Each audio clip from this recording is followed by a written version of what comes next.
Hey there, thrill seekers! Are you ready to get crazy? Are you ready to get extreme? Are you ready to taste the real hardcore? We here at SCP Explained know that you love a little excitement in your life. You're the kind of stone-cold solid gold bad dude whose idea of a relaxing afternoon is a staring contest with SCP-173. And you're so tough you're gonna make the peanut blink first. You're the kind of person who'd punch SCP-682 and make him apologize for grazing your fist. You wouldn't even back down from the Scarlet King himself, making the Monarch of Ultimate Despair say, "That's pretty cool, man. Respect." But if you want a genuine thrill ride, something that'll really put hair on your chest, you need to get your butt on a truly hardcore roller coaster. What? Too chicken? Afraid of a little motion sickness or something? Or maybe you've been freaked out by some of the so-called horrifying accidents that happened on roller coasters, like the 1972 Big Dipper disaster, or the 1986 Fantasyland Mindbender catastrophe. Get real. When has a little death scared anyone at the SCP Foundation? And besides, nothing is more awesome than an extreme roller coaster. And believe us, any other roller coaster will feel like kiddie stuff compared to the absolute beast that we're gonna tell you about today. If you're a roller coaster novice, maybe you should try something like the Takabisha over in the Fuji-Q Highland theme park in Japan. This baby boasts a 121-degree drop, famous for making people fall out of their seats. Or maybe you want to try something like Yukon Striker over in Canada. This widowmaker of a coaster has floorless seats, a 360-degree flip, 4 inversions, and a 75-meter drop. That's a little too tame for your taste? If you're feeling really brave, you can hop on the A.K.A. over in the New Jersey Six Flags theme park. You'll get a super fast 90-degree climb, followed by a bone-stripping 139-meter drop, a 129-foot camel hump, and a 270-degree spiral. Ha! That'll give you a healthy dose of vitamin G-force. Why are we telling you all about this? Because compared to SCP-2183, all those coasters are like riding a tricycle with stabilizers in your mom's backyard. There's no coaster more powerful, more thrilling, and more adrenaline-pumping than SCP-2183. Let's take a look at some of the specs. You can find this bad boy in an undisclosed location somewhere in Idaho. This ride is so hardcore, the killjoys over at the SCP Foundation don't want you to ride it. But if the lamos over at the Foundation had their way, nobody would be having any fun. Am I right? Look at how they put the kibosh on the Carnival of Horrors, or as they call it, SCP-823. Anyone who wants to go on one of those rides will just have met the business end of a Foundation sniper rifle. And think about all the kids who've been deprived of the awesome childhood experience of Cragglewood Park, A.K.A. SCP-2571, because the Foundation party poopers decided to rain on everybody's parade. It's safe to say that if the Foundation wants to keep you away from it, you're gonna have a dope time with it. And the SCP-2183 roller coaster is no exception. They have the whole park blocked off and patrolled by at least 4 security guards at any given time. People who see this beast in action are given Class F amnestics, and they've spared no expense in suppressing anything about this coaster to end all coasters in the media. But trust us, getting a ride on this thing is totally more than worth getting on the SCP Foundation's bad side. That's right, this killer coaster has a max height of 37.2 meters and a max speed of almost 90 kilometers per hour. You can't drive that fast anywhere but the Autobahn over in Germany. Sure, it may technically be unfinished, but this bad boy still has a physical track length of 798.8 meters. You're probably wondering why we said physical there, right? That's because when it comes to SCP-2183, the real ride starts when the track comes to an end, baby. When the ride starts a-rolling, it blasts down the normal tracks like a bullet. But when the track ends and the carts fire off, they don't fall. No way. The carts keep speeding mid-air, continuing on the intended track from the roller coaster's initial badass blueprints. But that doesn't mean this ride does everything by the books. SCP-2183 is a ride that knows how to party. There's never any predicting the exact ride length, because every time the carts fire off the uncompleted section of track, they take a totally different path back to the start. That makes SCP-2183 officially the most unpredictable roller coaster in the entire world. The shortest recorded length of the non-physical section of track is 1,080 meters. That's almost double the length of the physical track. And the maximum length of the non-physical portion of the track has been 5,460 meters. which is over twice the length of the Nagashima Spa Land Steel Dragon 2000, the longest roller coaster in the world. But we know what you adrenaline junkies are thinking. It ain't just the length that gets a major buff, it's also the height and speed. Top recorded heights on the mid-air tracks have been up to 100 meters, making it the 5th tallest roller coaster in the world. And speeds have reached a face-melting 180 kilometers an hour, making it the 4th fastest roller coaster in the world. But maybe like Shania Twain, that don't impress you much. We get it. You're probably thinking, 5th tallest? 4th fastest? I thought you said this coaster was truly hardcore, SCP explained. But like a good coaster, that's just because we haven't hit you with the big twist yet. That twist being, everything we just told you only applies to when the carts are empty. When someone is actually on this absolute monster of a roller coaster, it starts to do things you wouldn't believe. For you to really understand just how off the rails crazy this train can go, we've got to tell you about D93730, also known as the Rider. When the Rider woke up that morning, neither he nor the Foundation researchers handling him knew he was going to become a legend. As far as D classes go, this guy was actually pretty lucky,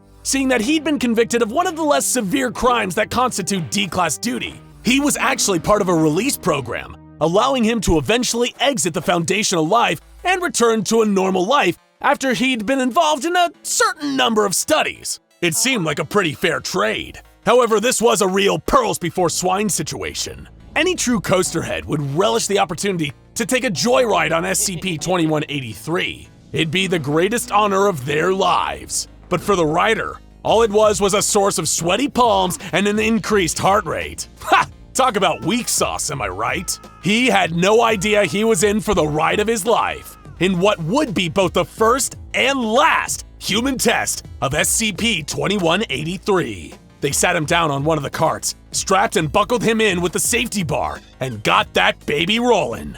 When the ride began, the carts took the normal path down the physical portion of the track. But as expected, things got crazy when the carts hit the anomalous portion. Though nobody expected just how crazy this ride would get, least of all our lucky little rider himself. Ha! If he could still talk, I'm sure he would have changed his tune by now. The rider's cart detached from the rest during the mid-air portion and took a sharp right, going off on its own adventure around the rest of the abandoned park. Everybody knew this was going to be something special, because even the Foundation squares had never seen a cart act like this before. It looped around the whole place several times before whizzing through the park like a cruise missile, weaving between rides, stalls, and concession stands with ease. It was traveling blink and you'll miss it fast. This thing wasn't just white knuckle intense, it was broken knuckle intense. The rest of the carts returned to the starting point again and came to a stop, but the rider wasn't getting off that easy. There's a reason we call SCP-2183 the most intense roller coaster in this crazy world of ours. The cart containing the rider went AWOL, heading north out of the park at high speeds, putting it on a disastrous collision course with a nearby town. Well, disastrous if you work for the SCP Foundation. Totally awesome for the rest of us. The thing about a ride on SCP-2183 is that you really get your money's worth. When people nickname this thing the Ride Never Ends, they don't just do that for fun. This ride literally never ends. Over the first few weeks of the rider's ride, the Foundation just tried to suppress news of sightings from spreading. Multiple people around the nearest Idaho towns reported seeing a flying roller coaster cart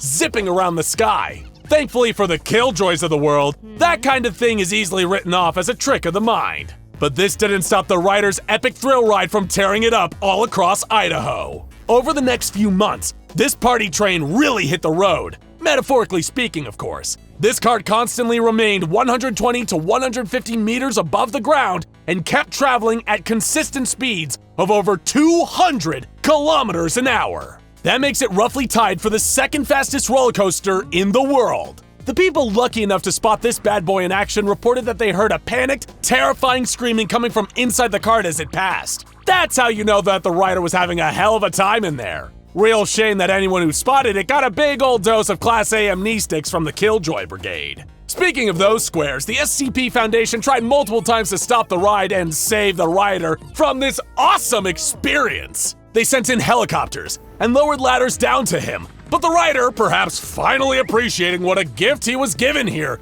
kept his arms fastened to his sides, his face forced into a permanent grimace. Nobody knew how he could still be alive, despite having no food or water in all this time. Ha! We can only guess it's because SCP-2183 is just that awesome. Anytime these Foundation dweebs try to get near the cart, it immediately undertook evasive maneuvers and got the hell out of there. Nobody could bring this ultimate ride to an end. In the end, the SCP Foundation proved they could take being anti-fun to straight-up military proportions. They approved firing a missile at this piece of coaster dream tech, hoping to finally bring its awesomeness to an end. After making a valiant effort to avoid them, the missile eventually struck the cart. They thought the rider inside was dead, but the cart kept flying for another 4 years before finally crashing 34 kilometers from the rest of the ride. Relatively unscathed, probably after crashing into one of those beefy Idaho pigeons. And as the Foundation would soon find out, the rider was still around too.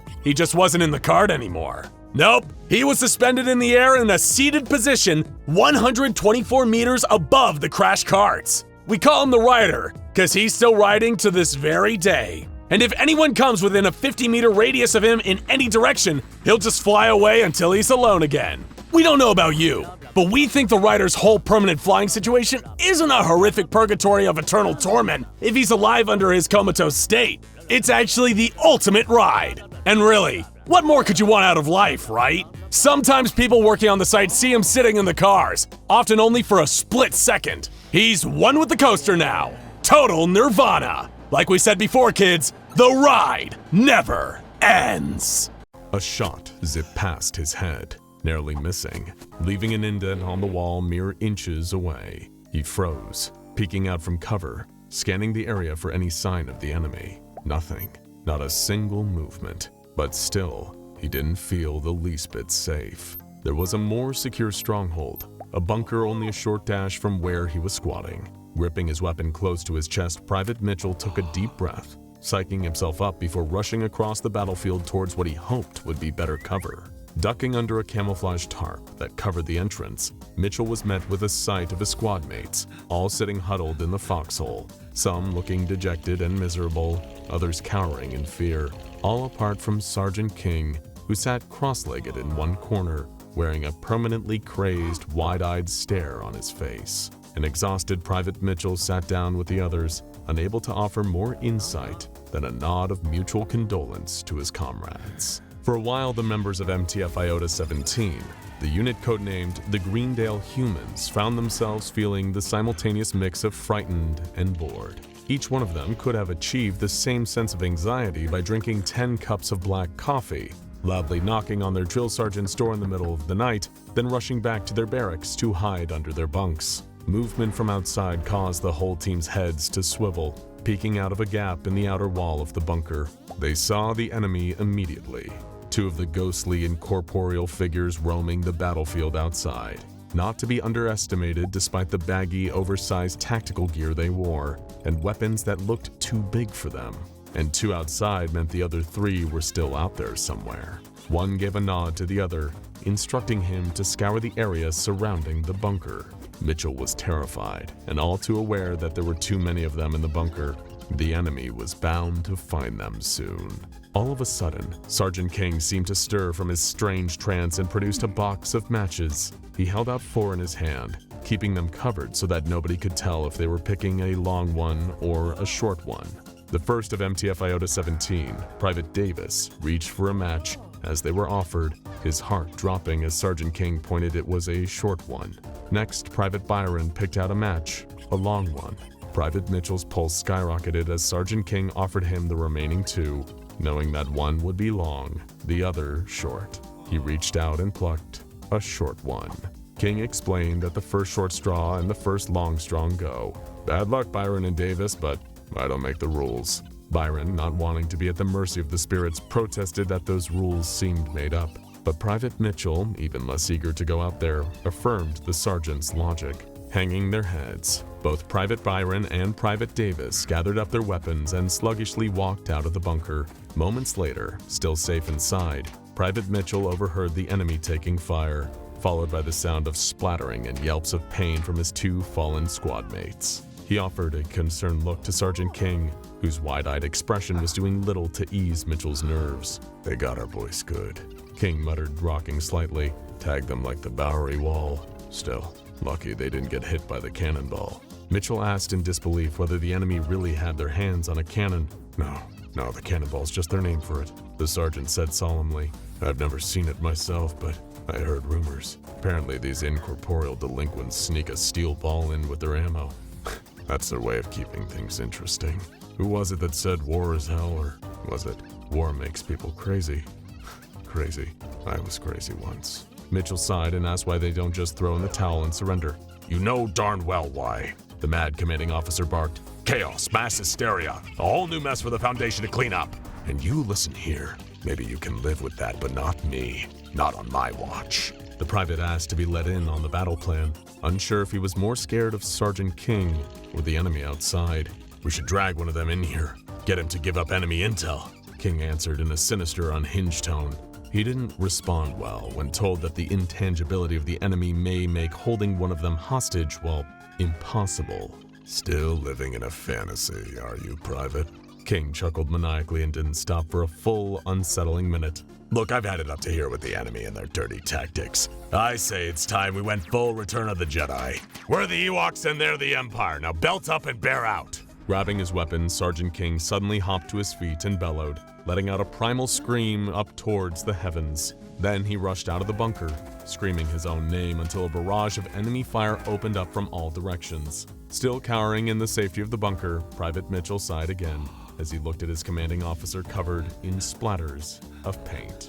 Fortunately for Mitchell and the rest of MTF Iota 17, the injuries they had sustained in the line of duty were non-fatal, save for a few bruised egos and some stubborn paint stains on their uniforms that took a lot of seltzer water and lemon to wash out. The unfortunate downside, however, was that their defeat led to a localized anomalous event. The perpetrators of that incident, 5 ghost-like entities with a bad habit of painting the town red.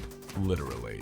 Meet SCP-2629, sometimes more commonly referred to as the 29-Year Paintball War. See if you can guess how it got that nickname.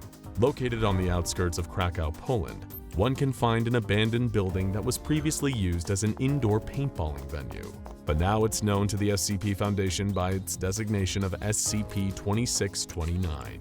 Inhabiting the location are a number of incorporeal entities, collectively known as SCP-2629-A. These are humanoid in their shape and behavior, but largely intangible. However, there are a few caveats to that which we'll circle back to. As for their appearance, despite being somewhat translucent, facial recognition software deployed by the Foundation has determined that these so-called ghosts bear a resemblance to a group of 5 teenagers, all of whom died during a driving accident. According to local police records, these deaths took place approximately 5 kilometers outside of Krakow, and there are no existing records that indicate the teenagers in question ever frequented the paintball venue, while they were alive anyway. Now, we mentioned not too long ago that these 5 entities aren't entirely incorporeal, or at least they aren't 100% intangible. The exceptions here are the projectiles fired from their weapons. In this case, standard paintballs with no anomalous properties remain physically tangible. They interact with the world in the same way you would expect any normal paintball to, splattering on impact with solid matter, usually a hard surface or a human target. And this exception to intangibility also works the same way in reverse. Any paintballs fired at any of SCP-2629-A will have the same expected effect. Any and all attempts by the SCP Foundation to engage in direct communications with SCP-2629-A have resulted in failure. While they will often engage in banter and trash talk with their opposition during games, they seem to be uninterested in talking about anything other than paintball. During one attempt by Foundation researcher Dr. Ben Kazarinsiak to talk with the entities and ask why they spend eternity in a paintball arena, the only answer given by one of the anomalous ghosts, SCP-2629-A-2, was, why not? Every afternoon at exactly 1 o'clock Central European Time, all members of SCP-2629-A will manifest within SCP-2629. Should they be left unattended, they will begin to roam freely, often gravitating towards the nearby neighborhood. This can lead to an event classified as an ALIF 2629 scenario. However, the occurrence of an ALIF scenario can be averted should the 5 entities be engaged in a game of paintball. It is the only known measure to deter them, and as such, the SCP Foundation has assigned Mobile Task Force Iota-17 to deal with the problem. Every day, all members of MTF Iota-17, the Greendale humans, enter the paintball facility via an underground tunnel. Each of these operatives possesses a high level of proficiency in marksmanship, as well as close-quarters combat utilizing firearms. On top of that, the Foundation insists that MTF troops in this unit also need to be great at paintball. The Foundation's MTF agents must engage the 5 members of SCP-2629-A in a game of paintball shortly after the entities manifest at 1 o'clock. The games follow the traditional capture the flag rules, wherein both teams have a flag that they need to protect, while also being tasked with securing the opposing team's flag. Should the Foundation's pro paintballers be successful in winning the match, then all instances of SCP-2629-A will demanifest peacefully until they return at the same time the following day. But should the 5 ghostly teammates prevail, or if MTF Iota-17 breaks any of the conventional paintball rules, then this will trigger an ALIF 2629 scenario. But exactly how long has this protracted paintball war been going on for? Well, the clue is in the nickname. All the way back in 1988, the SCP Foundation received reports of unusual vandalism taking place in the area near Krakow. That might have been enough to pique their initial interest, but the sudden reported sightings of ghosts by local civilians was what really made them take interest. Descending on the small area outside of Krakow, the Foundation launched a full-scale investigation into SCP-2629. Given what we now know about the anomaly, it seems that with no one to challenge them, the 5 paintballing entities were free to enact an ALIF 2629 scenario unobstructed. Once the Foundation discovered the site of SCP-2629 and determined it to be the source of the local anomalous activity, they got to work evacuating the immediate vicinity of the abandoned paintball arena and devising containment procedures to keep unwitting civilians from getting caught in the crossfire of an imminent paint-slinging conflict. As far as the public would know, the abandoned SCP-2629 venue was shut down thanks to a hazardous amount of asbestos. Its entrances were sealed off to deter vandals and would-be urban explorers. But in reality, the Foundation was keeping people out so that the first match between their team, MTF Iota-17, and the 5 members of SCP-2629-A could commence. The battle was relentless, paintballs flying in all directions, splattering any in their path. The Foundation lost a lot of good men that day, although they quickly found them again once they'd cleaned up all the paint. In an attempt to shift the tide of battle and turn the odds in the Foundation's favor, MTF operatives rearranged some of the indoor playing field. This, however, was an ill-advised strategic misstep, as messing with the venue's cover violated the established rules of paintball, and doing so caused an ALIF 2629 scenario to begin. In response, a number of ALIF 2629 procedures have been put in place to combat the anomalous event. Staff at Site-19 had to equip the protective paintballing gear stored at their workstations or in lockers around the facility. If any of them couldn't access their gear, the next best thing Foundation personnel could do was cover their eyes and ears until the event passed. Any and all delicate equipment had to be stored for safety purposes. Security staff are tasked with making sure any SCPs that might be vulnerable are kept out of harm's way. The Foundation currently has no way of barring SCP-2629-A's access to areas, thanks to their incorporeality. However, they can be deterred by being presented with an abundance of targets. Staff are to remain on high alert until the ALIF 2629 scenario is over, and the all-clear signal sounds. With all this preparation taking place at Site-19 no less, you'd expect an ALIF 2629 scenario to entail something pretty catastrophic. It wasn't always such an issue. During the initial decade following SCP-2629's discovery, the ALIF scenario used to entail the 5 SCP-2629-A entities roaming the nearby area of Krakow and opening fire on people and property with their paintball guns. Hardly a paint-based war crime, but definitely goes an unnecessary extra mile in terms of vandalism. Then again, you try being stuck for an eternity in a paintball arena. Sometimes it's nice to stretch the invisible space where your legs used to be. And by now you've probably made the connection, the unusual vandalism that drew the Foundation to SCP-2629 in the first place was the ghostly teenage paintballers literally painting the town whenever they manifested, only to fade away after a few hours. But that's only what the ALIF scenario used to entail.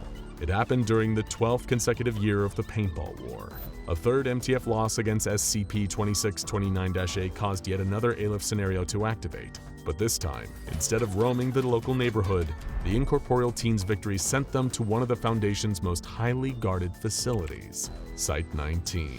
Multiple unsuspecting Foundation research personnel were splattered with paint, the first of the Paintball War's casualties to fall outside of a 250-meter radius from SCP-2629. The Foundation launched an inquiry into how these 5 incorporeal anomalies were able to breach the security of Site-19, citing loose lips among MTF Iota-17 about Site-19. As such, they were banned from ever mentioning Foundation operations during their paintball skirmishes with SCP-2629-A. However, the lasting damage was already done, and unlike a paintball splatter, there was no wiping this away or covering it up. Every loss that MTF Iota-17 incurred in the coming years would result in all 5 of SCP-2629-A manifesting within Site-19, celebrating their capture the flag victories by committing paintball retribution against Foundation personnel.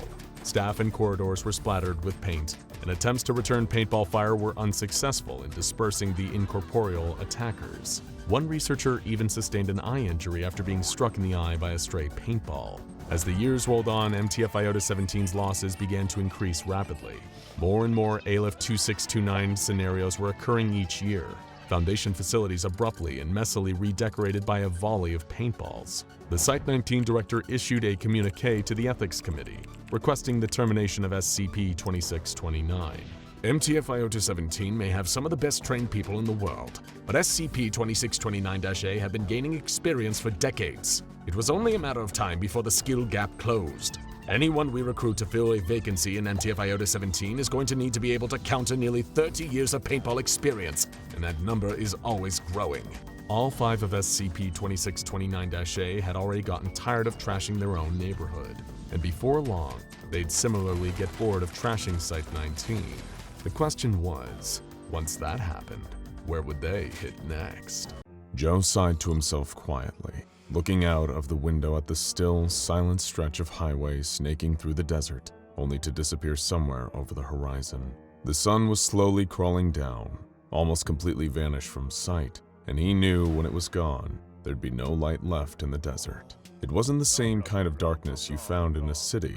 There they had streetlights and cars whizzing through with their headlights on full blast. It never really got dark in the cities, but out here, nothing but true pitch-black darkness for miles around, only alleviated when the sky was clear enough for the stars to shine through, or broken by the beams of a passing car speeding down the highway. Giving another sigh, Joe sipped on his coffee. By this point, it was lukewarm to match the dropping temperature outside and bitter to the taste. But he needed the caffeine to keep himself awake. After all, he had a long night ahead of him, but then again, they were all long nights in this line of work. This was the only diner for miles around, and he had no idea just how many hours it would be before he next got to eat or drink anything. With an almost empty pot with the last dregs of coffee in one hand, the waitress came up to Joe at his table. It was the last spot in the diner with anyone still sitting in it. "Closing time," she told him with a tired smile. "One for the road?" Nodding, Joe lifted his travel mug for her to fill. As her workday was ending, his was about to start. He grabbed his jacket and slung it over his shoulder, leaving a few dollars as a tip on the table before he made his way out of the diner and over to his car. Buckling into the driver's seat, Joe took a deep breath as he pulled his phone out of his pocket, dreading the potential barrage of notifications that would come flooding through the second he did. Opening up the corresponding app, he clocked in for the night, and sure enough, was instantly met with a veritable tidal wave of requests. Grumbling quietly to himself, he tapped accept on the first one he saw and turned the key in the ignition.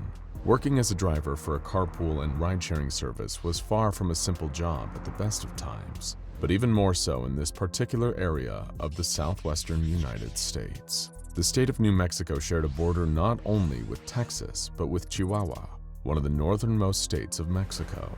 Being so close to the border meant that most of the calls and requests for lifts that Joe received on an average night meant he needed to bounce back and forth between the US and Mexico, crossing the border at his client's request. Legally, of course. We're not going all Breaking Bad here today. Some nights weren't so complicated. Someone might just need a quick ride from Dona Ana to the town of Truth or Consequences. a New Mexico town named after, we kid you not, a TV game show. Sure, that might have been a 75-mile drive up the I-25, but at least it didn't involve crossing from El Paso into the city of Juarez. At this time of night, it was nowhere near as busy as during the day, but even so, that didn't make hopping back and forth over the border and all the red tape it entailed any less of an arduous process, especially stuck behind the wheel of a car for hours on end. Tonight, however, wasn't a simple night. Joe's first call was for a pickup from a couple whose flight had been rerouted to the international airport in Juarez. They seemed to be newlyweds and demanded to be taken all the way back to a hotel in Las Cruces, making it abundantly clear that they didn't want to stay closer to the airport and outright refusing when Joe offered to recommend them some nearby hotels. Getting to know most of the area around the three-way intersection between New Mexico, Texas, and the Mexican border after driving around it so many times, he'd gotten to know the area pretty well. Unfortunately, not everyone wanted to hear a display of Joe's local knowledge. Most of them just wanted him to drive them in silence. Next up, a group of rowdy guys, real frat house types from the University of El Paso, Texas. They wanted to be taken to a bar halfway across the city.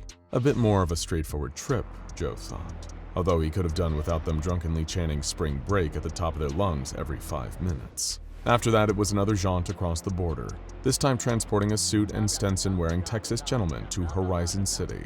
He spent the whole ride on his phone, talking at length about a business deal he'd just closed, not saying a word to Joe the entire time. Doug Dimmadome, eat your heart out. The next person to request a lift wasn't much more talkative either. She was a 20-something girl who plainly stated she just wanted to get far away from Sierra Blanca. Hours and hours had ticked by since Joe had left the diner. The last of the coffee in his travel mug had been finished long before. His next ride request had come through and required him to once again make the drive out to the other side of the border. By this point, the evening had turned into night and was now approaching the earliest hours of the following morning. The desert still filled with nothing but deep, inky blackness. The same desert that had scorched acres upon acres of skin, that had taken so many lives, big and small, and had picked the skin and flesh from countless bones. The desert can be a truly merciless place at the best of times, but sometimes there's a little something more out there, just waiting for you, dark and hungry. Occasionally, as he drove back towards El Paso, Joe would see another car speeding towards him on the other side of the highway, but it was so dark that he could see nothing of the driver. Only their headlights were visible, right up until they drove past him. Everything behind the hood of the oncoming car almost imperceptible as it whizzed through the night. Crossing the border so many times a night, Joe had become friendly with a few of the officers that patrolled the gates, waving cars past after they'd shown the necessary paperwork.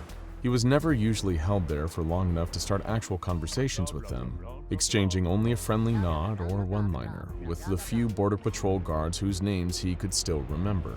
But sometimes when things were a little quieter at the gates, he'd overhear the odd passing comment while his driver's side window was rolled down.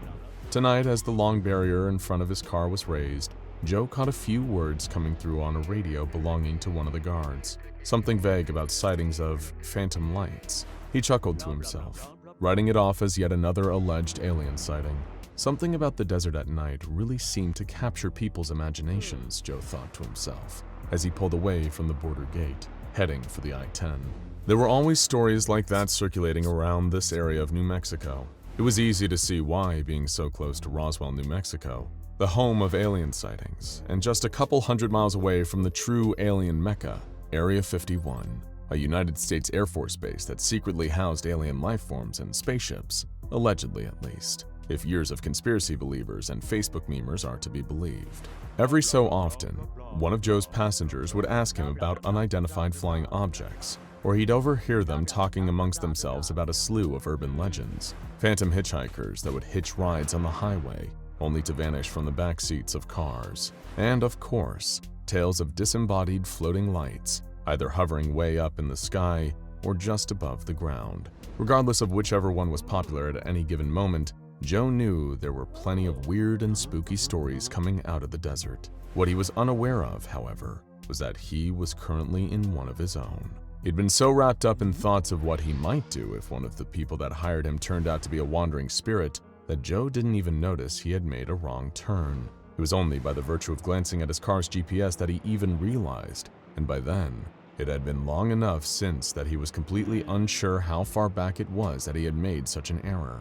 According to the map, he was nowhere. He hadn't stopped. His car was still moving at a steady speed down the long stretch of asphalt, but the GPS didn't show any road at his current location.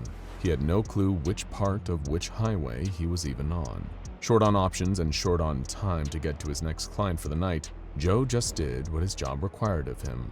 He kept on driving. Anyone watching from a distance would have seen an empty, lengthy portion of highway with but one single car traveling along it, only the headlights both illuminating the road in front of it and giving away the car's position. Slowing down slightly just to play it safe, Joe tried searching up where he was using the Maps app on his phone. He figured he wouldn't get stopped for checking his phone while driving, or be much risk to any other drivers on the road. After all, it seemed like his was the only car around for miles. Even if he was still heading in near enough the right direction for his next pickup, that would be at least some saving grace. Maybe the map on the car's built-in GPS was a little outdated, he thought, and that was preventing this part of the highway from showing up. Connection to the internet was extremely limited this far out in the New Mexico desert, and by the time the map loaded, it didn't provide much in the way of new information or even the slightest bit of comforting reassurance. It only seemed to agree with the GPS that Joe was well and truly lost. As he took his free hand off the wheel for a split second, just to try and zoom in on the satellite view of the terrain, two bright white lights appeared in the distance. Startled, Joe dropped his phone into the front passenger seat, hearing it slip onto the floor of the car as he gripped the steering wheel again, both hands back to 10 and 2. The lights were speeding in the opposite direction he was driving in, a fair few feet ahead of him, but still, it was another vehicle on this otherwise empty, isolated stretch of the highway. A loud and sudden idea rang out in Joe's head. If he could signal what he had assumed to be another approaching car, he could ask the driver where exactly he was and what the quickest route to get back to the I-10 was. He couldn't guarantee he would make the oncoming vehicle stop and help him after all. So few people would willingly trust a stranger on the highway, but considering his only other options were to either keep driving along this seemingly endless road or to turn back around and try to find wherever it was he'd made the wrong turn in the first place, needless to say, Joe's hands were a little tied. Tapping the appropriate switch affixed to his wheel, he flicked on his own headlights on and off in an effort to catch the other driver's attention. Nothing.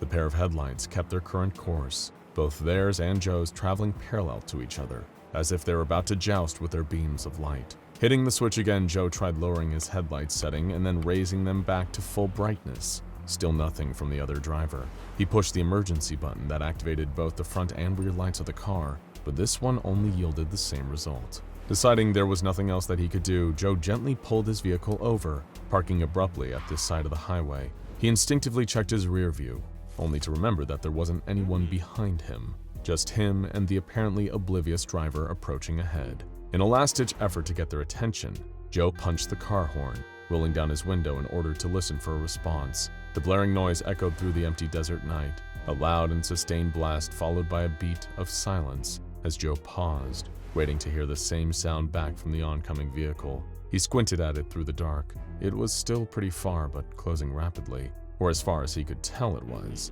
All he had to go on was the advancing lights, with nothing visible behind them. Joe leaned out of his window, hoping that it would somehow give him better visibility through the sheer darkness of a desert at night. It did as little to improve things as a second, much longer blast of his horn did. The other driver still didn't react. By now, the lights were close enough that whoever was behind the other wheel would be able to see Joe. And yet, they didn't do anything to change their speed, didn't flicker their lights back or sound their own horn. Nothing.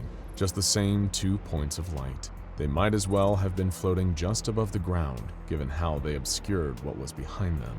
At this point, Joe was certain they were close enough to see him now, little more than a few feet in front of his stationary car and still closing at a sustained speed. Getting agitated, he went to hit his horn a third time when he noticed something, or rather, he noticed something that he hadn't. This car hurtling towards him through the night wasn't making any sound. It wasn't just that the other driver deliberately hadn't returned the signals Joe had been trying to give. There was no noise coming from it whatsoever. No grumbling of an engine, nor the rolling of rubber tires against the asphalt surface of the highway. It was silent, just the pair of ominous lights soundlessly racing through the night, heading straight for where Joe was sat, parked still, a sitting duck like he was defenseless prey.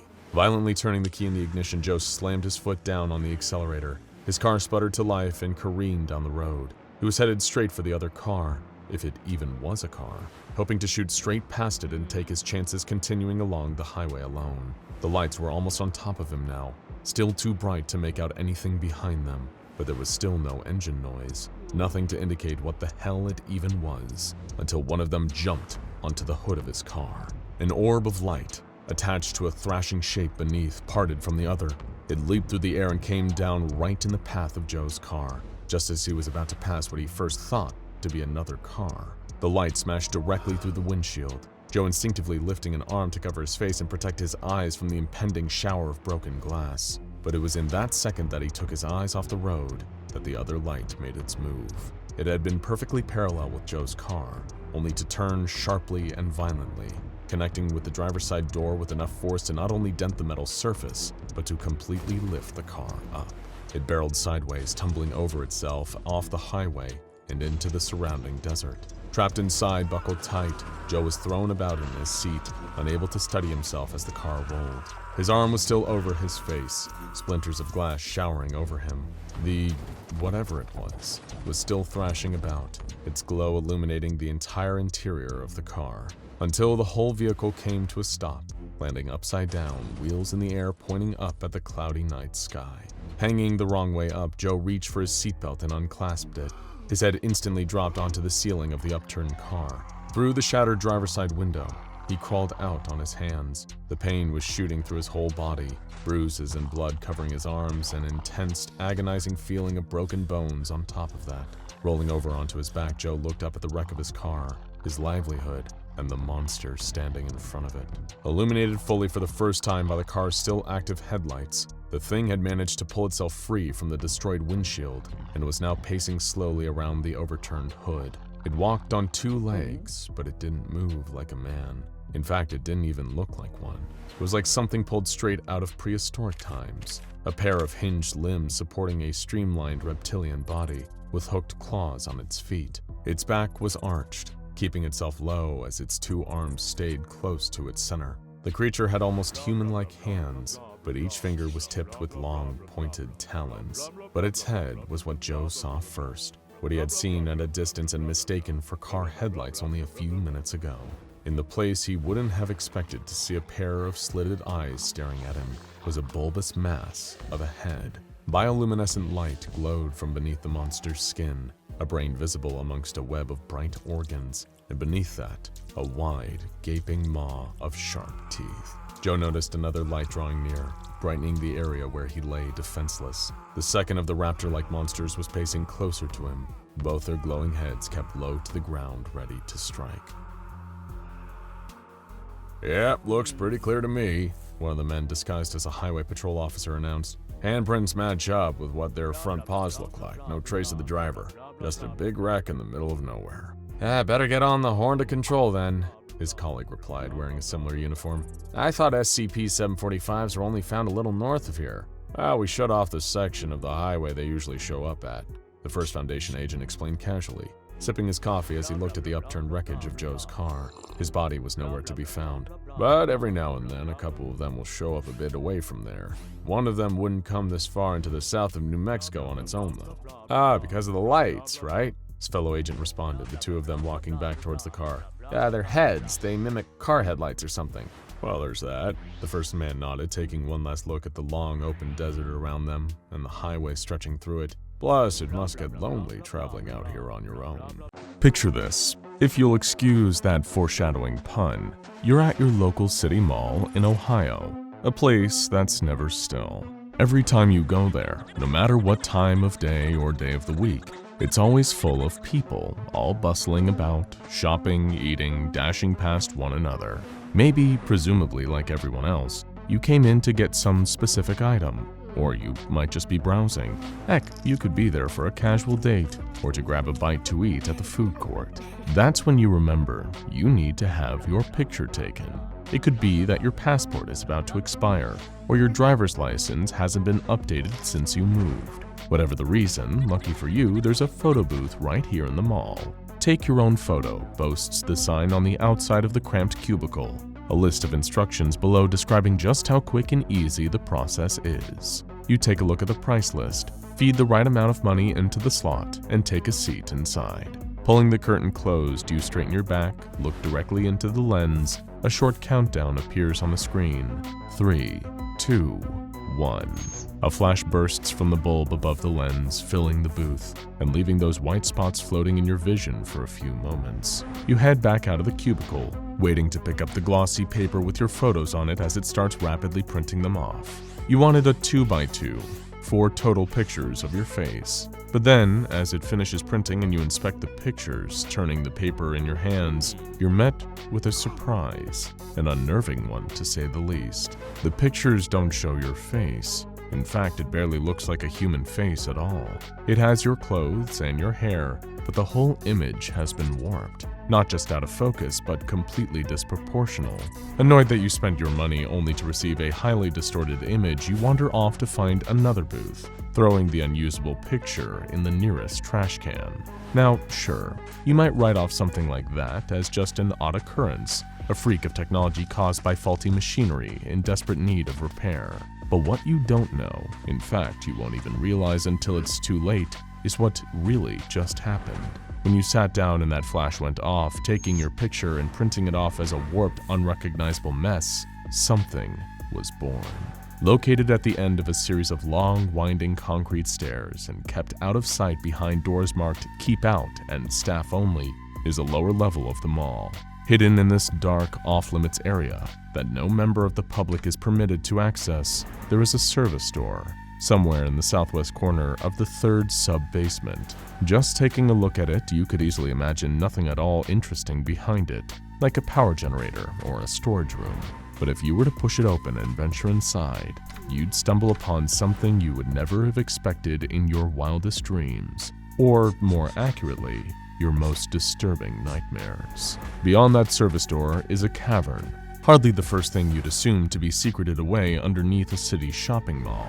Although if you're into cave jumping, it would be ill-advised to take a spelunking adventure down there. The entire cavern isn't actually part of our world. It's an extra-dimensional space. Think of it as its own little pocket universe that has somehow become connected to ours and can now be accessed through this doorway. If it helps, you can even picture our universe as a big soap bubble, with a slightly smaller bubble attached to it. In actuality, it's infinitely more complicated and looks nothing like 2 bubbles of different sizes, but like we said, if it helps to picture it that way, then go right ahead. If you were brave enough, or naive enough, to venture deeper into this cave and not to be put off by its walls that look like they've been carved from pure limestone, then you would have had to watch your step to avoid a nasty fall. Within the large cave space is a deep, dark pit, a rocky conduit in the ground, seemingly leading down into the earth. But taking a closer look, the walls of this pit aren't made of rock. They don't even match the limestone that the rest of the cavernous room looks to be cut from. The surface of the pit is coated in a slimy substance, closer to something biological, coming from a living thing rather than being carved out of rock. Depending on your familiarity with the texture, you might even say this substance is not all that far off from the appearance and feel of human fat tissue. Although you probably shouldn't reach in to try and touch it for yourself, least of all because the walls of the pit are constantly secreting a corrosive substance like acid that could easily break down your body by its molecules, painfully burning you until you melted down into soup. But there's something else down there. Lots of somethings, as a matter of fact. And the moment you took that photo, sitting in the safety of the booth in the mall above, a new something found itself born into the pit. It looks almost exactly like you, but its face is all wrong. You could even say distorted, like a photograph that didn't quite come out right. The abnormalities in its face could take the form of lacerations, cuts and open wounds, or bloody welts, like looking in a mirror at a twisted, injured version of yourself. Or this imperfect copy might have growths bulging out from its head, covering its facial features to make it virtually unrecognizable as a clone of you. Then again, maybe it'll just come out missing everything, No eyes, mouth, nose, just a blank, expressionless mask on a body otherwise identical to yours. And what does this thing, this clone, do now that it finds itself in a pit filled with other writhing, imperfect copies of everyone that's ever sat to have their picture taken in that photo booth? Well, what would you do? You would try to get out as quickly as possible, and that's what it will start doing. While you're going about the rest of your day, maybe stopping off at a few stores in the mall or complaining to the customer service staff about that faulty photo booth, it's already started climbing. Its fingernails are digging into that fleshy tissue that coats the walls of the pit as the copy drags its imperfect body upwards, crawling over the others around it that are trying to do the exact same. There's no telling just how many of them are down there, how many misshapen heads and deformed faces your clone has had to barge past and climb over as they all pile deep down within their hole in the ground. And what's the worst part of all this? It's not just the climb. The fact that your copy has to fight its way out of the pit, making the near impossible ascent to make it to the surface. No, the worst part is that you have no idea it's happening.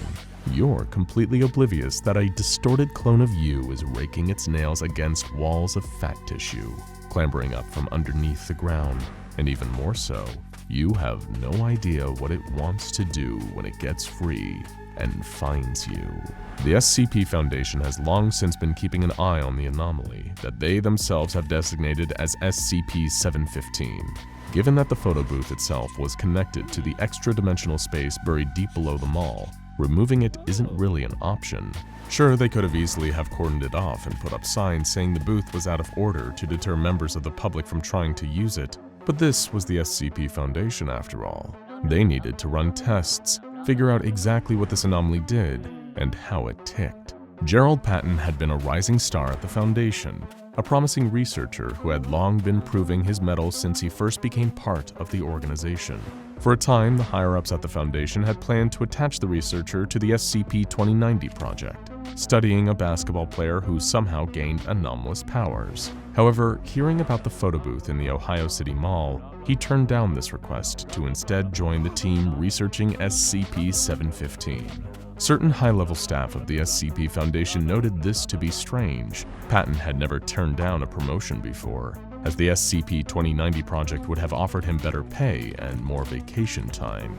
In order to observe the photo booth closely without alerting the public to their presence, Foundation staff on site were disguised to blend in with civilians, and some posed as retail staff employed at the mall.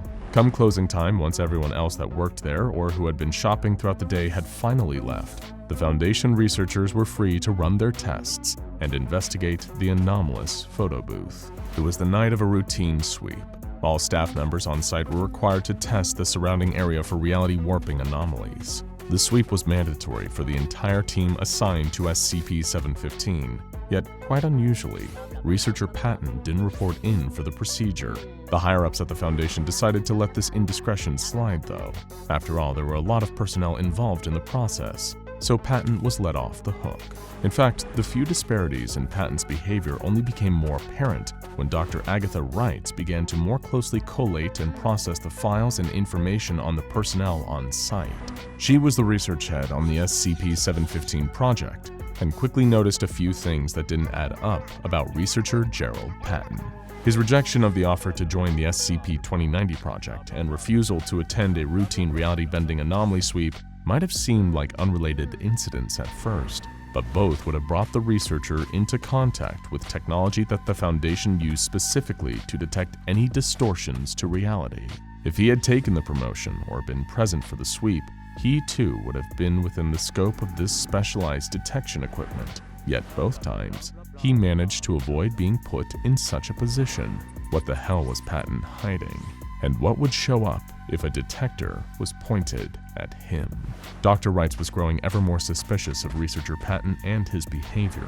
However, it was when she learned he had secretly tested the photo booth himself that she decided to take matters into her own hands in order to get to the bottom of what Gerald was up to. She had to mull it over and think about things cautiously. She couldn't confront him directly, at least not yet.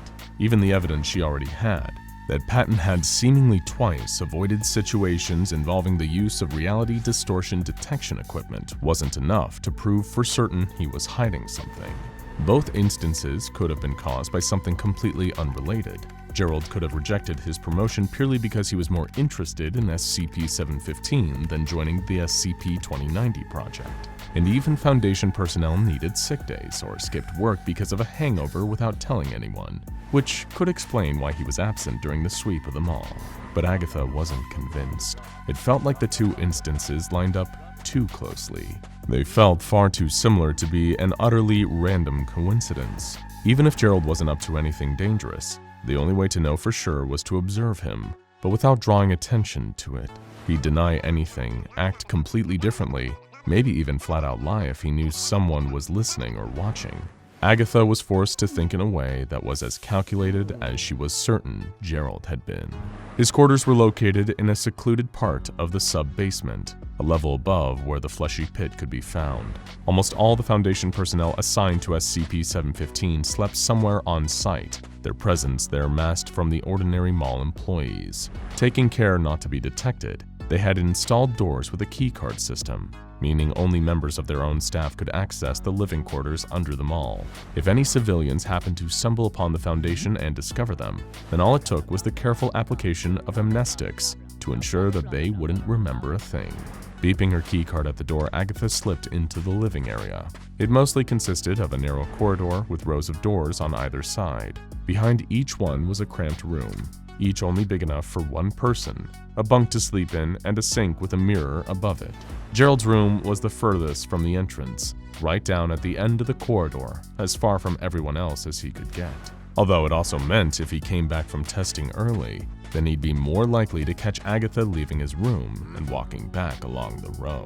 It would be hard to come up with an excuse as to what she was doing anywhere near his quarters, especially as her room was right behind the very first door, right next to the entrance. All this was rushing through Dr. Wright's mind as she squeezed into Patton's room. In actual fact, the interior space of them was so limited that they were even smaller than most ship cabins. Her hand had been clasped around the handle of a metal case, which she sat down on Gerald's empty bed. Unclasping the clips that held it closed, Agatha opened up the case and took out what was held inside the inner layer of protective foam. It was the Fulman Breaker Anomalous Optical Enhancement Device, a piece of the specialized apparatus that Foundation researchers use to record and identify any person or object that might be exhibiting anomalous properties. It utilized state-of-the-art optical enhancement technology and could be used to detect whether a subject was causing any distortion to the reality around it by accessing visual spectrums that were normally imperceivable to the naked human eye, or sometimes even unobservable in this dimension. Agatha looked around the tiny cabin. Given the limited space, she was also short on options as to where she could hide the device without it being easily noticed. It was also imperative that researcher Patton had no idea he was under observation. Dr. Wright looked over to the sink in the corner, the mirror just above it. Sure, it was a tactic taken straight out of the big book of spy novel cliches, but it would work. The advanced spectrum capabilities of the optical enhancement device would be able to record Patton through the glass. Luckily, the entire living quarters had been pretty hastily built, which meant it took little effort for Agatha to loosen the screws holding the mirror in place. But that's when she heard the distinctive beep of the door to the living quarters, followed by the gradual footsteps getting closer and closer. It might not have been Gerald, but there was also an equal chance that it could have been. Acting as fast as she could, Agatha placed the optical enhancement device on the wall and covered it with the mirror, frantically trying to screw it back into place as quick as she could. The echoing noise of someone approaching sounded as if they were almost right outside the cabin door by the time Dr. Wright had tightened the screws enough to keep the mirror in place. Giving a quick final scan of the room, making sure nothing looked too conspicuous, she grabbed the empty case and smoothed out the duvet where it had been laying, leaving no trace that she had ever been there. Her heart already racing, it almost exploded right out of her chest as she slipped back out of the door to Patton's cabin, only to see him walking down the narrow corridor directly towards his room, towards her. Dr. Wrights, Gerald greeted with a stage smile, though the suspicion on his face was so unmistakable that it could have probably shown up clearly on camera. Something I can help you with? Patton. Agatha gave a polite nod back to the researcher, lifting the case behind her back. The one upside of the tight corridor was that Patton was so close to her, he couldn't see what she was hiding. The obvious downside being he might be close enough to clock Dr. Wright's suspicion of him. "Did you need something?" Patton chuckled. "Sorry, it's just, what were you doing in my quarters?" Her heart was still racing, desperately trying to form a plausible excuse somewhere in her mind. Agatha's free hand reached into her pocket, something brushing against her fingertips. It would have to do. You dropped this," she exclaimed, pulling out a $20 bill and handing it to Gerald. A small price to pay to keep her subterfuge. "Earlier on in the mall near SCP-715, I saw it fall out of your pocket. I had other matters to attend to down at... Anyway, I wanted to make sure you got it back." "Oh, thank you." Gerald blinked in surprise, taking the money. As she squeezed past him and walked out of the living quarters, Agatha could barely stop her hands from shaking, although those tremors of nerves would have to become the trembling of absolute horror when she saw the footage that the optical enhancement device collected. Patton was one of the creatures from the pit. It didn't seem possible. He didn't even have clearance to know about the pit, and any of the clones or SCP-715-As that managed to claw their way up to the surface were immediately terminated by on-site security, the instances becoming known as SCP-715-Bs if they made it that far. Yet somehow Patton, or whatever he really was, had made it through undetected, but that was far from the worst discovery Dr. Wright would make. She used a number of the same anomalous optical enhancement devices to observe the SCP-715-A creatures within the pit, only to find that she and the other researchers had made a grave mistake. The SCP-715-As, they were all humans. What the Foundation had initially thought were the distorted, imperfect clone copies of everyone who had used the SCP-715 photo booth were actually the originals. They had been trying to climb back up because they wanted to come home. Their places taken by SCP-715-Bs. But none of those people, now twisted, disfigured, and unrecognizable, were able to explain to the Foundation who they were, and they'd been shot, left to fall back into the pit and die.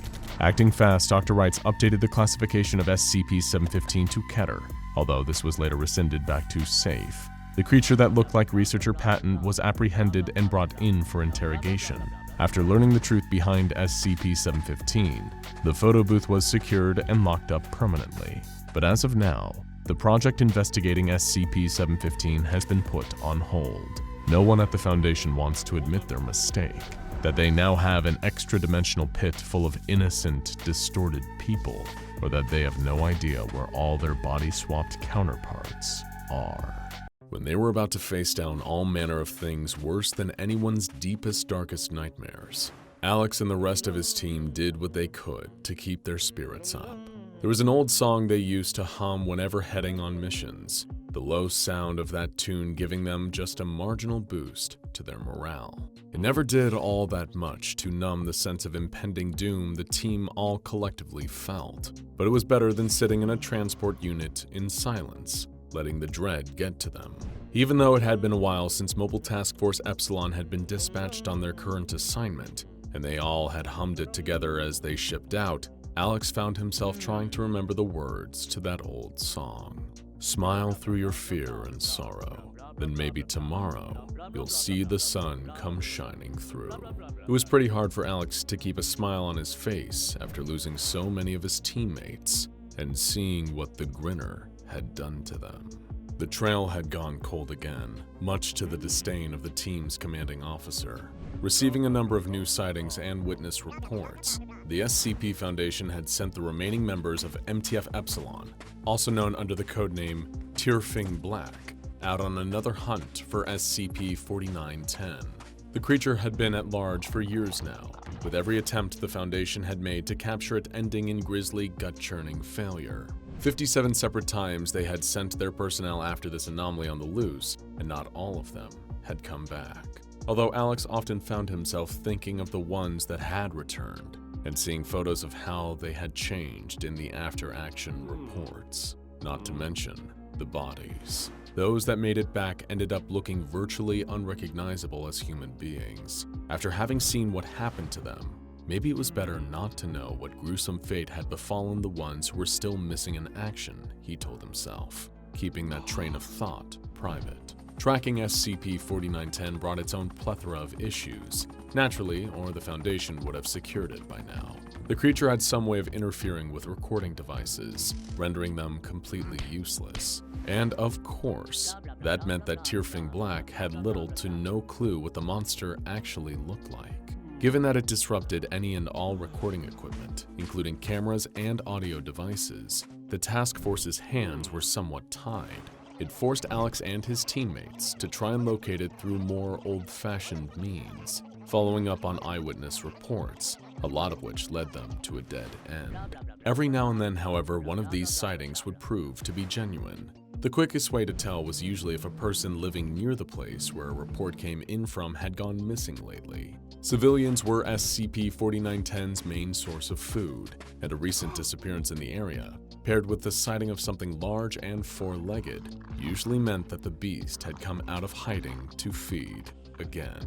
"All right, listen up, team," Commanding Officer Sawyer announced. With the level of militaristic speed and discipline expected of them by the Foundation, Alex and the other members of the mobile task force quickly filed out of the transport and fell in, ready and waiting to receive their orders. "Now you all know the reason why we're here." Sawyer strode back and forth, arms behind his back as he addressed what was left of his unit, 3 operatives, not including himself. "Even so, it is imperative you don't forget it either. So these are the facts. Today, the anomaly designated as SCP-4910 is still running wild. But if we have anything to say about it, then that sucker won't be running for much longer." The 3 troops gave a quick chant in agreement, although Alex kept quiet, just mouthing along. He wasn't exactly sure that they would actually ever catch up to the Grinner. So little footage of the monster even existed, meaning the team still had little to no clue what this thing was, or if they were even equipped to fight it. And then again, a huge part of him didn't want to ever find SCP-4910, knowing what it had done to the fallen former members of Mobile Task Force Epsilon. "So here's the latest," Commander Sawyer continued, silencing the team. "Approximately 12 hours ago, we received a message from one of the Foundation's field operatives. This agent has been in deep cover living in a nearby town for a number of years." As he spoke, the commanding officer gestured down the high ridge that they had landed on. Far below, sitting in the center of a huge dip in the earth, was a small township. There was barely enough room for more than a few hundred people at most. All around this small urban center, bordering the entire town in an almost perfect circle, was a dense forest. It was ideal cover for the monster, and Alex could see on his teammates' faces that they all knew it too. With them in the town, there was no way they could cover every possible avenue of approach. "This operative, is he the one that called in the eyewitness report?" One of the team, Warren, piped up and asked. "That is correct, Agent Warren," Sawyer confirmed. "That agent has agreed to meet us at a rendezvous a few clicks north of here. The 4 of us will circumnavigate the town, stick to the cover of these woods as we head out to make contact with him. From there, he'll guide us to where the creature was sighted." The team gave little response, just a few low murmurs expressing their collective apprehension. In a strange way, Alex found it comforting that, at the very least, he wasn't the only one having some serious reservations about potentially coming face to face with SCP-4910. "Now, boys," their commander sighed. "I get it. All of us have been trying to catch this freak for a long while, and we've lost a lot of good people from our unit along the way. But we are Tyrfing Black, you hear me? You all know what that name means. Tyrfing, as the sword from Norse mythology, cursed to kill every time it was drawn. And that's us. That is exactly what we are gonna do when we finally find this monster. For all our fallen brothers and sisters, by the time we're done with it, the Grinner will be smiling out from the other side of its ugly face. Now let's move out, double time!" With a half-hearted cheer, the squad prepared to start their hike through the forest that encircled the town. The 4 survivors of Mobile Task Force Epsilon fanned out, keeping close enough to see and hear each other, but not too close that they were clustered together. The more they huddled up, the easier it would be to take them out if the Grinner was able to get the jump on them. Although he should have been keeping his eyes forward, looking out for any tracks the creature might have left, Alex couldn't help checking over his shoulder. The sun was getting lower and lower in the sky, the day rapidly turning to night. Before long, their visibility would be compromised, severely limited by the lack of natural light. It was then he looked to his fellow team members, Warren and Jones. Besides Alex himself and the squad's commander, they were the only Tearfing Black operatives left. Warren had always been the more brash and outspoken of the group, willing to stand up and question the orders of Commanding Officer Sawyer. Alex could tell Warren was having the same worries about this plan as he was. The thick tree line gave them plenty of cover, but could also easily work to the monster's advantage, allowing it to sneak up and get the drop on the team with relative ease. But both Alex and Warren also knew that if the MTF was pushed back towards the town, they would be trapped, like fish in a barrel, just waiting to be picked off by SCP-4910. Jones was walking slightly ahead of the others, his gaze rapidly scanning back and forth across the forest before them. He was the team's most accomplished tracker, meaning he was always on the lookout for anything that could give them a better idea as to where the Grinner was heading, or if it was nearby. From scratches on tree bark, to series of inhuman, unnatural footprints belonging to a large quadruped beast, and, of course, trails of blood or bodies. If there was a sign, Jones would find it. Much like Alex, the other two operatives had become more than a little jaded with their ongoing hunt for the elusive entity. But on top of that, not either one of them would admit it to the others. They were scared of it too.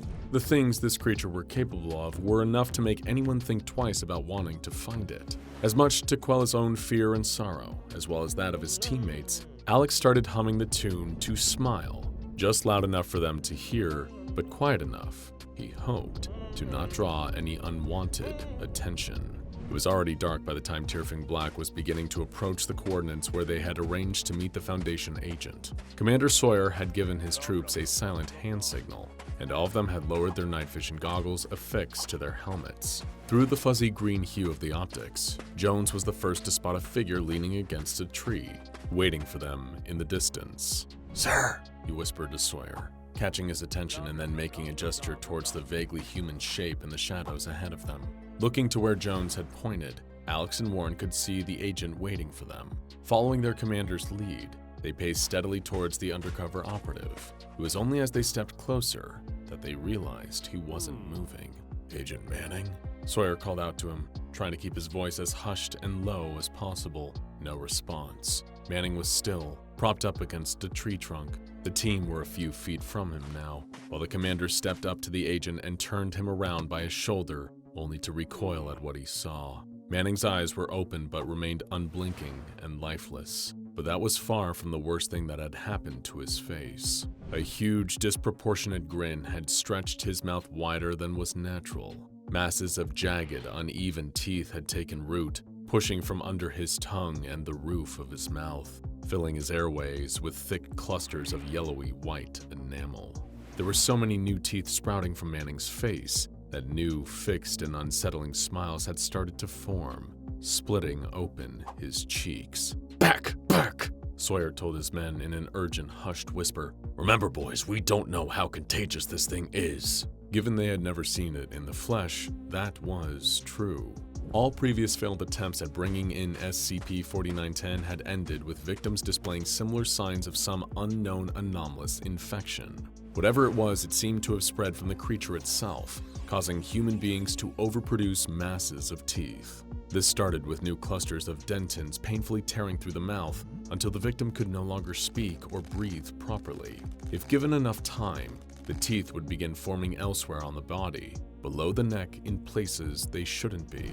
The lucky ones, not that there were many of them, had managed to get themselves medical attention soon after they had been exposed. Within an hour, maybe two at best, of an encounter with SCP-4910, there was still a chance of saving one of its victims through intensive dental surgery, but 3 or 4 hours afterward, and it would already be too late. Hearing the distant snap of a twig, Jones turned with his weapon raised, arms locked in a combat-ready stance. "Possible contact!" he declared, aiming his gun into the deep, shadowy forest. Matching his bearing and targeting the same area, Sawyer gave a hand signal to Alex and Warren, urging them to lock and load. Lifting their rifles, they covered the opposite direction, just in case someone, or something, came dashing out of the forest at them from the other direction.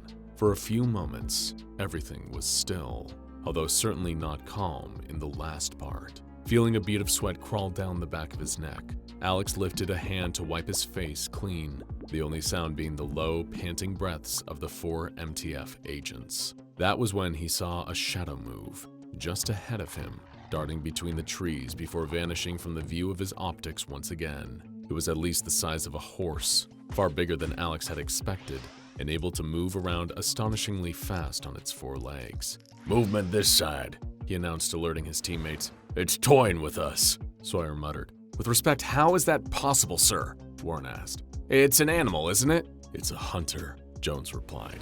"We need to move. Our visibility's no good with all these trees around," the commander whispered. "On my mark, we make our way towards the town."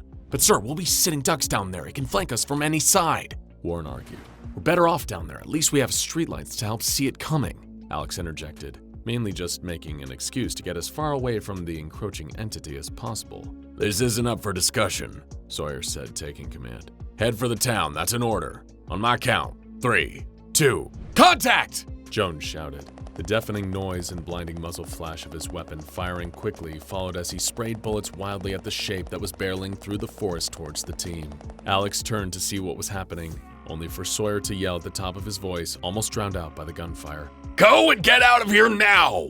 Obeying his orders, Alex turned his heels and sprinted towards the low orange light of the nearby town, just visible at the edge of the tree line. Warren was next to him, matching his speed, their heavy tactical gear that was strapped to their bodies jostling back and forth each time one foot came down on the forest floor. Glancing back over his shoulder, Alex saw Jones had ceased fire and was running up behind them. Further back was Sawyer, with the Grinner bearing down on him. The commanding officer of Terrifying Black had his weapon raised, fingers squeezing down on the trigger. Every round he fired illuminated part of the forest for a split second. Alex couldn't make out the creature in any great detail, not while also running further and further away, increasing his distance from it. All he could make out from this far was a fleshy, quadrupedal mass galloping straight for Sawyer. He was yelling to get SCP-4910's attention, the sound of his war cries carrying over the night air. As the 3 MTF agents broke through the tree line and reached the edge of the forest, their commander's shouts quickly turned into screams of intense pain and unspeakable horror, and then fell silent. Alex wasn't sure if the creature had attacked and eaten him, or caused more of those unnatural teeth to fill Sawyer's mouth, blocking his screams permanently. Reaching the town, every road was completely deserted, gently lit by the dim glow of orange streetlights. Tiny rural stores and independent businesses had their doors bolted tight, rolled down shutters locked up for the night, meaning hiding in one of the buildings wasn't an option. Panting, Alex leaned over and put his hands on his knees, trying desperately to catch his breath. "Now what?" Warren asked, the terror in his voice impossible to miss. "That thing's gonna be here any second." "We need to get away from here as fast as we can and then send word to the Foundation," Alex answered, speaking between deep, breathless wheezes. "Tell them we need backup, that this thing is too dangerous for only 3 of us to take on." "There may not be enough time for that," Jones chimed in, standing a few paces away from the others. He had been staring down the long stretch of the street they had stopped at, frozen to the spot, barely moving a muscle. Both Alex and Warren turned to look in the same direction, and there it was, only a few feet away under the light of a street lamp. It was almost like SCP-4910 was waiting for them to catch their breath, intelligent enough to know its hunt wasn't yet over. Alex, having now finally gotten a better look at the monster, instantly wished he hadn't. It made him feel sick, like there was a lump lodged in the back of his throat. The Grinner stood atop 4 pink, sinewy legs, its body just a formless mass of pure musculature that looked like it had been sculpted out of the same tissue that human gums are made from. It lacked a neck, instead having a pair of massive jaws poking out between its front shoulders, a dark, marble-like eye on either side of its head. SCP-4910's wide, almost crocodilian jaws parted, showing off what had earned it the ironic nickname of the Grinner. It presented a gaping maw of crooked, uneven teeth, with more clusters of enamel protruding from its back, elbows, and head. These teeth even formed the hooves it walked on. At this distance, it was hard to tell if the sickening yellow coloring of the teeth was purely because of the streetlights, or that they had been stained and covered in plaque.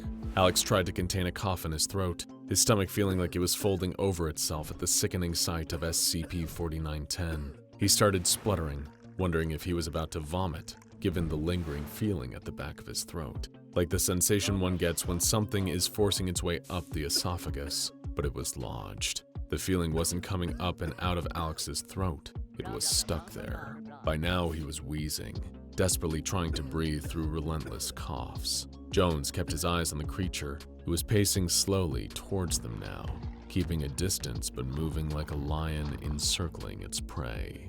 Warren turned and kneeled down to Alex, slapping him hard on the back, trying to help him cough up whatever he was practically choking on. Alex's eyes started going misty, watering up as he gasped for air, still feeling that lingering feeling of being held right at the edge of being sick. In a final act of desperation, he jammed his fingers down his throat, trying to dislodge or dispel whatever was making him gag. That's when he felt it, a cluster of little, solid pieces embedded in the roof of his mouth. Teeth that hadn't been there before, hadn't grown naturally, but had just sprung out of his flesh, and more were growing.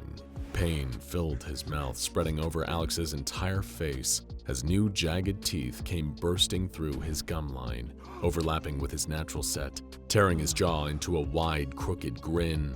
Looking up through his tear-filled eyes, he could see the same uneven smile on the face of the Grinner as SCP-4910 began dashing towards its next prey.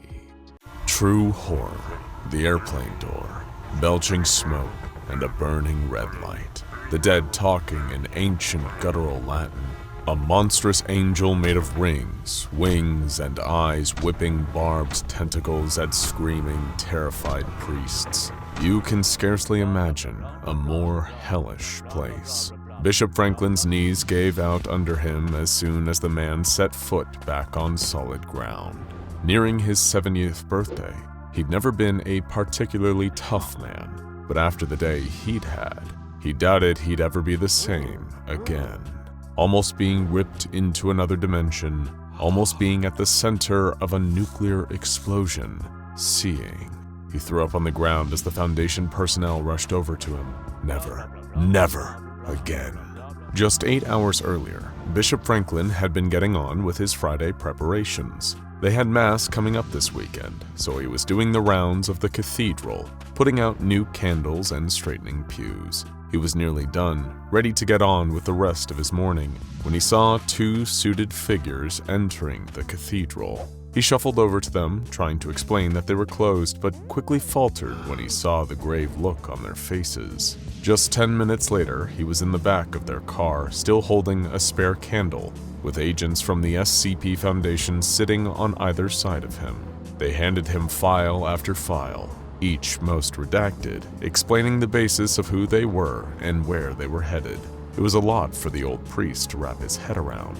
He'd always believed in a higher power and a spiritual realm, but this sounded a whole lot more serious than that. Monsters, aliens, other dimensions, facilities, portals. He questioned the agents on it. They just looked grimly from one to another as the car wound its way to the private airstrip in the middle of nowhere. Bishop Franklin had always hated flying, but he hated it a whole lot more as he approached the airplane with no idea where he'd be landing.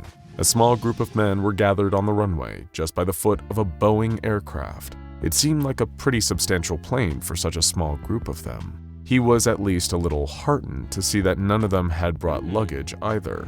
In fact, most of them were just like him.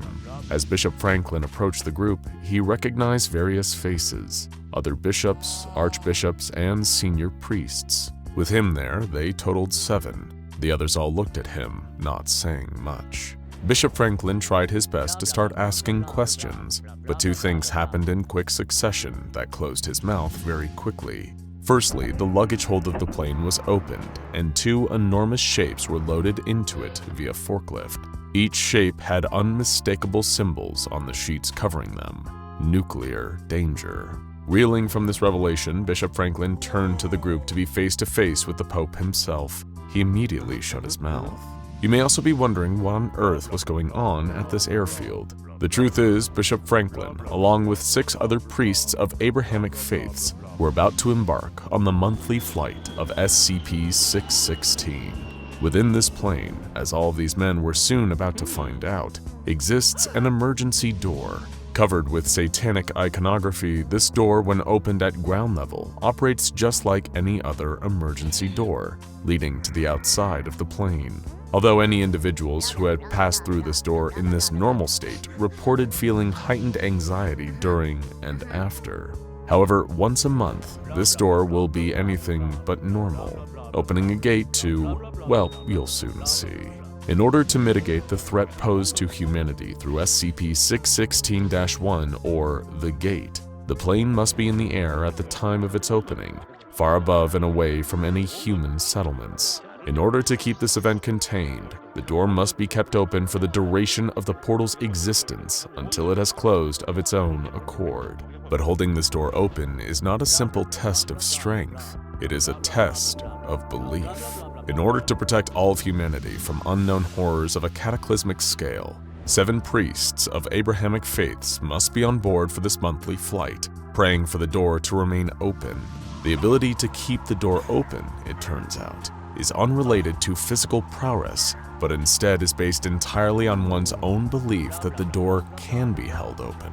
As such, religious figures praying to a higher power are incredibly well suited to the task. Once per year, the flight is blessed by the Pope, and every time the plane takes off, it must be holding 2 nuclear warheads in its hull. Both can be remotely detonated by the ground team, who will be in constant radio communication with the pilot. Should the pilot fail to give them regular updates on the status of SCP-616-1, the event will be treated as an XK class end-of-the-world scenario, and both nuclear devices will be detonated without hesitation. But Bishop Franklin only knew about half of this information from his redacted set of documents, and had forgotten half of them on his stressful car journey.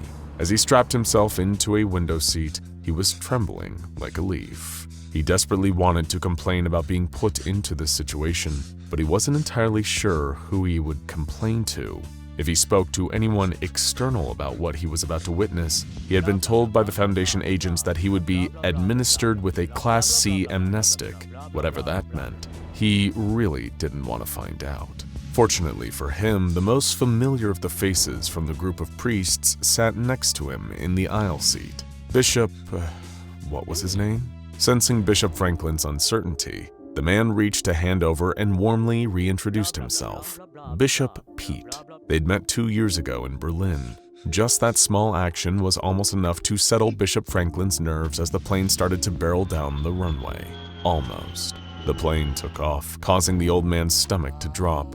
Heart hammering, he looked around, spotting the emergency door. It was just up ahead of him, around the middle of the fuselage. It would have looked like a normal emergency exit, but for the blood-red markings scrawled across it. A wave of dread washed over him. It certainly looked evil, that was for sure. Trying his best to help, Bishop Pete struck up a conversation. He explained it wasn't his first time doing this. He'd been drafted to help 3 months ago. It was scary for sure, but everything was totally fine. The Foundation had planned everything to a T.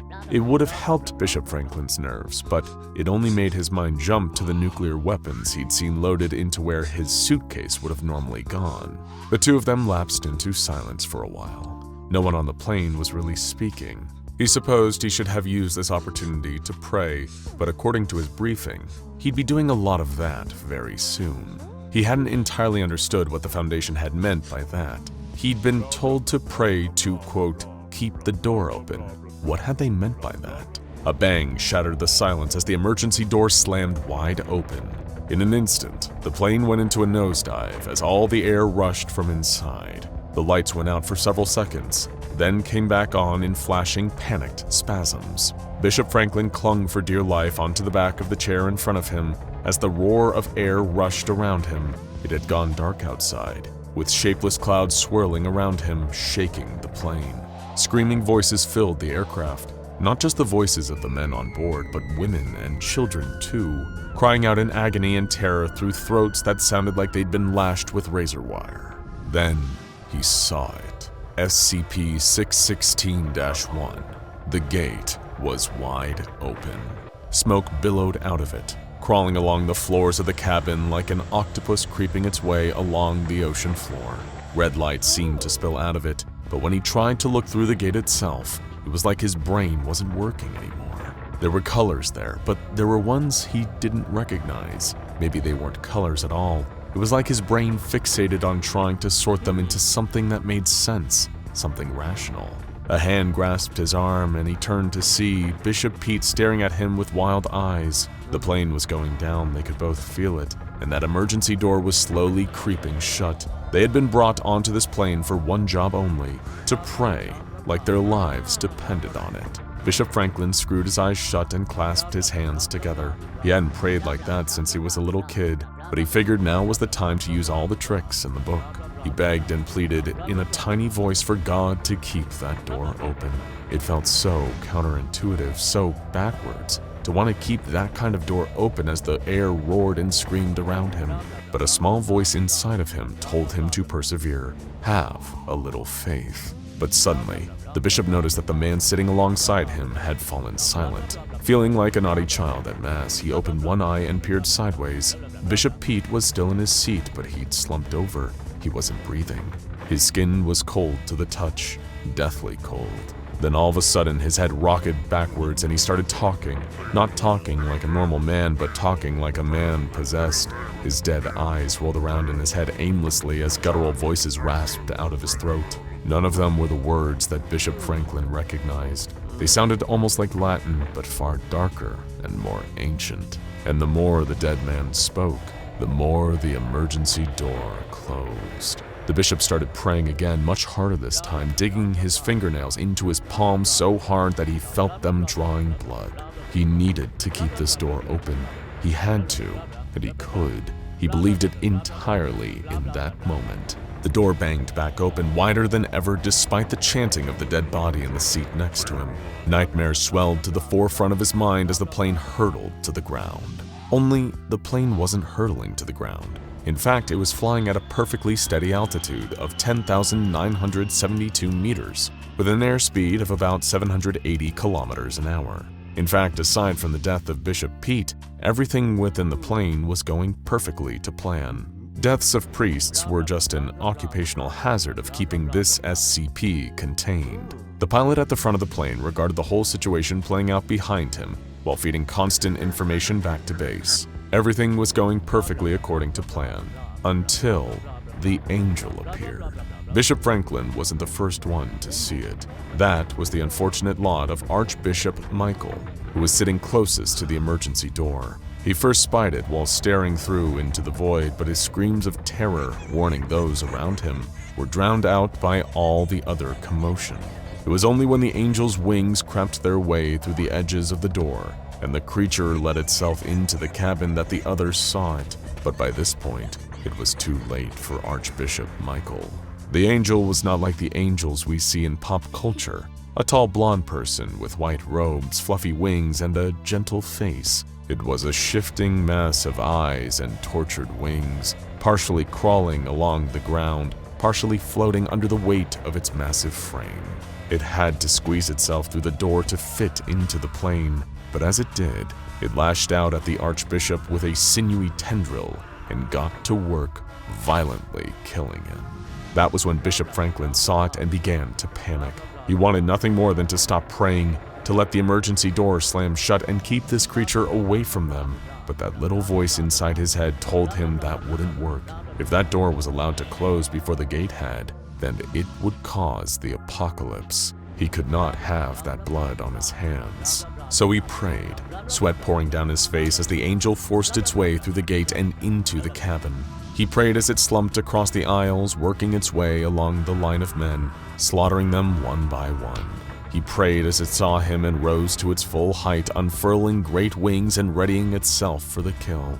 And he prayed as a wind more powerful than any on earth blew through the cabin and pulled the angel back through the gate. The emergency door slammed shut, and in an instant, the plane seemed to right itself. No more turbulence, no more wind. The light flickered once more and then came back on steadily. The seatbelt sign pinged off, and oxygen masks dropped from the ceiling about 4 hours too late. Bishop Franklin couldn't believe the time when he looked at his wristwatch. He had been on this plane for weeks, surely, not just 4 hours. That was absurd. It all felt like a dream as the aircraft circled around the airstrip preparing for landing. Everything in the plane seemed totally normal to him now, except of course for the 4 dead bodies, one of which was slumped towards him in the aisle seat. The plane landed. The bishop staggered down the stairs and threw up on the blacktop. After a few awkward moments, the pilot sidled over to him and muttered a quick thanks. "I was really close to calling it a failure there and having to set off them nukes. I don't know what you prayed for, but you did good today."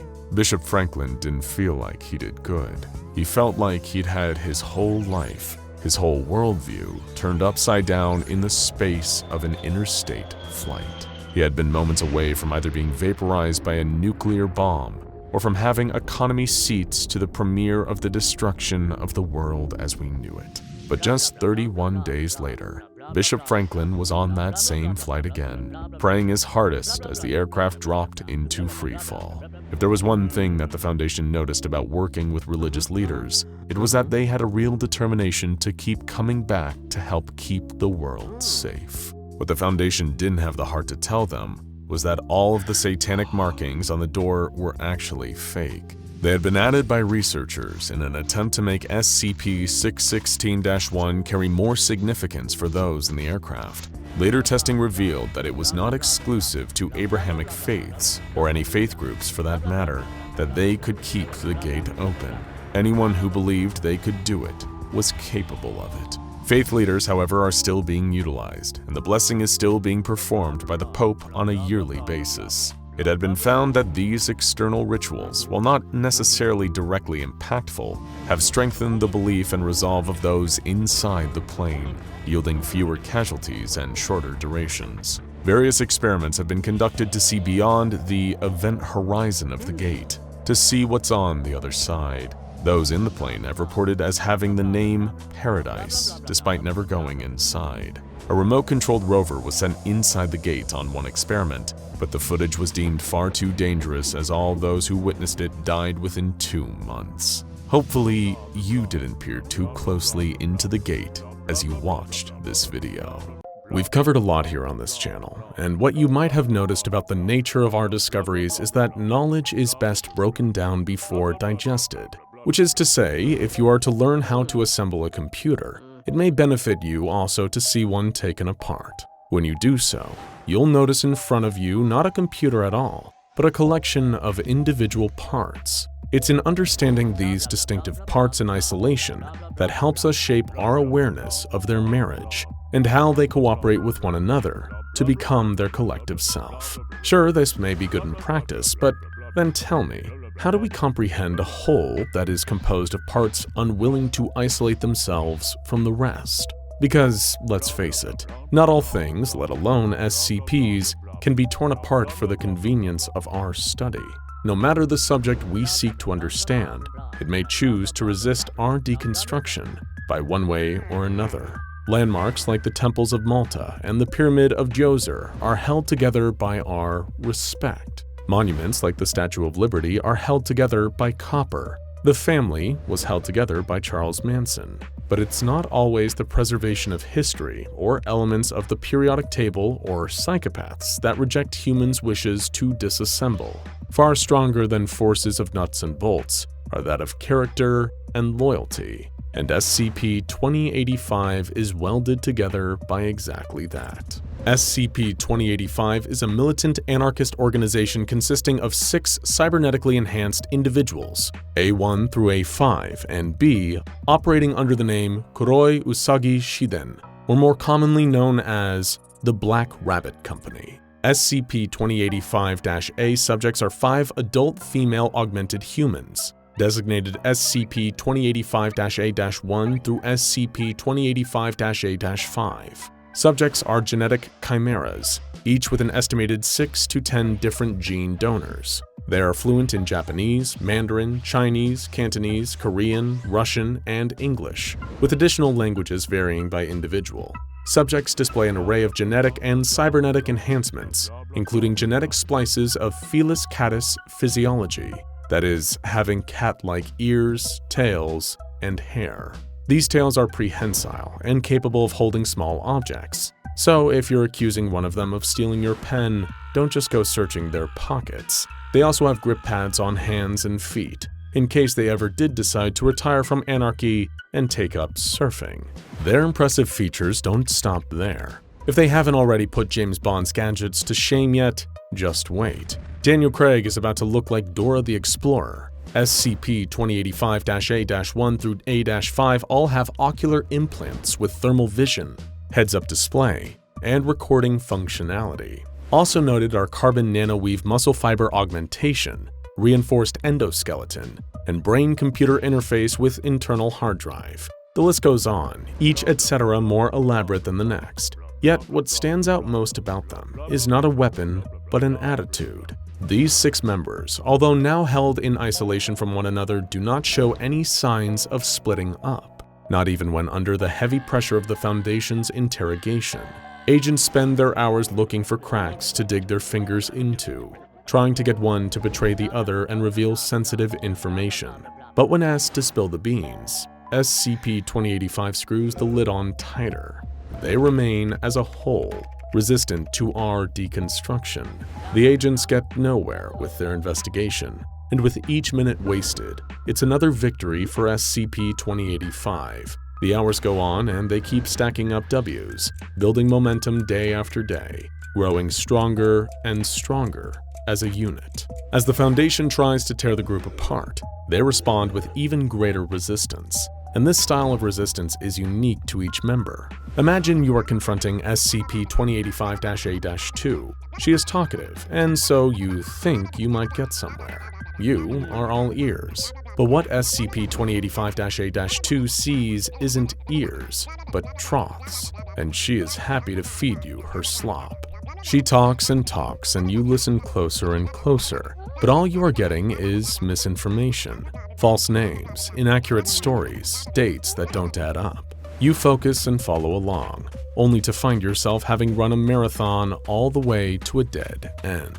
Now you are faced with SCP-2085-A-5, who takes a different, more nonsensical approach. You are happy to no longer have to sit through inaccuracies to decipher truths, but now there are no truths at all. All that you are given are absurdities. She speaks in a way that makes you scratch your head, once saying for no apparent reason, "I take a hammer and I break my legs. I break 'em for the better." After so many scratches, you swear you've dug an inch into your skin. And so you move on to SCP-2085-A-4 hoping for better luck. She is straightforward with you, that much you like, but she's hostile and doesn't cooperate. When you ask her name, she raises her middle finger. She tucks it back in to create a fist, and then that fist punches the divider between you.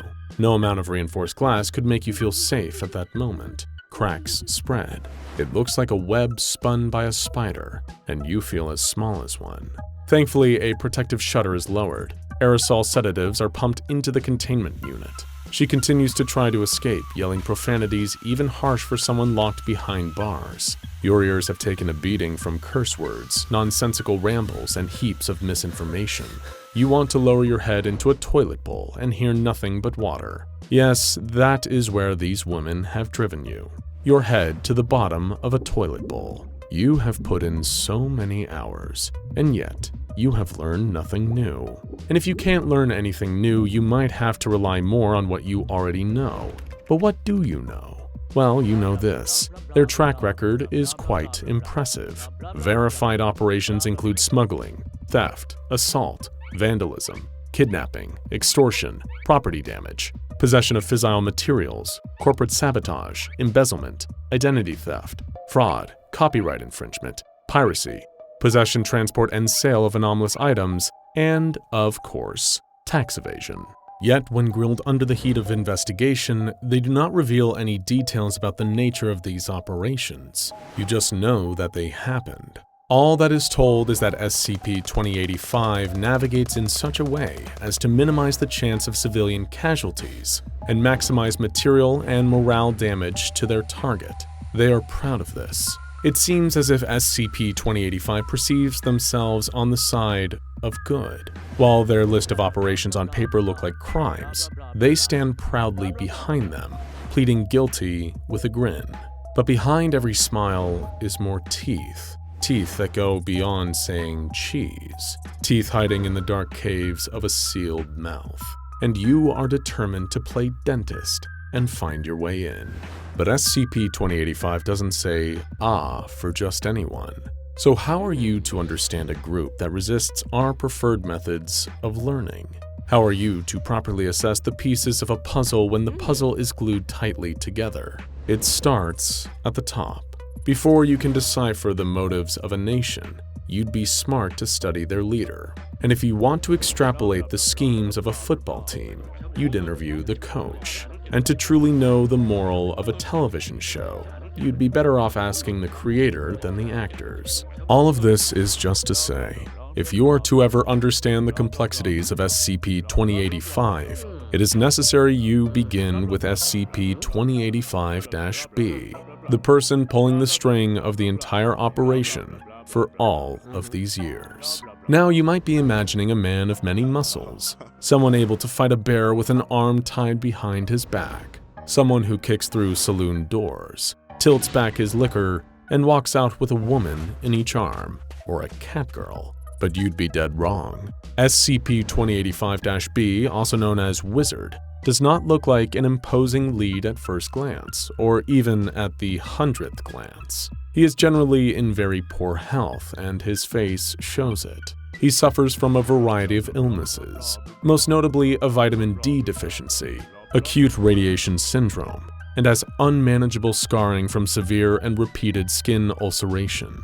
He doesn't wear a cape and glamorous spandex often found hanging in superheroes' closets, but instead he wears an advanced crew escape suit, accompanied by a cheap bathrobe and flimsy red felt wizard's hat. He looks, with no elegant way of putting it, like a dork, a goofball, a doofus. You get the point. Furthermore, he is an adult male human with certain cybernetic and genetic enhancements. He has an adaptation of the gastrointestinal tract to allow for an all-liquid diet. Within his suit, an esophageal input port and waste output port are integrated. It is equipped with modifications to regulate sweat, reduce abrasion damage from extended usage, and aid in skin regeneration. His genetic enhancements include the replacement of 11 previously missing digits on hands and feet, and also has an internal drug pump, typically used for painkillers. Because, as we are about to learn, SCP-2085-B is most often on the wrong end of pain. Notice these modifications are not those you would find in a science fiction novel, but more likely behind the trench coat of a suspicious man in a dark alley. And we all know nothing good is ever concealed behind a trench coat. But have you ever wondered if that truth also extends to robes? Because when we pull open SCP-2085's, what we find is truly terrifying. SCP-2085-1. SCP-2085-1 is a fibrous mass of self-replicating carbon nanomaterials within SCP-2085-B's chest cavity, with growths protruding into the liver, pancreas, gallbladder, spinal cord, and left lung. The growth of the SCP-2085-1 and its consumption of SCP-2085-B's body tissues has been impeded through the addition of various containment implants used to sever communication between growth sections and control nodes, and counter the replication process. SCP-2085-1's rate of replication without the influence of these containment implants is unknown. SCP-2085-1's periods of activity occur on average once every 3 months. The process lasts for up to 15 minutes and causes SCP-2085-B intense pain.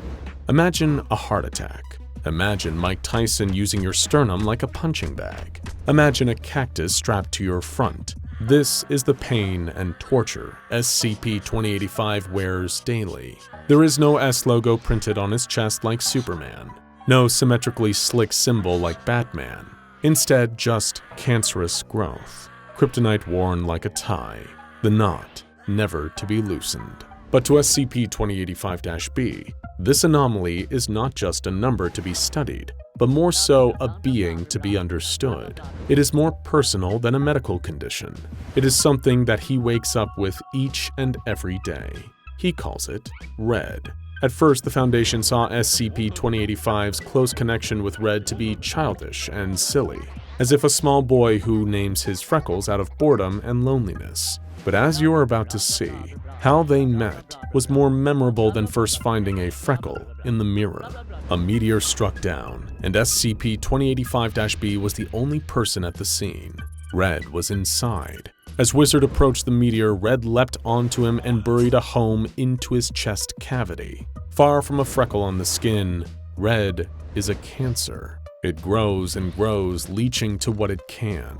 It can't be removed with surgery. It can't be covered by a band-aid. It has no empathy or mercy. It leeches on and eats away at its host. But it's more than pain that it causes. Falling off a swing set and bursting open your leg hurts, sure, but at least both you and your injury are on the same team.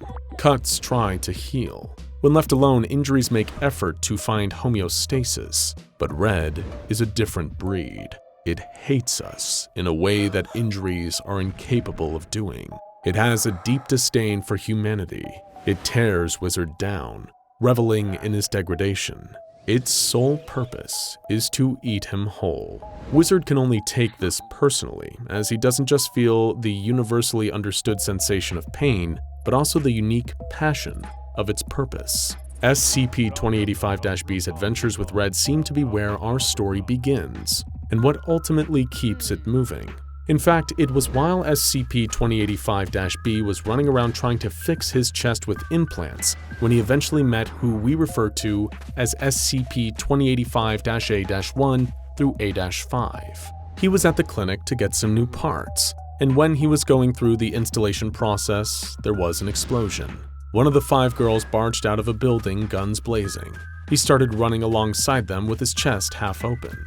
The woman embraced him immediately and reciprocated. Knowing nothing of the situation, he instinctively knew to take their side. There were bullets coming from both directions, but he intuitively understood which side was good and which side was bad.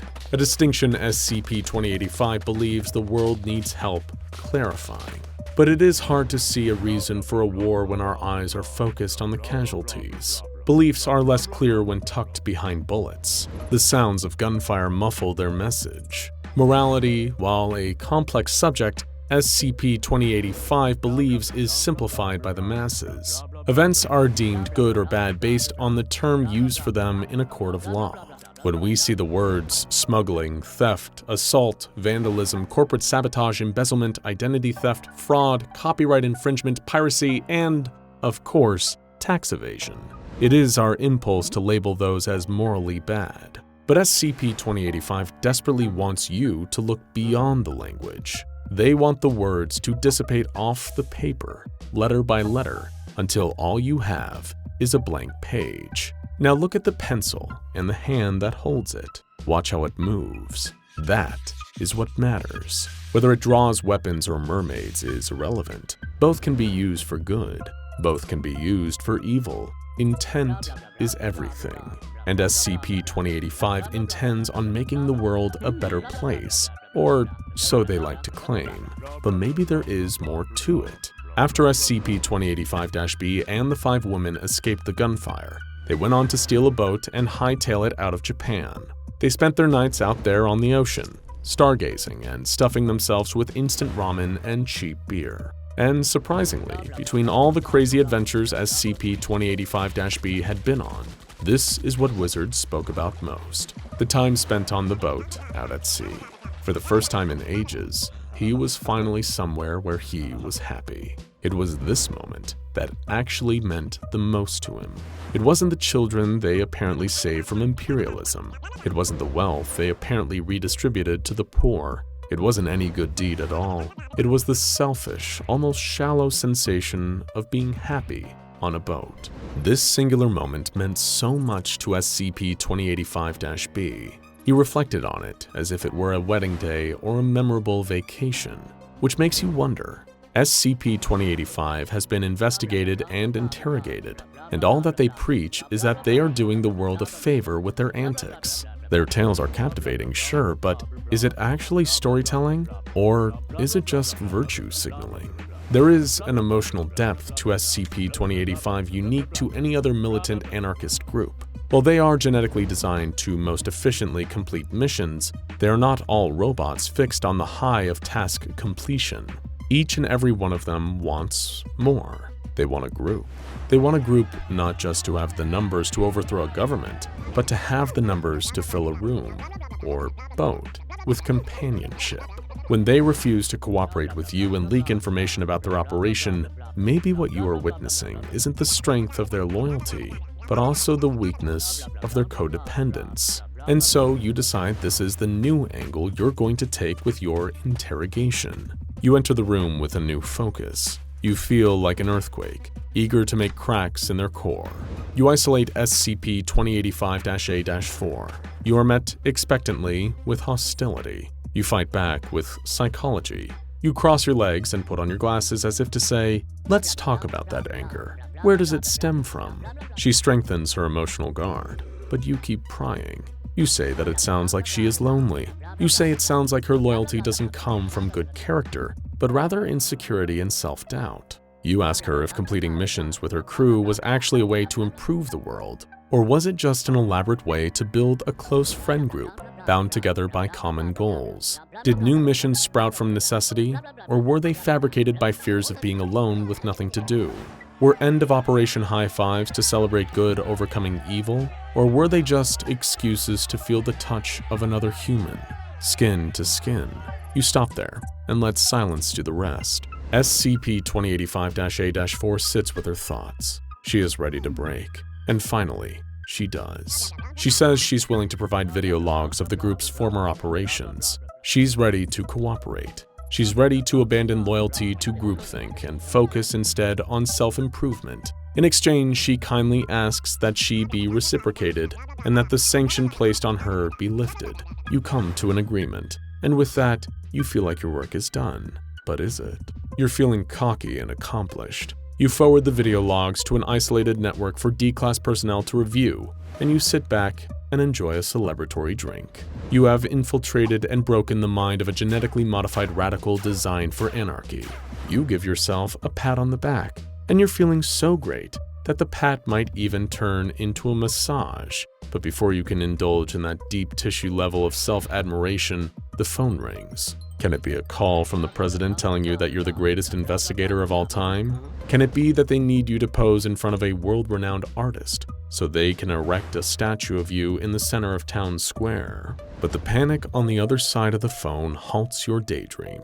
Your stomach drops, as if a sudden plummet from a perfectly vertical roller coaster. You have fallen into a trap. The video log at the center of your negotiation was not all it was promised to be. The file, titled backup.avi, consisted of a 2-hour-long video of a feces-filled toilet, presumably recorded from SCP-2085-A's point of view, accompanied by an audio loop of the folk song Korobaniki, as performed by the Red Army Choir. Its absurdity feels like an art project, like a short film you are assigned to watch in a community college class. But instead of putting you to sleep, it does a whole lot more. The contained audiovisual cognitohazard induced anaphylaxis and exudative diarrhea in the observing D-Class subject. The D-Class subject died 4 minutes after initial access of the file from blood loss and oxygen deprivation. SCP-2085-A-4 sits in containment, laughing, while you sit there on your couch, dethroned, back where you started, having thought you tore SCP-2085 apart with your mind, only to learn that your efforts only reinforced it with more glue. The devil on your shoulder, your guardian angel. These are expressions that we've all heard countless times. Of course, they're not supposed to be taken literally. None of us have a heavenly spirit looking over us and protecting us from harm, in the same way that nobody really has a little red-skinned imp whispering encouragement to commit atrocious deeds in someone's ear. They're metaphors. Guardian angel refers to any instance of seemingly divine intervention, but is more often a coincidence that ends up benefiting a person when they need it most. And the devil on your shoulder, that's temptation. The little voice in the back of your head that sometimes eggs you on to do something you know you shouldn't. But what if there was a being that was both a demonic, malicious creature that also acted as a guardian for someone unable to protect themselves? Is it even possible for a being to be both angel and devil? And who out there could ever qualify for such holy and hellish protection? Ombre Rouge was once a fairly normal place to live, a small Louisiana town in one of the smallest of these 50 United States. Its name was derived from the French language, translating to Red Shadow, an ominous name for a township that was otherwise so uninteresting and forgettable. In fact, if things had never panned out the way they had, Ombre Rouge would have stayed that way, just a place where nothing interesting ever happened. All of that changed, of course, when the disappearances started. For anyone who might be too young to remember them, the mid-2000s were a turbulent time. The Iraq War was in full swing, and a nationwide financial crisis was rapidly approaching. But in the midst of all this global chaos and instability, the residents of Ombre Rouge were soon to be caught in the thralls of their very own shared torment. At first, like with most bad things, it started small. One person went missing, an unfortunate occurrence, but not exactly unheard of. Sadly, these things happen, especially when you live so close to the swamplands of Louisiana. People wander out into the marsh under the searing heat of the sun, only to suffer heat stroke, collapse, and end up buried in the dark, dank mud, never to be seen again. Few of those living in the town took much notice of the first disappearance. Apart from the missing person's relatives, many just shrugged off the news. As sad as it was, most of the townsfolk were just grateful it hadn't happened to any of their own family or friends. Maybe it was that ignorance, that lack of vigilance or reaction, that meant a second resident would also be reported missing, not long after the first. But this time was different. Unlike the previous disappearance, this one had an eyewitness. Clement Donovan, known to locals as Clem, had spotted a passerby while taking out bags of garbage. This unassuming pedestrian was the second disappearance victim.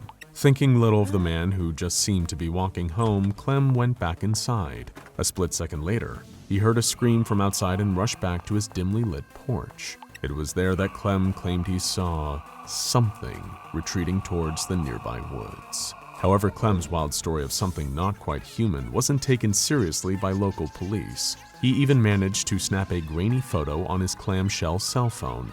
But back in 2005, phone cameras were nowhere near as advanced as they are today.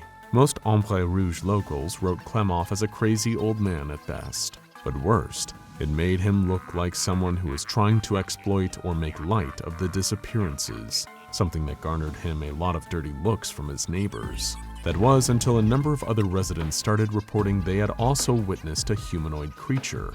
It's hard to say if any of these eyewitnesses were genuine and how many were just people latching on to Clem's story. Regardless, the disappearances hadn't stopped, and it didn't take long for an unknown organization to roll into Ombre Rouge after hearing the rumors of a creature sighting.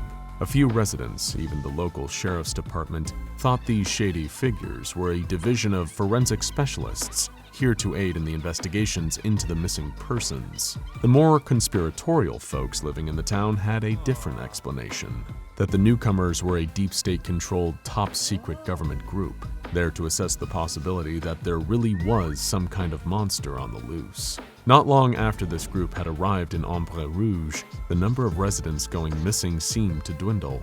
On the 18th of December 2005, they packed up and left town, giving no explanation to the local police. Nobody knew if this secretive foundation had actually uncovered the perpetrator responsible for all the disappearances, if there even was any creature like the rumors said.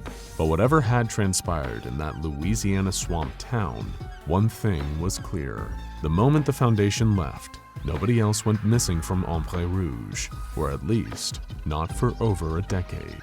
Before then, however, little else of note happened in Ombre Rouge after the initial spate of missing persons cases. This, apart from a car accident that took place just under a year after the various disappearances ended.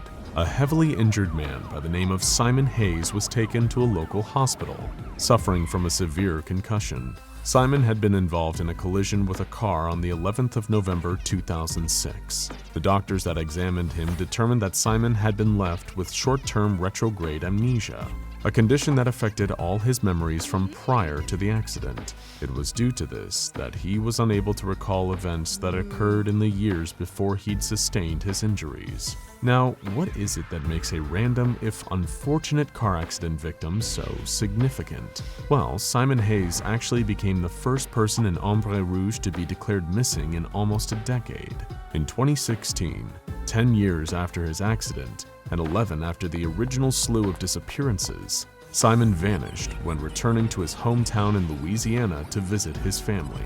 Naturally, Simon Hayes wouldn't be the last familiar face to return to the town. A repetition of such similar and strange occurrences as before also brought the mysterious foundation rolling back in. Little did the townsfolk know, in the year that had followed the group's original exodus from Ombre Rouge, they had lost something. On the exact same day Simon suffered his accident, whatever it was the Foundation had left town with had managed to escape. Perhaps this was a purely coincidental occurrence, but what if it wasn't?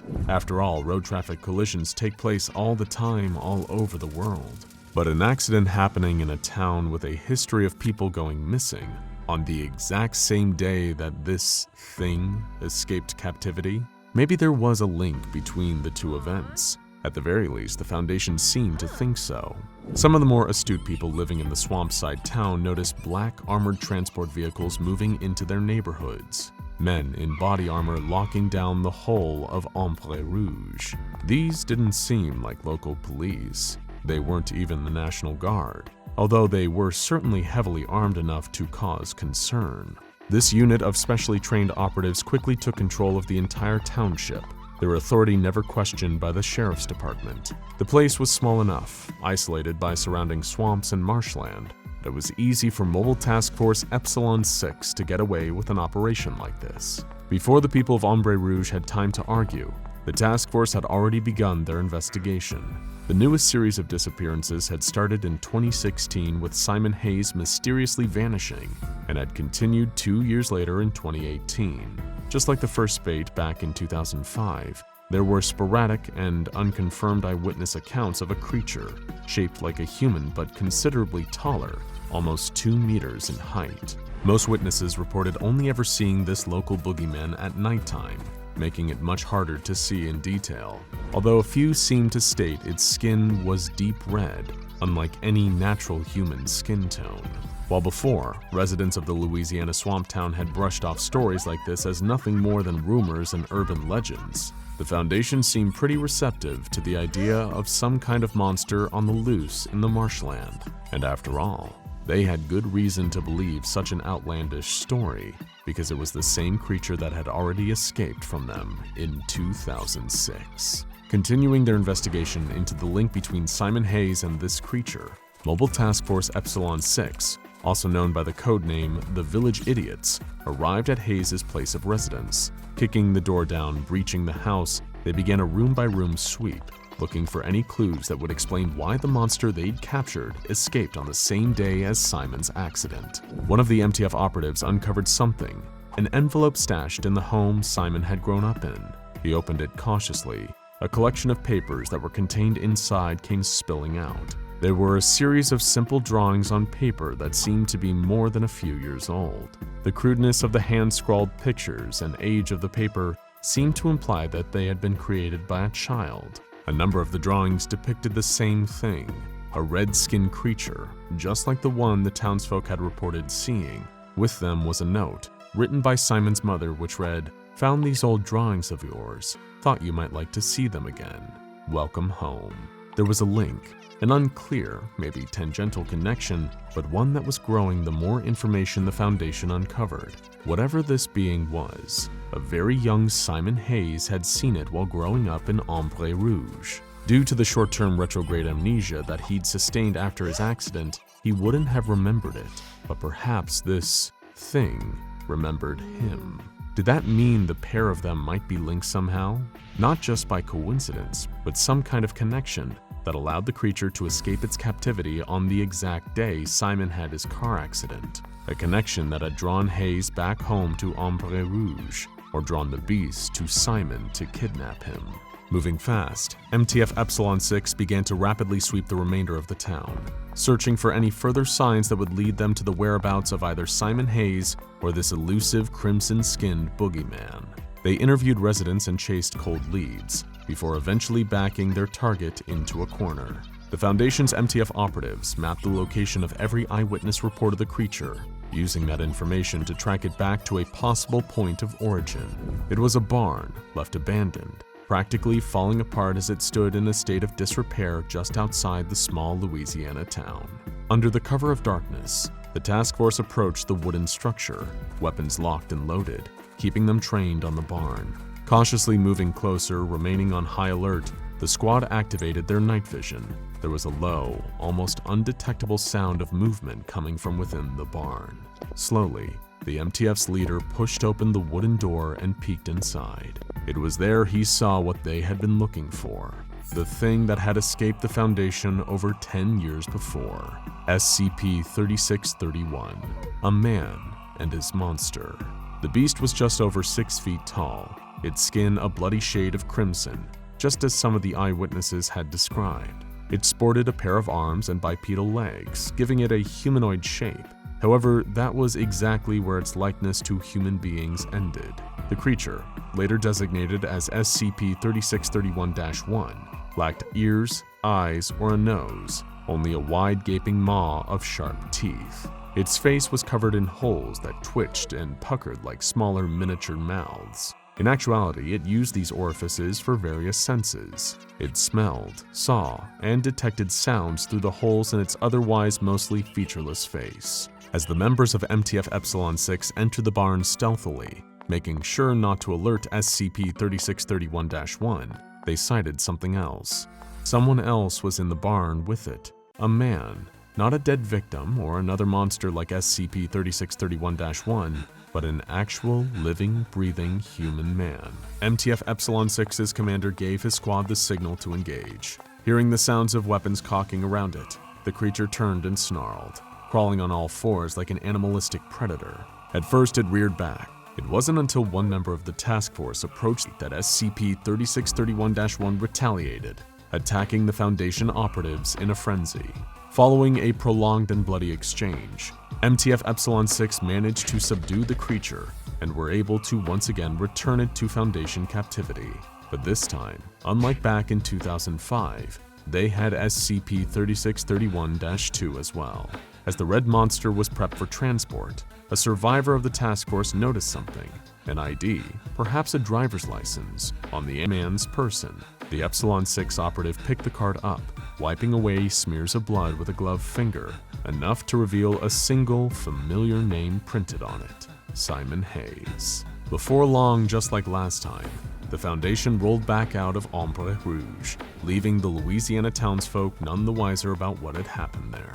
Little did they know the red shadow hanging over their home had been lifted, but it had come at the cost of a number of disappearances that would remain unsolved. People who would never be found, families forced to go on without ever getting answers. When he was returned to the Foundation's labs, SCP-3631-2 was sent for extensive examination. Given the severity of the invasive organ transplants he'd undergone, it was impossible to tell if he was, in fact, Simon. The creature had been regularly replacing the man's internal organs on a monthly basis whenever they showed signs of decay or failing. Somehow, despite the high risk of blood loss and infection posed by this crude form of surgery, the subject had remained alive, but he was unable to speak, conscious, but showing very limited responses to stimuli.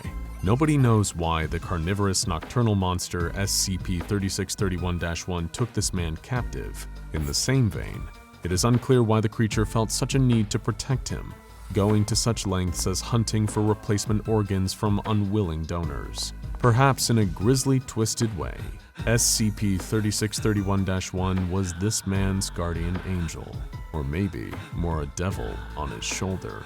I wonder, is it really possible for something to be both? Modern cognitive neuroscience tells us that our memories are about as reliable as a weatherman at your local news channel. When a couple is asked, "How did you first meet?" They are lured into romanticized reflection. They might recall locking eyes at a school dance. They might recall the night being just perfect, despite the truth being far from it. We don't remember the spilled punch, the stepped on toes, or the stuttering. We only remember the X's and O's. Our memory doesn't find the needle by sifting through the haystack, but rather by lighting a match and setting the barn ablaze, until all that remains is the small piece of silver shining through the smoke. In this way, our memories are our best friends. They know exactly when to lie to us, feeding us misinformation about the past to satisfy ourselves in the present. Because if humans were capable of writing and recalling accurate personal accounts of their history, our memories would be stiff, unmarketable literature. And when a book gets boring, we tend to tap out. Just the same, when our lives get monotonous, we tend to give up. So we have our faulty, biased brains to thank us for our perceived happiness and fulfillment. Our inaccurate memory systems consequently help us hide trauma, contrive purpose, and infuse unique importance into an otherwise banal existence. But let it be known, not all cerebral restructurings are gifts from psychology. Some are curses from SCPs. Which of these two possibilities is more existentially terrifying is up to you. SCP-5040 is a non-existent Japanese horror film entitled Tears of Blood, which spontaneously manifests in human memories. SCP-5040 is a master of persuasion. Those affected by SCP-5040 will remember going to see the film, even when their supposed attendance would contradict empirical evidence. It manipulates the mind into unwavering faith. While humans occasionally stumble upon the self-awareness to question their recollection, there are no documented instances of an individual doubting this specific memory. Somehow, beyond the Foundation's understanding, SCP-5040 manages to suspend the skepticism of its victims. They accept the memory as canon, as brute fact. Victims of SCP-5040 do not need a ticket stub to know they have been to the theater, and SCP-5040 afflictions can occur any place where movies are shown. It even transcends laws and navigates social norms. In cultures where its content would usually be prohibited by regulations and frowned upon by the public, it still inserts itself into the memory of its prey, and once that memory is planted, it's an event that can't be forgotten. Like the birth of your first child, like your favorite football team winning the Super Bowl, like the employee number you punch in and out of work every day for the rest of your life. It stamps itself into the forefront of the subject's brain, waving its arm, pleading to be recognized, begging for attention. Descriptions of the film are always similar in nature, as are the circumstances and events surrounding the viewing. However, reports of SCP-5040's story and characters are never fully consistent from one subject to the next, and the film's setting, subplots, character names, and much of the dialogue are different for each viewer. Whether this is SCP-5040's intent or inadequacy is unclear. Casting also varies and appears largely arbitrary. A broad variety of Japanese performers and entertainment personalities, both living and deceased, have been said to star in the film, even when the actor in question has no real-life associations with the horror genre. Imagine famous Japanese actor Pat Morita, better known as Mr. Miyagi from The Karate Kid, being the lead in a horror film. Despite the fact this would be a noticeably strange casting decision, SCP-5040 would still be taken seriously. Despite any and all deviations from expectations of the medium, SCP-5040 is seen as legitimate. Kinks in its design are overlooked by the viewer, similar to how our sleeping selves most often don't recognize we are dreaming, even when we encounter flying horses, friends with banana fingers, and leprechauns playing Pot Limit Omaha in Chris Hemsworth's basement. This may be because, despite all of its quirks, the film's core is sturdy. Its beginning, middle, and end are always in agreement. It doesn't stray from Robert McKee's universal structure of story. Not even the sick, twisted M. Night Shyamalan himself could have created a cinematic experience quite like this. After conducting more than 300 interviews, researchers have constructed a detailed synopsis of SCP-5040's most consistent story elements and the most common sequence of events associated with the viewer's memory of their screening attendance. There is no matinee with this movie. Screenings always begin at sunset. If there are obstacles standing in the way of the subject's attendance, SCP-5040 will see them removed. Dentist appointments, drinks with a friend, a long procrastinated date with the treadmill. All these commitments for that day and time will be pushed down the subject's list of priorities, making way for the movie. They will learn that their plans have been canceled or resolved one way or another. The dentist's office burned to the ground. Your friend is suddenly sober. The model of treadmills at your gym have been recalled. Somehow, some way, time is freed up. And when life is kind enough to offer respite from personal and social obligations, it is modern humans' instinct to sit down and veg out. At this moment, the subjects decide to see a movie at a nearby theater. Upon arrival, the theater looks to be an entity in its own right. Long lines of patrons are like limbs extending from its center box office. Bright, blocky letters forming the film's title run across the marquee like a cheap tattoo. It is truly madness. A frenzied crowd gathers at the box office, pushing and shoving, clawing at the glass partition for a ticket. The entire theater has been reserved for this special event, a one-time only screening of a rare, critically acclaimed film. Admission is entirely free. But is it actually free? Or has the cost just not declared itself? When the subject reaches the auditorium, they scan their eyes over the sea of people. Heads emerge from the backs of almost every seat. They can only find one empty space, and they have to shuffle like a crab to get past the mass of other viewers. In their seat, they notice that a large number of people throughout the audience are wearing disposable face masks. The woman sitting next to the subject's right wears one such mask, as does the woman on their left. And before you think, well, that isn't so weird, it's important to note that all of these accounts were taken years before certain recent events. Patrons continue to pack into the theater. Despite every chair being filled, more and more people enter. The aisles become overflow seating. Regulations of max occupancy are dismissed. In the darkness of the room, all that can be clearly seen are shapes. The rectangle that is the screen, the hundreds of circles that are the heads of the audience. But there is a shape that feels misplaced. What appears to be the letter P sticks up from the crowd, a thin line with a bulge protruding from the top. The specificity of its origin is difficult to define, but once the subject's eyes adjust to the dark, they notice it's an IV pole carrying a bag of unknown fluid. However, there is no clear indication of who it is connected to.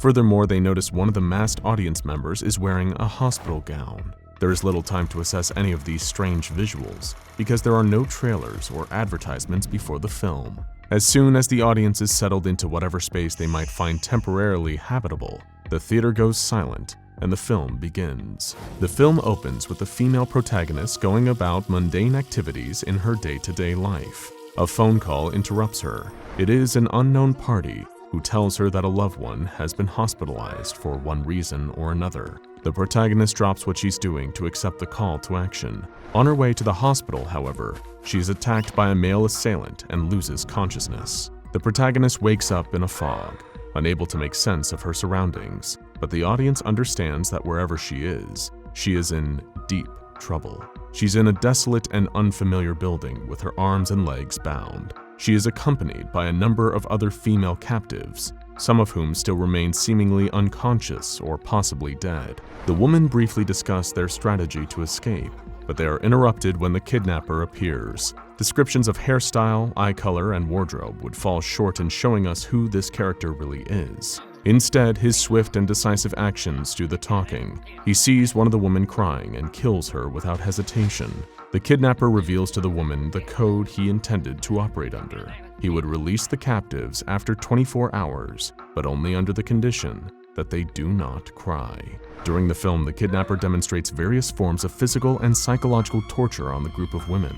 Despite their best efforts, the captives are unable to hold back their tears, and one by one, they are murdered until only the protagonist remains. Frustrated by the protagonist's unremarkable resolve, the kidnapper takes more extreme measures, increasing intensity of her torture. However, the protagonist is not one to be messed with. Despite being tormented, she seems in control of the situation. She doesn't succumb to the traditional dynamics of torture. Even while on the wrong end of the bat, she isn't afraid to swing. She fights back how she can. She mocks and insults her captor, and it's then she finds his weakness. Although a physically empowering villain, he is emotionally fragile. Her grit frustrates him, causing him to lose focus and become noticeably rattled. As the protagonist continues to weaken her kidnapper with words, the subject in the audience notices what seems to be a slight echo in the dialogue. They look up to see if something is wrong with the speakers. They even wonder if this is a stylistic decision made by the director. But then they notice where it is coming from. They eventually realize that the two masked women sitting beside them are quietly repeating every line of dialogue as it occurs. Their lips moving causes their masks to shake softly. With each word, the air from their whispers blows the cloth away from their mouth, only for the mask to collapse back in when the syllable is completed. If the subject looks even closer, they will see that the lower half of the women's masks are saturated with saliva. Things don't get any more pleasant when the subject shifts their gaze down the woman's body. Just near their waists, their hands are clasped together so tightly that their fingernails are digging into their skin. They tremble and fidget, as if having taken on the burden of the world's anxiety, and no medication can calm them down. Fingernails dig deeper into their skin, drawing blood and foreshadowing the film's finale. At the film's climax, the kidnapper approaches the protagonist with a double-edged razor blade and announces that even if she is freed, she will spend the rest of her life horribly disfigured. This leads to an argument between the two, the subtext of which alludes to themes such as nature of inner and outer beauty, the value of women in society, and the societal stigma against expressions of vulnerability. The argument on the surface, however, does not sound sophisticated or profound. There is no consolation for a fight having emotional depths. At the end of the day, the blows will always feel more physical than intellectual. Eventually, the kidnapper loses patience and grabs the protagonist by the shoulders and slams her to the floor. He reaches out his hands and grabs her by the face. The subject's attention is again pulled from the screen when they hear groaning from every direction. The wordless hums fill the theater with a sense of worry and uneasiness, so much so that the subject feels the room getting smaller as the air polluted with angst grows thicker. As the subject brings their eyes back to the film, they see the kidnapper gripping the protagonist's lower lip between his thumb and forefinger, squeezing tight as to pop her lip like a balloon. The kidnapper then takes the razor blade to the victim's lips. He pauses to mock the protagonist, and while he does this, blinded by pride and arrogance, she jolts into action, grabbing the razor right out of his hands with her teeth. She follows up her burglary with assault. Her neck stabs forward, and in a blur, she stabs the kidnapper's eyes out. It happens in an instant. The kidnapper has no time to react. Blood spills from his face. Screams pour out of his mouth. During this time, the protagonist maneuvers the razor into her fingers. She hacks away at her bindings, but they are stubborn and resist her sawing. The battle continues, and the kidnapper is able to tear off the victim's lips entirely. She looks like a monster now. As the kidnapper smiles and celebrates his wrongdoings, the protagonist finishes freeing herself and slits the kidnapper's throat with the razor. The protagonist locates the exit and scrambles towards it as the kidnapper bleeds to death on the cold, hard floor. The protagonist then speaks her final words. Due to her injuries, her voice is muffled and raspy. She bears down and calmly speaks. One last time, she mocks the kidnapper, telling him that he cried tears of blood and therefore had to die according to his own rules. During this climax, it is reported that the subjects experience a sense of dread unique to any other terror ever felt. Strangely, the feeling appeared not to correspond to the scene in the film at all. It is a feeling entirely separate from the viewing experience, as if for a moment, the subject is taken out of the moment in time and transported to a realm composed only of fear and anxiety. But just as quickly as they left, they returned. The Foundation sees it worth mentioning that this peculiar moment happens to occur during the film's most clearly recalled scene. While descriptions of violence vary from one viewer to the next, the climax is unshakable in its consistency. This is further evidence that SCP-5040 has a core foundation that remains intact. False memories are given validity by our peers. When we tell a story, the inaccuracies are often the best parts, the exaggerated drama, the rearranged sequence of events, the jokes you thought of in retrospect, but weaved into later accounts. While a storyteller knows when to lie, a good storyteller knows how to not get caught. SCP-5040 captivates its audience, but it seems to know how much it can get away with. By providing a consistent, objective truth, a climax that is reported the same across all accounts, SCP-5040 insists, even if only briefly, on being a credible film, not just a random sequence of 24 frames per second. Eyes back to the screen, the film abruptly cuts to an unspecified point in the future. Now wearing a face mask to hide her disfigured mouth, no different than the one seen worn in the theater, the protagonist walks down the street to her apartment, indifferent to the crowd of paparazzi that follows her. It is clear that this is now just a part of her life. The lights flash on her face. When she reaches her bedroom, the protagonist slowly pulls down her mask. Face free from cloth, she stares at herself in the mirror. It is silent. What she sees is less notable than what she doesn't. The lower portion of her face is gone. She focuses only on that. It's hard to know if she will ever see into her own eyes again. Her gaze might forever be fixed on what she can't get back. And through those eyes that long to see more, she sheds a single tear. Over the course of several minutes, her weeping gradually builds into frenzied sobs and shrieks. It can first be misinterpreted as bad acting, a case of doing too much. But as the crying carries onward, it's understood that the horror in her wallowing is all too real. The film cuts to black and the credits roll, but the sound of the protagonist's cries continue to play with no other audio until the credit reel ends. And even then, in silence, it's hard to say if she ever stopped crying.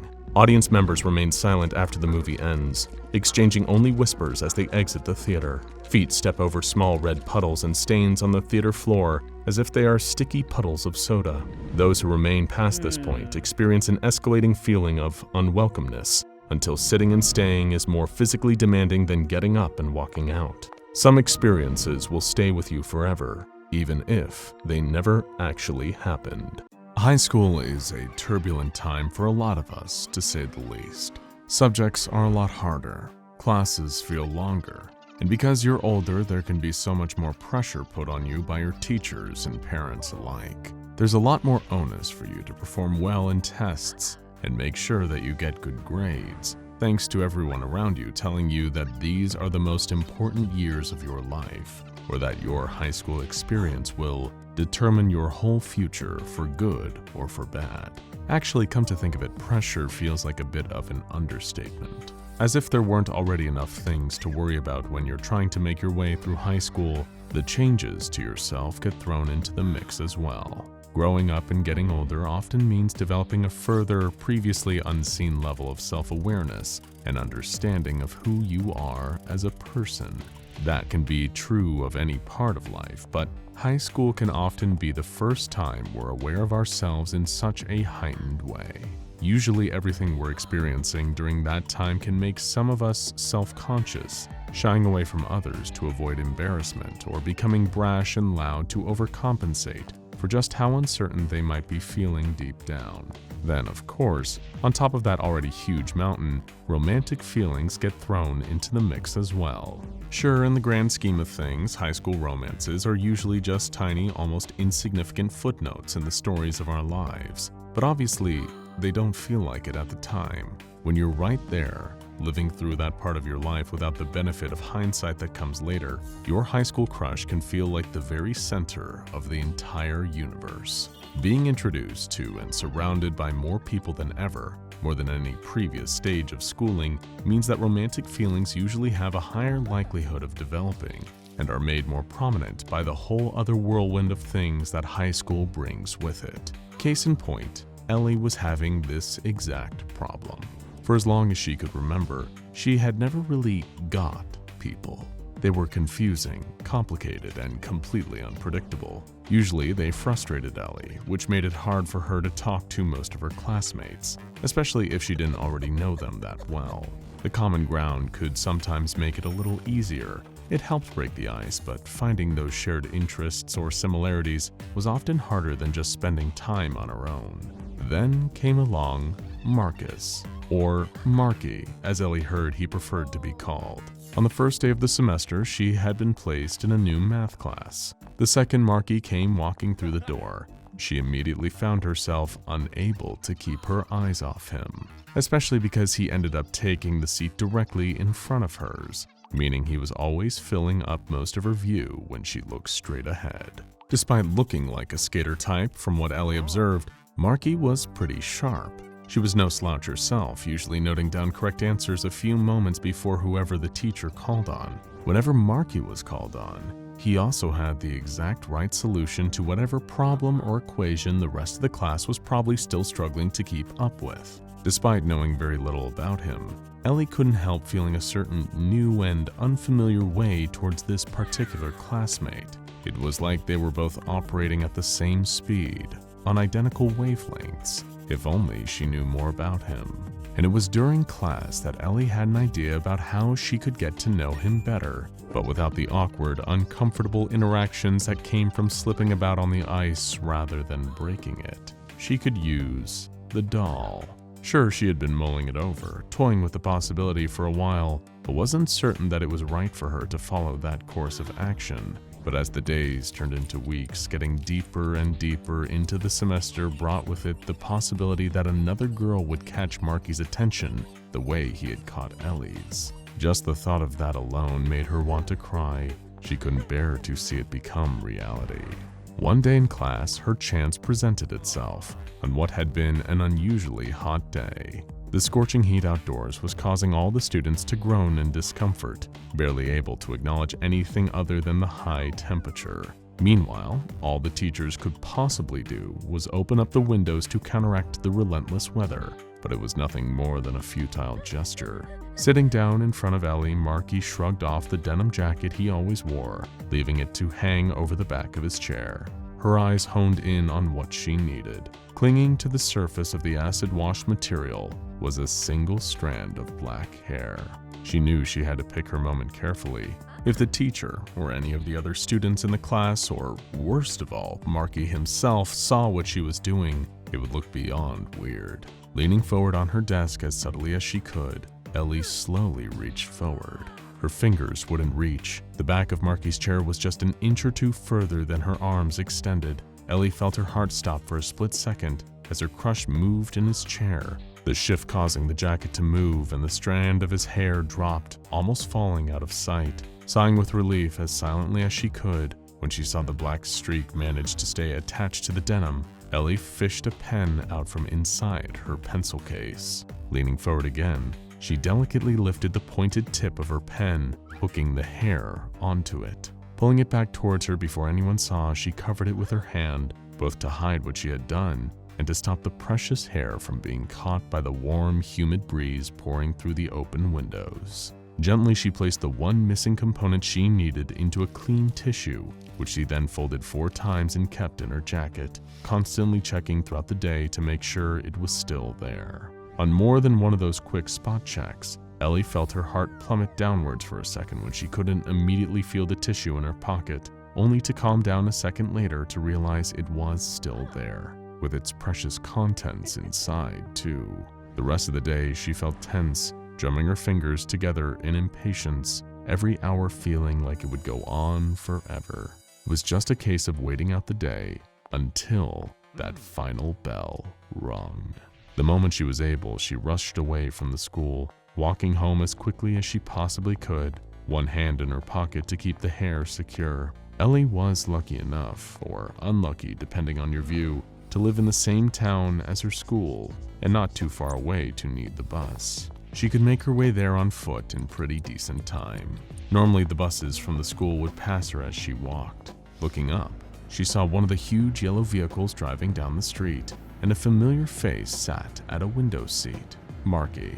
Seeing him, Ellie quickened her pace, speed-walking home. The moment she unlocked the front door and closed it behind her, she threw off her backpack and raced upstairs to her bedroom. She knew exactly where she'd left it. As she flipped on her lamp, it was laying there on the desk ready for her. The Knotty Stalker. The tiny doll was made of one single knitted string, with a pair of shiny onyx beads against the red of its face in the place of eyes. Ellie had come across the little oddity in a box of her grandmother's things. Although she never knew her all that well after she had died, Ellie's mom had gone to clear her house up and came back with a few boxes full of keepsakes. "These are all your grandma's things I couldn't sell or think of what to do with," her mother explained, offering her the cardboard box. "If you can pick out anything that you like, it's yours, Elle. I'm sure Grandma wouldn't mind." Looking inside, there wasn't much save for a few old clothes, knickknacks, souvenirs, and trinkets that were mostly all broken, or the odd piece of jewelry that looked too worn out and rusted to wear. But right at the bottom was the doll. It was wrapped up in a crumpled piece of paper that might have been clear white at some point, but had changed shades with age. Unfolding it, Ellie read the message inscribed on one side. "Congratulations on your purchase of a genuine Knotty Stalker. Do you love someone but they won't give you the time of day? Do you wish you could hear what they say about you behind their back? Well, wonder no more. Using this fantabulous product, you can keep track of your loved one's every move and their every word. All you have to do is get a single hair from the head of the object of your desires, slip it under a loose string on our Knotty Stalker, and see what you're missing. Another wonderful product, brought to you by the factory." Now that same crumpled note was in Ellie's hands, her eyes scanning over the instructions a final time to make sure she knew exactly what to do. She didn't much care for the name of it though, Knotty Stalker. The latter word had a very negative connotation. What she was doing here wasn't stalking, Ellie told herself. She just wanted an easier way to learn about Marky. Surely there wouldn't be anything wrong with that. Pulling the tissue from her pocket, she carefully lay it flat on the desk and unfolded it. The hair was still there, secured between the thin folded paper. Delicately holding it between her finger and thumb, Ellie held the dark strand of Marky's hair in the light of her desk lamp. She treated it as gently as she could, making sure not to break the hair, worried that the doll might not work if it snapped. Taking great care, she slipped it through one of the loops in the Knotty Stalker's string. For a moment, nothing happened. The doll just lay there on the wooden surface of the desk. It was completely still, not showing even the slightest hint of any change. Feeling the worry building more and more, her heart drumming against her chest so loud that she could practically hear it, Ellie started frantically looking back over the instructions, in case she had somehow missed a step. She had no idea what was meant to happen, or even what she'd been expecting, but she was starting to think that this doll might have just been an oddity from an old toy store that marketed them to children by promising things that weren't actually possible. "See you later, guys," a tiny little voice came from the desk, causing Ellie's heart to lurch in shock. The doll was standing upright on the wooden surface. Only seconds before, it had been lying flat on its back. As if by its own accord, the little knitted figure was upright, like it was a living thing. And it wasn't just standing. Its arm was waving and its chest was even gently undulating to mimic the motion of breathing. The Knotty Stalker kept waving a moment, only to drop its head forward and make an exhaling motion that seemed to be a sigh. "I really wish they wouldn't keep calling me Marky," the same voice spoke up again, this time more clearly coming from the doll. Ellie watched it closer, transfixed with utter fascination. She was aware of the concept of a voodoo doll, a mystical charm that contained a person's hair affixed to a crude figure in order to influence them through magic. This doll seemed much the same, except it was mimicking Marcus's every move. Ellie had overheard him talking to some of his friends in the corridors at school once, talking about home. He lived in the next town over, and the bus must have only just arrived there, because now the doll was walking on the spot, the same heavy-limbed, tired walk home after a long, strenuous day at school. She recognized the walk. It was the same one she did when she made her own way back to her mom's house. For the rest of the night, Ellie didn't take her eyes off the Knotty Stalker, watching as it streamed Marcus's actions to her live. She watched in real time as he arrived home, sat and did his homework, and went back downstairs to eat dinner. All the while, Ellie was neglecting to do those same things herself. At one point in the night, the doll started dancing around, singing into something invisible in its hand. It made Ellie smile uncontrollably to watch. She had figured out that Marcus was now playing some music through a pair of headphones or a speaker, and singing along in a hairbrush, dancing like no one was watching. The kind of thing that almost everyone does when they're alone, but never admits to. Turning to her computer, keeping one eye on the doll, refusing to stop watching it even in her peripheral vision, Ellie typed the lyrics it was singing into a search engine. Immediately, pages worth of results came up for the song and the band that had sung it. They weren't a group that she had heard of or listened to before, but it was Friday. She had all weekend. Using her mom's card, Ellie ordered herself a t-shirt with the band's name on it. Premium delivery meant it would be there before school next week. On Monday, she showed up at the school wearing the new shirt. It was a few sizes too big, but that meant that the band's logo printed on the front was bigger and harder to miss. Ellie had spent almost her whole weekend watching the doll as it mimicked Marcus's movements. He hadn't done much but play video games and go to the skate park, but she made sure she knew what he was doing. Anytime she wasn't watching, she was listening to the music he liked, getting familiar with it to prepare herself for what was about to happen, as if she had been studying to get ready for a test. Somehow, striding through the corridors full of students milling about first thing in the morning, Ellie felt more confident than ever. "Hey, Marcus," she greeted, spotting her crush rummaging around in his locker and walking straight up to him. "Hey, He paused, looking over her for what felt like the first time. Sorry, we have class together, right?"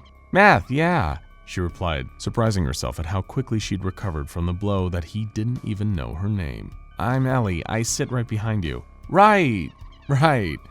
Marcus smiled. "You don't have to use my full name. Everyone just calls me Marky around here." "But you don't like that nickname. I can tell." Ellie shot him a smile, trying to do her best mysterious voice. How can you tell?" he asked. "Don't tell anyone?" She leaned forward and whispered, "But I'm kind of psychic." They both laughed, and Ellie caught Marcus's eye reading the band name on her shirt. "Hey, I had no idea that you were a Parallel Lunatics fan," he remarked. "That's my favorite band." "Well, I just started listening to them," Ellie replied. "Maybe you could recommend me some more of their albums?" Suddenly the school bell sounded, interrupting their conversation with a reminder that the day had to start. Waving goodbye and heading to class, Ellie was unable to stop herself from smiling now that her way in had worked. For the rest of the week, she kept relying on the doll. Every moment she wasn't in class, she was holding it to her ear, listening to Marcus's half of every conversation. The more she did, the more she learned about him, what music he liked, where he was thinking of going to college, and what he wanted to study there. Every time she passed him in the hallway, she'd give him a smile and wave, just to remind him that she was there. It was a long game, but she hoped it would end in the way she wanted. 9 days had passed since she started using the doll, and that's when it started to become somewhat unreliable. Over the weekend, it had been moving as though Marcus was at the skate park again, but when Ellie approached him to ask how his weekend was and if he'd enjoyed going skating, he looked at her with confusion. Marcus said he'd been visiting his dad that weekend and didn't have any time to go anywhere near the skate park. But that one inaccuracy was nothing compared to what she heard the doll say next. Still using it to listen in on Marcus's conversations, the naughty stalker had started relaying words that made her heart shatter into 1,000 fragments. She overheard him talking to a friend about her, saying horrible things, like how he thought she was weird and that she had clearly listened to Parallel Lunatics just to get his attention. Worst of all was when Ellie heard Marcus say through the doll that he would never want to date a girl like her. She was heartbroken, tears streaming down her face as she hid in the toilet cubicle during lunch break. Sniffling, wiping her eyes in her baggy band t-shirt, Ellie felt her sadness turning into a wave of rising anger. Throwing the door open, she marched out of the bathroom and started searching the school for Marcus. "How could you say those things about me?" she yelled furiously when she found him sitting on the window ledge halfway up a stairwell. "Huh?" he mumbled, lifting up his headphones, instantly noticing that she seemed upset. "Hey, Ellie, are you okay?" "You're a jerk," she screamed, almost choking on sobs that threatened to come bursting out in a flood of tears. "Why were you saying horrible stuff about me?" "What are you talking about?" Marcus asked, his face looking utterly confused. "Don't play dumb. You said I thought I was weird and that you'd never date someone like me." "Whoa, Ellie, I don't know who told you that, but that's not true. I mean, I don't know you all that well, but I never say anything like..." He tried to reply. "Liar!" She cut him off with another yell. "I heard you. I was listening to every word." "What do you mean you were listening?" The confusion on Marcus's face quickly turned to concern. In his mind, he was quickly putting two and two together. The band shirt, the question about the skate park. "Have you been following me?" Instantly, Ellie felt her stomach flip, her anger partially dissipating and replaced with fear. No, it's not like that," she said, trying to ease his look of obvious alarm. I just wanted to know more about you, and now I do." "What the hell does that mean?" Marcus asked, sounding almost frightened. I know everything about you." Ellie started stepping closer, thinking if she went in for a hug that might calm them both down. "I know all your favorite music, what you like to do for fun. I wanted to know because I really like you, but I didn't know how to talk to you. Stay away from me. Instinctively, Marcus's arm, reacting to her getting too close, pushed Ellie backwards. Behind her was nothing but a sharp drop and a flight of concrete steps. With a scream, she tumbled backward, her body barreling down the stairs until her head hit the ground at the bottom of the last stair, giving a sickening crack as her neck broke. Teachers could barely hold back the students that came crowding out, trying to get a better look as the paramedics came to take Ellie away. As they lifted her body onto a stretcher, nobody noticed something fall out of her pocket. An unused Knotty Stalker doll, a brand new instance of SCP-693. Violent chaos unfolds across the shoreline. Huge fleshy tendrils slither out of the water, grabbing people who try to flee and drag them into the depths, as giant harpoons made of bone whiz across the beach, cutting down unfortunate sunbathers in droves. It is a terrifying massacre, but you'd never in a million years be able to guess its source. On April 10th, 2010, something strange began to happen in the three Portlands. Now, the anomalous extra-dimensional city-state that overlaps with the locations of Portland, Oregon, Portland, Maine, and the Isle of Portland is no stranger to unusual occurrences, so it took the population a little while to notice that something was happening. But for some unknown reason, sailboats and motorboats were beginning to vanish from the city. The disappearances occurred overnight, when there was no one around to witness them, but slowly, the citizens began to notice that their friends and family members were going out in their watercrafts and never returning home. By April 15th, the civilians were becoming noticeably concerned, fearing the worst. On April 16th, their worst fears were confirmed when two local ghosts, Ankar Ahmed and Greg Moore, went for a nighttime stroll along the harbor. They heard a sudden commotion and rushed to the scene of the disturbance. They arrived just in time to see a living individual being dragged into the watery depths by a large, vein-like tendril. Ahmed asked Greg to wait on land while he ventured out into the water to look for the victim. Unfortunately, Ahmed never came back, and Greg took his story to the Three Portlands Police Department. After waiting a few days for the local man-eating clam populace to migrate, the FBI Unusual Incidents Unit mounted a formal investigation. On the morning of April 17th, all of the missing vehicles suddenly reappeared. This left the UIU and the people of the city with even more questions. Where had all the boats gone? Why were they suddenly back? And what had happened to the missing people who had not been returned along with them? On April 19th, UIU agents dove into the harbor to search for any unusual activity, and while they didn't spot anything especially strange, they did discover that there were fewer animals in the harbor than usual. On April 21st, the threat that had been preying on the citizens of Three Portlands actually made itself known. At 11:19 a.m., 17 boats moved away from the docks on their own, drifting up onto shore, though no one could be seen captaining any of them.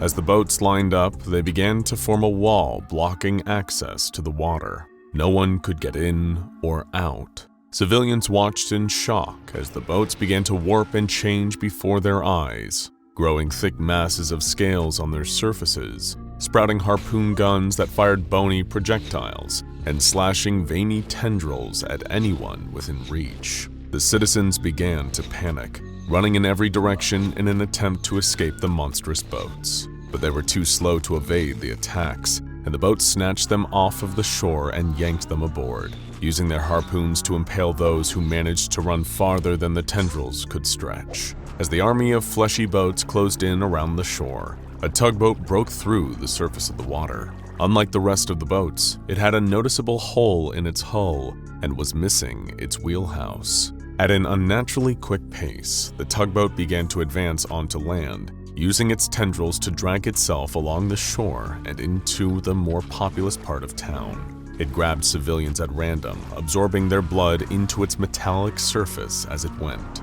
Suddenly, it spotted Albert Izzat, a noted member of the Church of the Broken God, and began to focus its attack on him. But before the tugboat monster could reach Izzat, a city security golem interfered. Sadly, though the golem put up a valiant fight, the anomaly was able to destroy it by falling onto it again and again until the golem was no longer able to get back up.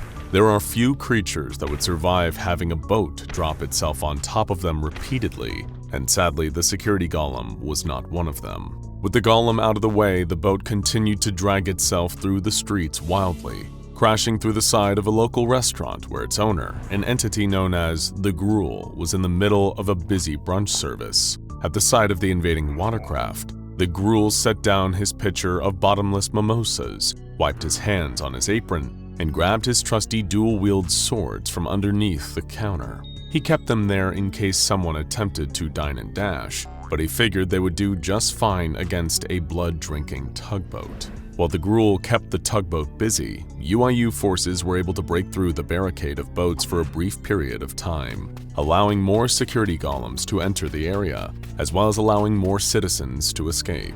Unfortunately, this little victory was short-lived as further unforeseen horrors drudged themselves up from the deep. The reanimated corpses of various species native to the harbor began to crawl out of the water, surrounding the Gruel and allowing the tugboat to escape the fight. As it made its way back to the harbor, every boat it passed attempted to toss bodies onto the tugboat, covering it in fresh blood. Slowly but surely, the damage to the tugboat began to repair itself. Once the boat had regained its strength, it set its sights on a previously untouched cargo ship.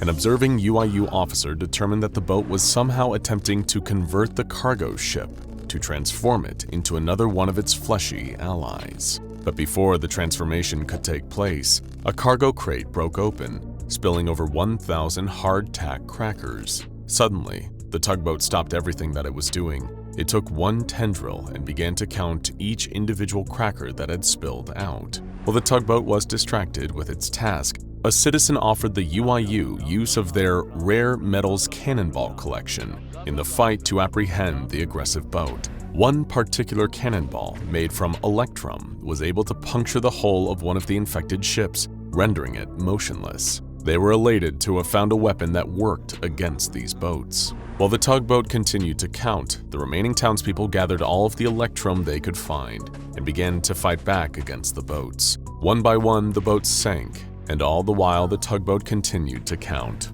In the meantime, UIU officers managed to free the Gruel from his zombie attackers. They presented him with an electrum cannonball, which he proceeded to punch finger holes into and wield like a bowling ball. Then the Gruel had a score to settle. No one, whether human, ghost, or tugboat, was going to mess with his brunch. The Gruel barreled towards the harbor, grabbed hold of the still distracted tugboat, and punched it hard with his cannonball fist. If the tugboat could breathe, the punch would have knocked the air out of its lungs. The Gruel then threw the tugboat out of the water and continued the savage beating before preparing to destroy the battered vehicle once and for all. He lifted it up into the air, jumped up to follow it, and hit it with so much force that the tugboat careened through the air, colliding with a portal that had transported it to the Isle of Portland. Luckily, this portal could only be unlocked via a high-speed impact from a water-based vehicle. Speaking of luck, an SCP Foundation team was returning to the Isle from a failed mission just as the anomalous boat appeared in their reality.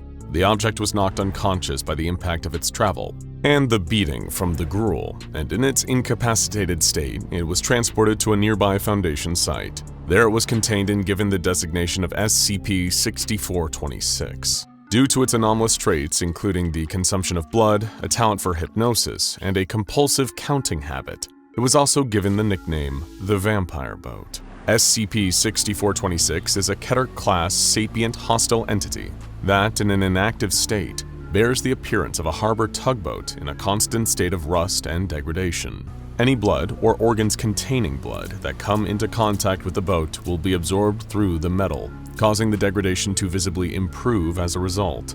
The most effective blood appears to come from humans, cetaceans, and a few specific species of cetaceans.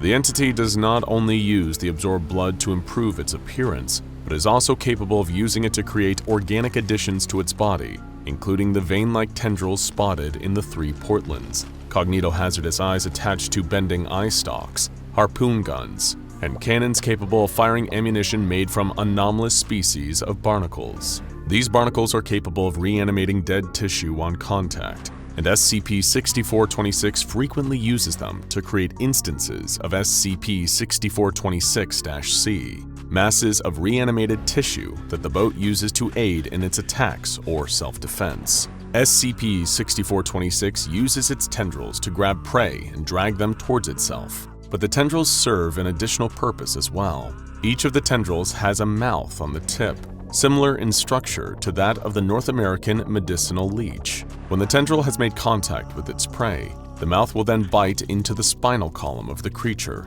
causing its brain function to cease as its canines grow long and hollow. Hard scales form on their skin, and their muscle mass and bone density increase. Once they have been transformed in this way, organisms taken by SCP-6426 are designated SCP-6426-A.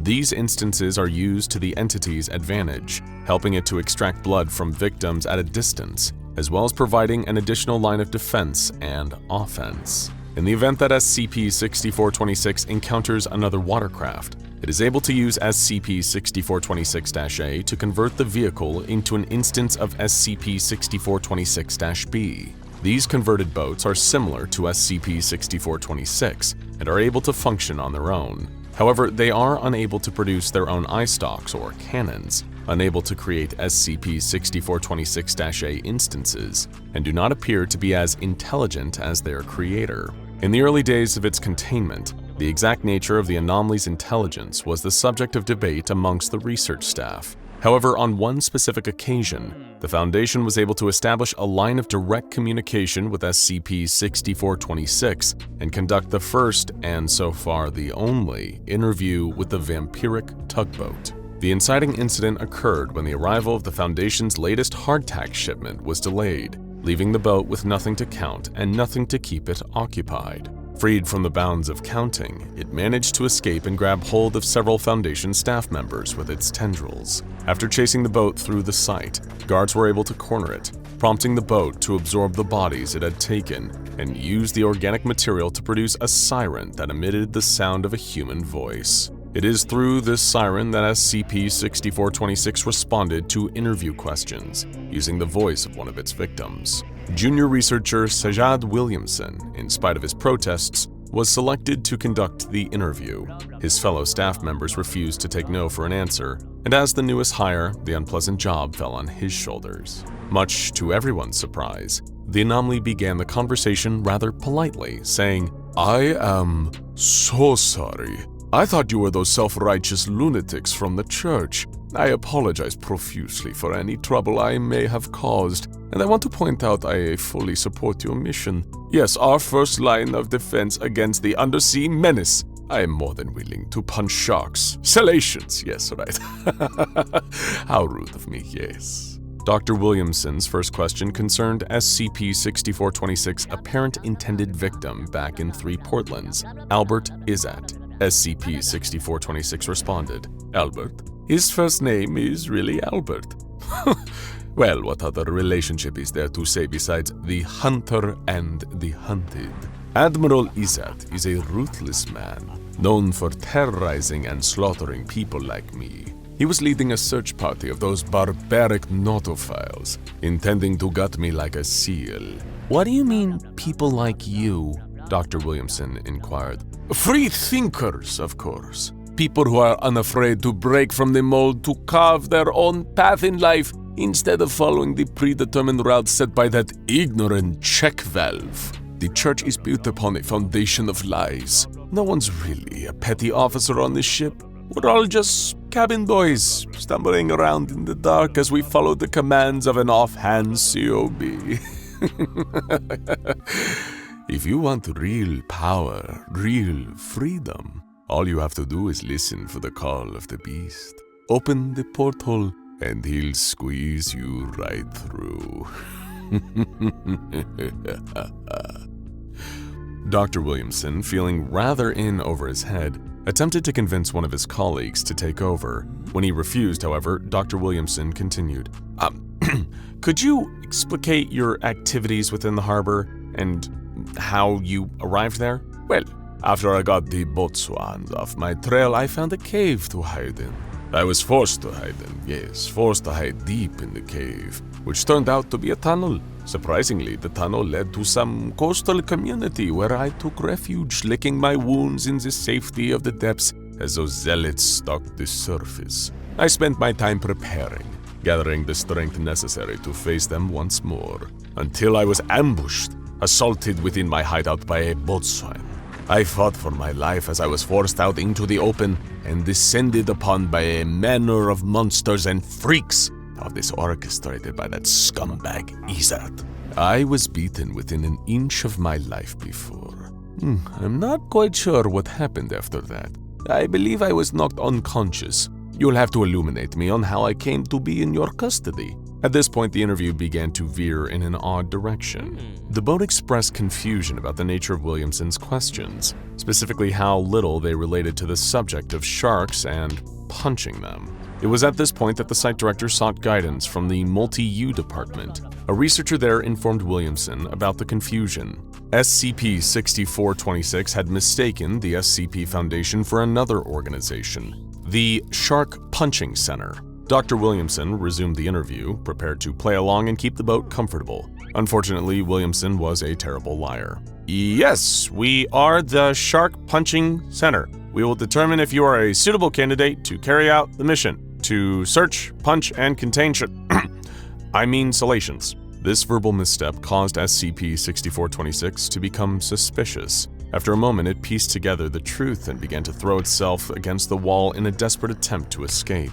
It was apprehended by security guards, who impaled it with a naval ram and returned the watercraft to its containment cell. The exact reason for its apparent fear and hatred of the Foundation is currently unknown, and the boat has made no attempt to speak since. Currently, SCP-6426 is kept in a 39-meter by 39-meter by 50-meter containment chamber. Beneath the chamber, there is an artificial lava tube. The tugboat has a naval ram through its hull and engine, holding it in place. This ram is checked daily for signs of degradation, as it is the primary force keeping the anomaly immobile. If the ram is ever removed or damaged somehow, a failsafe system will activate, releasing 100 hardtack crackers and 2 pieces of electrum into the containment chamber. This is intended to keep the tugboat occupied until the naval rod can be replaced. If for some reason the naval rod fails and the boat runs out of hardtack to count, well, there will be nowhere on water or land that we can hide.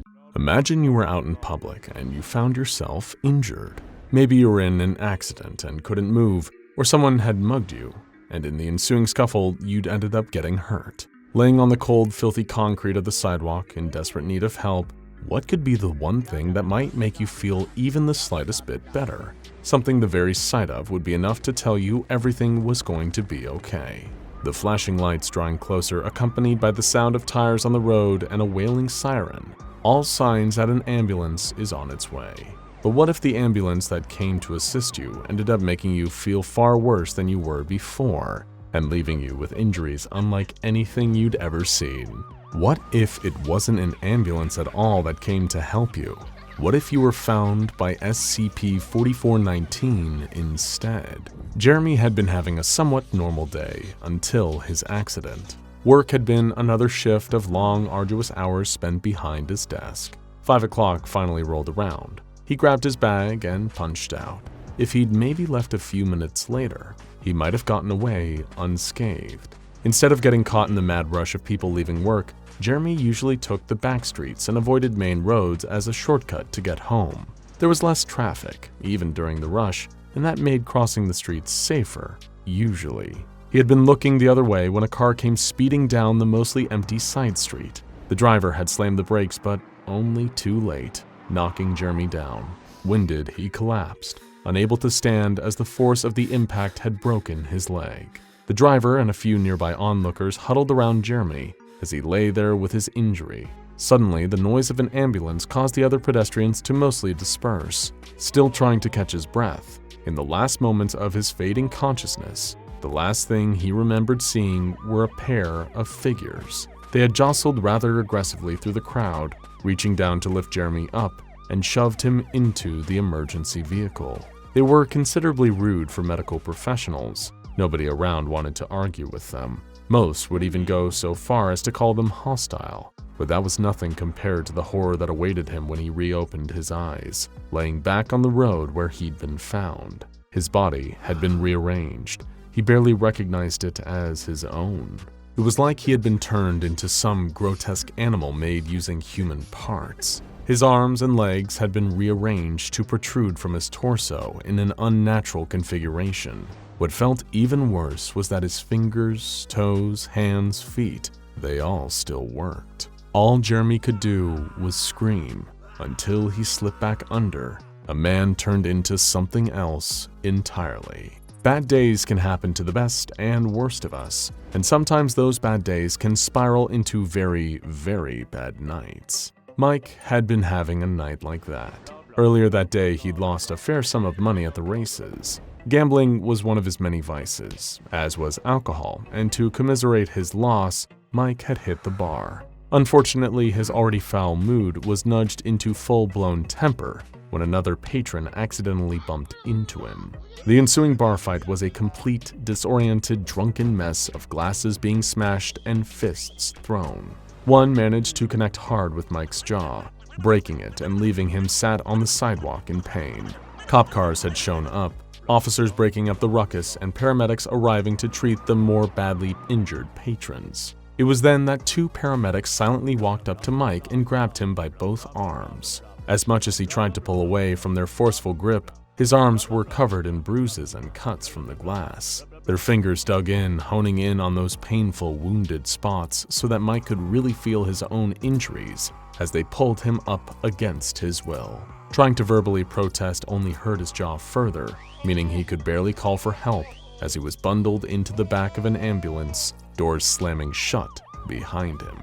The next morning introduced Mike to a whole new and far grislier definition of the word hangover. One of the staff who worked at the bar found him, just waiting outside when she came up to open for business a few days later. Sitting out front, Mike had been left in the gutter, although it took the bartender a moment to notice just what was wrong with him, and when she saw it in full, she screamed. Instead of Mike's jaw being fixed, it had been wrenched open, far wider than natural. It was locked in a permanent, gaping expression, the sides of his lips sporting splits that ran all the way into his cheeks. Lodged between both rows of Mike's teeth, fused to his gums, was a piece of glass, too thick for him to break to free his jaw or even bite down on. A mouthful of glass shards and blood, cuts lining the inside of his cheeks, fragments lodged inside his tongue. All of that might have been preferable, a mercy, compared to what actually happened. The glass was keeping his mouth stretched out, stopping him from speaking like a transparent gag. And as if not being able to speak or beg for help wasn't bad enough, anyone that looked through that little window was also offered a whole other horrific view.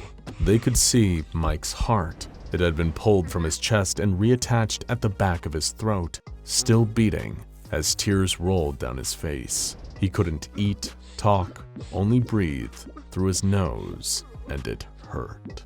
Reg and Lee had vowed when they first got married to love each other for better or for worse, in sickness and in health, until death did they part. And death very nearly almost parted them. If given the choice between dying together or suffering through what ended up being done to them, not even their love for each other would have made them want to stay alive. The rain was beating down on the windshield as the couple drove home in silence. They'd had a big argument. In fact, it was small in the grand scheme of their relationship, just a lover's quarrel. In that moment, though, it felt like the biggest problem in the world, as those types of squabbles often do. But it would have seemed quaint compared to the fate that awaited both Lee and her husband that night. Visibility was poor. The headlights were doing little to help Reg see through the downpour or the dark. He found it so hard to see that he almost missed their turn, quickly wrenching the steering wheel to try and correct the mistake. Reg lost control of the car as it slid on the slippery road, flipping sideways and rolling as the rain continued to pour. The airbags deployed. The force of being thrown around even with her seatbelt on caused Lee to suffer a number of broken ribs. Meanwhile, Reg's arm was broken when the driver's side door connected with the ground and dented inwards. As the couple were left buckled in their seats, upside down and both crying at the pain of their injuries, they spotted the unmistakable silhouette of an ambulance driving through the rain towards them. They were both so relieved that neither one of them realized they hadn't called the emergency number yet. Although the rain had long since stopped by the time Lee woke back up, the storm was just beginning. Her head was spinning. Everything was sore and aching. She had expected to be in a hospital, maybe with Reg in her bed beside her, both of them recovering but alive at least. Pushing herself up by her cut, bloody hands, Lee could feel something heavy behind her, a weight on her back, like having a rucksack strapped to her, only it was harder to move. Almost the same mass as a person. Slowly looking over her shoulder, Lee screamed when she saw the flesh of her back had been fused to Reg's, their skin melted and stuck together like candle wax, each of them unable to pull away without the pain of feeling like they were being ripped apart. To make matters worse, Lee had undergone other modifications. Talk about in sickness or health. Living alone, Rodney was relatively content with his life. Since retiring, he'd been able to spend his twilight years appreciating the little things, spending most of his time out in the garden, tending to his flowers, and occasionally enjoying the company of his adult son. Unfortunately, with old age comes the increased risk of health problems, and to say Rodney had himself more than his fair share of heart difficulties, or a bum ticker as he called it, was an understatement. While out in his garden, Rodney suffered a violent heart attack and collapsed, wheezing and struggling to breathe. Luckily, his son Keith was in the house at the time. He witnessed his elderly father drop to the ground and ran out to help him, calling for an ambulance as he tried to calm Rodney down. The emergency services seemed to arrive much quicker than Keith had been expecting, a pair of paramedics rushing through the house to lift his dad away. What struck him as strange was neither one would tell Keith which hospital they were taking his dad to, and they outright refused to let him ride in the back of the ambulance to keep Rodney lucid and reassure him that he was in safe hands. When Keith went to climb into the back, one of the paramedics pushed him by the chest with enough strength to knock him over. As he pulled himself off the concrete, the rear door slammed shut and the ambulance sped away to God knows where with Rodney in the back. After a few days of hearing nothing, Keith had already tirelessly been calling every hospital in the area to ask if his dad had been admitted. None of them had seen Rodney, and his worried son had just been about to call the police to file a missing persons report when his elderly father appeared on the doorstep.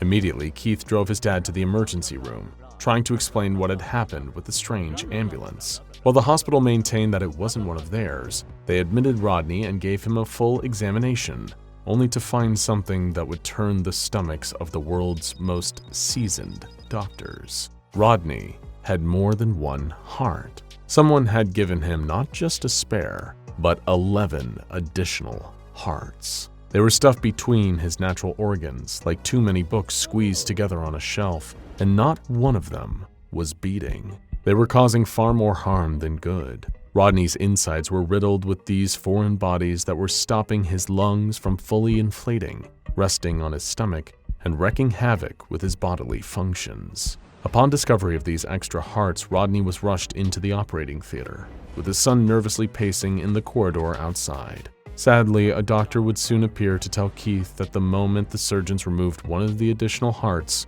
Rodney's old bum ticker had finally given out. Sometimes, as sad as it may be to reconcile with, tragedy strikes. One night, a fire broke out in a crowded bar, leading to a whole host of people suffering severe burns and requiring urgent medical attention. What they received instead was far more brutal and barbaric. Joyce had been in the bar when the alarm started to ring. Nobody knew what had started it, only that they needed to evacuate. But it didn't take the flames long to reach the alcohol behind the bar, and before long the whole place was ablaze, everyone panicking and barging past each other to get out. Once free of the searing heat, swapping it for the biting cold of the night air, the commotion didn't seem to end. Someone near her pointed to an ambulance that had just arrived, and a duo of paramedics that were manhandling some of the more badly burned bar patrons, forcing them into the back of their vehicle. Along with about 6 others, Joyce marched up as the group protested how the injured drinkers were being treated. When the paramedics refused to stop, things got uglier. The ensuing brawl left Joyce and the other 6 people with skull fractures, but rather than just leave them behind, the paramedics grabbed them too. Joyce was pushed into an already overcrowded ambulance. There were 26 people crammed in there total, including her. 19 of them had nasty burns on their skin, wounds that were only made worse by being packed together in such a tight space and jostled around as the ambulance drove away. There were no sign of the missing 26 bar patrons for around a week. The families of those that had disappeared after the fire urged the police to keep searching for them. With no bodies recovered at the scene by firefighters, nobody had a clue where the group had gone. Joyce's partner, Al, even printed off missing flyers and handed them out to anyone who would take them. They also happened to be the caretaker of a local community center, and after another day of worrying tirelessly about Joyce, Al moped back there to clean and lock the place up. What they found waiting for them was like something out of an old horror B-movie, or something found in the deepest parts of the ocean. Filling one of the rooms of the community center was a huge, watery mass. It wasn't pure liquid, although Al first mistook it as the result of a leaking pipe. The mass was fluid. It twitched and shivered whenever they reached out to touch it, almost like a living thing, or what was left of a few living things. Say, 26 bar patrons melted down and reduced to a collective liquid mass. Now, you'd think having an accident out in public would be as bad as things got, but that's nothing compared to being injured in the line of duty, right in the middle of a war zone.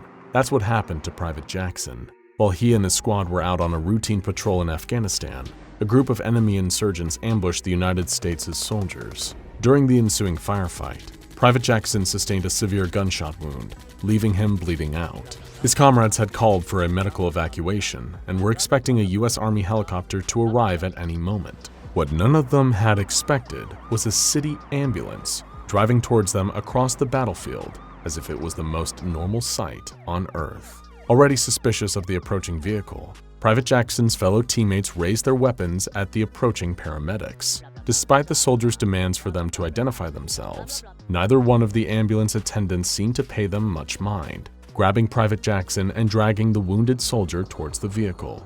He called to the rest of his squad, wanting to be let go, having no idea where he was about to be taken or why. The commanding officer barked at the pair of EMTs, warning if they didn't release Private Jackson, then his men would open fire. Still, the paramedics didn't seem to be listening. Just as they threw Jackson into their ambulance and climbed into the cab at the front, the other soldiers opened fire. Squeezing their triggers, bullets were spat from their weapons, riddling the metal sides of the vehicle as it began to drive away, siren blaring and lights flashing. Every shot that connected with the ambulance seemed to cause it to leak a viscous black fluid, like an oil. But despite this, it did little to deter the ambulance from driving away with Jackson captive in the back. After being successfully extracted from the battlefield, the remainder of the squad were airlifted back to safety, arriving back at their nearby base the following day. Each one of them were solemnly silent. All of them were confused as to how an ambulance had even appeared in the desert out of nowhere and disappeared without a trace. But even more so, they were concerned for the life of their kidnapped comrade. However, they wouldn't have to wait long, as arriving at their barracks revealed the grim, grotesque fate of Private Johnson.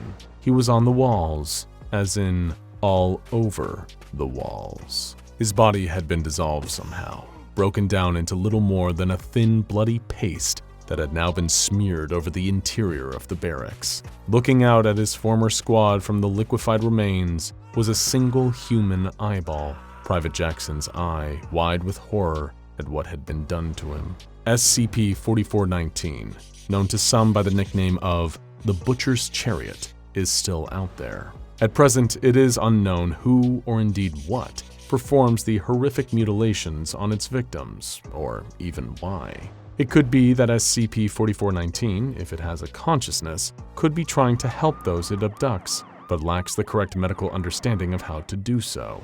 Then again, it could simply just be cruel, torturing and deforming people unfortunate enough to need emergency medical attention. Given how sporadically this anomalous ambulance can appear and disappear, at the site of any medical emergency anywhere on the planet, there's little the Foundation can do other than stay vigilant and pick up SCP-4419's patients after it has mutilated them. Or rather, they can pick up whatever's left of their victims. The SR-47 sniper rifle slotted together effortlessly.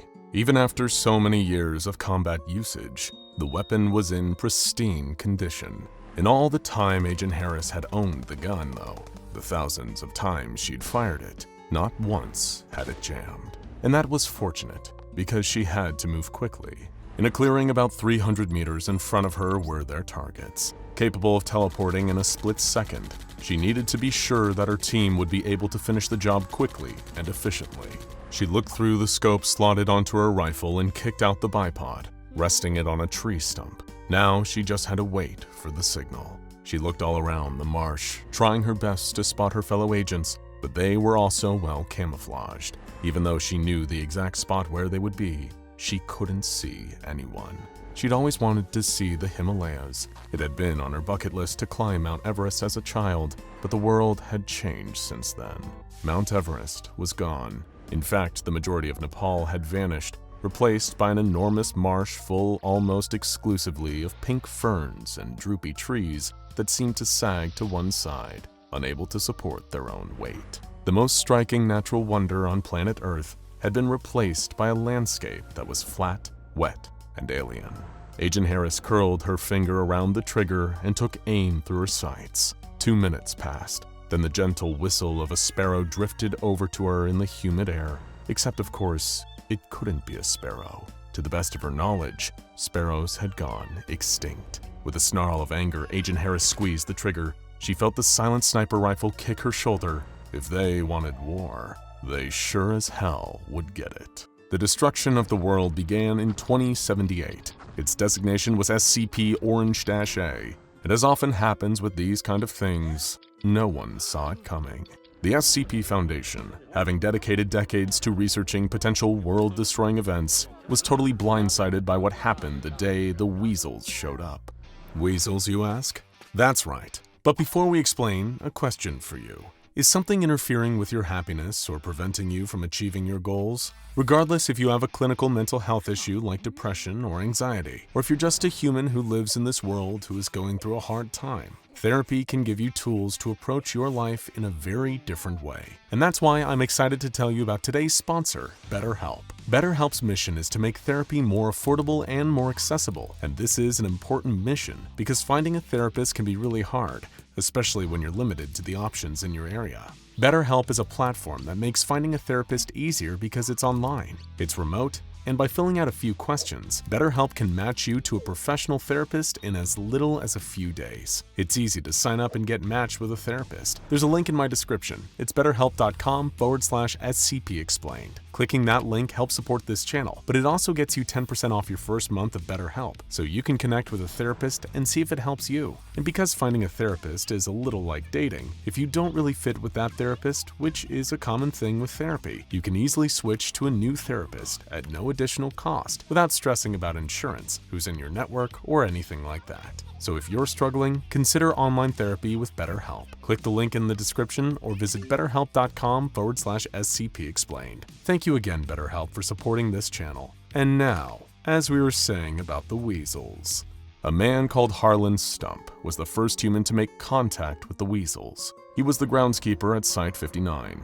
Harlan was making his usual weekly trips around the perimeter of the courtyard on his ride-along lawnmower, watching baseball on his phone all the way when, out of nowhere, the aliens appeared. Just 2 meters in front of him, a squadron of 11 weasels materialized.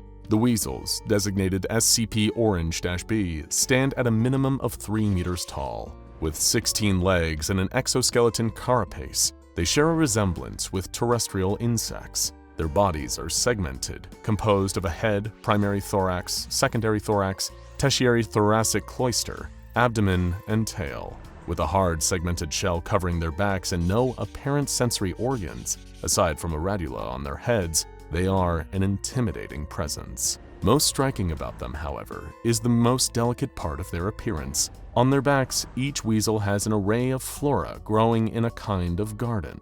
It appears that each weasel has a different array of flowers growing from their backs. Understanding the meaning of these gardens can be difficult, but it appears the more extravagant it is, the higher ranking the individual weasel is. The 11 weasels that appeared before Harlan Stump each had a very vibrant garden indeed, but no more so than the weasel held aloft in an ornate palanquin.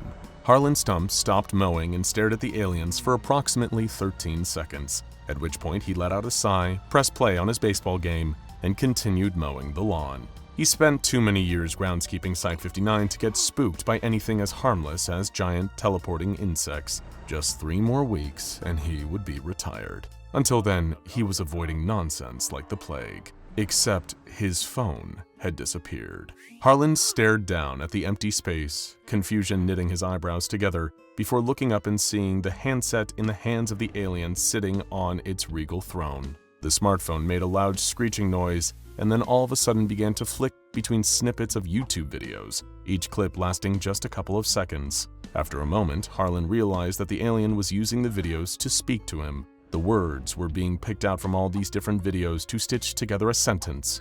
Barely. Hi diddly ho, neighborinos! This is Foundation. Reports indicate Foundation is locally the masters of the universe. Isn't that right, darling? Question mark. Keen to finish his mowing and avoid further nonsense, Harlan had to concede that he should probably talk to these aliens, if only to get his phone back. He told them he liked the gardens on their backs.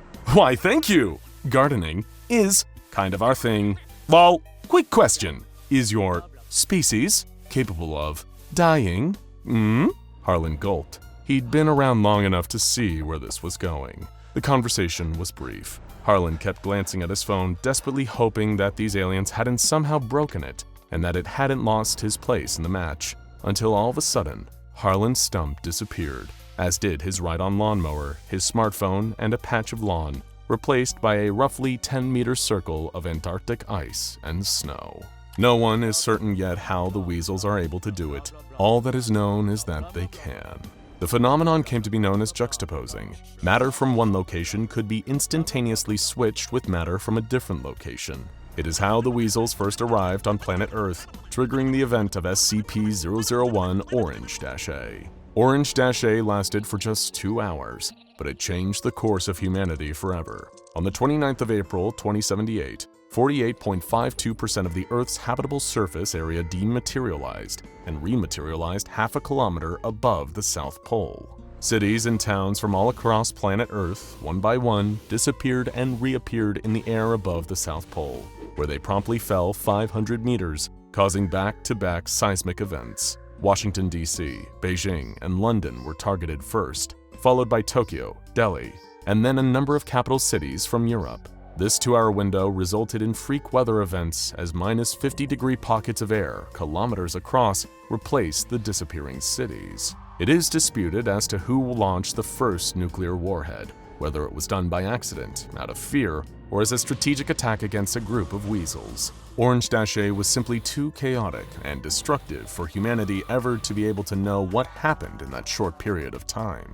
The result, however, was a number of nuclear explosions raging across the planet before the cities in charge of launching them were also transported to the South Pole. While the weasels were capable of experiencing juxtaposition without any apparent physical harm, terrestrial life forms were less fortunate. During the process of juxtaposition, the bonds between each and every cell are broken. While organic life does get transported to the new location, it undergoes immediate liquefaction. Not a single Earth-born life form has been observed surviving a juxtaposition event. In that 2-hour window, 6.9 billion people were killed. Humanity had lost. This event triggered the use of Project Yellow, an emergency evacuation protocol that occurs at the point where the survival of the human race seems to be virtually zero. A small band of specially chosen individuals were evacuated to a pocket dimension, where they were put into cryosleep to wait until the Earth was habitable once again. In the days following the events of Orange-A, the true invasion began. Choosing the Sahara Desert as their arrival point, the weasels started to appear in legions. Millions and millions of them filled the desert sands and went about populating their new planet. But what was their purpose? Well, fortunately, we have been able to salvage a modest amount of data that can inform us of why they're here and what their plans are. The weasel that first appeared to Harlan's stump just outside Site-59 has been designated SCP Orange Prime. It is believed that this weasel, in particular, is their leader. Whether Prime is simply the leader of this colony or the wider species is yet to be confirmed. Security cameras were able to capture the interaction as it took place within Site-59's grounds. In their conversation, Orange Prime explains their purpose to Harlan through YouTube clips on his phone. Long story short, weasels have come from Homeworld Dimension for fulfill a long-standing mutual agreement with Grandma. This is one of many new homes. This is a pretty nice place for weasels. This land is my land from California. to the New York Islands, from the Redwood Forest to the Gulf Stream waters. This land was made for weasels! To garden, to farm, to create beauty, to spread good vibes, to cultivate, to remake, to terraform, etc., etc. Since this encounter, no human has been able to get close enough to Orange Prime to engage the weasel in further conversation.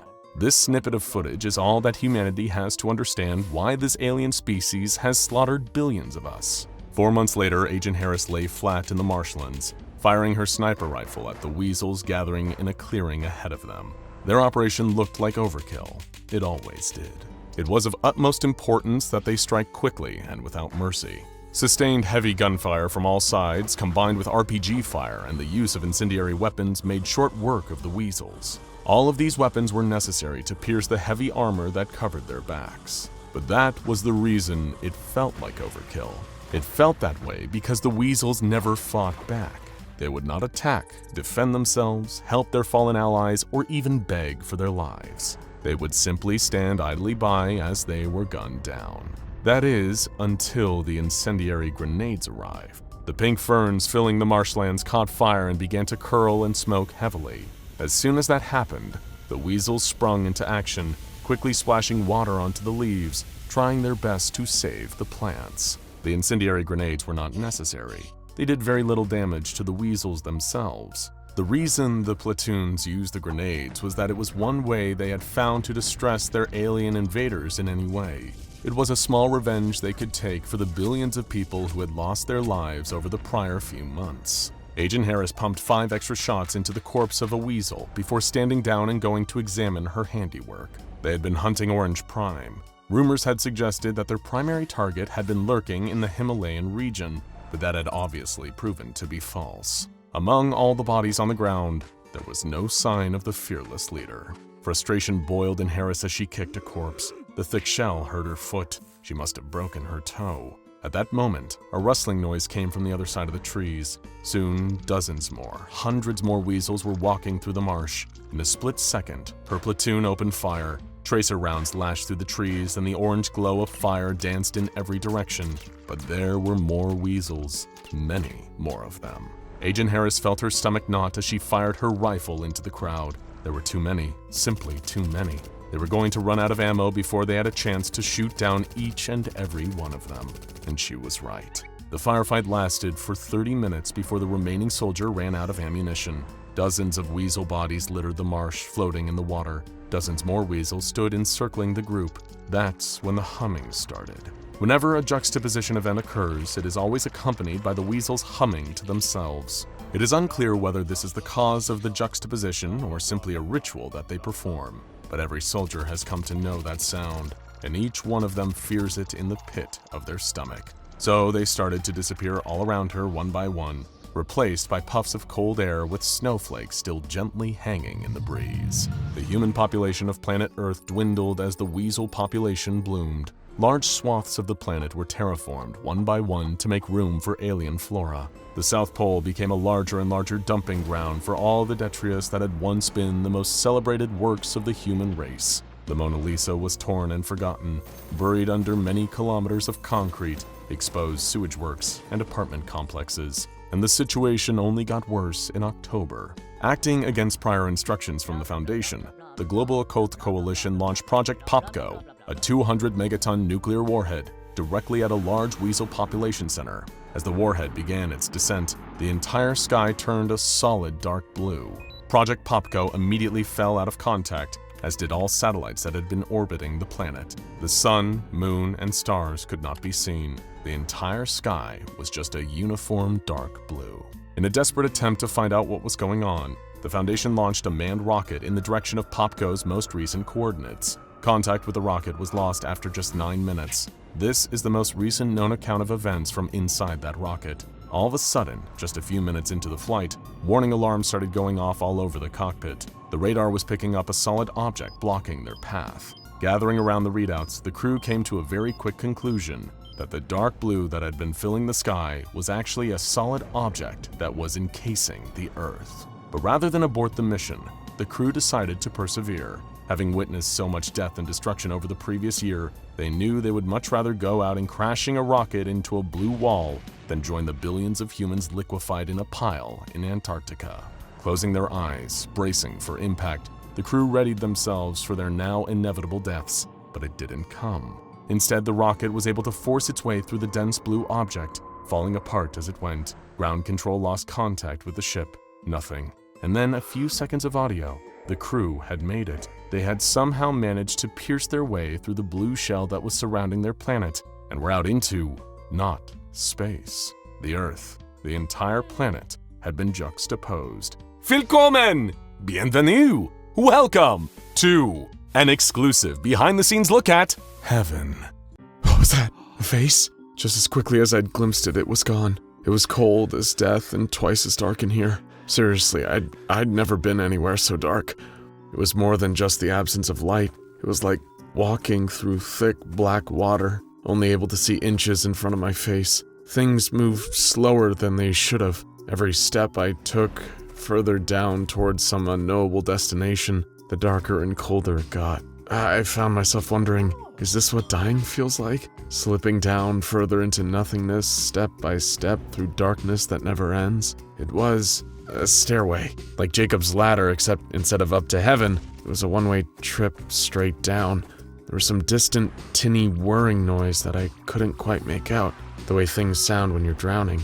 I didn't know what possibility was scarier, that the steps just went on forever and I'd be walking until my bones turned to dust, or that something would be at the bottom, waiting for me in the dark. The deeper I got, the more I got this sense that the latter was true. The way you can feel yourself being watched or sense someone standing behind you. That evolutionary holdover from when humans still took part in the world of predators and prey, and we were not the predators. Some part of us is just built to know when true danger is lurking nearby, or down below, patient and hungry.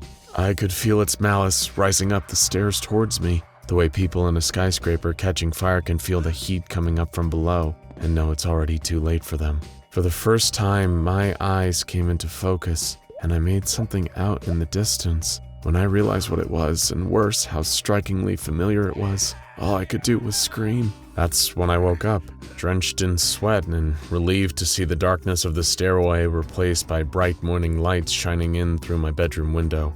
My brother Steve was standing there with a concerned look on his face. He told me I'd been screaming in my sleep and asked me if I'd been having that dream again.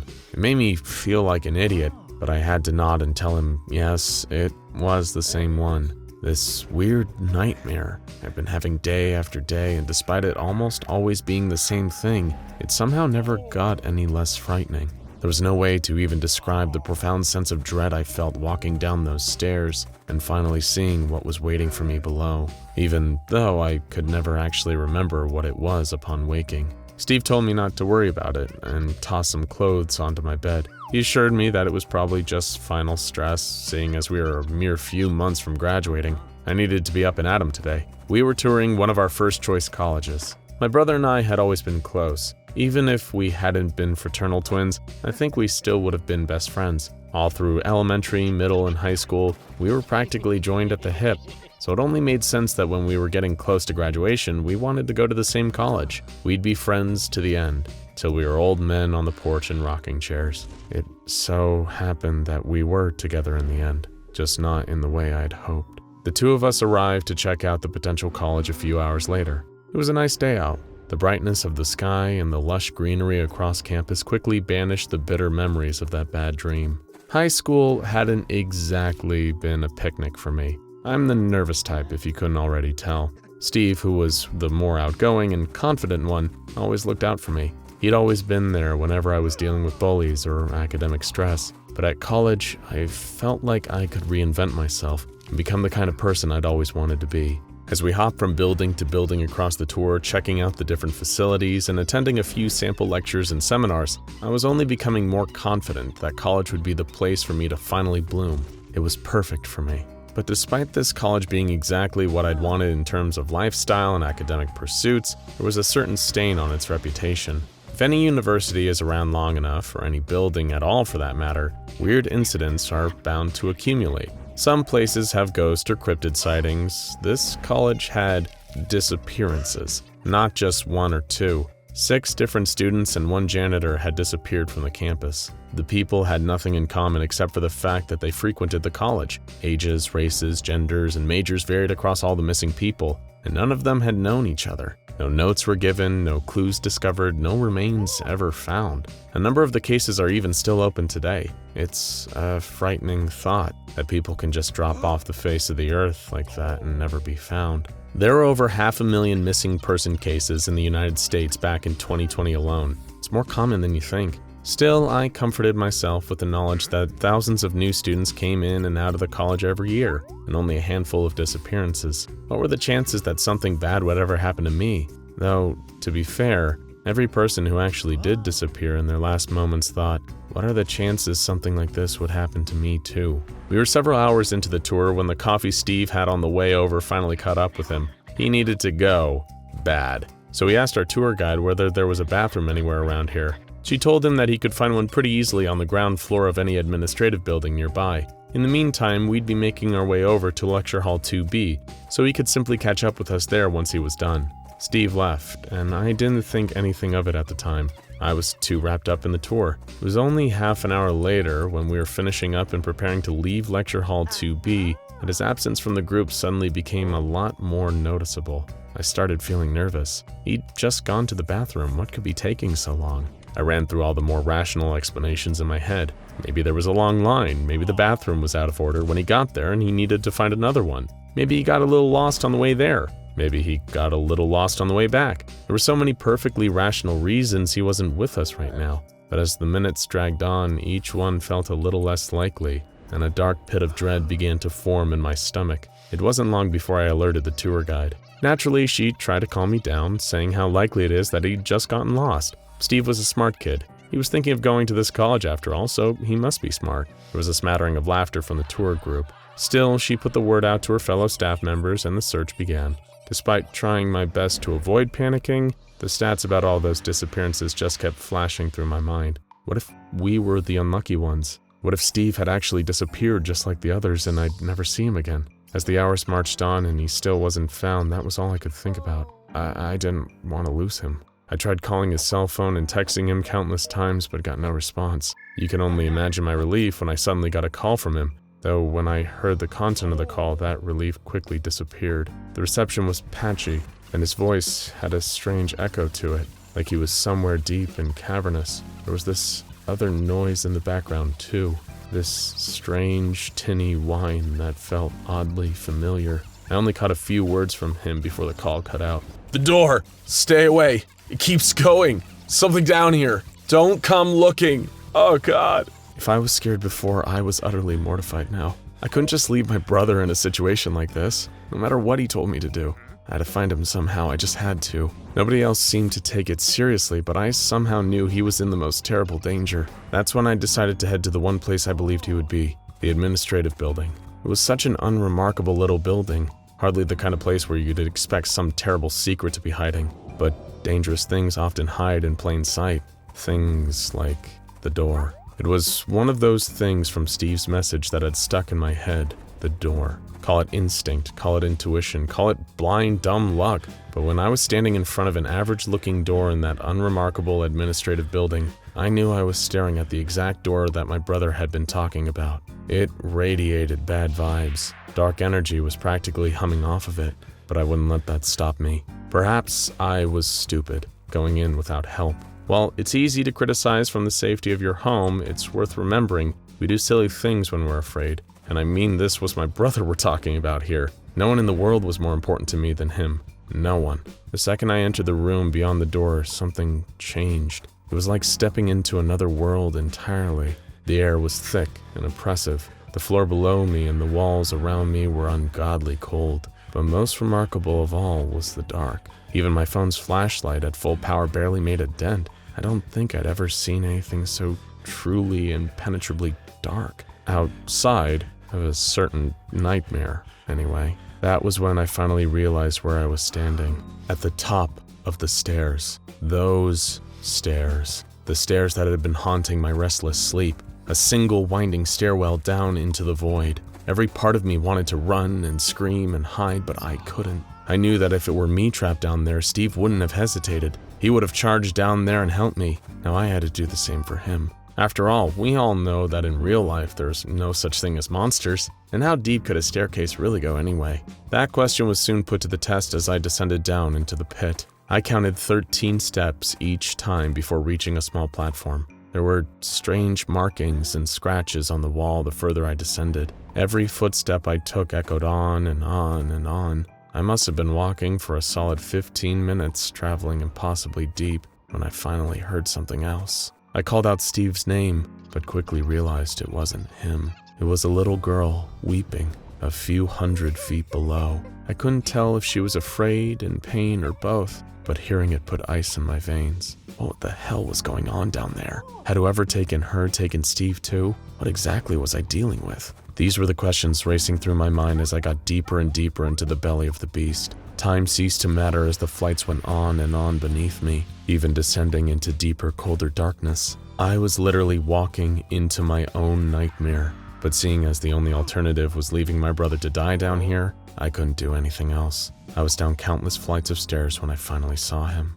He was a distant, pale speck, dithering and afraid. He was a full flight down from me. I was so happy to see him that at first I didn't even notice anything was wrong. But as I got closer, I began to realize that this wasn't the Steve I knew. The dread crept into me, spreading through every cell like a virus. I finally knew why I recognized it. It was the thing from my dreams. The monster whose appearance always brought those terrible nightmares to an end, but what did it mean to see it in real life? It was Steve's face, but it seemed larger and deathly pale. I froze, and as the face drew closer to me, I realized it had no irises, no pupils, no nostrils, and no mouth. It wasn't my brother. It looked like a terrible death-like mask modeled after him. I tried to scream as it appeared right in front of me, just as I had in my dreams, but it was too late.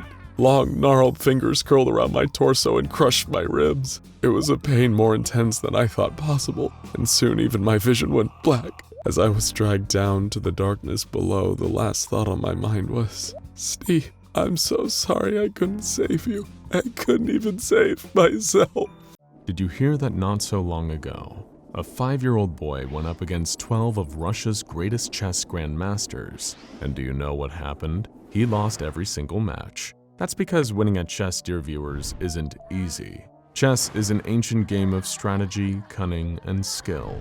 It's not just about thinking one step ahead of your opponent. That's not going to be enough. Make a wrong prediction, and you could end up sacrificing one of your pieces, as well as vital space on the board. But thinking 2 to 3 steps ahead, beating your adversary's moves before they've even been made, now there's a viable strategy. Tricky, but viable. After all, if it was easy, we'd all be Queen's Gambit level chess prodigies. Eric Matthews had never been good at the game, but he had a pretty substantial reason to keep trying. And that reason's name was Brian Matthews, his father.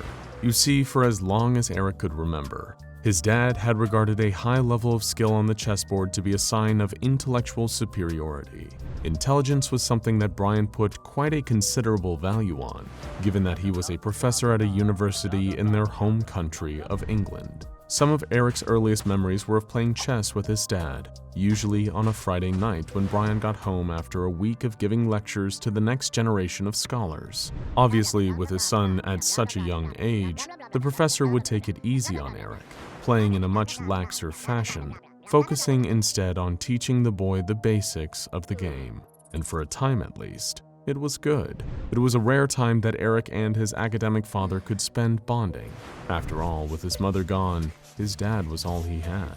But as the years passed, the game changed. By the time Eric was a teenager, Brian had stopped pulling his punches on the chessboard. He hoped his son would build on what he'd learned when they played in the past, using those skills to best his dad on the board. But to Eric, playing chess had never been about a purely educational experience. It was more about spending time with his old man. Time after time, the young man's pawns fell prey to Brian's expertly considered and far more competitive moves. Try as he might, Eric couldn't best his dad. He tried his best and never stopped putting the effort into every game, but thinking too hard about one possible plan of attack left him wide open to a counter strategy from the professor. Over and over again, he landed himself in checkmate, or made illegal moves without even realizing it, every time earning criticism and chastisement from his scholarly father. Every game it got worse. It was like Eric could feel his father's gaze and the weighty expectations behind it with each move he made across the board. There were so many nights where he wondered if it would be better to give up entirely, to knock down his own king and concede. But how could he ever find any other shared interests with his dad beyond the two of them playing chess? It had become a lifeline, tethering father and son together, and to cut it now left Eric uncertain if he'd sink or be able to swim alongside Brian. He had long admired his father. His achievements in academia were impossible to avoid, with more framed certificates hung up on the walls than there were photos of the pair of them together. But the shadow it cast over him made Eric desperate to keep this one shred of common ground alive. Eric wasn't the type to give up, despite how much of an uphill struggle the situation felt like. Taking a leaf out of his professor father's scholarly ways, he decided to learn the game inside and out, every known move and strategy. He would research the entire history of chess itself, if that's what it took to play with the same skill as his dear old dad. Over the coming weeks, Eric checked out every book at his local library on the subject, beginner's guides, advanced rulebooks, and even a few volumes on notable players throughout the extensively long history of the game. Along the way, a chapter of a certain book stood out to Eric. It described a chess prodigy from Russia who had created an early mechanical chess device known as the Samurai. It had been designed to be a traveling curiosity and would sit playing chess games against volunteers taken from a spectating audience, each one of them having forked over some of their hard-earned money to watch this man-made wonder. The Russian chess prodigy's young daughters also had a love for the game. Seeing that gave Eric a pang of jealousy, wondering if those daughters had as much trouble playing their own father as he did with Brian. But at least there was an underlying shred of hope there too. If this father and his daughters could bond over chess, maybe there was a chance for Eric and his dad too. Sadly, it's one thing to try and learn all the facts you can about chess. It's an entirely different beast to put all that information to use and apply it to an actual game. Despite having read every book he could get his hands on, Eric still couldn't best Brian at the board. It was like nothing had changed. His father barely noticed when Eric tried to replicate movesets he'd read up on, and still managed to not only counter those moves, but check his queen in the process. So practice, Eric thought. After all, practice was supposedly meant to make perfect, right? The plan was simple. If he practiced his chess moves enough times, and figure out how he could call on what he'd learned, then he might stand a chance at winning when he and his dad played each other. There was just one hiccup to this plan. Eric needed someone to practice against. The only other person in the house was Brian, meaning it was that hiccup that turned into a problem almost big enough to stop Eric in his tracks. That is, until he went into his father's lab. It was under the house itself, a sort of sub-level, maybe used as a basement or cellar by the previous owners. But since Professor Matthews and his son had lived there, the entire room had been remodeled into an at-home laboratory. Not a terribly advanced one, of course. This was the early 90s after all. The majority of Brian's time, even when he was at home instead of working at the university, was spent on his own, downstairs in the lab. Eric had gone down there in search of his dad, to ask him if there was anyone whom he knew who he could practice and develop his chess skills with. But instead, what he found down there was the last thing he expected to see. Not that he had any clue exactly what it was at first. The thing was some kind of bizarre contraption, a collection of components that didn't seem to be in any logical configuration. However, it was primarily composed of something that Eric recognized all too well, a chess table. This one was metal, steel to be precise, and seemed to be hooked up to some sort of computer.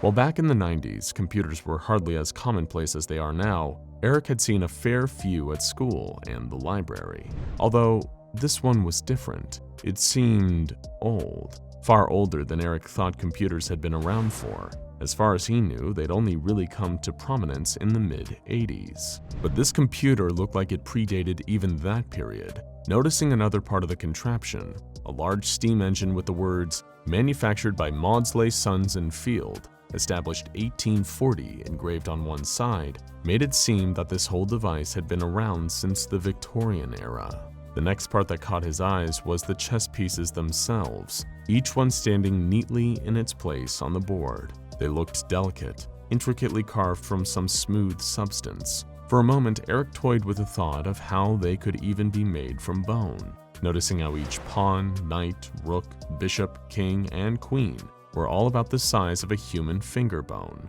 He dismissed the idea. Nobody would ever do something like that. Eric grabbed a sheet covering a large component hooked up to the mess. Lifting it away in a swift pull, it unveiled what was sitting beneath. A full suite of 18th century samurai armor. Eric looked closer at the embellishments on the surface of the pauldrons. He was no expert on feudal Japan, but it looked authentic enough to be the real thing, if not a very close approximation.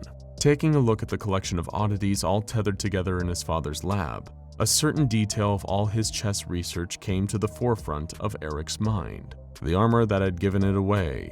This was the samurai, or at the very least, a crude, homemade version of it that his dad had put together.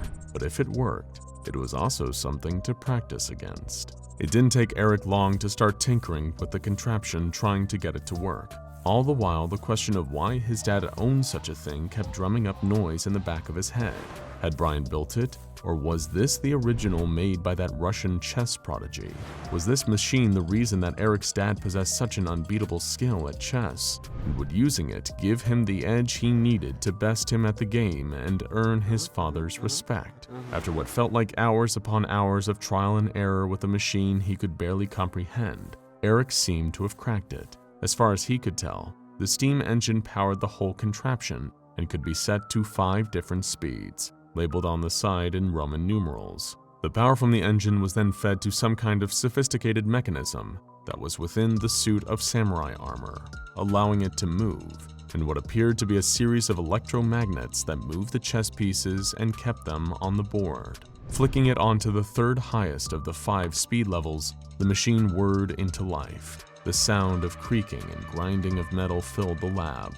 Kneeling opposite, Eric went to make the first move, only to stop himself. It wasn't that he changed his mind about practicing against the samurai, but because of the speed he'd set it to. Determining that the settings might have correlated to difficulty levels, Eric figured that if he really wanted to get the most rigorous practice, to really hone his chess moves, he needed to commit fully. Reaching for the dial, he turned the device up to its 5th and highest speed, then made his first move. He pushed one of the bone-colored prawns forward by a single square and waited. A split second passed, and the arm of the early automaton responded with its first counter-move. It was quick, almost moving with the same natural fluidity and speed as an actual human being, albeit still with a little bit of creaking and some slight clockwork-like stutters. But it worked nonetheless. The machine could play. The tension over the first game was palpable, forming a layer of sweat over Eric's forehead. Every whir and tick of the machine gave the impression that they were playing with a stop clock timing each of their moves, adding to the urgency. Despite this, Eric Matthews tried his best to stay calm. This was practice after all, a dry run, not the inevitable game he'd play against his dad. With every move he made, his heart drummed against his ribs, uncertain he'd made the right call. Each time the robotic hand cruelly knocked over one of his pieces away, Eric felt a surge of frustration, but told himself to quell it. He kept focused, using what he'd researched to adapt and respond accordingly to each of the machine's moves until checkmate. He'd beaten it. He might have lost everything save for a knight, a rook, his king, and queen, but he had won. Trapped without anywhere else to move on the board, the metal finger of the automaton conceded the game, knocking over its own king in resignation. Panting, heart racing from the sheer excitement of being on the winning side of a game, Eric hurriedly gathered up and reset all the pieces. He had to go again, not just so that he could be certain it wasn't a fluke, but to make sure he had what it took to take on his professor father. Back and forth Eric went with the chess machine, over and over again. They were fairly evenly matched, it seemed. Eric won the second game, only to be best on the next 2. But it was sometime afterward, he had lost count of exactly how many rounds later, that things started to change. Maybe it was the age and condition of the Victorian-era chess computer, the natural wear and tear stopping it from functioning properly, but Eric noticed that the samurai started to make moves that were illogical, that practically offered him the upper hand with no discernible strategy behind them.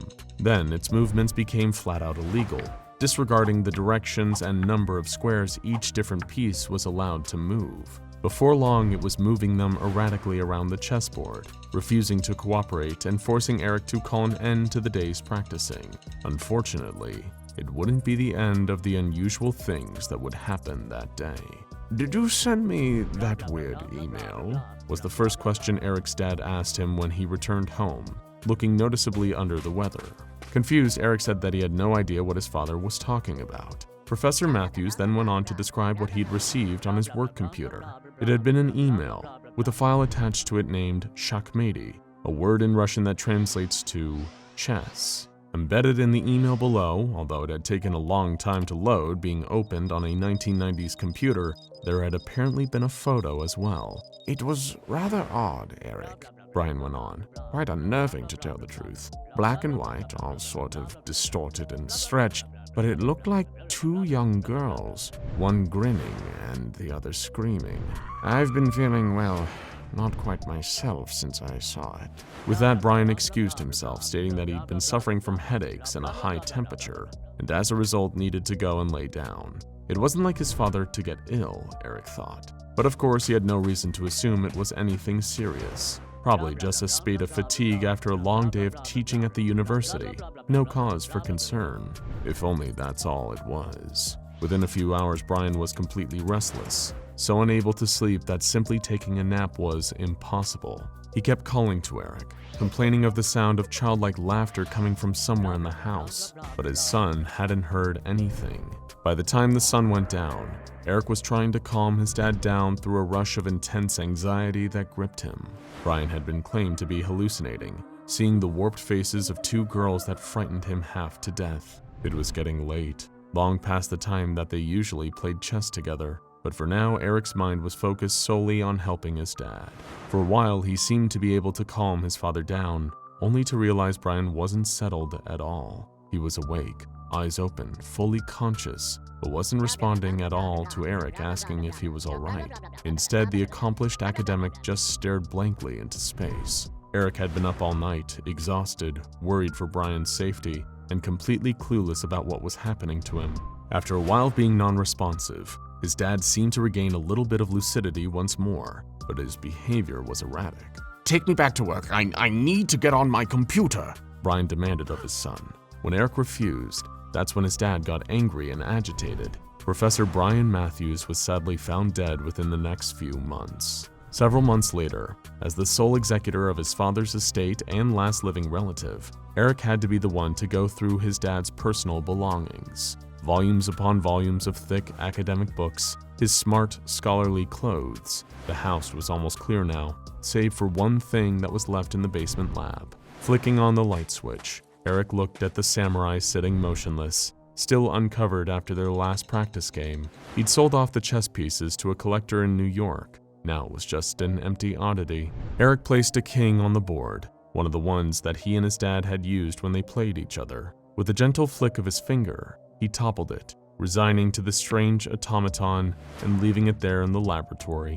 He wasn't sure how, but he had some kind of gut feeling that this chess machine had somehow been responsible for his father's fate. Of course, Eric had no idea what the device actually was, and what, or who, lay beneath its whirring metal parts. SCP-1875 is the designation given to this machine now, and has been ever since the Foundation recovered it not long after Eric sold his father's house. They were able to learn much more about it than young Mr. Matthews, or even the late Professor Matthews, ever had. Not just how to make it work or what its function was, but who had built it, and who had been used to build it. Although details of his real name eluded the Foundation's top researchers, they were able to uncover newspaper articles about the device from all over Russia, America, and England, dating back to the early 1990s. The Russian chess prodigy who'd invented it and toured the chess-playing machine around had used some interesting components to make his automaton.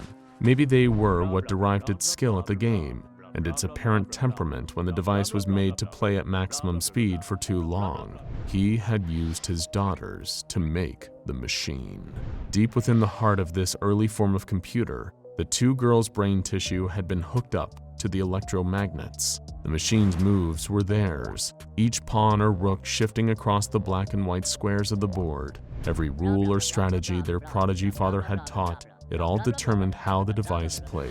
Their minds, taken from their skulls, were now the analytical engine of their father's creation.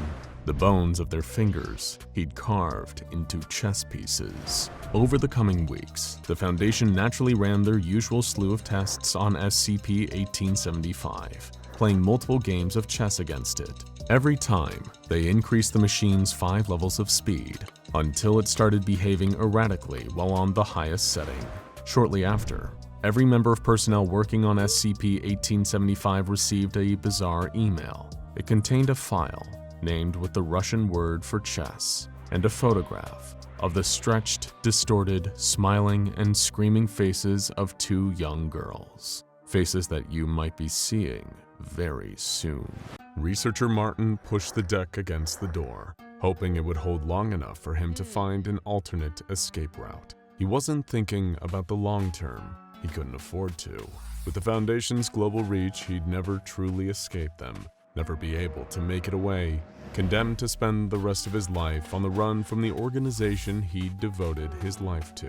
It was too overwhelming to even attempt to reckon with that, especially with the pounding of a fist against the door. He scrabbled around, opening windows to try and see if there was a safe way down. Technically, none of this was his fault, at least in his mind. The administrative login information he'd used to access the file shouldn't have been left so easy to find.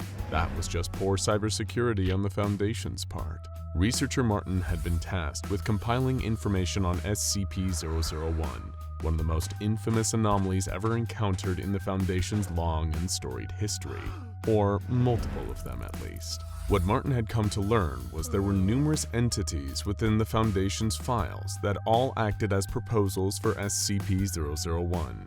Some were creatures, the typical kind of anomalous entities the Foundation dealt with on a regular basis, but some of the proposals focused on more abstract anomalies, and somehow, those were more existentially terrifying than any evil godlike being bent on destroying reality. Theories about the very source of anomalies themselves, that their very existence might have been predetermined by some otherworldly force. Then there were the other proposals that named parts of the Foundation as the true SCP-001.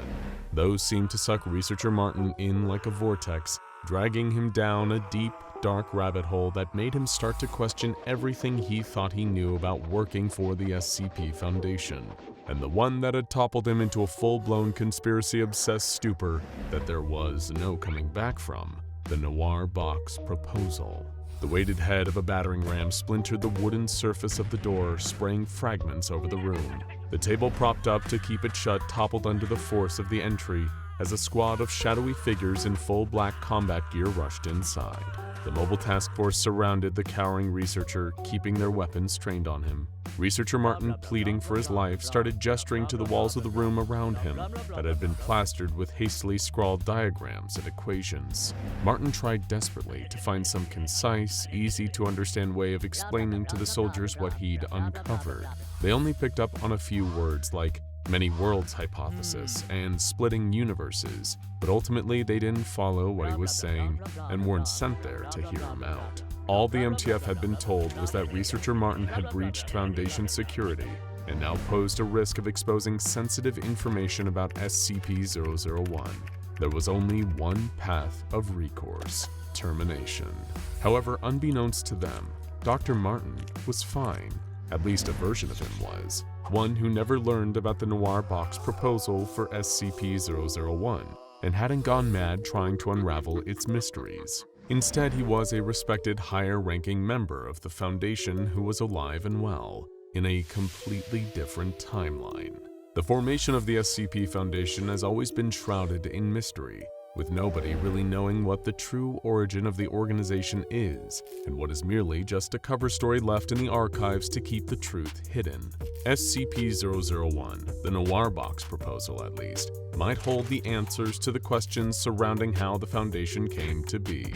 3 times over. Known as the Tindalo's Trinity, the file pertaining to this anomaly is buried deep in the SCP Foundation's database, under layers upon layers of encryption and security clearance requirements. It requires someone at the very top level of the Foundation to access, a member of either the Overseer Council or the Foundation's High Command, or Overwatch. But wait, what are those? Aren't they the same thing? Well, yes and no. The exact name of the high-ranking secretive group that runs the Foundation has often been interchangeable, whether they're known as the O5 Council, the Overseer Council, etc. But what if it wasn't just many different names for the same governing body, but actually separate names for alternate versions of the ones who control the SCP Foundation? Allow us to explain. All 3 of these groups, the Overseer Council, High Command, and Overwatch, have come to a consensus that SCP-001 is an anomaly that connects with the Foundation's very origin. They believe that the founder of the SCP Foundation, also known as SCP-001, was anomalous in some way that caused them to interact with time in an unusual fashion. The triumvirate of councils are in agreement that around the time that the SCP Foundation was formed, 3 distinct timelines were generated, given the anomalous nature of the organization's founder. Each of these timelines drastically altered the nature of SCP-001, featuring a different version in each one. In the first, commonly known as Timeline HC, where the Foundation is run by a High Command, SCP-001 was an anomalous human corpse. This timeline's SCP-001 still exhibited all the behavioral characteristics of a normal human being, but could additionally replicate itself at an erratic, uncontrollable rate, usually when performing tasks that could have multiple possible outcomes. SCP-001 in Timeline HC also interacted anachronistically with its environment, passing through solid matter that predated it or would outlast it. So it had to be contained in a room that was constructed before it existed as an anomaly. This timeline's SCP-001 was responsible for conceiving the idea for the SCP Foundation, and was able to promote a significant interest in the organization. However, they were assassinated before the Foundation was officially codified, with the culprits being a version of Mobile Task Force ALP-0, who are believed to have originated from either of the other 2 timelines. While this seems to have been done to deter the Foundation forming in this timeline, it seems to have had the opposite effect. Despite the assassination of SCP-001 occurring before the official formation of the SCP Foundation in Timeline HC, this version of the Foundation was successfully codified by the 13 members of what they referred to as High Command. Given the anomalous circumstances around the death of SCP-001, it provided a catalyst for the organization to immediately establish itself as this timeline's protection against the threat posed by anomalous entities. The body of SCP-001 was placed in the building that had been its childhood home, securing it somewhere that predated them to negate their anomalous properties. This made them the first anomaly contained by Timeline HC's version of the SCP Foundation, posthumously garnering them the official designation of SCP-001. So that's the first of our 3 timelines at play. The events that unfold in the second are considerably different. In this timeline, Timeline OC, the Foundation was initially created by a different SCP-001. This entity, referred to primarily as the Founder, appropriately enough, was a human being known to possess anomalous temporal abilities. The Founder was known to also be immortal, showing no visible signs of aging, and with a resistance to external damage that prevented him from being directly killed. Any injuries he sustained could be healed, but only at the same rate typical of an average human being. The temporal side of his anomalous properties pertained to predicting the future. The Founder was able to, with an inarguable level of precision and accuracy, forecast events before they occurred. His foresight, it appeared to the Foundation, was not inciting these events to happen as he predicted them. However, everything he ever predicted would occur became an inevitability, impossible to delay, avert, or alter through any means. During the events of Timeline OC, and as his preferred nickname implies, The founder was the sole figure responsible for establishing this version of the SCP Foundation. In this course of events, the O5 Council of this timeline were known as the Overseer Council. It was, however, while he was in the process of establishing the organization that things started to go awry. Whether he was able to predict this occurrence or not is unknown, although it seems to have corresponded with the MTF-ALP-0 assassination of SCP-001 in the other timeline, Timeline HC. In Timeline OC, at the same time as the assassination in Timeline HC, the founder began to exhibit his anomalous temporal properties in front of the original members of Overseer Council.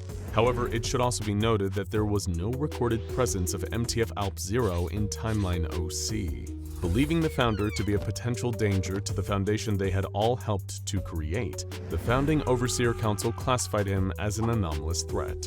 They immediately devised a set of containment measures for the founder, now designating him as SCP-001, the first anomaly contained by this timeline's version of the Foundation.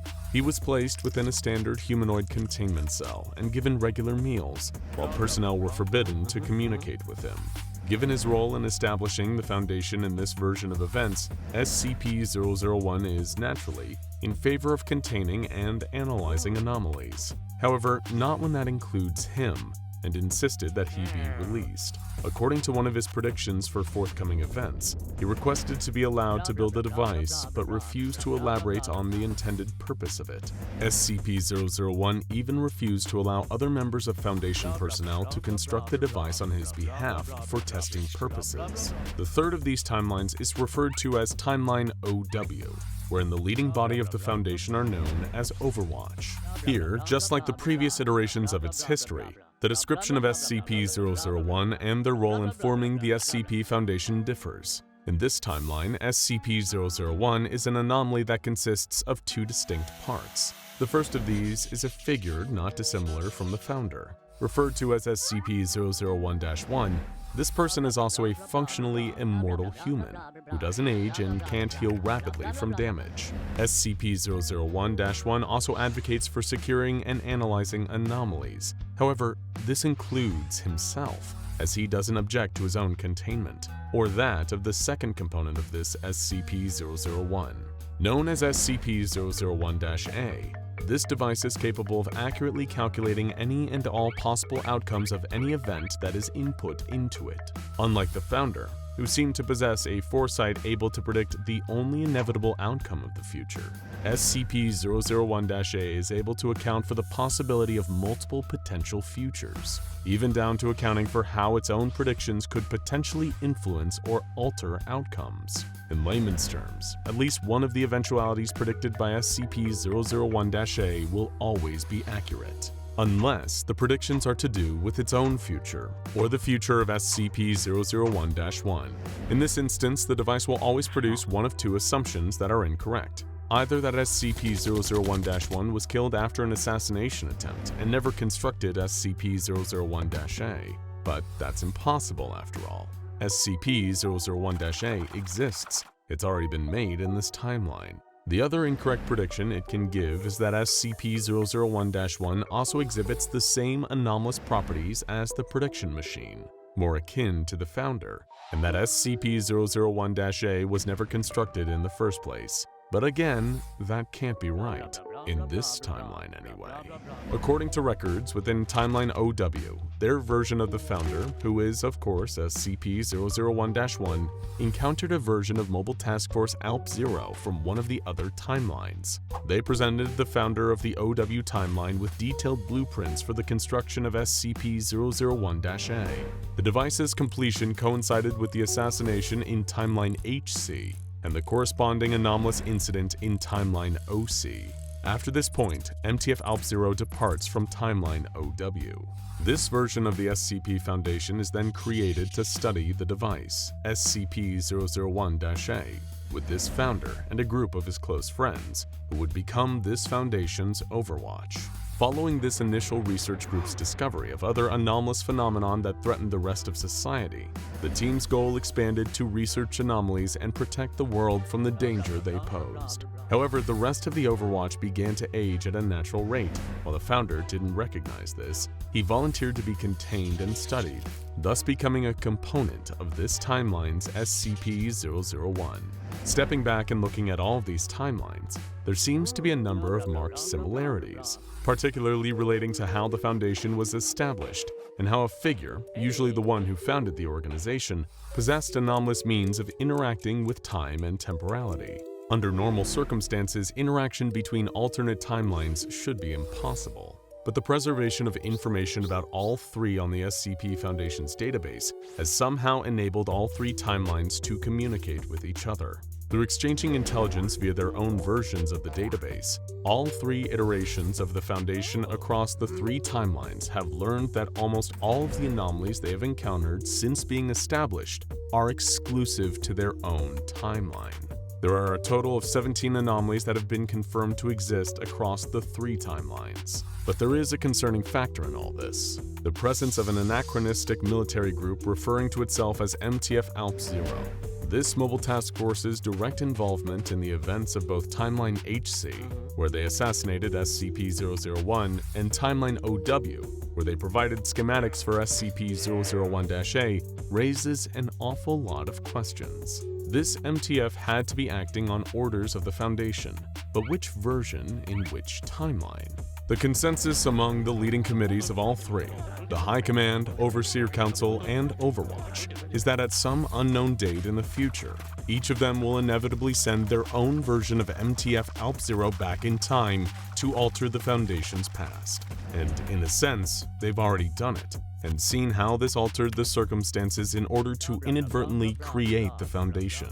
But this poses the risk of one of these timelines overriding another, thus meaning all information garnered by alternate iterations of the Foundation could be lost. So, putting their heads together, these Foundation leading committees come to the conclusion that they need to attempt to merge all three timelines. And it seems the way to do so is using the device that Timeline OC's founder wanted to build, and that Timeline OW's founder was able to construct. This device is how this proposal for SCP-001 was given its nickname, the Noir Box. The intention of the Noir Box is to shunt all three timelines into a stable joint path, like turning loose strands into a single length of twine.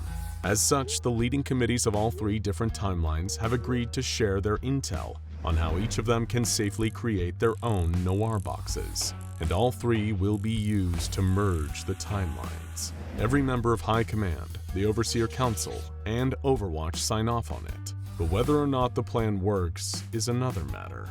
The fabric of time is delicate, and one wrong move could tear everything apart. In 1914, an Archduke of Austria-Hungary was shot by a Serbian nationalist. This led, after a series of nations signing treaties with other nations, to one of the bloodiest conflicts ever fought. A war that was unlike any that had been fought at the time. Trench combat, mud, and sandbags, newer deadlier advancements in the art of warfare, vile, incurable, and fatal diseases, and months upon months of misery, all while trapped in dark, dank dugouts. The Great War, the First World War. It's gone by many names since its ceasefire in 1918, and while there aren't many left of the generation that remembers it, there are still plenty of scars left on the world that remind us of the horrors. But there's one that seems to be keeping those wounds fresh, reminding us that war is, indeed, hell, as that rough beast slouches towards its destination. This is SCP-2574, what appears from the outset to be nothing more than a stone sculpture of a lion comprised of sandstone and living tissue. Standing at around 12 meters tall, SCP-2574 is much more than a mere statue. In fact, it is a living creature. After all, this is the SCP Foundation we're talking about here, where inanimate objects are rarely inanimate at all, or will at least possess some form of anomalous properties setting apart anything ordinary, and thus drawing the interest of the Foundation. SCP-2574 is similar in that regard, and not just for being a living statue creature. For one, the anomaly is capable of movement, albeit at a gradual rate that only progresses between 3 and 5 kilometers per day.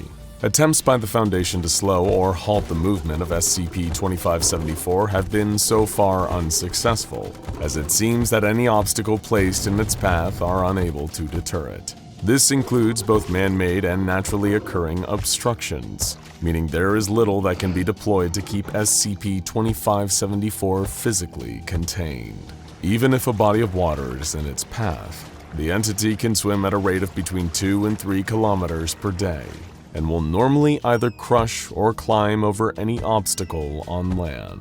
At the previous annual budgeting meeting, the top minds of the Foundation's accounting department revealed to an infuriated O5 council that SCP-2574 had been responsible for an estimated total of $25.3 million in damages since its discovery. The second most pressing matter raised during that presentation was that 112 deaths and a further 625 injuries the anomaly had also caused. Despite pleas from the Ethics Committee, the Foundation accountants were still adamant that the cost of damages was more significant. Now, a number of prevailing questions might be plaguing you regarding SCP-2574. For one, what does this creature want? If it has freedom of movement and can't be physically obstructed by the Foundation, then is it just aimlessly wandering free and causing wanton destruction?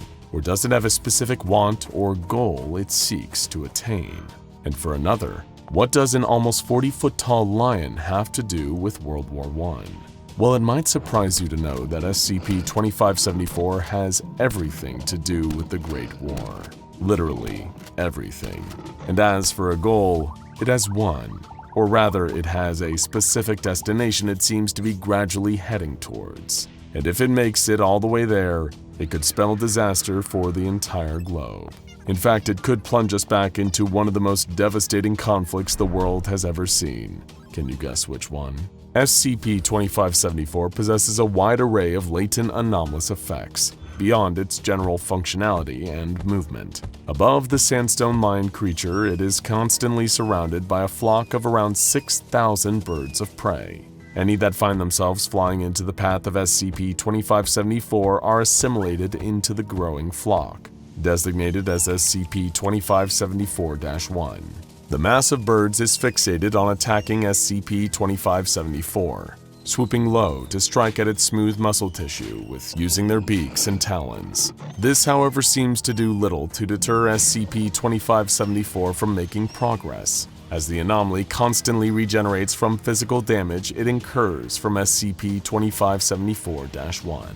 Perhaps the most notable and noticeable of SCP-2574's anomalous properties is the effect it has on its surroundings as it progresses towards its destination. The area around SCP-2574 will undergo a physical transformation in response to the presence of the lion. This transformation results in the nearby region temporarily becoming a World War I-era combat zone. The ground below becomes riddled with trenches carved through the earth. Thick, muddy bogs and coiled, razor-sharp nets of barbed wire litter the area. The change triggered by SCP-2574 is hardly just a cosmetic one either. The Foundation have observed a number of First World War-related manifestations that occur in the wake of SCP-2574. Man-made landmasses like trenches and dugouts will appear nearby, the front lines reappearing after more than a century. Weaponry from the area is also present following the arrival of SCP-2574, and this isn't just limited to firearms. World War I was one of the earliest large-scale conflicts in history, wherein both sides deployed aerial attacks through the use of biplanes, as well as chemical warfare. As a result, signs of these can also be found whenever SCP-2574 is nearby. But again, the transformation SCP-2574 brings about is not just limited to recreating battlefields. What some of you may not know is the Great War did not so much revolve around a core idealistic difference between both sides as its successor did. Instead, the First World War was a geopolitical grudge match between large global superpowers, attempting to make grandiose displays of their amassed military strength. The assassination of Archduke Franz Ferdinand of Austria at the hands of a Serbian extremist group was the catalyst that set off a chain reaction of events that ultimately led to war. As a result of this, SCP-2574's anomalous influence also extends to the social and political state of the areas it enters. A country that the Sandstone Leonine entity enters will suffer a rapid change in its local population's mentality. The ordinary people living there will start to experience a great degree of discontent towards their government, while the ruling powers of said country will increase its use of force against its own civilians. This effect is more noticeably potent when SCP-2574 interacts with countries that were directly involved in the First World War, increasing levels of civil unrest and discontentment among the population. These are often countered with worryingly increased levels of police brutality, along with governments enacting aggressive foreign policies and sometimes antagonizing other countries, as if they are eager to fight. These effects don't necessarily worsen the closer SCP-2574 gets to a particular country, but do seem to increase the more it approaches its predicted destination. And where is that, you may ask? The Foundation have calculated that based on SCP-2574's trajectory since its emergence back in 2012, the entity is headed for the city of Sarajevo, the capital city of Bosnia and Herzegovina.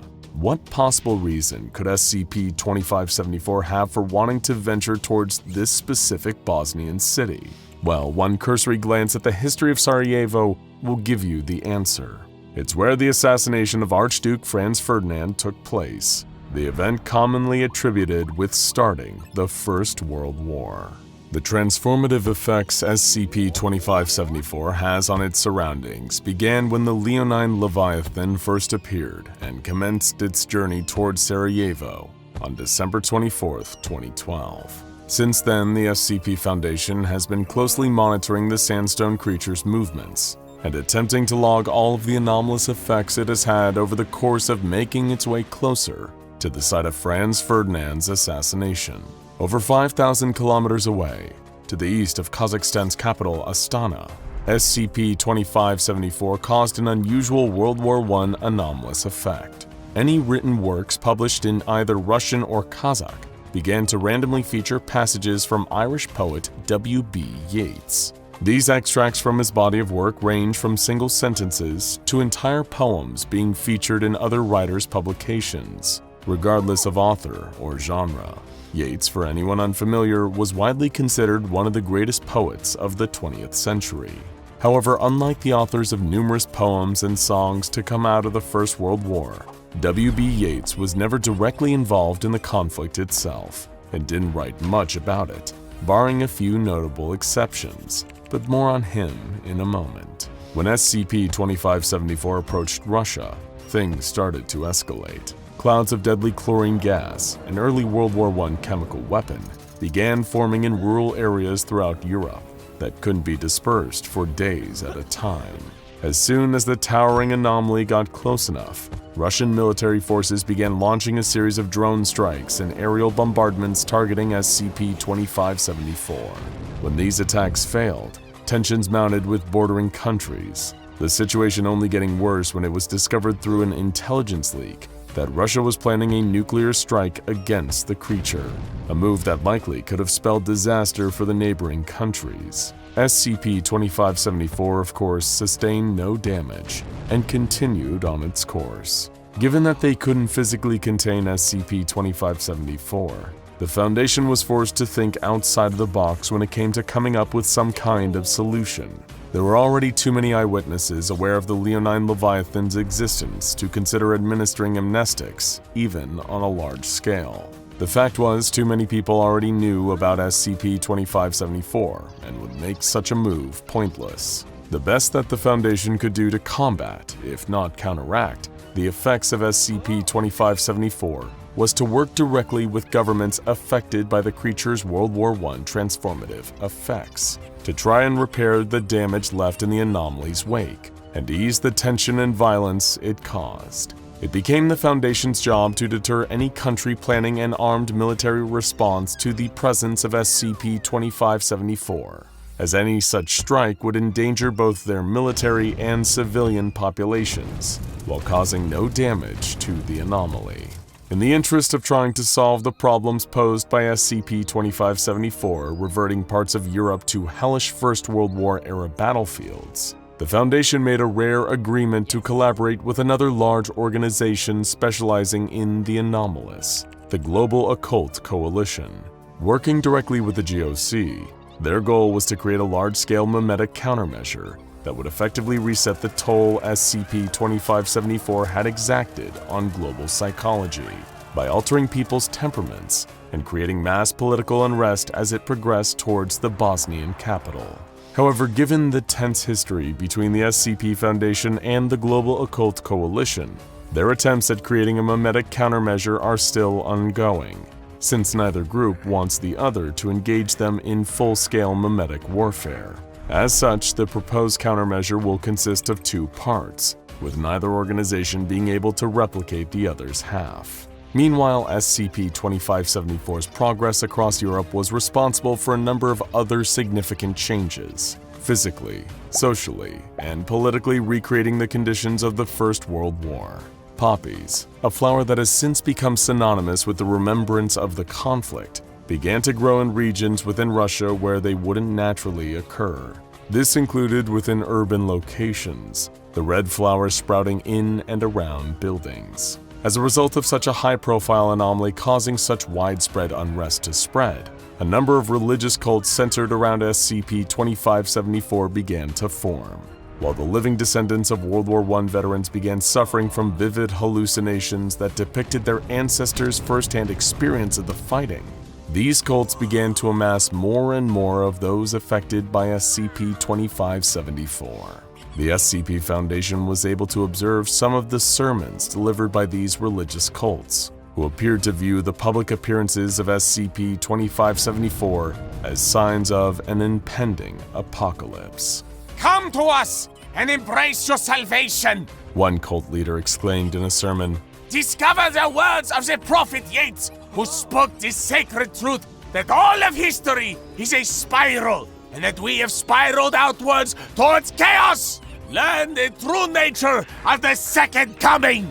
It appeared that some of these cults viewed the poetry of W.B. Yeats as prophetic in regards to SCP-2574. They would often reference the Second Coming, which, interestingly, was the name of one of his poems written in the aftermath of World War I. Yeats's The Second Coming refers to a rough beast slouching towards Bethlehem. The SCP Foundation has since uncovered some erratic writings made by the poet before his death that allude to Bethlehem, despite no record existing of him ever traveling there. It is believed that Yeats somehow figured out what SCP-2574 was, and that the closer it gets to its destination, the more civilization will spiral further out of control towards total, all-consuming chaos. Further research by the Foundation also uncovered a testimony made by Gavrilo Princip, the Serbian man responsible for assassinating Archduke Franz Ferdinand of Austria, and thus sparking the First World War.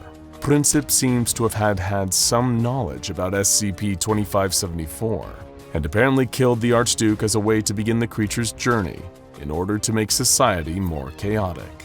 With SCP-2574 progressing worryingly closer to the site of Franz Ferdinand's assassination, further chaos rapidly began to spread.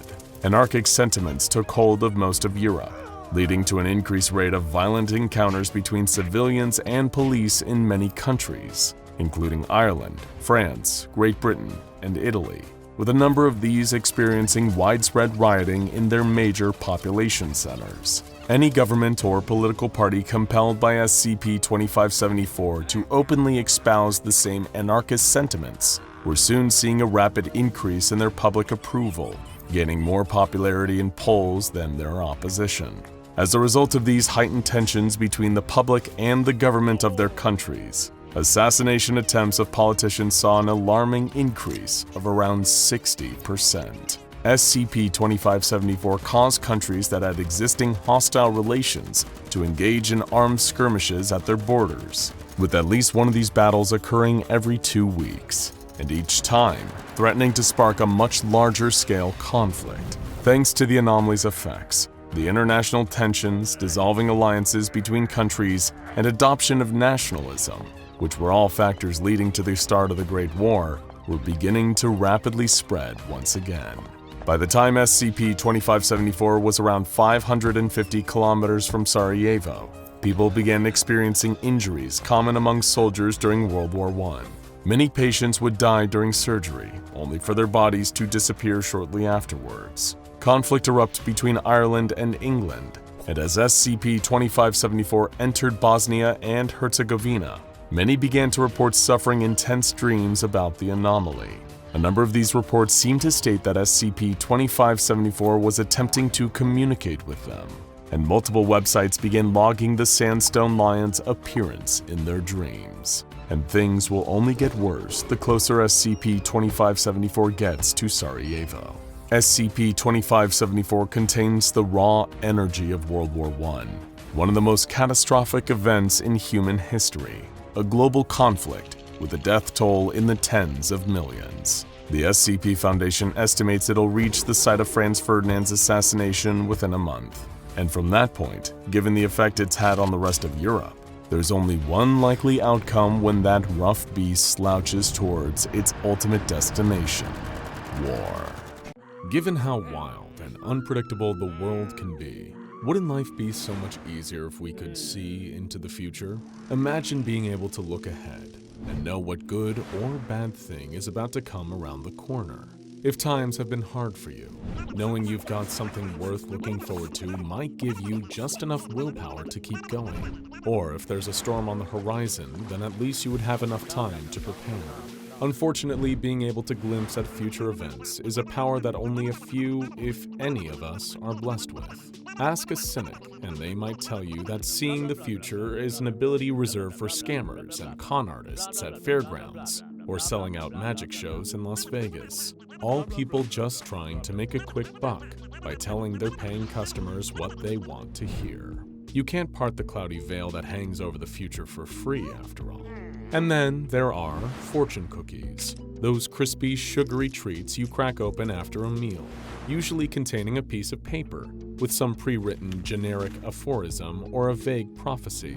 If a human being can't look into the future, then surely those ambiguous predictions printed on tiny slips of paper and left inside of fortune cookies could never be accurate, right? Sage was one of those cynics. Sure, some might argue he had every right to be, having fallen on some pretty hard times. Things weren't exactly running smoothly, and his life certainly had not taken the direction that he hoped it would. The trouble had started when, quite unexpectedly, his landlord had raised the rent on his apartment. Sage had been struggling to make ends meet at work already, and the increase in those monthly payments meant his hands were tied.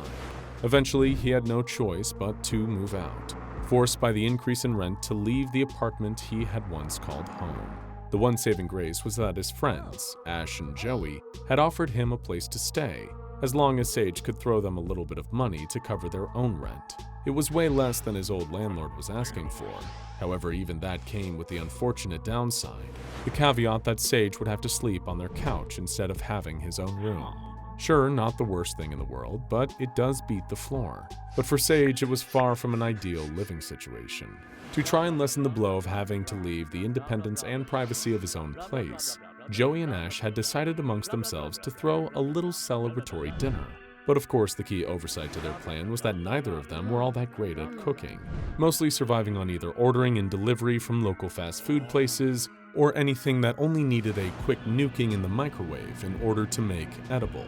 All the same, Ash was adamant that their lack of culinary know-how wasn't going to stand in their way.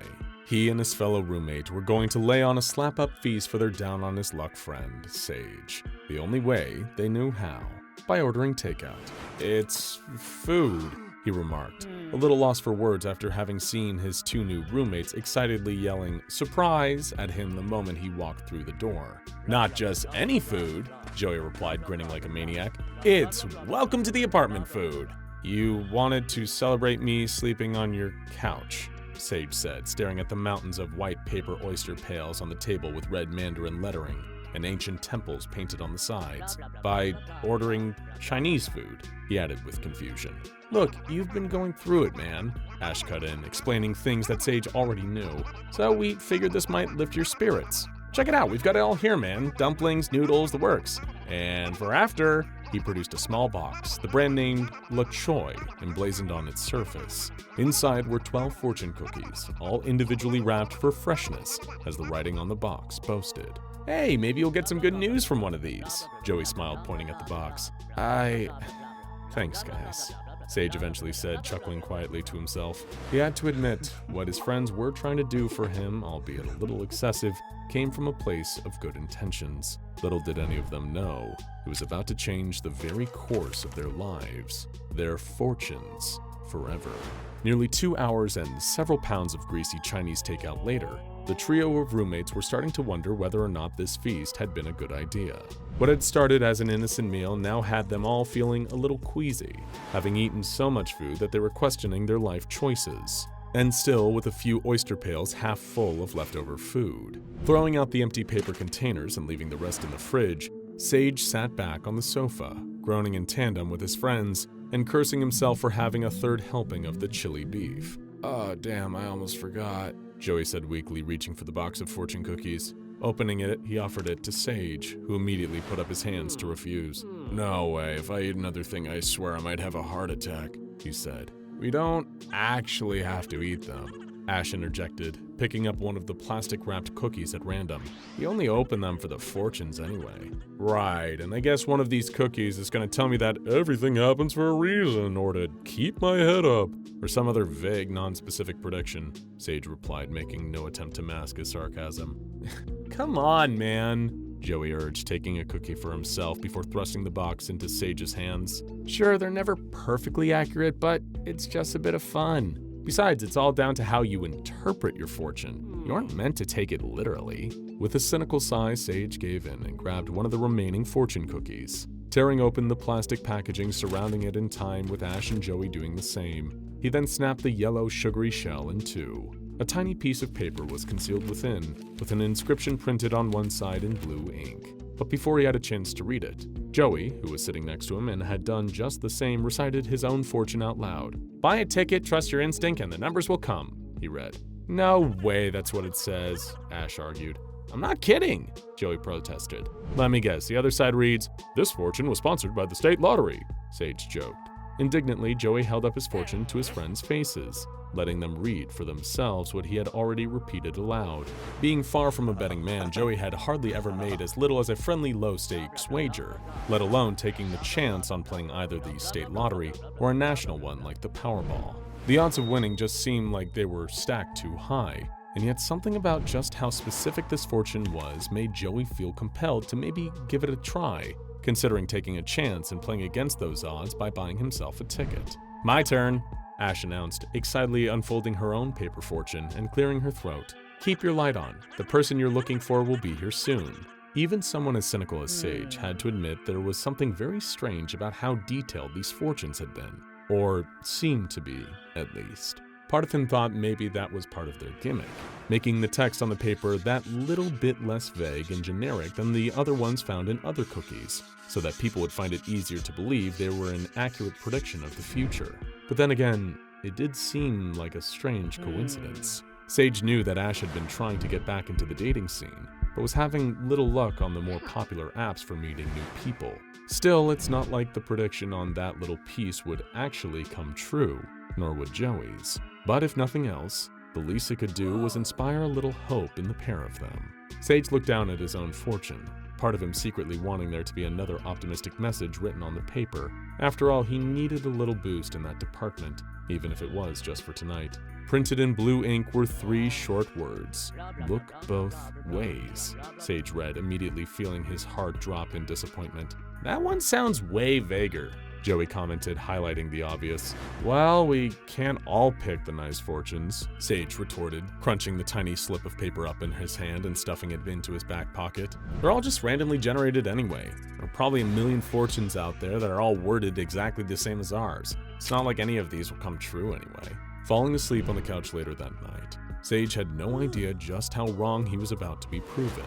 Almost to the same degree, he had little clue as to what his fortune had actually meant, but would only realize when it was too late. Over the course of the following few months, a lot seemed to be happening in the lives of Sage's 2 friends, and by contrast, very little was changing in his own life. The first surprise came when Ash had met a new flame. a girl by the name of Sky. In Sage's head, it was just a fling, not something he expected to last, although he would think twice about saying it out loud so as to not upset his roommate. But to his surprise, Ash seemed to be utterly smitten with her newfound relationship. The pair of them were happy, the very textbook definition of head over heels for one another.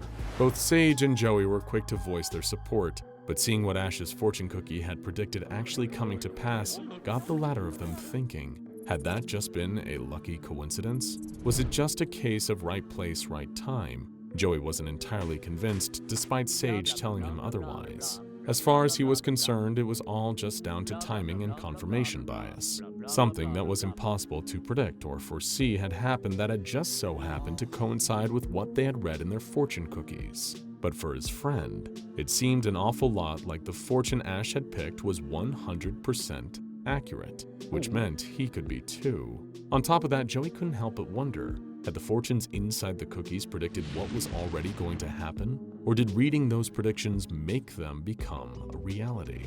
Eager to find out if his own fortune cookie had been telling the truth, Joey decided to make a spontaneous venture on his way home from work.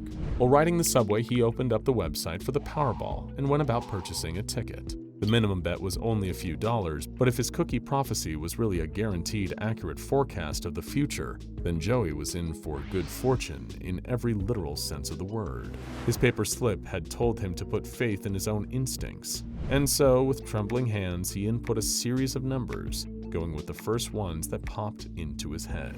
Getting back to the apartment that night, Joey's heart was racing, and he made sure to let the others know about it. Barely able to contain his excitement, the pure, unfiltered nervousness his friend was exhibiting quickly became unbearable to Sage. The draw for the Powerball was fast approaching at the end of the week, although he was getting sick of Joey claiming his numbers were sure to be called and pondering out loud what he would spend the prize money on. Sage's cynicism still prevented him from believing that his friend was going to win, despite having witnessed Ash's fortune come true already. It wasn't until it happened right in front of his eyes that Sage started to realize just how wrong he might have been. The night of the draw, the three roommates, plus the new love of Ash's life, were gathered around the TV. All of them, apart from Sage, were glued to the screen, barely breathing.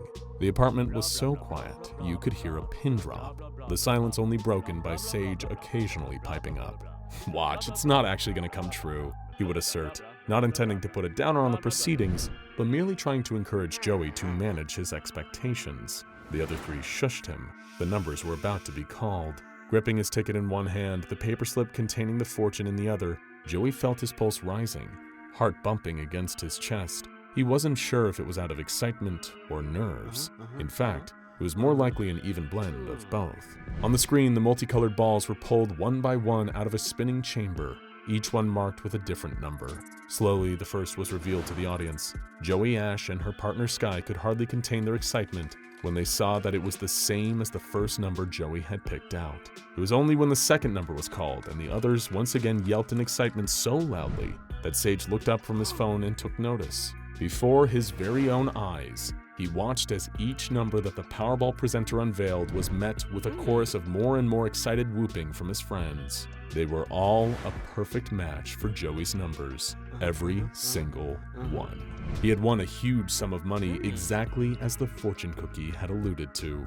Even for someone as skeptical and disbelieving of predicting the future, it was hard for Sage to deny that both of his roommates' fortunes had come true. In fact, it was especially hard to be cynical about it after watching firsthand as Joey won the Powerball by trusting his instincts, which boiled down to him literally picking the first numbers that randomly came into his head. But given how specific both Joey's and Ash's personal prophecies had been, compared to how vague his own was, Sage didn't know if what his slip of paper had said was a promise of good things to come or an ominous warning. It also didn't help that he just couldn't nail down what it meant. Look both ways. For weeks and weeks on end, he mulled the phrase over in his head. It didn't make sense for it to be completely literal, leading Sage to try and think of more metaphorical interpretations of his fortune.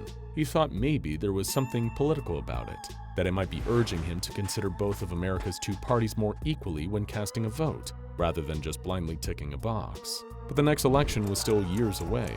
Meanwhile, the predictions of Ash's and Joey's fortune cookies had already come to pass in the 6 months since they had first opened them.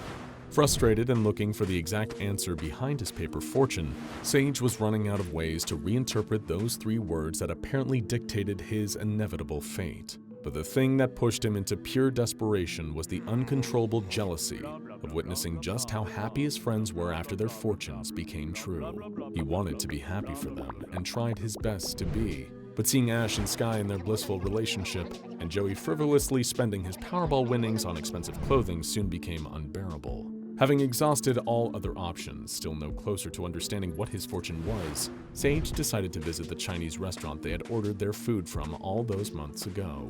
But his heart sank as the staff working in the restaurant told him that whatever was written in the fortune cookies didn't have any bearings in the real world. "You don't understand," Sage argued. "My friends both had their fortunes come true. I mean, the cookies we got from you predicted it almost perfectly down to the word.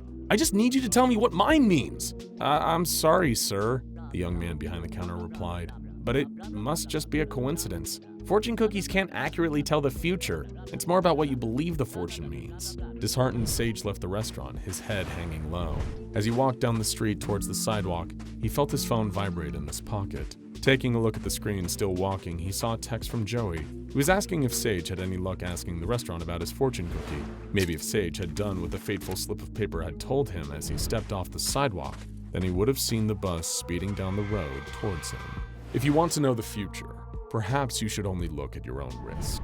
Sometimes knowing exactly what is destined to happen to you can make it impossible to avoid. A self-fulfilling prophecy, if you will. That is the warning given to any who dares to take a prediction from SCP-377.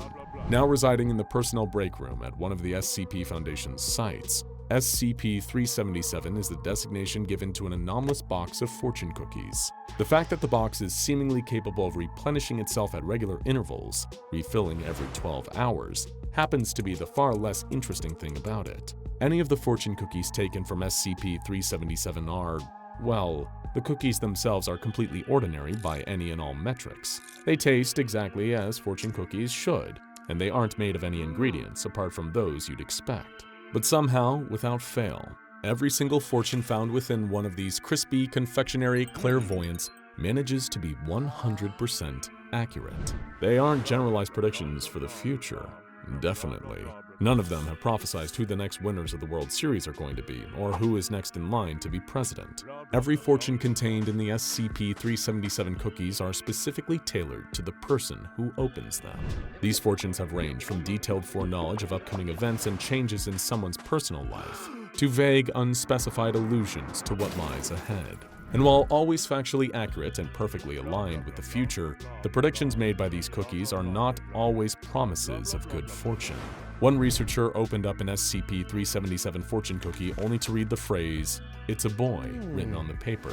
Less than an hour later, his wife's water broke, and said researcher was soon welcoming his newborn baby son into the world. But another doctor was warned, "You don't have long to live," right before choking on his own cookie.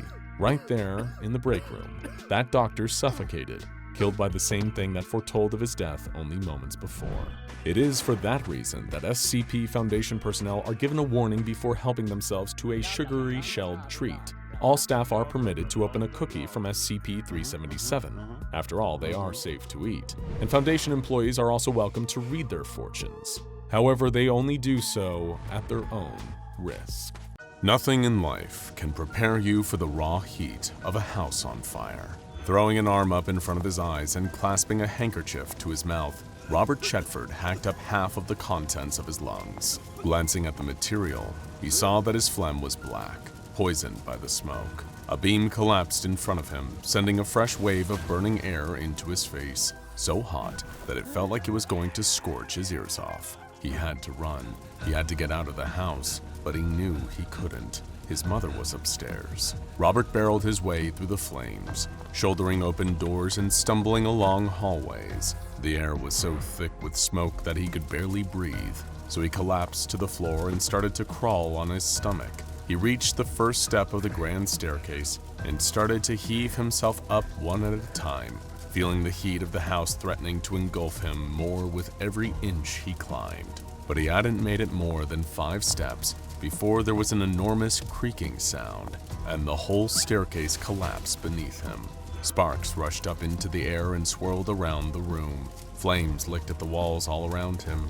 As Robert looked around at the collapsed staircase, he knew that it was hopeless. With tears streaming down his cheeks, he pushed himself forward and ran out of the house. The firemen swarmed past him, filling the building and shouting to one another. But Robert just stood there, staring up at the top floor window. On the other side of the glass, surrounded by billowing smoke, he looked up at his mother, sitting as she always did on her rocking chair, utterly motionless as the house burned around her.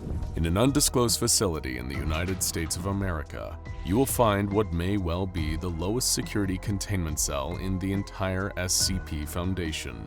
There is no heavily armored door, no bulletproof glass, no machine guns about to drop down from the ceiling at any point. In fact, there's very little in the way of containment at all. They often leave the door to the cell wide open. There is a window, but on the other side of it isn't a crowd of researchers, security guards, and agents ready to spring into action at a moment's notice. It's just a normal double-glazed window that looks out across a vista of fields, trees, and a couple of power lines. Facing the window is an old armchair in which the concrete man sits, SCP-014. He spends all of his day, every day, staring out of the window.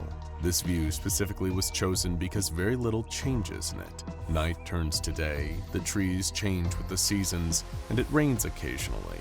But there are no roads, no new buildings springing up, nothing to distinguish it from how it looked in 1937.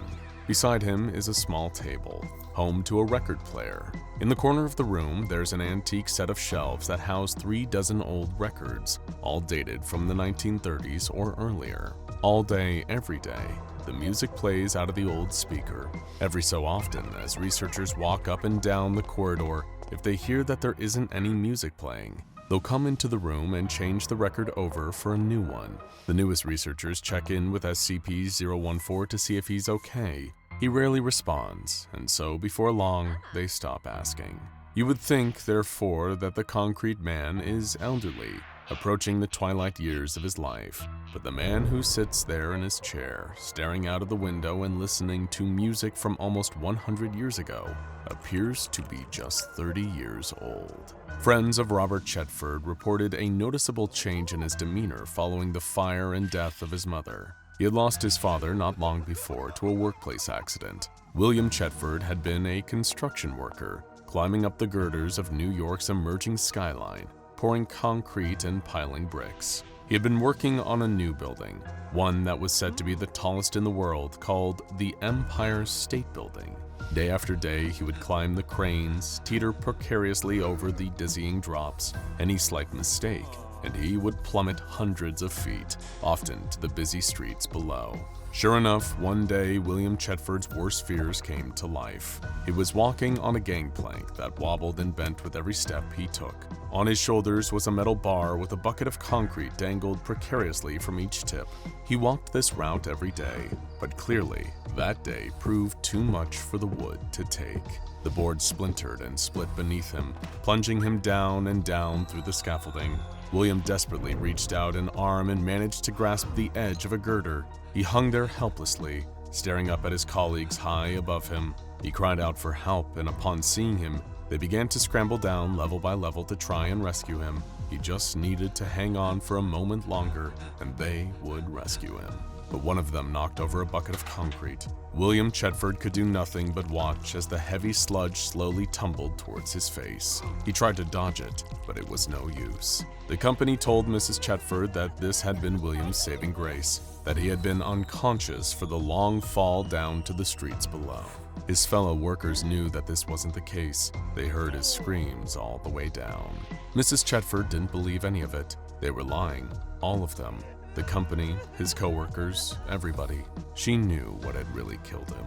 It was the same thing that was killing her slowly, the same thing that had been passed on to their son, concrete poisoning. She'd approached the Wall Street Journal, New York Times, and any outlet she could, but none of them were remotely interested in the story.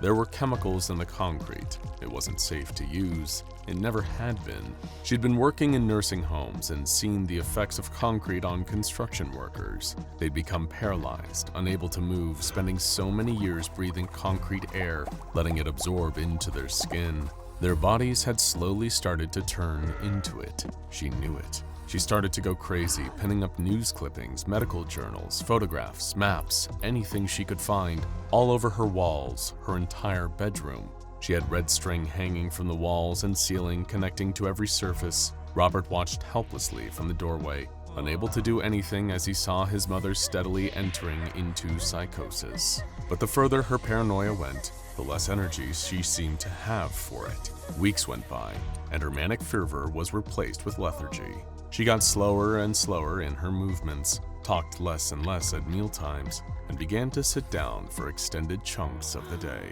Robert, assuming that she was tired from grief, did what he could to help. He carried an armchair up to her room and placed it in the corner by the window so that she could look out over the world around her. He thought she was resting, but it soon became apparent that she wasn't really resting. She was withdrawing, almost freezing over. Desperate to try and get his mother to re-engage with the world, Robert sat down with her to try and understand all of her conspiracy theories around his father's death. She explained slowly and calmly that the concrete being used in New York was poisoned, cursed. She didn't know where it had been dug up from, how it had been mixed, or who was behind it, but she was getting close. Maybe it was the US government. Maybe it was the same witches. Maybe it was God himself. But she knew her husband, and she knew he wouldn't have fallen that day. He had walked across that plank thousands of times without incident. There was no way he would have made that mistake. Robert tried to connect the dots of what she was saying. Did she really think that it was the concrete that had killed his father? She said that it was, and that the same concrete is now killing her. She showed him her hands, turned them over front and back under the light for him to inspect. They looked just like normal hands, elderly, wrinkled, with deep veins popping out, but normal.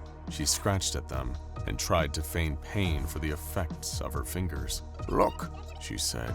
You see that powder coming off them? That's concrete powder. But Robert didn't see any of it. The concrete man came to the Foundation's attention a couple decades ago. Construction workers in New York in the late 1990s were hard at work clearing out the foundations for a new skyscraper. The site was built on top of what used to be a residential block. But one intrepid builder soon discovered something that shook him to his core. There was an old cellar beneath where the building used to be. The lock on it was heavy, thick with rust, and had been open for close to 70 years. He and his team managed to pry it open, put on their flashlights, and went inside. What they found was a basement apartment still sitting there beneath the rubble. It was a relic of its time.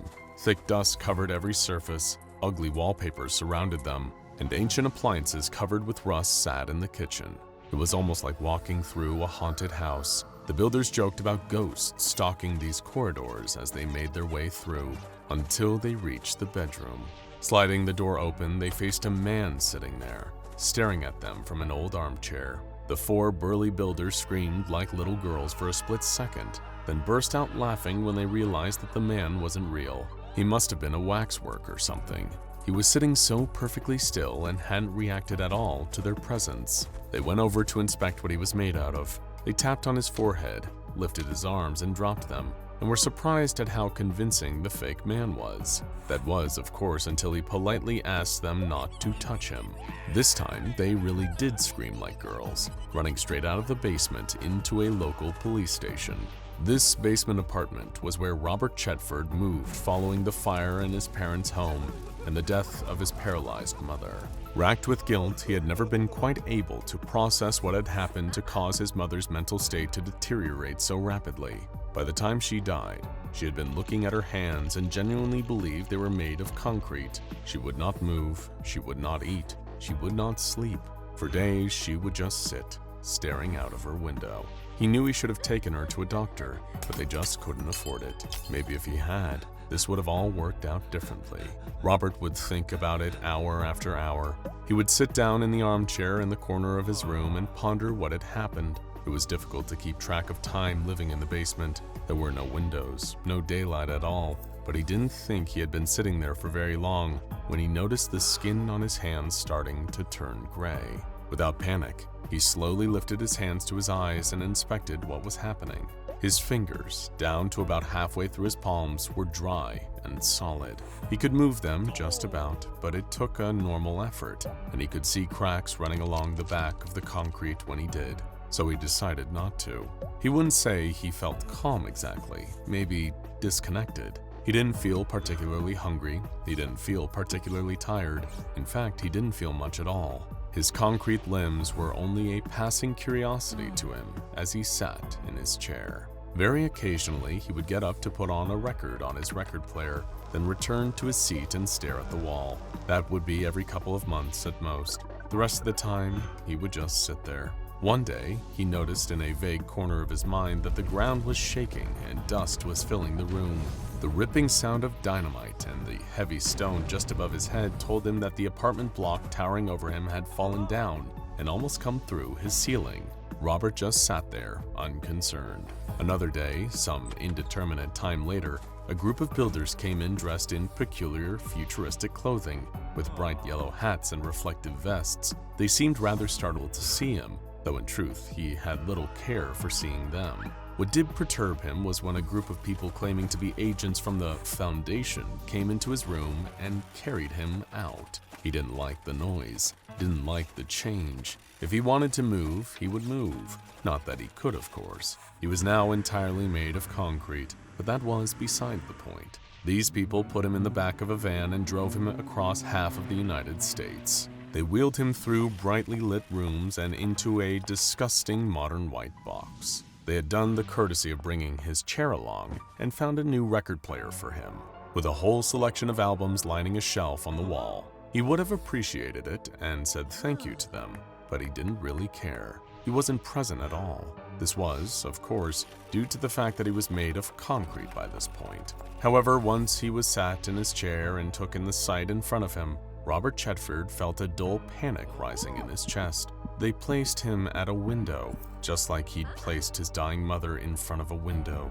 He tried to clench his jaw, tried to move his hands, tried to cry out in fear and pain, but he couldn't. He was paralyzed. The smell of smoke filled his chest, choking him, torturing him as the memories of his burning household raged in his mind. He tried to scream, he tried to fight, he tried to do anything other than just sit there, but it was far too late for any of that. "Good afternoon, Mr. Chetford," the researcher said, busying herself and putting on another album for him to listen to. "Is there anything I can do for you, sir? Anything I can do to make you more comfortable?" The concrete man said nothing. The researcher patted him on the back of his hand. "Made of concrete indeed. Looks just like regular skin to me, Mr. Chetford. I do wonder what's going on inside that head of yours." On her way out of the room, she glanced at his view from the window. "Beautiful weather outside today, isn't it? Scorching even."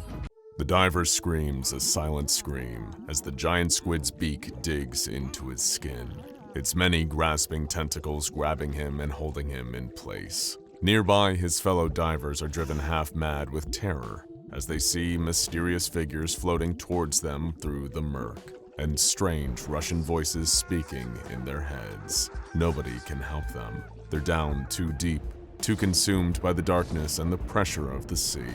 They're now at the mercy of whatever is inside the submarine. Beginning in the 1940s, with the dawn of nuclear weapons, the American government conducting the world's first atomic weapons test, and the Soviet Union responding in kind with nuclear testing of their own, the two powers entered an arms race fueled by rivalry and a thirst to prove their strength on the world stage. What followed were decades of staggering technological advancements, as each nation tried to outdo and intimidate the other. The Soviet Union crossed into the cold reaches of outer space, deploying the satellite Sputnik. The United States responded with the founding of NASA. Tensions reached a fever pitch during the Cuban Missile Crisis of 1962, as United States citizens feared they were teetering on the brink of nuclear war. In July of 1968, the Soviet Union, the United Kingdom, and the United States came together to sign the Treaty on the Non-Proliferation of Nuclear Weapons, agreeing to abandon their pursuit of increasing nuclear power and turn their focus to disarmament. But several months before the treaty was signed, the Soviet government was dealing in weaponry far more dangerous than nuclear missiles, something the other world powers knew nothing about. These deadly secrets were hidden aboard a submarine known as SCP-741. SCP-741 is the underwater wreckage of a Soviet submarine that sank in March of 1968 and came into the custody of the SCP Foundation in 1999.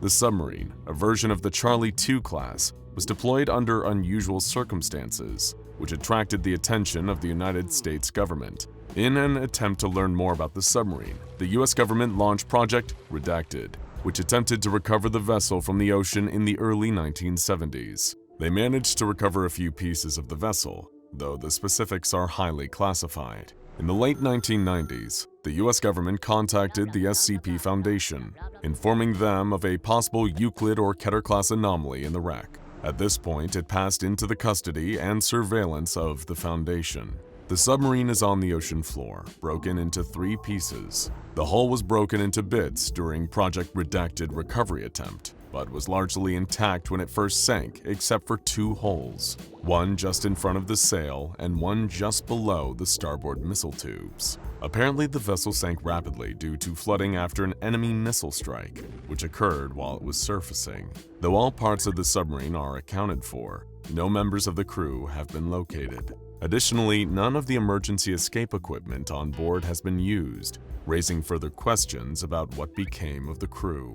Wherever they went, they seem to have left something behind. Whenever divers are sent down to investigate the wreckage, they report experiencing anomalous currents and strange sea life, and hearing moans, disembodied voices, and incoherent whispering.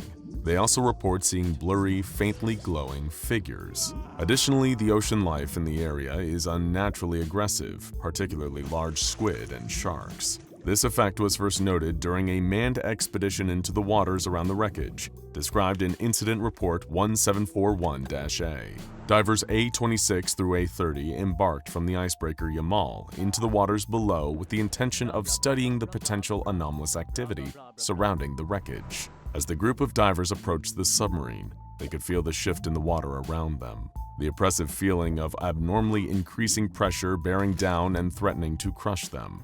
If their specialized diving equipment were to fail, they knew that that would be it, and the command would have to come and fish their corpses out of the water. Or even worse, they would vanish entirely, meeting the same mysterious fate as the crew of that doomed submarine. But they couldn't fixate on that. They had a job to do.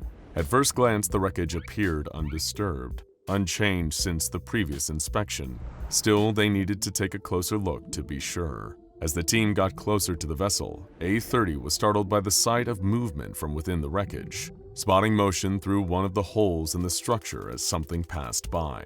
He pointed it out to his colleagues, but they dismissed it as likely a giant isopod or spider crab, which were crawling all over the surrounding area. A-30 laughed off his jumpiness, agreed that they were probably right, and continued the exploration as planned. Control authorized the divers to proceed to the next step, and A-29 activated sonar and lights, moving toward the starboard side breach. There, a faint glowing caught his eye. The glow resembled that of radioactive material, but when the team checked the radiation levels in the area, they remained stable. Whatever the source of the glow was, it wasn't radioactive. At this point, his neutron counter began to register something, and all of a sudden, a disembodied voice could be heard saying, "Vasily Yevgeny, can you hear me?" The voice was muffled, and though it could be heard over their communication channels, it emanated from somewhere in the wreckage, deep, deep underwater. As A-29 watched, a glowing shape emerged from the darkness. It was only an outline, the suggestion of a silhouette, but the shape was undeniably familiar. It looked like a person. The other divers quickly noted the apparition too and began to panic. Some checked their nitrogen levels, believing it to be some sort of nitrogen narcosis, while others pointed out that they couldn't all be suffering from nitrogen narcosis at the same time. The unknown voice continued speaking, saying, "Help me, it is getting hard to breathe." The divers debated what to do next, questioning whether what they were seeing was even real, when all at once, the humanoid figure vanished from sight. The divers attempted to shake off the startling encounter, and they resumed their duties, the investigation proceeding as normal. After a few moments of uneventful work, another interruption presented itself in the form of a 5-meter-long squid swimming around the wreckage. Its presence startled the divers at first, particularly those closest to the animal, but the others encouraged them to ignore it, citing the fact that there are no records of these squid attacking humans. So they did, continuing their work as the squids circled them with apparent curiosity. A27 spotted an unusual shell below the wreckage, notably large and difficult to identify, and Control requested that they bring it up to the surface for further inspection by a marine biologist. The diver began attaching haul cables to the shell as the squid crept closer and closer. All of a sudden, A26 screamed, and there was a sudden bloom of blood in the water. The squid, despite it being uncharacteristic behavior for its species, attacked the diver, biting him savagely.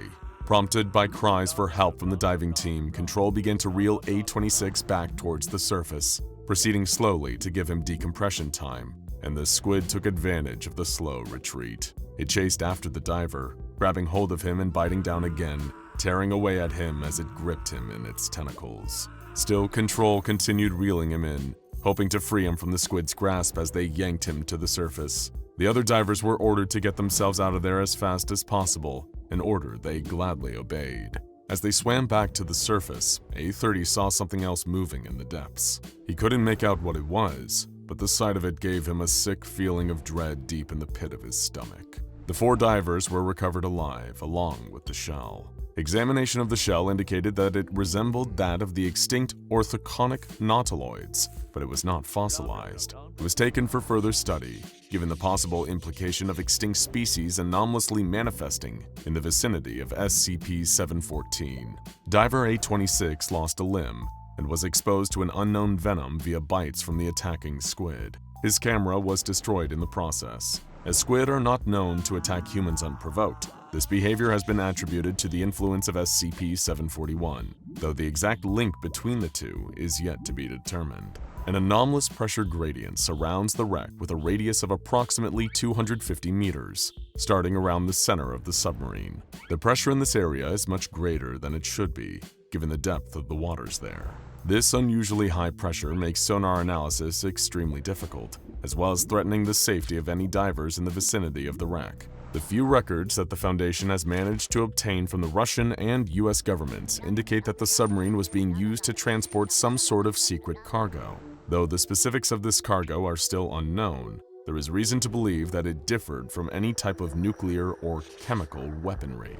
On a date redacted from official files, the SCP's Basisti was patrolling the area around SCP-741 when its sonar detected some unknown entity approaching SCP-741 from the south at a pace of 46 knots. The crew compared the acoustic signature of the contact with known submarines and torpedoes, but could not find a match. The Basisti attempted to reach the contact via sonobuoy drops and active sonar pings, but it did not respond. When the contact crossed into the total underwater exclusion zone, it became classified as hostile. At that point, the sonar recorded sounds of an undersea missile launch, and Basisti responded with the utmost urgency. The ship broke away from its original area and fired a Type 53 torpedo at the underwater threat. 15 seconds after the Basisti launched its torpedo, missiles of an unidentified configuration were seen breaking the water, flying at a height of 1.8 meters and a velocity of 0.92 Mach. The missiles did not emit any detectable radar, nor did they respond to any launch chaff or flares from the Basisti.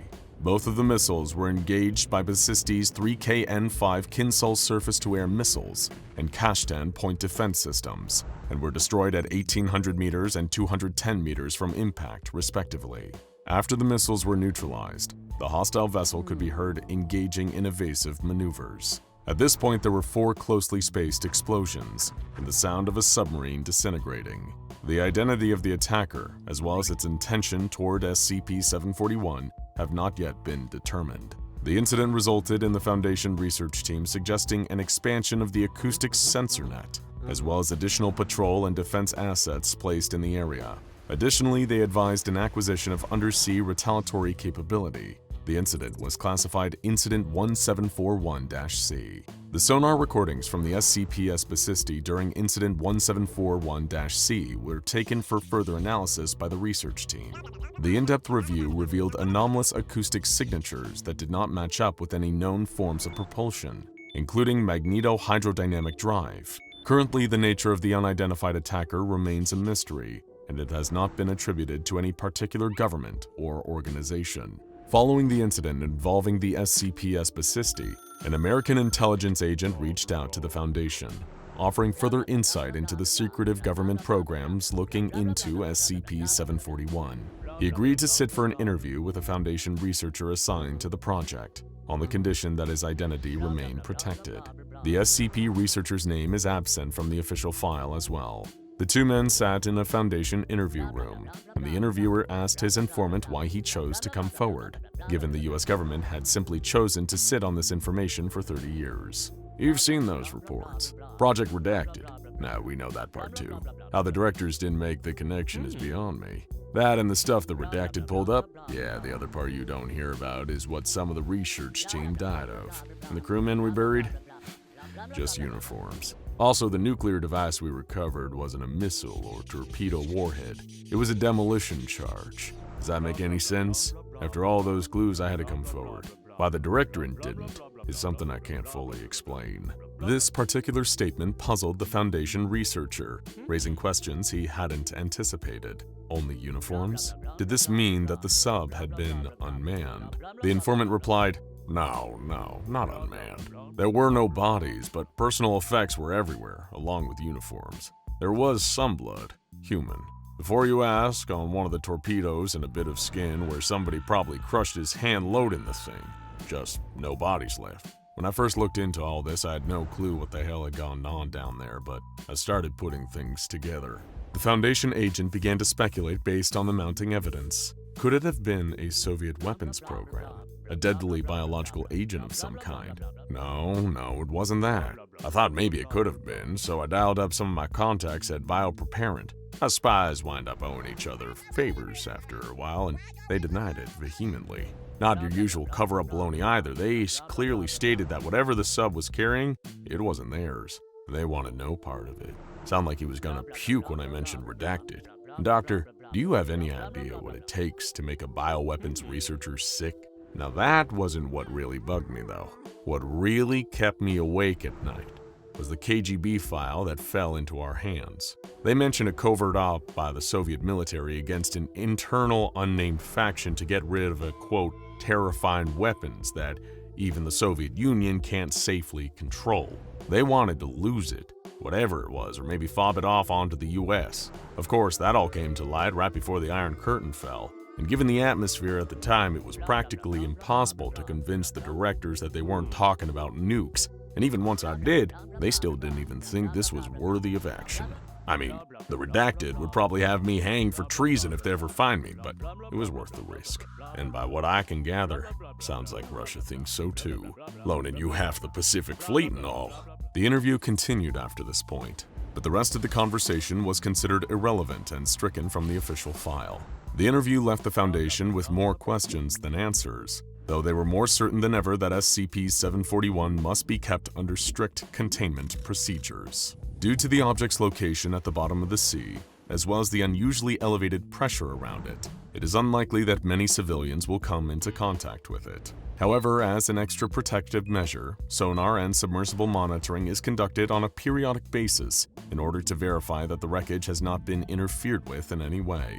The Foundation contracted Russian warships, SCP Espicisti and Krasnoyarsk, has been selected for this purpose. If any unauthorized activity occurs in the area surrounding SCP-741, nuclear and conventional missiles may be deployed. Any movement of SCP-741 is grounds for an immediate nuclear strike.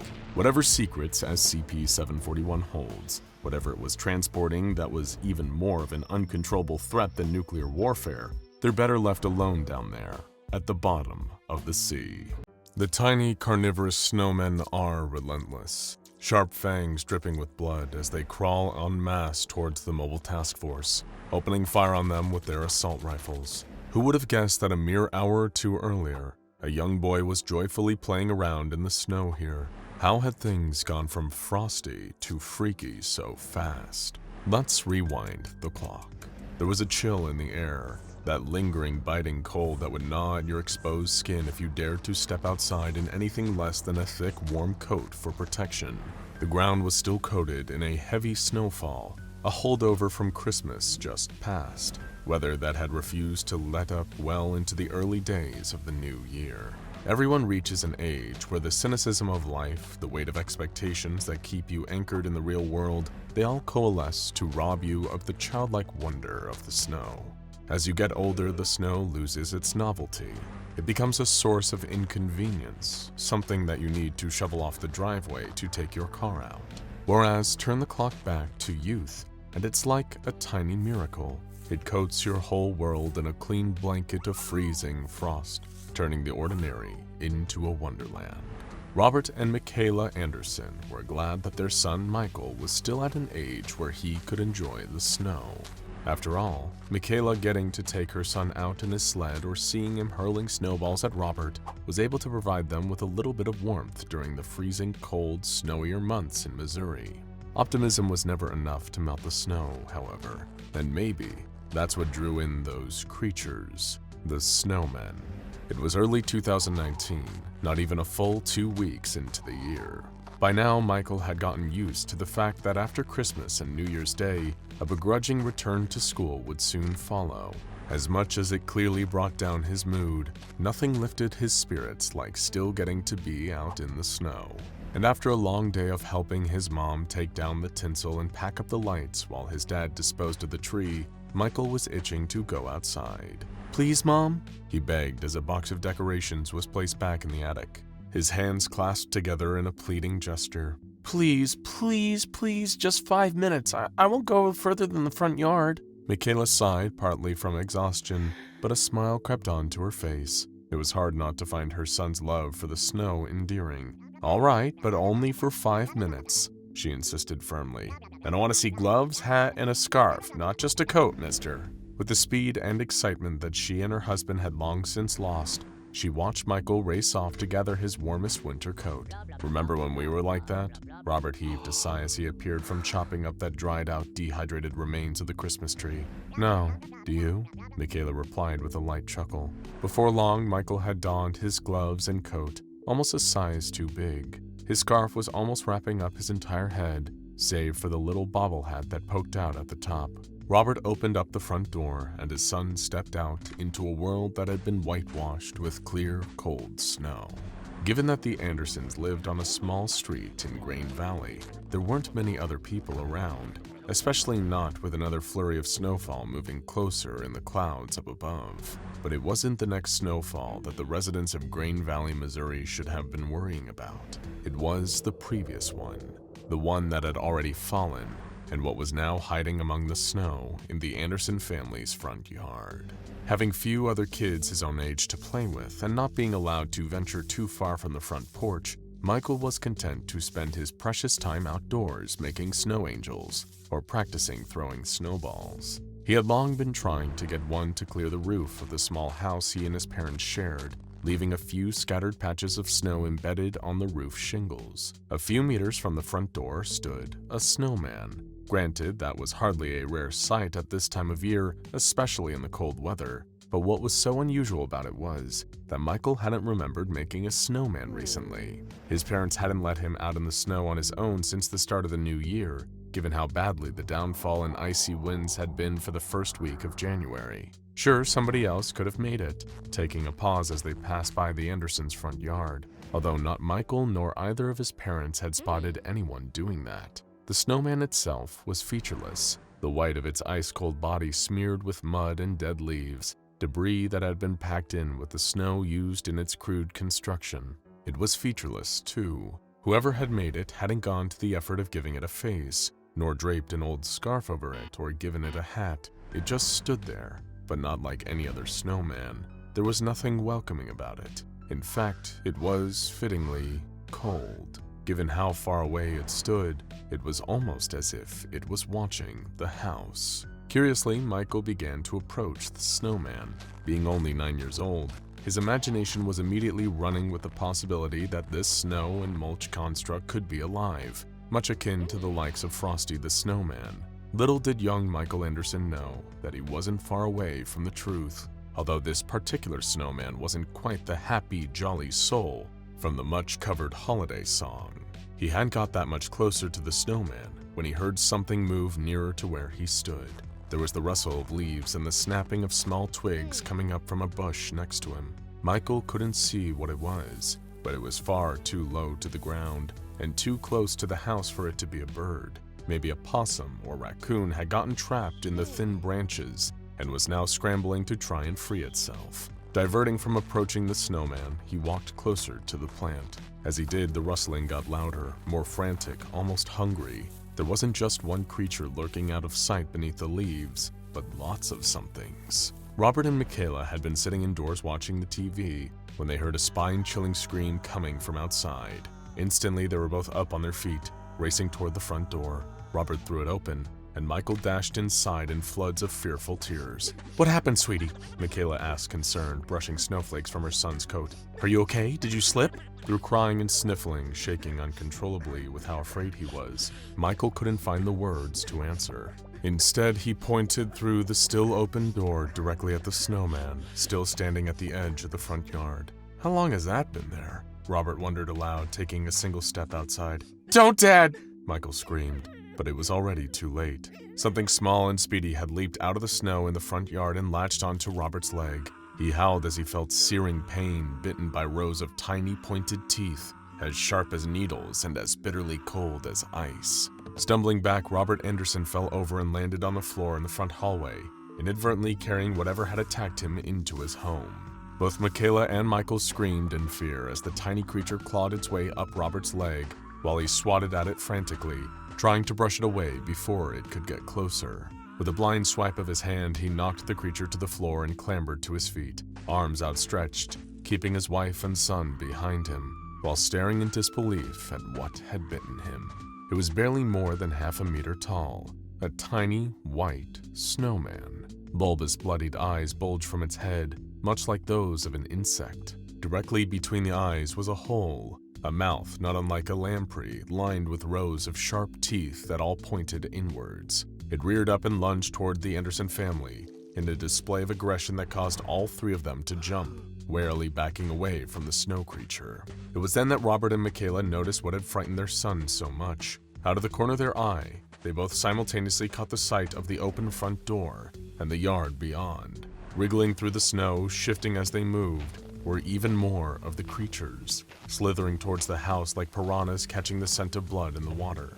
And standing ominously just beyond the driveway was the snowman, as if it was the general commanding its troops to storm the house. The Andersons raced upstairs as the swarm of snow creatures came spilling into the house, crawling from the yard onto the floor and piling on top of each other, like ants to climb the stairs. Naturally, Michaela's first instinct, as well as protecting her son, was to call the police. While Robert held the door to the bedroom shut, Michaela held Michael close and pleaded with the local Green Valley Police Department to come and help them. Although they only seemed to take the call seriously when Michael started screaming again. One of the snow creatures had pushed its way under the door frame and was sneaking its way towards Robert to attack him, leaving a trail of water behind it. Stepping back and thinking fast, Robert grabbed a hairdryer and switched it on full blast. The sudden rush of electrically heated air caused the toothy snow creature to retreat into a corner. Refusing to let up, Robert got closer and kept the hairdryer trained on it, eventually causing the creature to melt, until little more was left than a damp puddle. But the victory was momentary. There were still more of them crawling up the stairs after the Andersons. With their sharp teeth, they were gnawing at the wood of the bedroom door, trying to force their way inside. Fortunately for Robert, Michaela, and their son Michael, they wouldn't be able to recall the horrific events of January 12, 2019 for much longer. By the time the local police arrived, it had become clear to the officers responding that they were well out of their depth, especially when one of them was injured, suffering a bite from a snow creature. That was what led the SCP Foundation being called in, and within 15 minutes, they had dispatched mobile task force operatives to secure the anomaly. Being some of the Foundation's most highly trained agents, it didn't take long for the MTF to neutralize the carnivorous snow creatures. However, they quickly realized that the mysterious snowmen that had seemingly spawned the swarm could not be melted by any conventional means, nor would it deteriorate naturally on its own. A cover story was issued that Michael had suffered an accident and fallen down an open pothole that had become obscured by heavy snowfall. As a result, police officers were dispatched to help him, although the injury sustained by one officer due to a bite from a snow creature was never explained. Following this, the Anderson family was administered amnestics, meaning they quickly forgot about the whole terrifying ordeal. Maybe it was for the best, however. Young Michael seemed irreparably changed. He never went out to enjoy the snow again, repeatedly suffering from nightmares about the cold. Meanwhile, the anomalous snowman was recovered and thus designated as SCP-4230. Immediately, the SCP Foundation did as their organization does best and commenced testing, with a human subject, no less. They quickly discovered that SCP-4230 seemed to generate a sort of field around itself that could trigger a distinctive physiological change in any human being or animal that came within 6 meters of the snowman. This process became known under the designation of SCP-4230-1. It appeared that Michael Anderson had managed to unknowingly escape this fate purely by not getting too close to SCP-4230, staying just far enough away so as not to trigger SCP-4230-1. The Foundation placed D-19375, a member of their D-Class personnel, within this 6-meter radius of the snowman, and observed the gradual changes he underwent over the following week. For simplicity's sake, we'll refer to D-19375 as Frost, a rather fitting moniker, and you'll soon see why. Within a day of exposure to the snowman, Frost complained to a senior researcher that he felt a lot colder than usual, although he exhibited no other observable symptoms beyond the coughing and sniffling of a common cold. By the following day, Frost was far worse for wear, appearing to have lost significant body mass to the point where he'd appeared to have been malnourished. His cold-like symptoms had continued, accompanied by disorienting dizziness, and as if all that wasn't bad enough, his skin tone had seemingly lost its natural pigment, reduced to an unnaturally pale shade, as white as snow. Day 3 saw Frost's body continue to change rapidly at an alarming rate. He was internally producing an unknown chemical that looked to be responsible for enacting certain alterations, namely the dissolving of his femur and fibula. The cold and dizziness were also now made all the worse by the addition of pain to the man's lower body.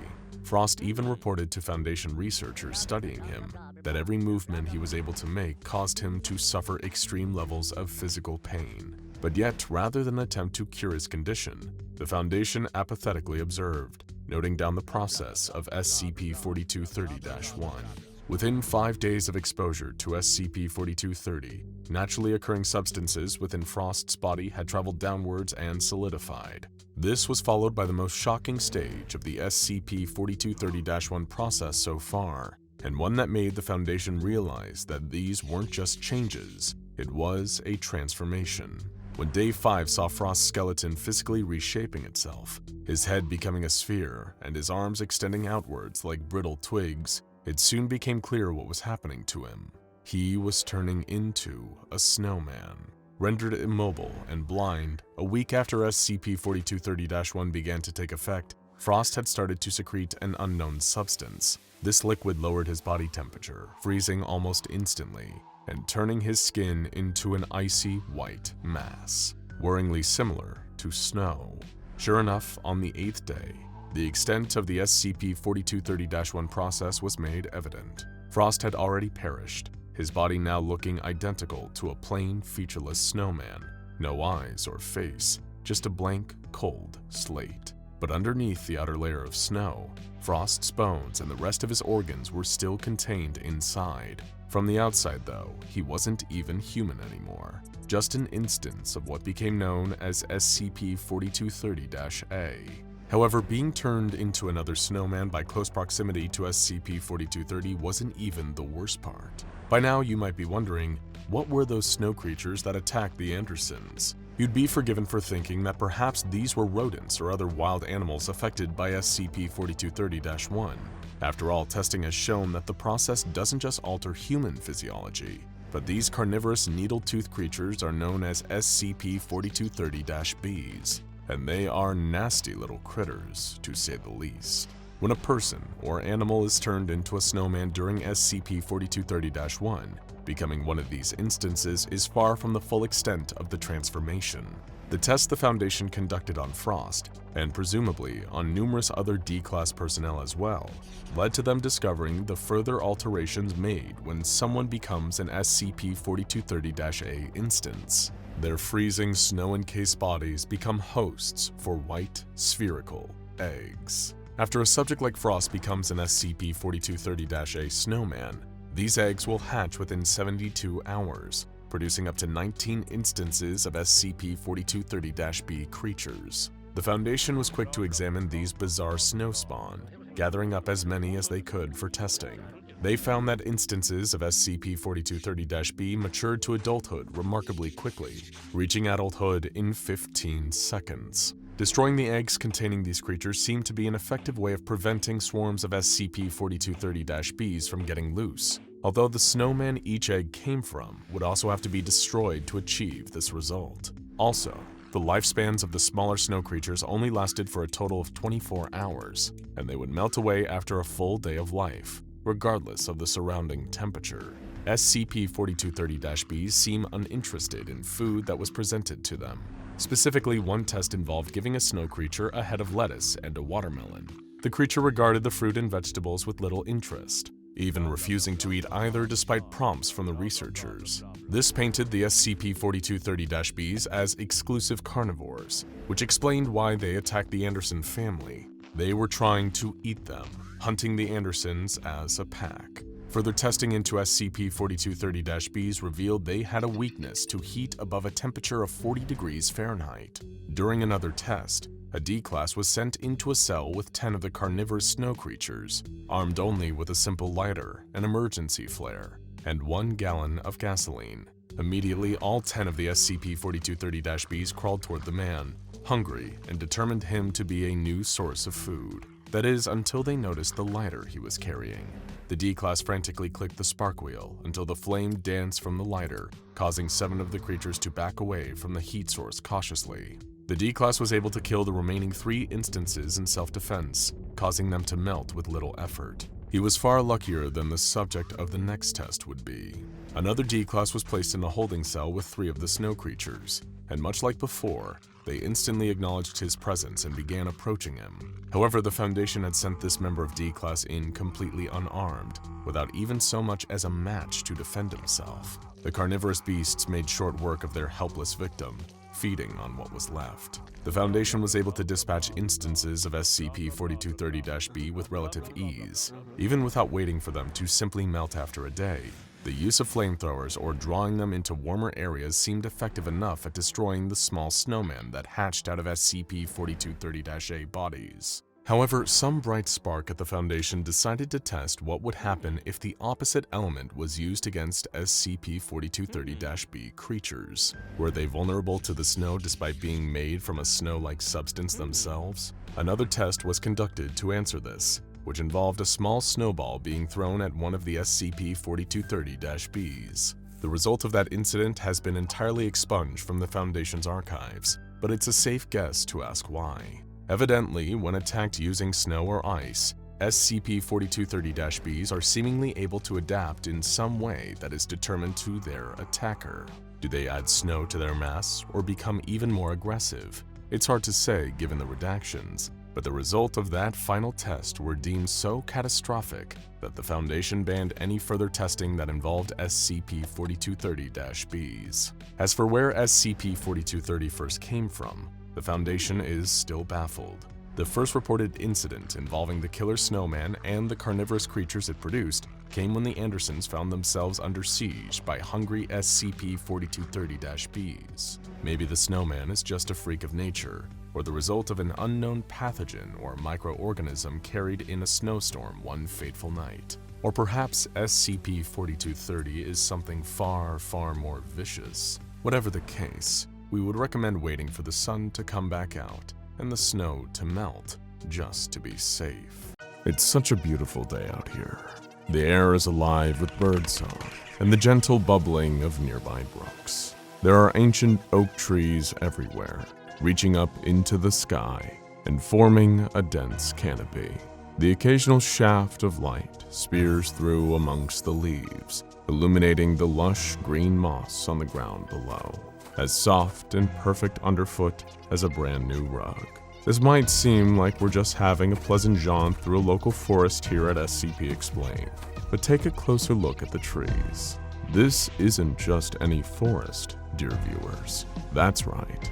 After years of attempted espionage and infiltration, we're here at long last. The Wanderer's Library, the limitless interdimensional archive of all knowledge in the multiverse, often frequented by the Serpent's Hand via portals known as the Ways. Who would have guessed that the secret to getting inside was just asking very politely and promising not to steal any of the books? We should just try being nice more often. But hey, as the dispensers of user-friendly animated knowledge here on YouTube, we felt that we ought to share this bounty of limitless knowledge with you. The wing of the Wanderer's Library we're seeing right now is known as the Hidden Nest. It's a good starting point for new scholars perusing the boundless texts available beyond dimensions. How about we begin with this collection over here, King Shosh's Shelf. Try saying that 3 times fast. And then take a look at the inscription above the case. The Lord of the Lazy. His kingdom is anywhere in which sloth reigns above activity, in the hearts of all those devout to lounging over labor.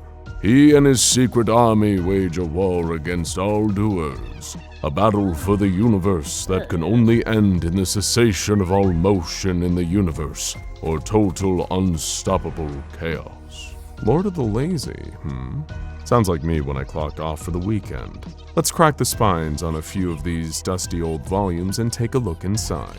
First, we have On the Common Vampire, an extract from the thought-to-be-lost St. Emile's Bestiary, translated into English by the famed scholar of the Anomalous known as Rounderhouse. It is an indispensable source of knowledge for those who are aware of, and rightly fear, the vampires that lurk in the dark all around us. It goes into great detail about the biology of the common vampire, also known as Vampire Draculae, and believed to be the progenitor to all other vampire species, as well as their diet, behavior, and the best methods of hunting them.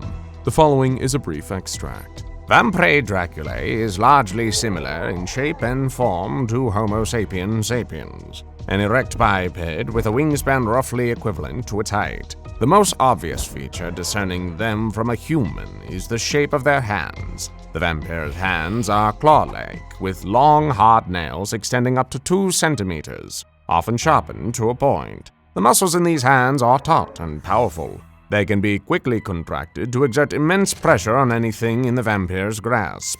This ability is commonly used to crush the skulls or bones of prey. Naturally, the vampire's teeth are the second source of notability. The fangs of a vampire are stuff of legend, and it is difficult to extricate myth from fact. Dissection of the adult specimens have noted sexual dimorphism in the dental region. While males have 28 teeth to the female's 20, they are less dangerous. 4 of the males can be described as fangs, both front-facing, 2 on the top and 2 on the bottom, each a centimeter above the gum line. Comparatively, females have 8 fangs, 4 on the front and 2 on each side. Her front fangs are up to 1.5 centimeter above the gum line. The legends have preserved one important bit of truth regarding the fangs. They are used almost exclusively to suck blood from the vampire's prey.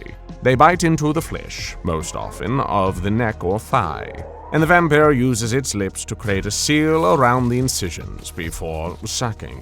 However, study of their feeding habits has led me to an intriguing discovery.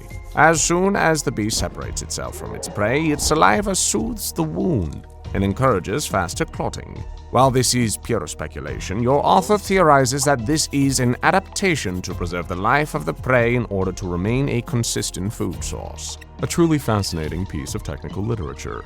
Next, of course, there is the short but haunting piece titled Leavings of Another World, written by the great thinker Jack Manganese. This tome carries an important lesson to all who wander through the hallowed halls of the Wanderer's Library, about the power of words. But it's not the kind of power you might think. Allow this extract to expand on that. Words have power. Indeed, they have the power to create, but mostly they have the power to destroy. Does that really surprise you? Let me demonstrate. Please think of an animal, any animal. It could be anything, right? 2-legged, 4-legged, wings, anything. But now suppose I said, think of a quadruped. It can no longer be two-legged, can it? It can no longer be a bird or a fish. And if I said, think of a black domesticated feline, your choices are narrower still. And finally, think of Bastet, my pet black cat. At that point, you have no choices at all. You may believe that each step gives you more information, but what it really does is limit your imagination and destroy possibilities. The power to destroy, you see, is much greater than the power to create. You didn't notice because you, yourself, are a creature of thoughts, ideas, language, and ultimately, of words. Suppose I told you there was once a world without language, without ideas, without words. Of course, world itself is a word, so it wasn't really a world, but we have to call it something now, don't we? In this world, there were no limitations. Everything that could be was. Everything that couldn't be also was. It was a vast place of infinite complexity, but also of infinite simplicity. Since everything that was or wasn't also was or wasn't everything else, the endless variety was, in fact, all the same. You say it's difficult to describe? Indeed, that's the point. It can't be described. It was everything and anything and something and nothing, and all at once and not at all. What happened to it? Words, of course. It started with a single simple word in a language that no one speaks anymore. No one knows where it came from or how it sounded, but I'll tell you what it meant. It meant red. And as soon as there was red, there was also not red. The world had been neatly cloven into red any every somethings and not red any every somethings. It was the first division, and the very idea of division spawned more ideas and more words. 1, 2, separate, together, us, them, and from these came more, many, many more. The piece then goes on to reveal that the proliferation of language destroyed this world further, until all that was left was the wreckage, our world. How a universe of infinite possibilities is slowly dulled by the ever-expanding power of nomenclature. Truly a disturbing thought for the more metaphysical among you. Let's take another book from King Shash's collection. Next comes a frightening parable about hubris from the Bard, known as Jack of Trades. Like many a classic parable, this piece tells the tale of an intelligent spider, a Jack of Trades, as the story puts it, whose arrogance forges him into the architect of his own demise. Let's take a look at an extract, shall we? I once met a spider named Jack. A sizable fellow he was, the size of my fist and 8 legs as long as my hand. They were dexterous too, complementing his keen mind. That was where his name came from. Jack of Trades, for with each leg he would conduct each of his trades. With one he was a blacksmith, forging steel like silk, that with another he would spin into death traps. With a third he would contemplate the design of his web, for he was an architect. With the fourth he would climb the tallest of trees and bask in the daylight, so that all would see his splendor and in it take delight. Oh yes, he was proud. Why wouldn't he be? He was the most talented spider to have ever graced the land. His crafts as numerous as they were grand. I don't just weave webs, he said to me. I weave works of art. My traps instruments of death so much finer than all the rest. Then one day, Jack hatched a plan. Up the tallest of trees he climbed. He did not rest for 2 nights and 2 days until he reached the highest branch. The words some proclaim say he could touch the moon up there, but I digress. For one thing was certain. The height he had reached was a thing to impress. What Jack did next was more august still. Working each of his renowned legs, he weaved a web from the base of the branch to its end. So mighty in scale was it that he said it would catch him the sun and make him master of all that it touched. It will bring me the moon too, he told me once, and with the light of the brightest star I shall be master of the night. Catch them he did, for as the sun climbed it found itself twined in the mesh of Jack's web. As for the moon, it soon found itself strewn with Jack's string, which clung to its opalescent veneer as it drew near to its ever-evasive lover, the bringer of day. Now they were tied to one another in Jack's trap for him to reign over. It was thus he crafted himself a throne of sunlight and moonlight, the very heavens made to bow before his majesty.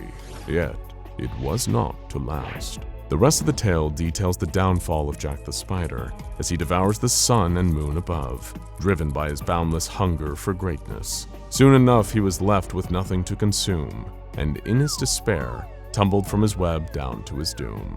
So is often the way with those pushed by unchecked ambition. Time to blow the dust off of another one of the library's forbidden texts. This one, entitled A Restless Wanderer on the Earth, is a particularly interesting piece for anyone fascinated by the enigmatic life of SCP-073, also known as Kane. This piece features a person named Bluebird buying a jar containing Kane's memories from a merchant, possibly affiliated with Marshall Carter and Dark Limited. It is a complex tale concerning many small fragments from Kane's life, thousands of years in the past. Here is a brief excerpt. The man found Kane, Ben Adam, in the endless wilderness of the Between Places. The man was beautiful to look upon, with bronze skin and shaggy black hair. His clothing was cut of animal skin, of fashions pleasing to the eye. But Kane was not pleased to see him. The man knew his name. "I am a priest," the man said. "A year ago you passed through my village. I wished to follow you then, but I was held back by the others. Then the crop failed, and a plague swept through our village. Only I was able to save myself, and then there were none to hold me back. I have searched for you since, and now I have finally found you." Kane frowned. He tried to wander only those lands where the soil was wild and suffused with power enough to resist his curse, or else lands where the inhabitants knew how to refresh the lands which his curse had made barren. When he needed to pass through civilization, he avoided the fields. He had long ago discovered that his curse had a limit, 48 cubits around him, or a length similar to 12 times his own height, enough to judge with the naked eye. But that did not account for the times he was not fully aware. Often taken with wanderlust, sometimes not even fully awake, he would walk in a trance according to where his feet took him alone. After these periods, he could awake having destroyed the entire harvest for a village. "I am truly sorry," Kane said. The man looked astonished. "You are Kane, the Wanderer, father of the lost children and the great beasts. You are the god of death. The other gods, the lesser gods, could not save my village. I worshipped them once. I despise them now. I come now to worship you." "They were your family," Kane said. "Even if they were not, I cannot be pleased about bringing more death to those who did not deserve it." "You are testing me, my lord," the man's teeth gleamed. "I promise you, I will not disappoint you. I will become your follower and your priest." "Foolish," Kane said and continued walking. The man followed him. It is clear that the curse Kane is forced to carry since committing the terrible sin of murder against his own brother weighs heavily upon him, and the powers he possesses now are both a blessing and a terrible detriment to the normal life he would have led. As with anything involving Kane, it is a deeply tragic tale. Next comes another insight into a normally secretive world, a piece entitled The Exhibition, written by an aspiring artist named Artifacts. The piece details his frustrating experience hosting his artwork at a private exhibition hosted by the sinister members of Marshall Carter and Dark Limited. And of course, here is a brief extract. "I had never been so disappointed before. Tonight was supposed to be my big night, the art exhibition that would have defined my career, hosted by the richest men of the anomalous world, Marshall Carter and Dark. Luminaries from all across the multiverse had come to see our work. I remember how surprised and excited I was to see the letter that I had even been accepted into the exhibition. To receive one of these had been my dream since I was a child, learning about all the wonders of the anomalous on my father's knee. Oh, the letter looked so formal with the logo of MC and D printed at the bottom that I thought it sealed my future forever. I spent 5 hours fretting beforehand. I eventually settled on a suit to wear, a black and white chessboard pattern only with actual chess pieces that moved and played games over the fabric. I had specifically requested that it be made with some of the most famous games of history sewn into it. When I looked down at myself, I could not tell which game was which. Before I could second guess my choice of clothing, I looked at the time and realized that I was running slightly late and left in a hurry, rushing to the portal that the letter told me to go, in between a bookshop and a bowling alley. When I arrived, my astonishment at seeing the place was a feeling I would never forget. It was ridiculously surreal, like if MC Escher painted an art museum, and the museum was filled with Escher's paintings, with the paintings themselves being alive. Oh, the chandeliers were made from glowing crystals, almost looking more like disco balls than chandeliers. The crowd there was as impressive as the art, with all sorts of people from all sorts of dimensions, dressed in finest suits, capes, and cloaks that money could buy. As I approached the host, a tall, imposing figure with gray robes, a metal mask, and a mane of white hair, I felt very intimidated. Yes. I've been awaiting your arrival, Natura. He was saying to a woman before him, a human with a green dress that I would quickly notice was actually made out of leaves, and dark green hair to match flowing down past her shoulders, with flowers in her hair and clothes. Your work is waiting for you in the West Wing. The woman, who I assumed was named Natura, eagerly nodded and looked over to her right. She started walking so quickly she almost bumped into me. The night didn't go much better for Artifix after that. His NR pieces were a painting of a woman who makes you fall in love, a vase that kills anything put inside of it, and a little statue of an archer who fires real arrows. The representatives of Marshall Carter and Dark were not impressed by this meager display, leaving Artifix, who'd mainly gotten in from his father's business connections, feeling, well, let's say, less than stoked. But the Wanderer's Library isn't all just technical documents and prose. There's also a fair share of spellbinding poetry in these dusty old pages. Take, for example, Stars Wait for No Man, by the illustrious poet who goes only by Dr. Pan. It is a powerful and melancholy piece presented here in full. The abyss is an infinitude, unknown and unknowable.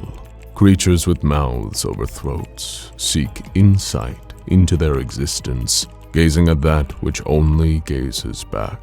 They choke as they look, windpipes bent awkwardly, tears trickling from their eyes, windows reflecting, a goal unachievable. Eyes peer into darkness, searching for more and more, yearning, hoping, desiring, but not doing, never going, weeping at the beauty beyond reach. A number tried, reaching out to the void, but the other scoffed, drowning the door with tears, all while they rested, their asses in the dirt. An eternity separates that which seeks and that which is sought. Eternity only grows as they gaze on, dreaming, but not doing. Stars wait for no man. The Wanderer's Library is a truly fascinating place, with so much strange beauty and arcane knowledge to gather up and learn. Would you like us to cover more of the many esoteric volumes in the library's infinite shelves? Let us know down in the comments. And we thoroughly recommend you check out all the full tales in the library itself using the link in the description. Just be careful when you do so. It is so very easy to get lost in there. What do you think of when you hear the word vacation? Perhaps you imagine lying by a beach, watching the sunset over the clear blue water, feeling the sand between your toes, a tropical drink in your hand. Perhaps you see yourself in a cozy log cabin in the woods, snow gently falling outside, a roaring fire warming your feet while you catch up on your reading. Or maybe you think of a luxurious spa, seaweed wraps, natural hot springs, and cucumber slices on your eyes. But what about those of us who are sick of the usual getaways on offer, who want to take a trip that not only shakes up their routine, but their sense of reality as they once knew it? Here at Marshall Carter and Dark, we strive to provide vacation experiences for the more discerning traveler.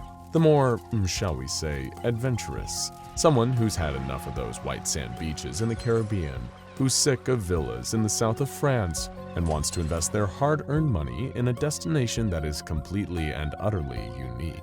We've curated a selection of potential vacation destinations to choose from for just this sort of customer. Someone with an adventurous spirit and money to burn. From the mind-bendingly surreal to the downright dangerous, we promise that a trip to one of our prestige vacation spots will help you make memories you won't soon forget, no matter how hard you try. Most of our usual clientele wouldn't dream of furnishing their home with items from an IKEA, but don't let that stop you from considering the first destination in our catalog. SCP-3008, also known as the Infinite IKEA, is less of a retail store and more of an all-inclusive experience. It looks like an ordinary IKEA from the outside, but inside, well, that's a different story altogether. Once you've passed through the main entrance to the building, the possibilities are literally endless, as the interior extends to an infinite size defying all known laws of physics. You'll find a variety of accommodations, from any furniture piece you can think of to a wide array of Scandinavian culinary delights. Just watch out for the faceless entities in employee uniforms and don't let them catch you after dark. Here's what Mary, 45 from Pennsylvania, had to say about her stay in the Infinite IKEA. Please God, someone get me out of here. They took my husband and I'm getting so sick of meatballs. Are you something of a city slicker looking for a country mouse experience? Trying to get away from all the hustle and bustle and just kick back and relax? But also want to avoid going to the same idyllic English villages that all your friends at the country club have already tried?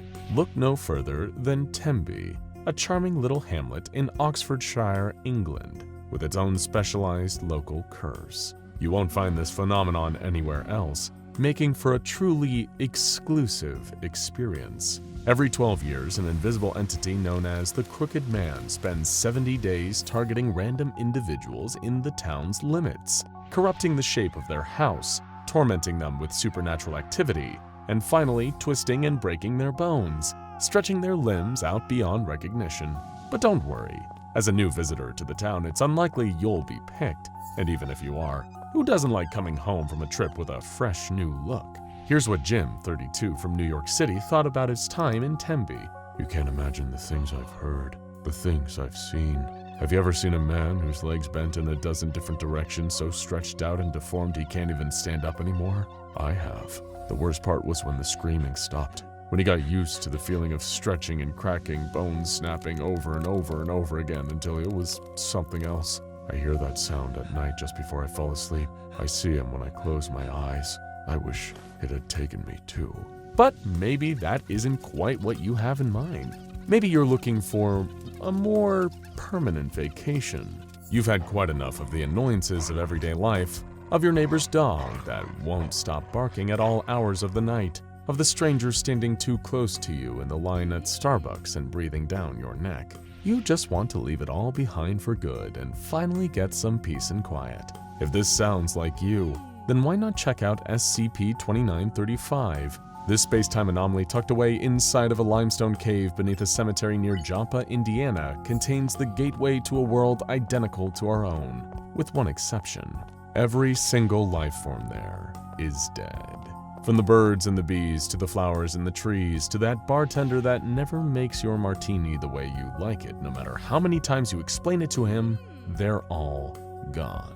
But keep in mind, what happens in SCP-2935 stays in SCP-2935. By which I mean once you're there, you can't come back. Otherwise, death will follow you into our world, and we can't have that now, can we? I'd provide you with a testimony from a satisfied customer who stayed in SCP-2935, but every time I try to get Eliza, 27 from Los Angeles, on the phone, it's just static. So I guess you'll have to take my word for it. Maybe you're not just looking for a vacation to help you get away from it all. Perhaps you're looking for a chance to self-reflect. Well, there's no better place for that than SCP-1919, or the Hotel of Duplicates. It's an early 20th century hotel and converted mansion located at an undisclosed location. Address will be provided to you upon booking. On the outside, it's in mostly pristine condition, but looks can be deceiving.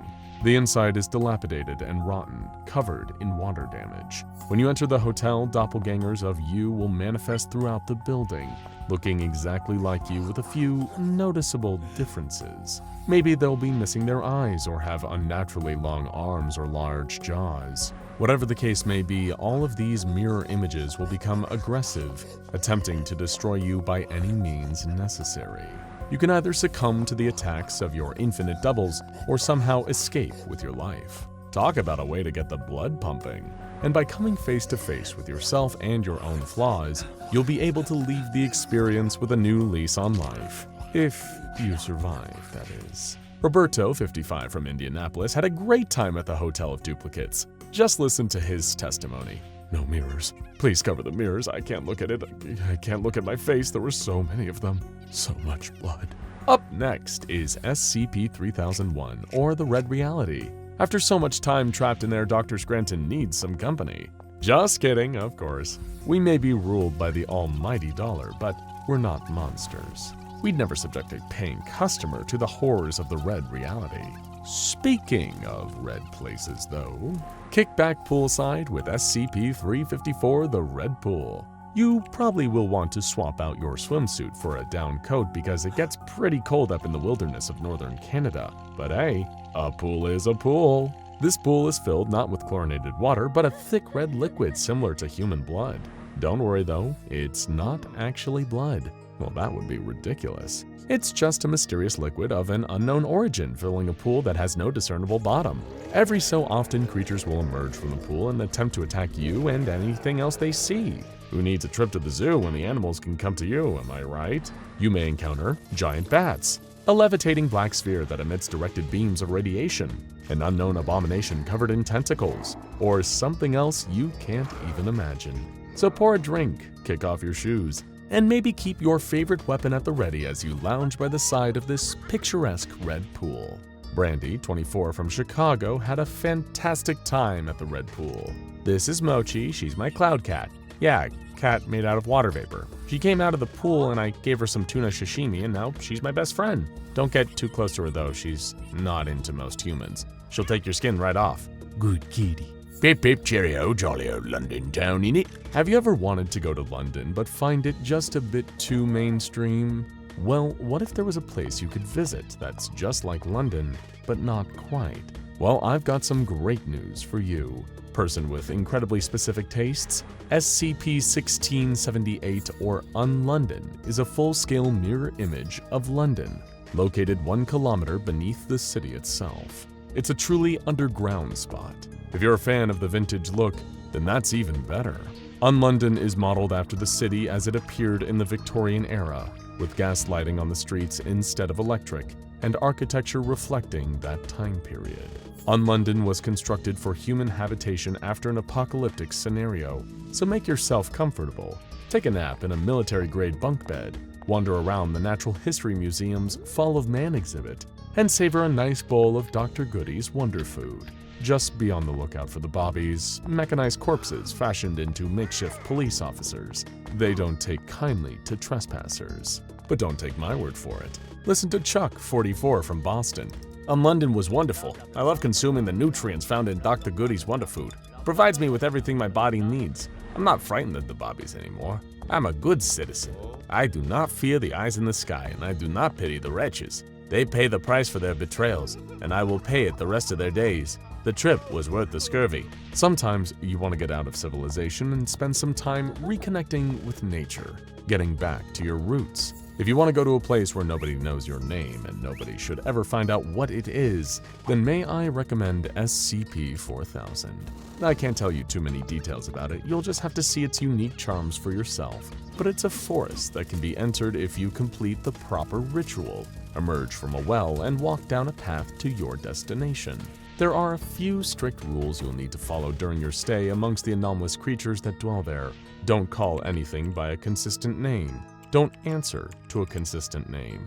Always accept gifts, but do not consume them. And finally, if a ghost tells you it isn't a creature, obey it. Don't let all the rules scare you though. The beings in this enchanted forest make for some really good neighbors. Just ask Barb. Shh, don't say my name. Never say my name. If you do, they'll take it. And once my name is gone, the rest of me follows. Don't go into the forest. It's not worth it. Don't dance with them, no matter how sweetly they ask. And don't eat what they give you. Never, ever eat it. It's just like the old poem says, we must not look at the goblin men, we must not buy their fruits, who knows upon what soil they fed their hungry, thirsty roots. I know I said that these were all vacation spots, but have you ever considered finding a new home instead? somewhere where you could really put down roots and build a community. The people of SCP-599 are always looking for new neighbors, after all. It's a small city located in an undisclosed location, earning it the nickname Uncharted City. Don't be dissuaded by the fact that everyone living in the town matches the description of someone who went missing in a different, inferior town. This is a perfectly nice place to live, and once you visit, you'll never want to leave. Just ask Mario, 65, from Virginia. You should really think about purchasing a house here. It's such a lovely place to raise a family. Just come and stay the night, you'll see. This place was made for you. Picture this, if you will. You're staying the night in a luxurious Victorian mansion, and it's a dark and stormy night. A clap of thunder shakes you from your slumber, and a flash of lightning illuminates the bedroom where you sleep. Your heart leaps into your throat as you think you can see someone standing at the foot of your bed. You light a candle to check, but no, it's just a chair with a coat slung over the back. You're alone, just you, the enormous empty house, and the sound of rain pitter-pattering against the window. You can't relax though, can't get your mind to slip back into the blissful escape of sleep. You feel as if the walls are closing in on you, as if the room is getting smaller and smaller, enveloping you in darkness. You take your candle and use it to light the way as you slowly open the door to the bedroom with an eerie creak. Then, you step out into the hall. What was that sound? That soft sigh, the padding of footsteps coming from over there. You turn, shining the flickering light of flame in the direction of the noise, and see the figure of a woman in a long, flowing dress. She's beautiful, or she would be if she looked alive. Instead, she's pale, translucent, her wide, dark eyes staring into your very soul. You can smell the scent of rotting plumeria flowers, the salt and iron of tears and blood. Slowly, she begins to drift toward you, not walk, but float, as if her feet never touch the ground. You open your mouth to scream, but no sound comes out. She reaches her ghostly fingers out to brush your cheek, and everything goes black. Doesn't that sound like a one-of-a-kind experience? Don't be scared. That was no malicious spirit.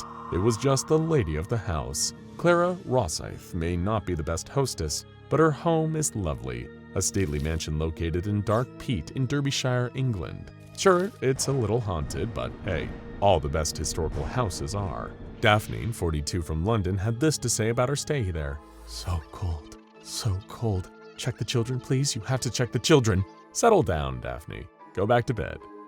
Now, where was I?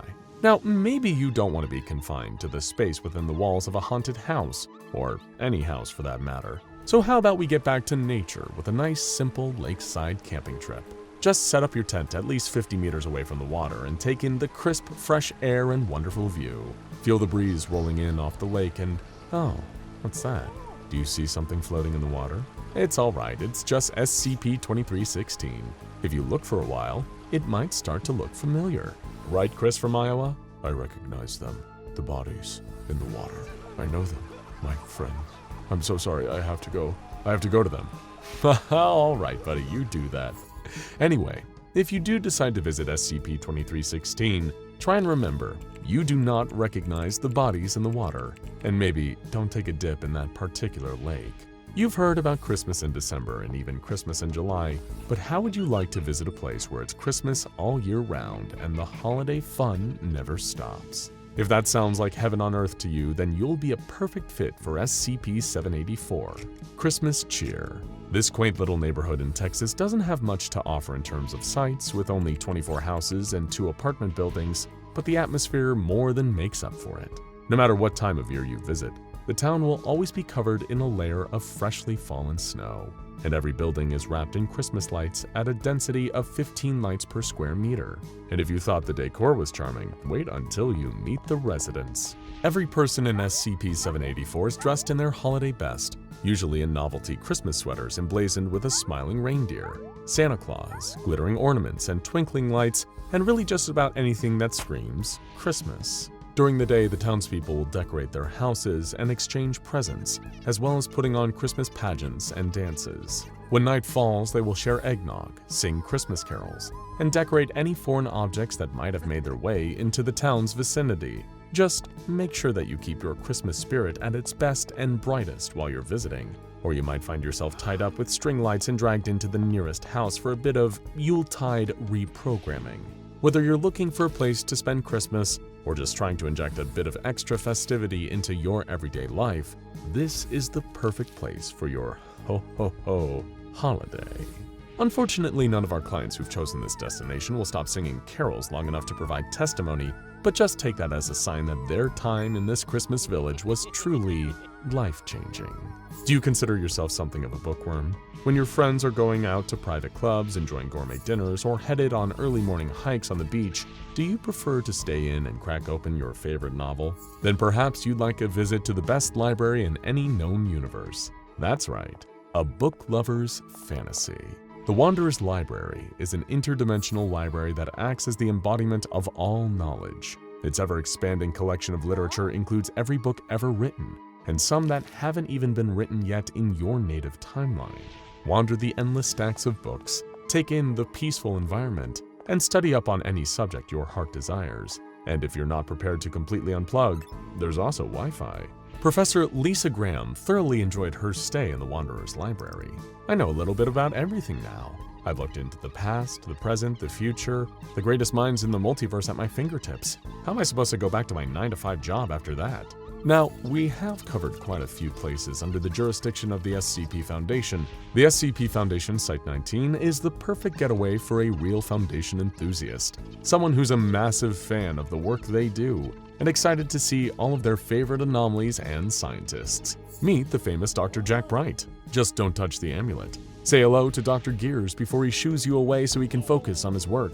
And do you like anomalies? Well, they've got them in spades here. SCP-035, the Possessive Mask, glowers out from its protective glass case. SCP-096 huddles in the corner of its containment cell, hiding its face. No peeking. Maybe you'll get to see SCP-049 performing one of his trademark experiments, though if you're feeling under the weather, you might not want to let him see you.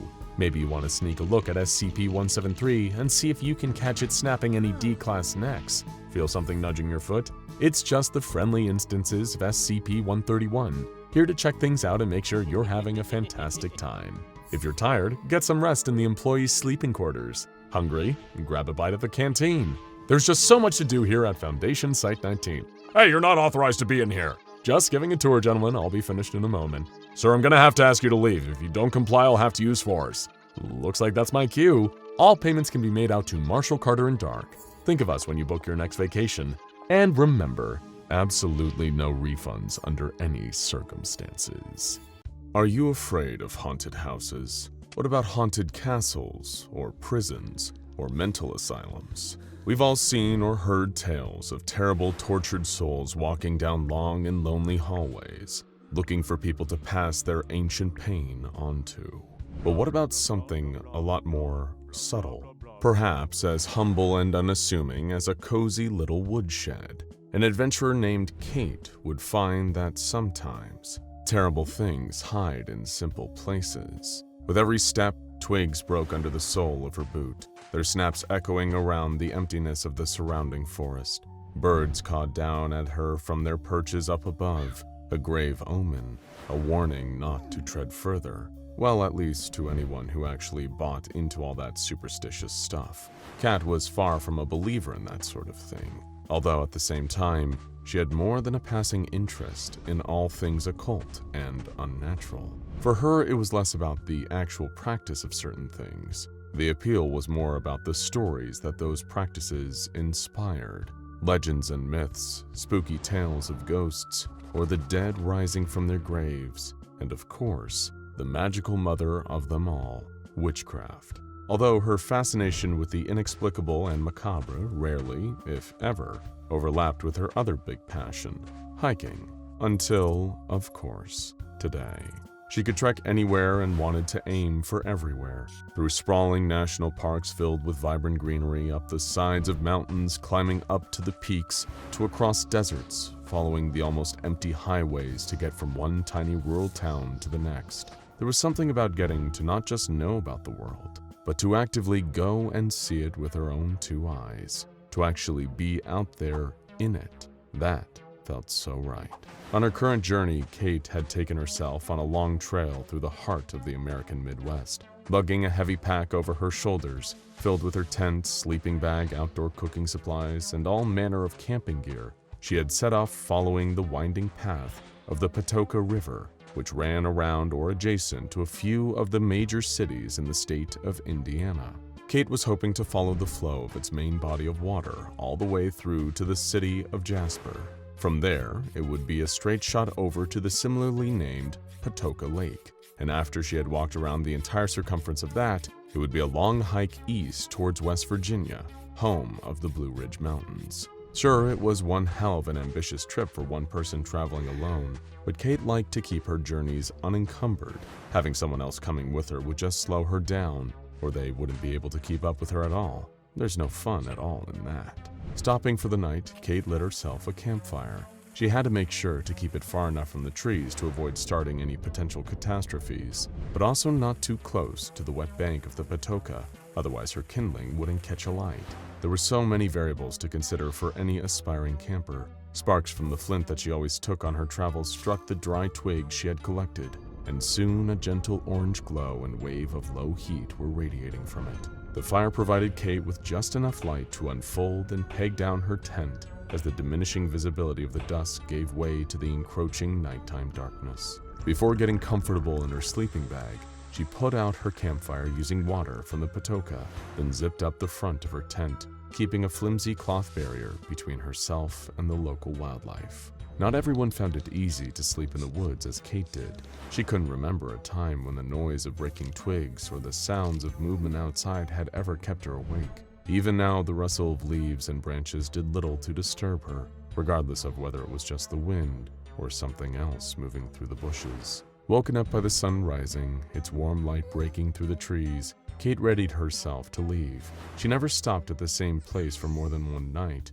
and rarely slept for any longer than she needed to. A nice 8-hour recharge of her energy reserves, and then it was back to the open road. After a quick breakfast, she packed up her single-person campsite, folded up her tent, and stuffed it back into her bag. Kate had been just about to leave when she noticed something was missing. Her compass. It had been in her backpack, which she kept in the tent with her all night. Quickly scanning the ground around her, she couldn't see it. Weird, but she figured she had obviously dropped it at some point during her hike and would have to pick up a new one when she got to Jasper. It didn't matter. She could just follow the Patoka River as planned, although it didn't quite sit easy with her the rest of the day's trek. She'd packed the compass. That she was absolutely certain of. After all, she knew it wasn't like her to leave it behind. But then again, could she have forgotten it entirely?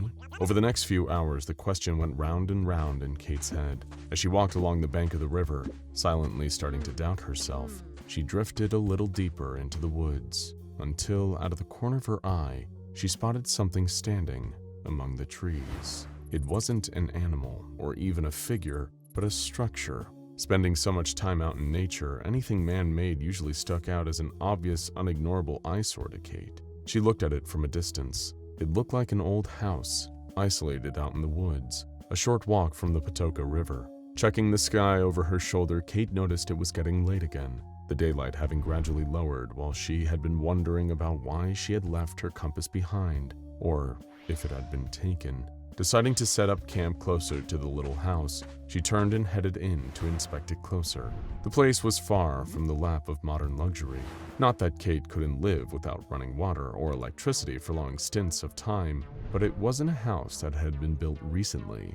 Although she was no expert in either archaeology or architecture, Kate didn't think anyone had lived there for decades, possibly even centuries. It was almost medieval, a single room that was completely ramshackle, practically falling apart at the seams. Everywhere she looked, the wood that had originally been used to build it was either rotting away or had been broken into splintered remains. Plants from the forest had started growing through the floors and the walls, as if nature was trying to reclaim this spot of land where someone had once come to get away from the rest of the world. Sighing, Kat shook her head as she looked at the dilapidated house. There was no way even she could sleep there. It was too much of a safety risk. Parts of the ceiling could easily fall on her during the night if the wind picked up enough. Turning to leave, she stopped in her tracks as she noticed another structure, much smaller, behind the house. It had been so dwarfed in size by the slightly bigger building that it was completely obscured from view, but it looked to be in much better shape in terms of its structural integrity.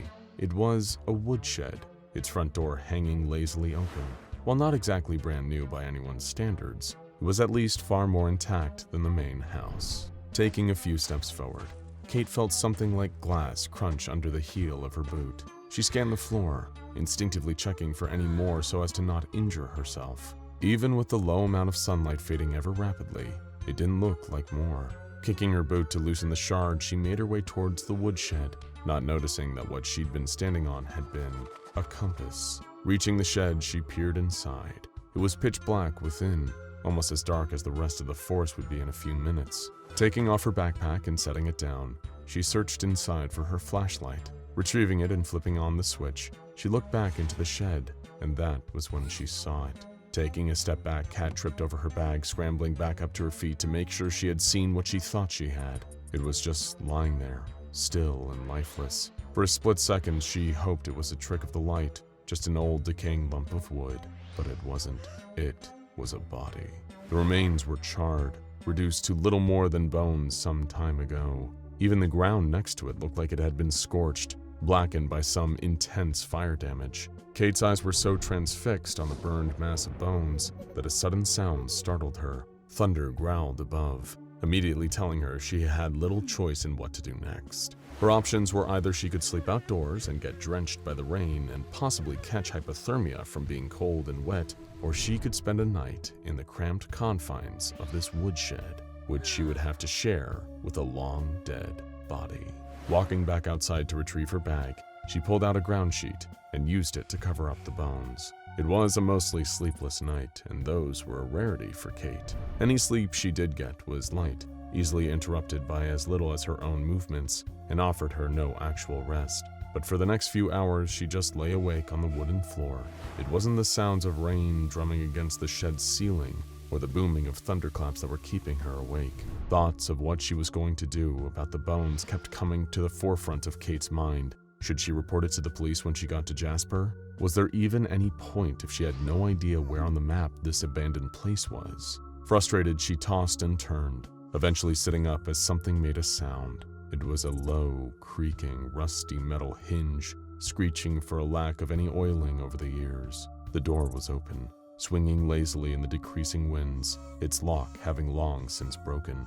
Grumbling to herself, Kate reached for an old shovel that had been left in the shed and went to grab the open door. As her head poked out from the shed, she looked around. It was the middle of the night, nothing to be seen anywhere around. Yet, she couldn't escape the feeling she was being watched. Taking the shovel, she jammed it underneath the doorframe, keeping it closed. At last, there was quiet. Maybe now she'd be able to get some much-needed sleep.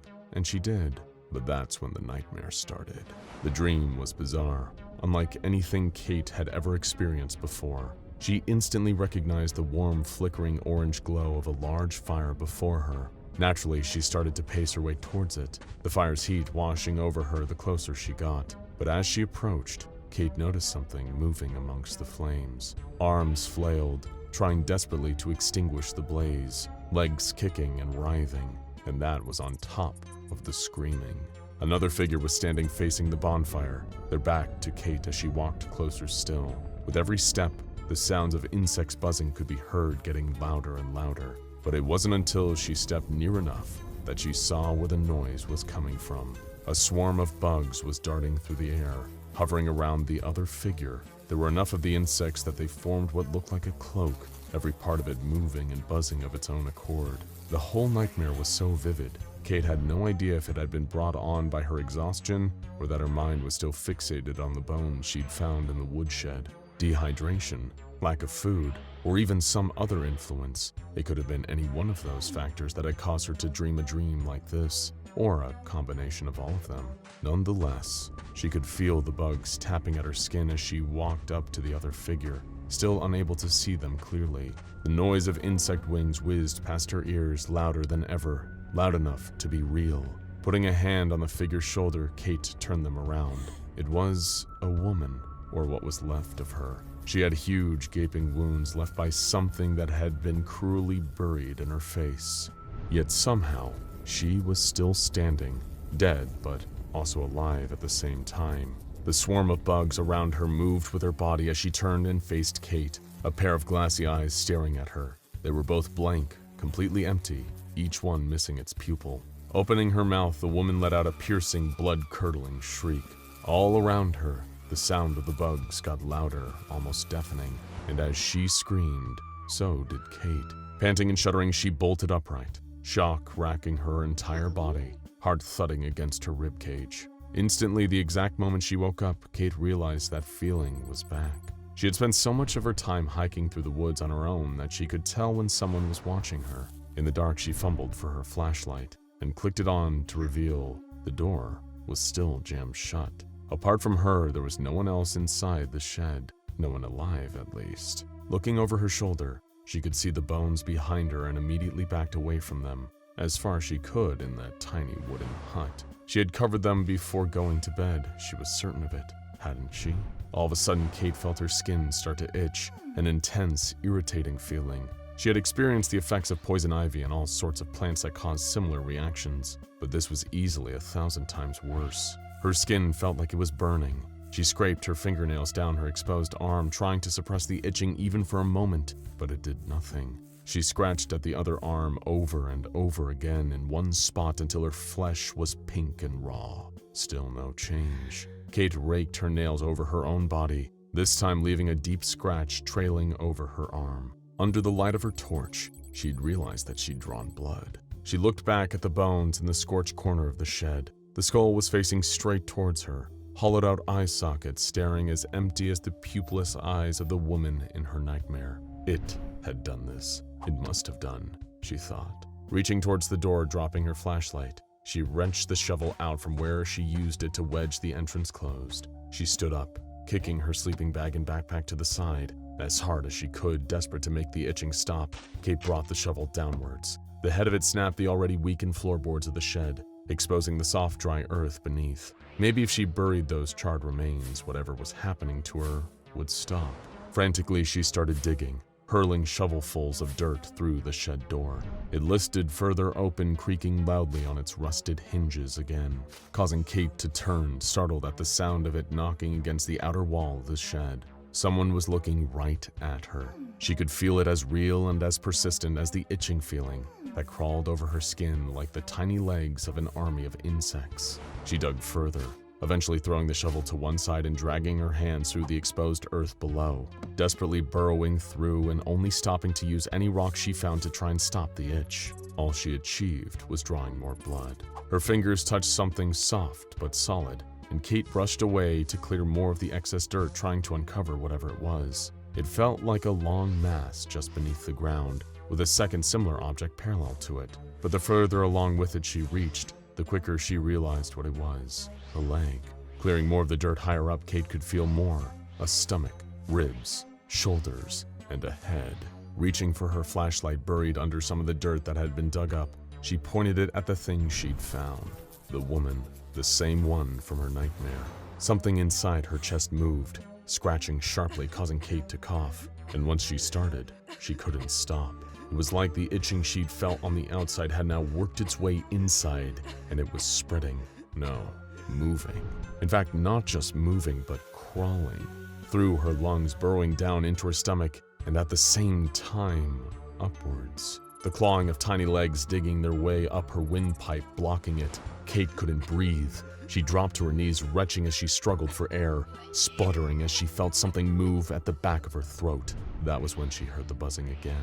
Locusts. A swarm of them came spilling out of Kate's mouth. She couldn't scream, let alone catch her breath. They filled the shed in seconds, engulfing her entire body, as more and more of the desert bugs still came pouring from her mouth. Outside, the wind kicked up again, with enough force to blow the door to the woodshed closed, trapping Kate inside with the bugs that tore at her. There was a single word on the wooden surface of the door, written in deep black charcoal. She'd missed it. The door had been open when she found the shed. The word was witch. The SCP Foundation would later find this cursed cabin and would naturally lose a number of D-classes to a horrific form of locust-based suffocation. While there are clues as to what exactly is going on in this terrible place, from the malice of a long-dead sorceress to the lingering revenge of a woman wrongfully persecuted, definite answers as to the anomalous mechanisms of the shed known as SCP-4595 still elude even the Foundation's finest minds. It's a place so mysterious and dangerous that the special containment procedures read,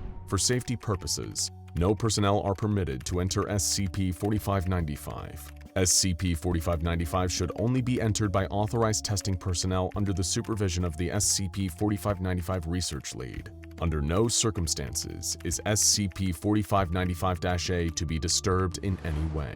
So perhaps we'll never truly know why a humble wooden shed in Jasper, Indiana causes such horrifying effects for its victims. The SCP Foundation thinks it's safer to just lock it away and forget about it, letting its ancient wood and old bones rot in the dark. But if you are really curious about the truth, you can always take a walk down the side of the Patoka River and pay the witch a visit. If you're lucky, you might even get to leave. Some say that SCP-2102 was a mistake, an abomination created by an accident of medical science. Maybe those people are right. Maybe there's much more to it than that. Either way, they don't know the full story. How could they? They weren't there. They weren't there all the way back in 1972. But Dr. Pavel Zukal was. The earliest moments, the events that directly preceded SCP-2102's creation began on March 2nd. The wind was carrying an unforgiving, freezing bite with it as Zukal made his way to the Institute of Experimental Medicine, ZISAV, in Czechoslovakia. With the Cold War between the USSR and the United States underway, there was already an air of secrecy on both sides. Espionage and intelligence-gathering operations were rampant, bringing with them paranoia and distrust. There was no way of knowing if someone was a double agent, leaking information to the West. But while the governments of Russia, America, and their various respective allies and enemies scrambled for control and amassed obscene quantities of nuclear arms in secret, there were even more cogs turning, hidden in the deepest, darkest shadows. The SCP Foundation's long-standing rivalry with various other groups of interest was well known among any with a high enough security clearance. Most of these groups were radicals or outliers, despite possessing knowledge of anomalies or even being directly linked to them. A lot of GOIs were independent of any world government. But for decades, the Foundation had been aware of a directly competing establishment, effectively a parallel of their own organization on the other side of the globe. They were known as GRU Division P, a USSR equivalent of the SCP Foundation themselves. It is unclear based on what was recovered from Dr. Zukal's personal diary if he had been directly scouted by GRU Division P for their project in Czechoslovakia. Given the air of secrecy engulfing the USSR at the time, it is possible that Pavel himself had no inclination that Division P was even involved in the project, due to take place at the Institute of Experimental Medicine. He might have suspected, but with no way of knowing for sure. Similarly, there was no way Zukal could have known where the project would lead, what he would have a hand in creating. The initial few weeks after his arrival at the Institute were rocky, to say the least. Zukal, along with a team of scientists and technicians working on orders direct from Moscow, had to contend with unreliable equipment and difficulty getting electricity to power the project. Eventually, after clearing those initial hurdles, testing could begin. But what was the goal of this mysterious project? Well, through Zukal, GRU Division P and the Kremlin were chasing something the scientific world has been trying to accomplish for decades. Something that could change the very landscape of not only the Cold War, but the entirety of modern medicine, the secrets of cellular regeneration. Unlocking that would, in theory, enable them to create the world's very first unkillable super soldier. And hey, it definitely wouldn't be the craziest secret operation carried out by a world superpower during the Cold War. The CIA spent millions turning a cat into a listening device and training it to infiltrate enemy headquarters. This so-called acoustic kitty was struck and killed by a random van during its first mission. Compared to that, a cell-regenerating super soldier was positively sensible. With a worldwide nuclear arms race already underway, perhaps the project's ultimate goal was to produce an entire army of these self-regenerating troops. With something like that in their hands, the USSR would have the manpower to reinforce their nuclear arsenal, and potentially even soldiers capable of surviving and healing from the effects of an atomic blast. On the 5th of May 1972, the first of the project's human test subjects began to show promising results. They underwent physical trauma at the hands of Zukal and the other scientists, only for their bodies to react much faster than the ordinary healing process would allow. Rapid clotting took place in the affected areas, preventing the subjects from bleeding out. However, this quickly went awry. The clots turned into severe lesions. Realizing this had occurred thanks to A.K.A, one of the other project scientists administering too much neodymium, Zukal chastised his colleague, vowing him to drag him to Moscow personally if another mistake like that ever took place again. Unfortunately, by the last few days of June, Dr. Zukal and his team were no closer to success. Every subject that underwent testing succumbed to the same necrosis. Reducing the amount of neodymium had only made the reaction worse, something Pavel couldn't allow A.K.A to know without the risk of it being held over his head for the remainder of the project. In every instance, the doctors were able to trigger rapid cell division, 50 times faster than that which occurs in the ordinary healing process of human beings. But the biggest drawback was that this division would quickly become uncontrollable. It was creating enough new matter on a cellular level that it would choke each test subject in its own excess waste. As you might expect, Dr. Zukal noted this in his diary that this process wasn't a pretty sight. Come mid-August 1972, the project scientists decided they needed a test subject with more resilience than the average person, and a suitable candidate was provided. He was a counter-revolutionary who had been sentenced to 15 years in a uranium mine as a punishment detail. Despite such an extended period of time under the harsh conditions of the mine and the close proximity to a radioactive element such as uranium, the man managed to survive unscathed. Upon closer examination, this new guinea pig, referred to as X16, had a rate of healing twice as fast as that of an average man. Perhaps it was a random genetic abnormality that made X16 this way, or maybe it was a result of his extensive time in the uranium mines. Either way, it made him the perfect new subject for Zukal's experiments. Initially, subject X16's preliminary testing results looked promising. The wound healing process was actually taking place now, instead of resulting in necrosis or aborting it as it had with the earlier experiments. In fact, Dr. Zukal seemed to think X16 was healing almost too quickly. But nevertheless, testing continued, although not without a different type of problem. The questionable morality of what they were doing began to set in for Pavel, causing him nights of endless tossing and turning, unable to sleep as he reflected on what he'd done. X16 had managed to survive for much longer than the earlier test subjects, but it was clear that the torture this man had to endure was exacting a heavy toll. Every day, the doctors would lacerate him, time and time again, recording the results. And every day, he survived, only for the cycle to begin again the next day. For his own part, Zukal was conflicted. On the one hand, the results of the testing were proving successful, lasting far longer and working far more effectively than they had in the past, and yet on the other, it came at the cost of one man's continued suffering. To make matters worse, Pavel had no way of voicing his concerns to any of his team. Any questioning of his orders or the project's methods would have been viewed by GRU Division P and the KGB as sedition and treason, earning the good doctor a one-way ticket to a gulag, or, if he was lucky, a clean shot to the back of the head from an agent's pistol. Often morality is sacrificed for the greater good, in the pursuit of the advancement of science or a nation's goals. But now that the project was showing results with X16, now that it was real, what they were doing still weighed heavily on Dr. Zukal's conscience. Then, on October 15, 1972, the final piece of the puzzle seemed to become clear. By introducing the correct amount of stabilizing agent into the serum they had concocted, Zukal and his team had perfected the composition.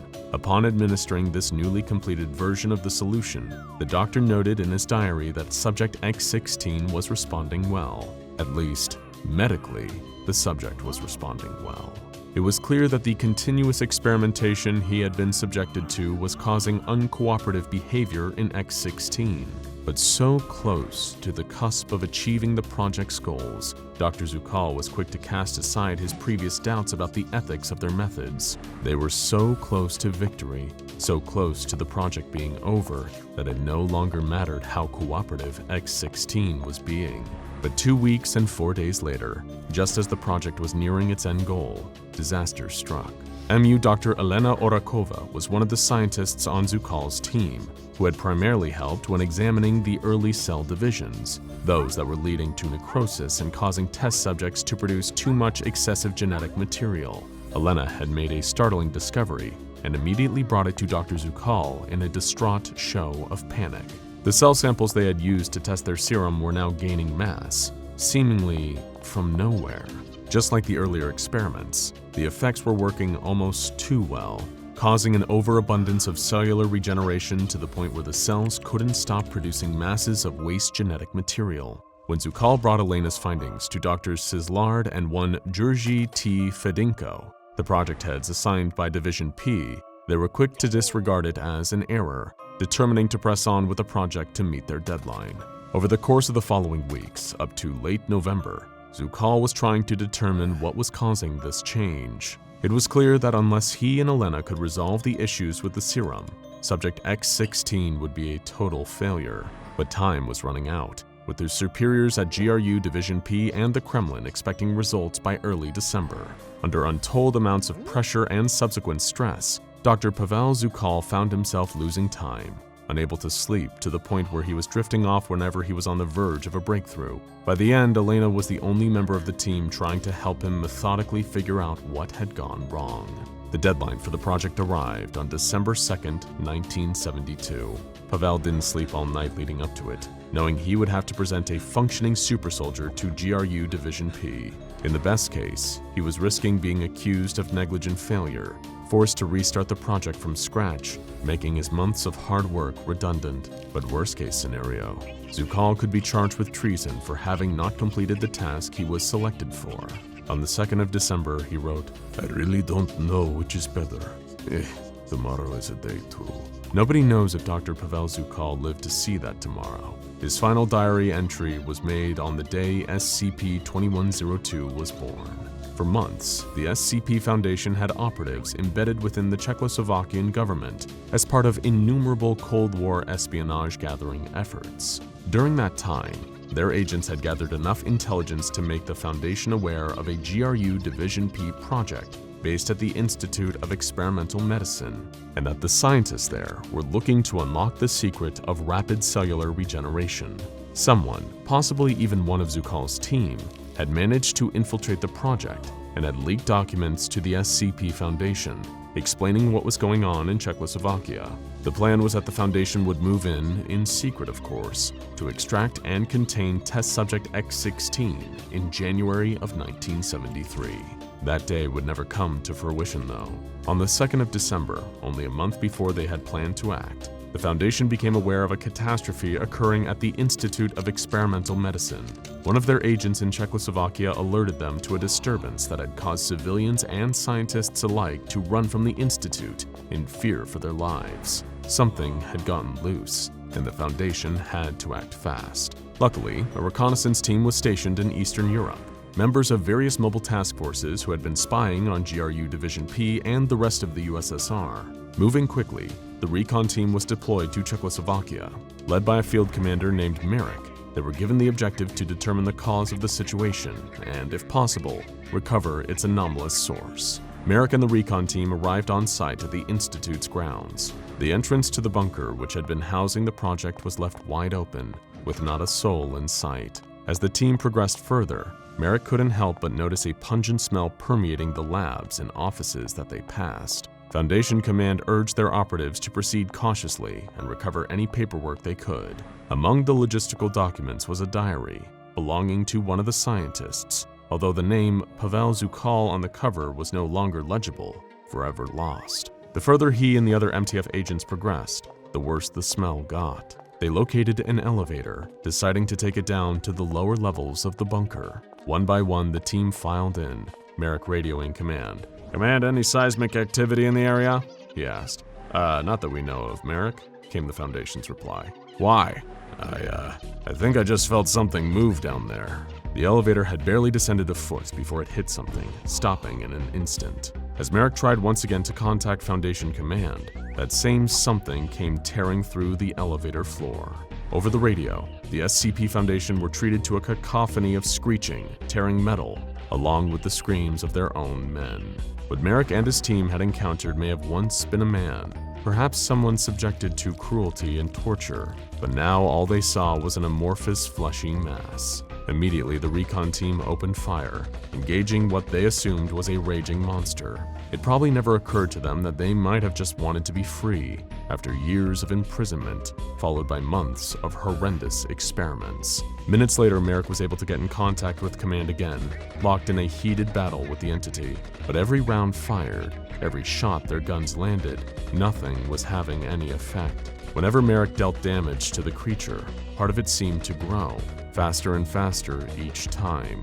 Their guns were useless, unable to stop the expanding, monstrous test subject. Even grenades thrown by the MTF operatives, causing multiple explosions, did little to stop the entity in its tracks. Listening in over the radio, knowing they had few options left, the SCP Foundation dispatched a pair of F-4 Phantoms, long-range supersonic fighter jets, equipped with a payload of M47A1 napalm incendiary bombs. With Merrick and his men almost on the ropes, Command issued an order to retreat. They fled the bunker, only to feel the ground shake beneath their feet. The monster had breached the topsoil, still coming after them. Jones, one of the Foundation's agents, was pulled under the encroaching shapeless mass, crushed to death as it continued its pursuit. Utterly horrified at the sight and speed of the creature, Merrick started begging Command over the radio to get its fighter jets to the scene. 6 minutes later, the sound of twin turbine engines shot through the air, followed by the whistle of bombs careening down towards the ground. In a second, Merrick, his team, and the creature were engulfed in a fiery explosion, the heat proving enough to cauterize the fleshy abomination's expanding tissue. Ever since December 1972, the entity now designated as SCP-2102 has been housed at Site-122, contained by the SCP Foundation. They keep it in a modified cell, restrained at all times with its hands and feet in padded sleeves. This is done in order to prevent the risk of injury, either accidental or intentional, given both SCP-2102's anomalous properties and its self-destructive tendencies. Its body is covered in scars, both from its previous escape attempts, back when it was known as Subject X-16, and from burns from the F-4 Phantom's napalm payload. These particular injuries seared the entity's ears, mouth, and eyes closed, rendering it deaf, mute, and blind. If SCP-2102 ever suffers any form of external injury, its anomalous properties will trigger. The creature, as you might have guessed, possessed an advanced form of cellular healing, able to regenerate from all wounds inflicted on it. However, the process was never perfected. It still works too well, so well that SCP-2102's cells don't know when to stop. Instead, they continue producing bodily tissue, expanding its mass into every available space without a halt. The process can be slowed if an obstacle is introduced, boxing in the exponentially growing tissue. However, any object or person in its path is eventually crushed under the mounting pressure. At present, the Foundation still has no idea how much SCP-2102's tissue could expand, potentially even posing a risk to the entire world if left unchecked. There is only one surefire way to stop the creature's healing. It can only be halted by cauterizing the open wound with intense heat. It's literally a surefire solution. SCP-2102 is a result of the good Dr. Zukal's work, combined with his and GRU Division P's willingness to put aside their morality. They didn't create an undying, regenerating super soldier for the USSR as they had intended. Instead, all they accomplished was turning a tortured man into a monster, an abomination endlessly tormented by the experiments performed on him. Not quite as useful on the battlefield, is it? It was July 2007, and the dry New Mexico heat could shrivel your average outsider into the size of a small keychain. Melinda and Bailey, two young women dressed in impeccable costumes of the Harry Potter characters Luna Lovegood and Hermione Granger, were getting ready for a momentous event: the release of Harry Potter and the Deathly Hallows, the final installment in the epic saga of the boy wizard and his quest to defeat the evil Lord Voldemort. They, like so many other cosplaying fans, had driven out to Page One Books, an exquisite bookstore in the very heart of Albuquerque. It was miles from where the two of them had lived, but more than worth the drive to be part of the Potterhead fever, long before the series' author would lose her mind on Twitter and make the books a lot harder for most people to enjoy. Trans rights, by the way. Bailey and Melinda were counting the seconds until the bookstore's doors finally opened, and they could get the answers to so many of their burning questions. Why had Snape killed Dumbledore? Would Harry, Ron, and Hermione find and destroy the last few Horcruxes, allowing them to finally destroy Lord Voldemort once and for all? And most importantly of all, would their ships sail? Mel was Harry Hermione all the way, but Bailey, controversially, was all about Ron and Draco. The two of them couldn't be more excited to be part of literary history like this. The bookstore's doors opened, and little by little, the line fed in. It was worth the long drive in the late evening and facing the sweltering summer heat. When the two of them were holding copies of Harry Potter and the Deathly Hallows and walking back to their car, they knew it had all been worth it. Mel thought, this must have been how Jesus felt when he finished writing the first edition of the Old Testament. History, incidentally, had never been Mel's strong suit. Melinda and Bailey set off back to their homes in the sticks. Bailey was driving. She'd been kind enough to give Mel a lift, knowing they were probably their neighborhood's biggest Potterheads. It warmed their hearts to see all this enthusiasm for the book series they loved so fondly.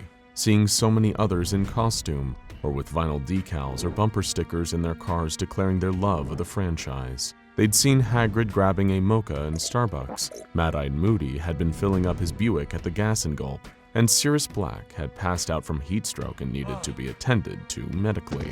With an all-black costume in this kind of weather, that much was basically inevitable. As Bailey and Melinda continued their drive, drawing closer to the witchy wilderness of Cibola National Forest, they continued sharing their thoughts, feelings, and predictions about the book to come. They couldn't wait to read it. Was it even possible for someone to be this amped about a book? Their enthusiasm was so great, they didn't even notice, on those long, winding back roads, that another car had started following them. It was 8:15 p.m. now, pitch black, the kind of darkness where bad things happen.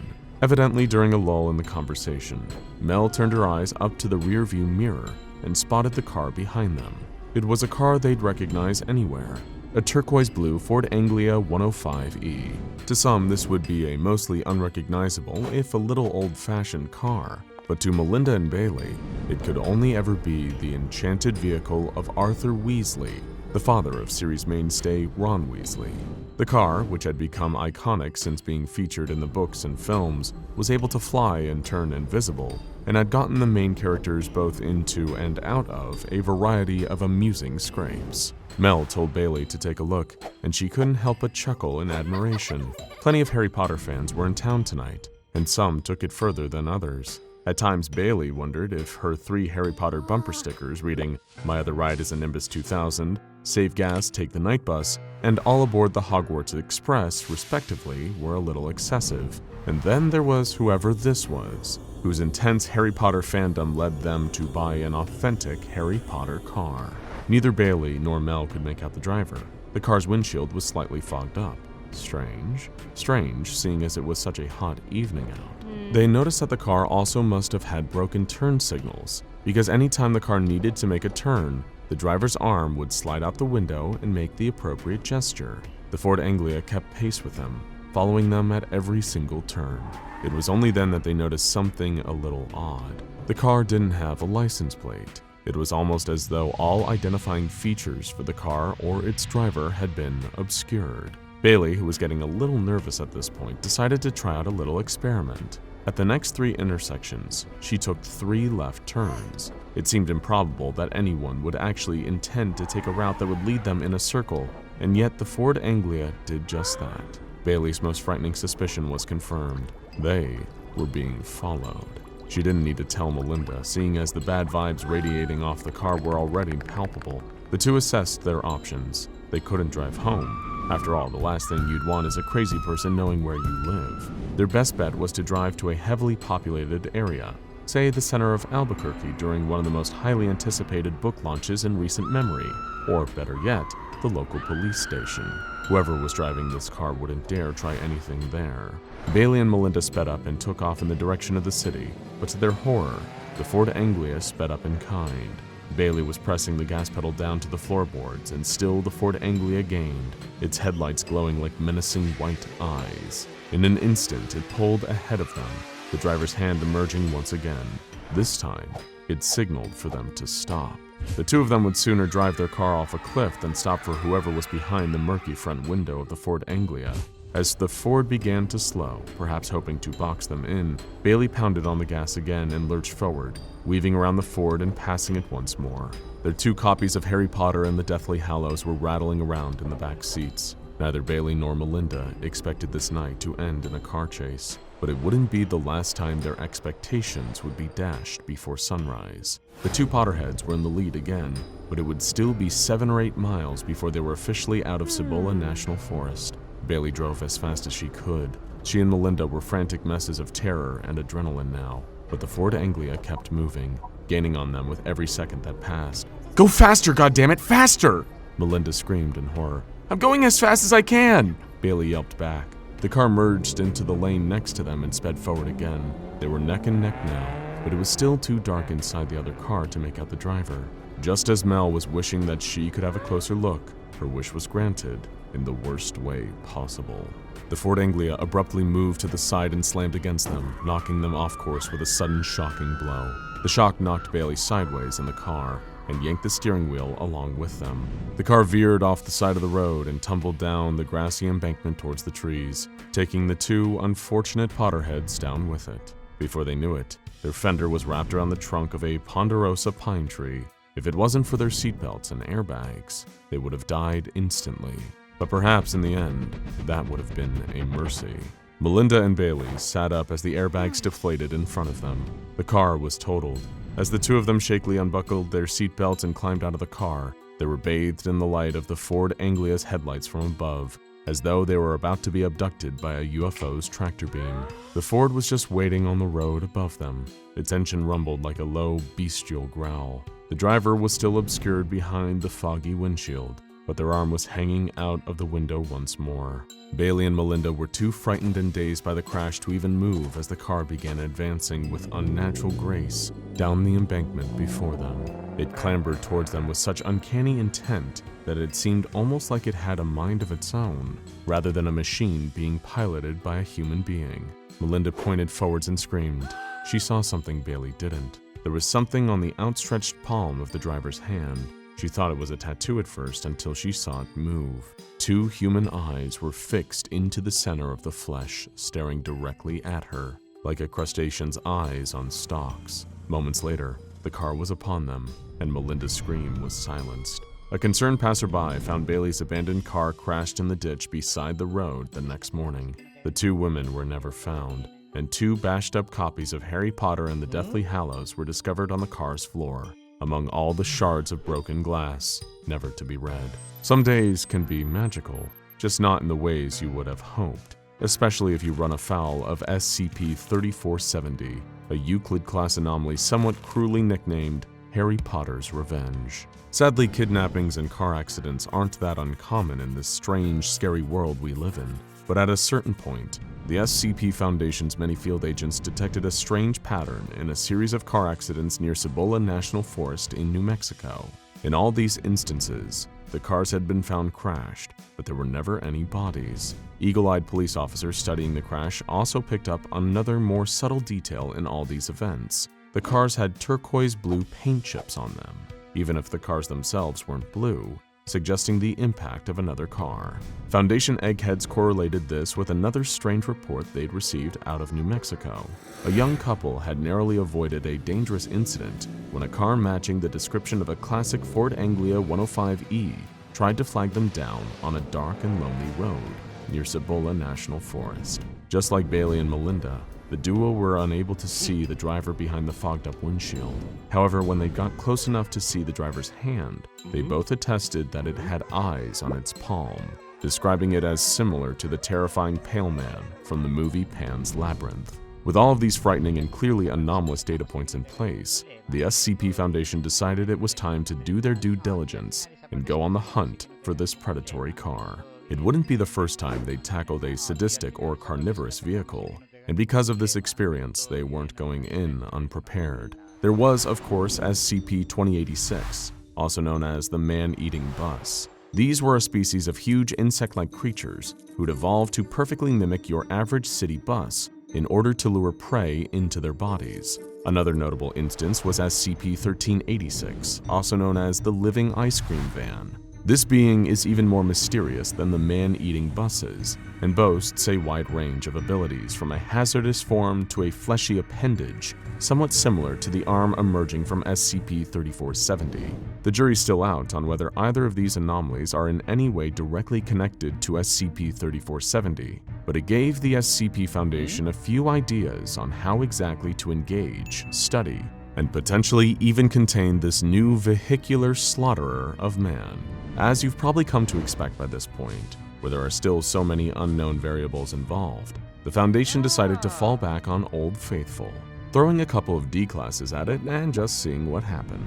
2 were selected, placed in a standard Foundation off-road vehicle with dash and rear cams, and given a variety of equipment, including a special semi-automatic assault rifle with armor-piercing rounds, each one containing a micro-GPS that would allow the Foundation to continue tracking SCP-3470 after initial contact. And if, in the process of the experiment, SCP-3470 revealed some frightening new powers, then a standard vehicle and a pair of D-classes weren't much of a loss. Once again, another hapless duo were sent off on the roads in the proximity of Cibola National Park, though the Foundation hoped these 2 would at least end the night accounted for. They patrolled the roads, once or twice remarking on the beauty on the stars above, while not much of anything happened. Command kept close tabs on them back at the nearest containment site, feeding orders through earpieces and watching the live video feeds. As the drive continued, the 2 D-classes finally encountered SCP-3470.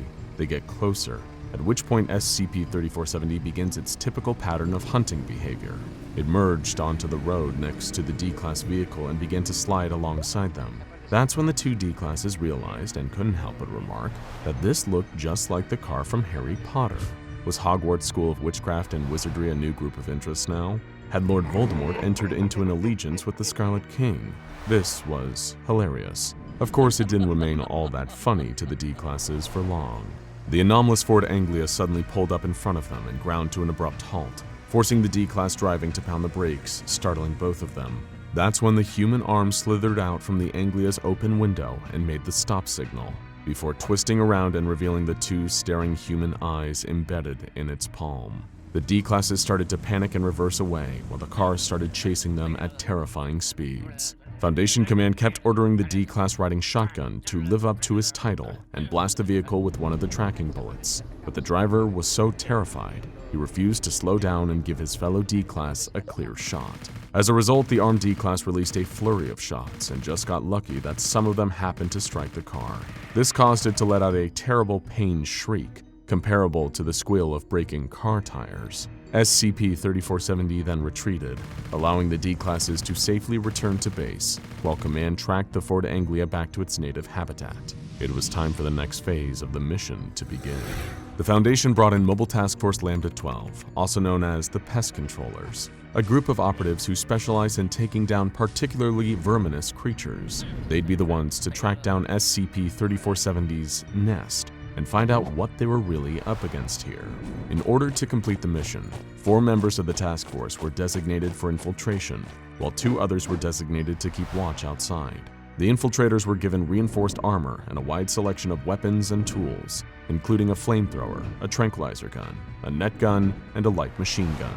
SCP-3470's movements were tracked back to a cave in Cibola National Forest. When the infiltration team entered, they saw track marks with a familiar tire tread on the floor and walls of the cave, which suggested a number of frightening things about the anomaly they were chasing.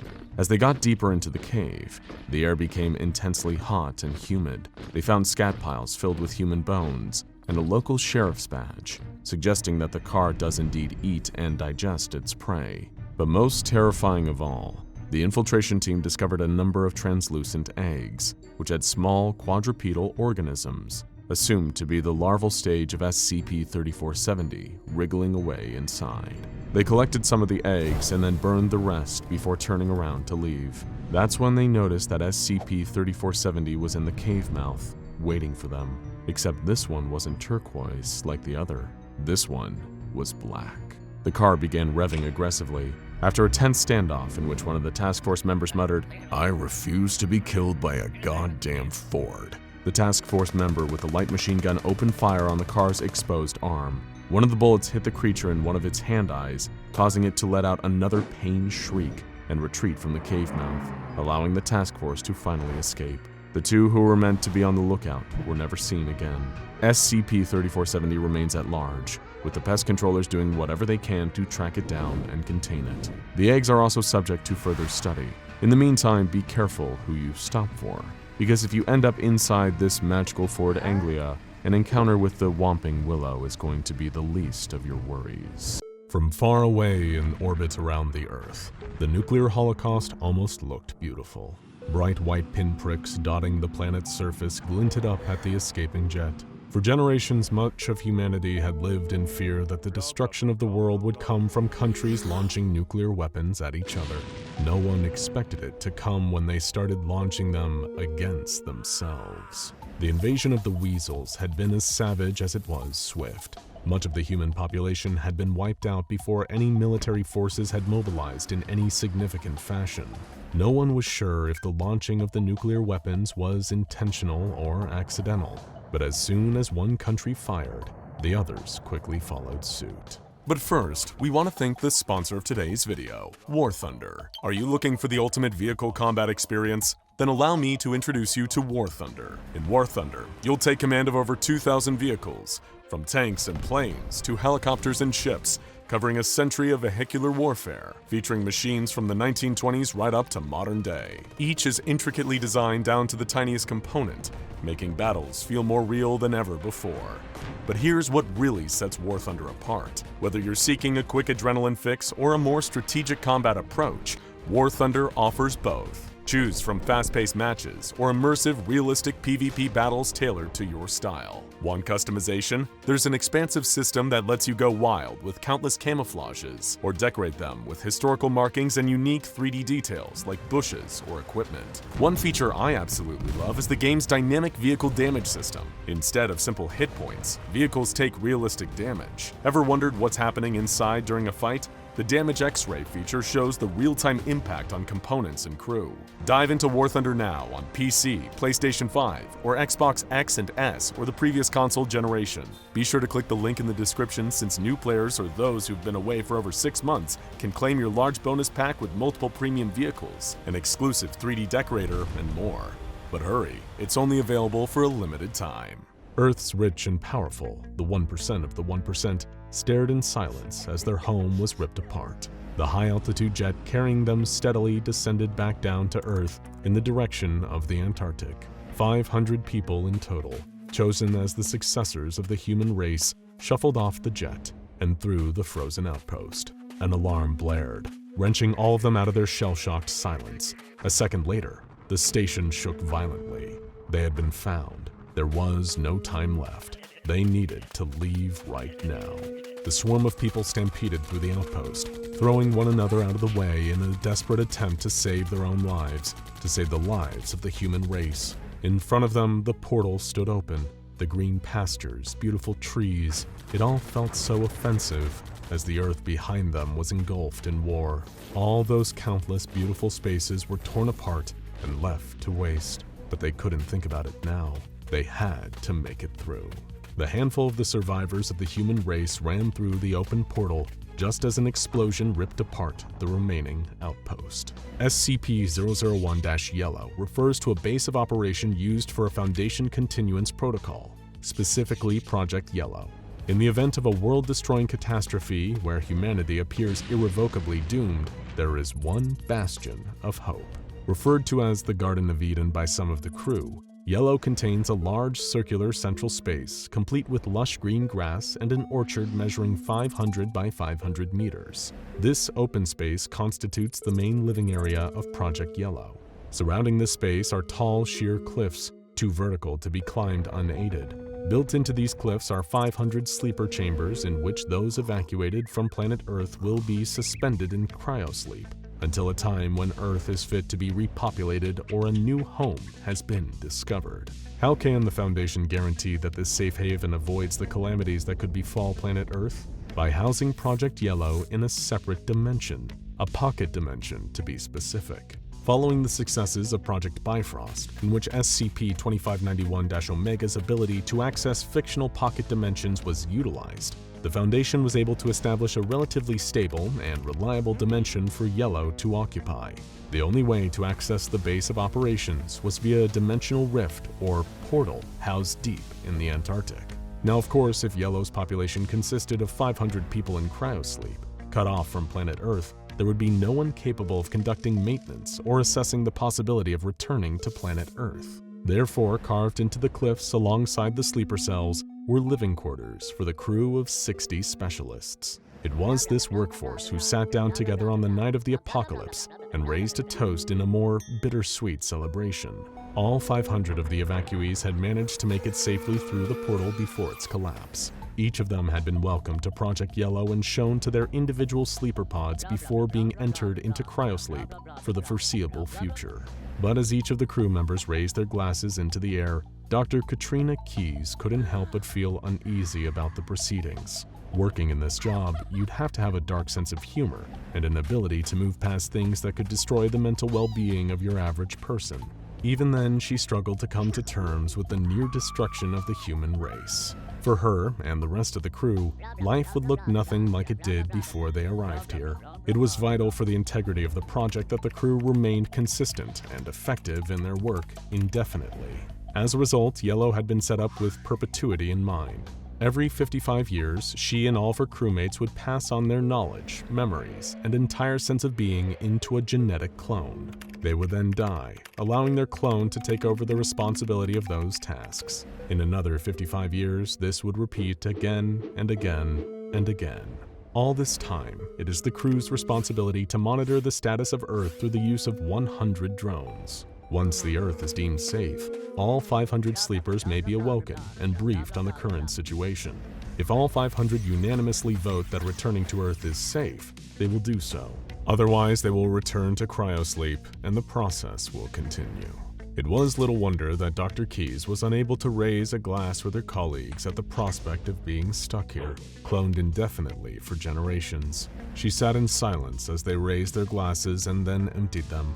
A couple of them coughed and sputtered. Their drinks must have gone down the wrong way, but then more coughs filled the room, along with choking sounds. Much to Dr. Keyes' horror, within less than a minute, she found herself alone, surrounded by the 59 corpses of her crewmates. In order for Project Yellow to be viable indefinitely, it was paramount that they find a solution for natural wear and tear. Through generation after generation of usage, essential items such as tools, computer systems, and even articles of clothing would eventually wear away and fall into disrepair. As such, Project Yellow was set up as a selective entropy zone in which inorganic matter would not degrade over time. Achieving such a zone was naturally an incredibly difficult undertaking. Project Bifrost underwent countless iterations as the team strived to create a stable and balanced fictional pocket dimension capable of sustaining human life long-term.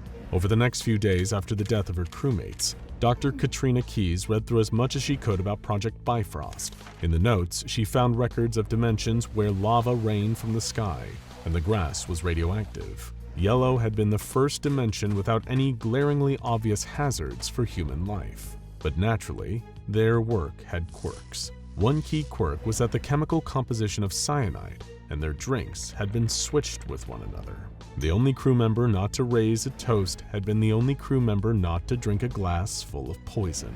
Months went by, leaving Dr. Keyes alone to assess her situation. The drones, strategically positioned all around Earth to monitor its safety levels, had been systematically destroyed by the weasels. Only one feed remained, a security camera on the other side of the portal, and the Antarctic outpost. There was virtually no intel to go off of. No way of knowing what the status of planet Earth was aside from the fact that this one burnt-out shell of a room still existed. Some days, Keyes would stare at the screen for hours, forgetting to go to bed. On others, she would walk through the orchard, trying her best to pretend that nothing outside of this 500 by 500 meter space existed. In a way, it didn't. The Orchard of Yellow did not consist of your usual apple trees. Instead, suspended from branches were essential supplies that the crew would need while manning and maintaining this base of operations. Some trees grew antibiotic drugs, others long strands of linen capable of being fashioned into clothing. Dr. Keyes' favorite tree was the one that grew rolls of toilet paper and tubes of toothpaste. It almost reminded her of a Halloween prank. Dr. Keyes' mental state steadily deteriorated as year after year she walked through the same orchard alone.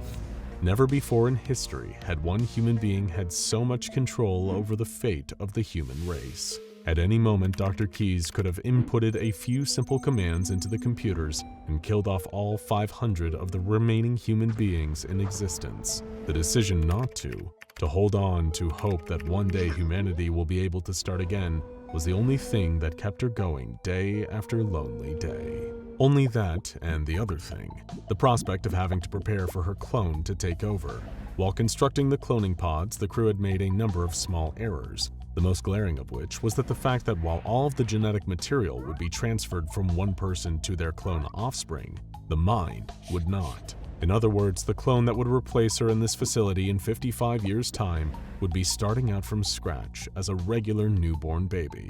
No memories, no advanced cognition. So Dr. Keyes went about preparing for the next of kin. She herself would die in the cloning process, meaning that she would need to come up with a way of raising a child to be capable of running the whole facility from beyond the grave. Item 1 on her to-do list: create a god that her offspring would forever be in service to. With a sardonic smile, Dr. Keyes came up with an appropriately amusing name: Tracy the Sparkling. 70 years later, Yellow was still operated by just a single crewmate. Only now, this crewmate was a 15-year-old girl. Nicknaming herself KK2, she went about all of her daily tasks with infectious excitement. The idea that she alone was responsible for the fate of the human race could not make her happier, and she was determined not to screw it up, both for her sake and to not anger her god, Tracy the Sparkling, whom she worshipped every evening before bed. Whenever a problem would come up, she would go and visit KK1, where she knew she would be met with sound advice. Pushing open the door to the crew quarters, KK2 would find the corpse lying on the floor in its usual place, as a number of pre-recorded messages would bark at her. Lesson NE957: why taking a bath is important, even if no one but you will ever know how you smell. All she had to do was not anger the disciplinary drones with their harsh tasers, and do her duty until it was time for KK3 to take over. At that point, she would be welcomed into the afterlife with all of the other KKs, a wonderful and magical place known simply as Burger King. That was until KK2 got far enough through the audio recordings of her predecessor to discover that Tracy the Sparkling was entirely made up, and her life meant nothing. It was just a stepping stone for another clone, for another clone, for another clone, until eventually the Earth would be okay. By KK52, the remaining camera on Earth, the one housed in the Antarctic outpost, went offline. While inorganic material within Yellow compound would not undergo aging, the same could not be said of the circuitry left on Earth. Generation after generation of KK lived and died, each one growing more spiteful towards the one that came before them. Each one did their best to undermine the one that would come after them. The lore around Tracy the Sparkling expanded further and further with each generation. There would be waves of highly religious KKs, followed by waves of devoutly atheistic ones, as each sought to rebel against their pseudo-parents. KK89 was the first to expand the religious movement to include the teaspoons. Very methodically, she went through each teaspoon in the canteen and named it after a different animal from Earth. Before long, subsequent KKs established a shrine to the teaspoons. The living space of Project Yellow steadily descended into madness, with writings all over the walls, bizarre decorations, and rituals long forgotten, until a new KK came along and invented something to take their place. KK216 lived her entire life in silence, never once recording an audio log or even talking to herself. She lived and died walking through the garden in silence, wrapped up in linens. KK310 did the opposite. She fancied herself a music composer and scrawled the lyrics to haunting symphonies about nuclear apocalypse, eternal isolation, and the prospect of the angel of death coming to rescue her across all of the walls. No matter how hard any of the KKs tried, however, none of them were able to hack into the cloning machine. Generation after generation of Dr. Keyes lived and died, desperate to know what a friend was, to have someone else to talk to. But despite all of their best efforts, they were unable to tamper with the cloning machine to get it to spit out another person. For several hundred years, the KKs gave up entirely, That was until KK507 came along. Day after day, she sat at the cloning machine, desperately typing away at it, trying her best to figure out how the computer coding worked. The downside of living in a pocket universe was that none of the computer circuitry behaved the way it would on Earth. She was certain that she'd made progress. Any generation now, they were going to have a breakthrough and be able to make a friend, when all of a sudden, a totally alien noise filled the containment space, the sound that hadn't been heard for millennia. Alert! Door controls overridden. Opening. KK507 turned around in horror to see that the portal, the entrance to their world from Earth, had been opened. The figure of a man. No, not a man. A robot, painted to almost look like a crash test dummy, stepped out into the orchard. Hello! The goddess has informed us that this is the last bastion of the true human race. Is that correct? KK507 opened her mouth and screamed. The shinobi crouched low on the pagoda roof and listened to the night air. Up here in the mountains, away from the hustle and bustle of the markets in town, it was almost silent. Just the distant rattle of shutters somewhere behind him. The mountain shrine was tucked out of sight, so far into the countryside that no one would stumble onto it by accident. No one would come here without a reason.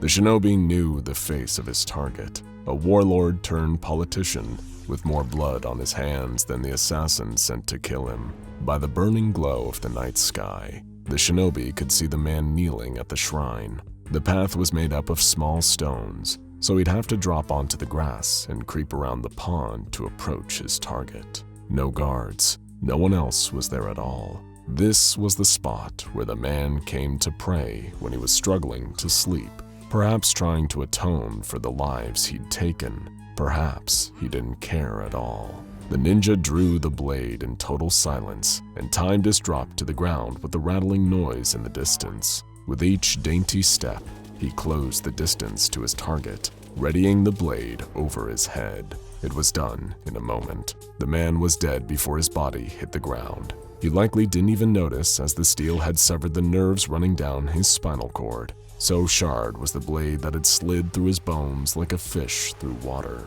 Raising the blade to his eyes, the shinobi cleaned it quickly. If he was seen with blood on his sword, he would immediately be implicated. Not that he was ever seen, but precautions like this were what kept him out of sight for all these years. When you lived in the Valley of Ashes, the burial grounds for countless wars, you had to become a shadow, become one of the ancient spirits haunting the woods. But as he wiped the red from the steel, he caught a flash of light in the reflection, an orange glow marking a jagged line across the metal. That's strange. Sunset was several hours ago. Come to think of it, why was there an orange glow in the sky? He snapped his neck around to see the fires through the gates into the pagoda's garden. Down by the ocean's edge at the foot of the mountains was the city where he had always lived, and it was on fire. Leaping up onto the walls, he stood up straight, surveying the horror scene taking place before him. Thick plumes of smoke billowed up into the night sky,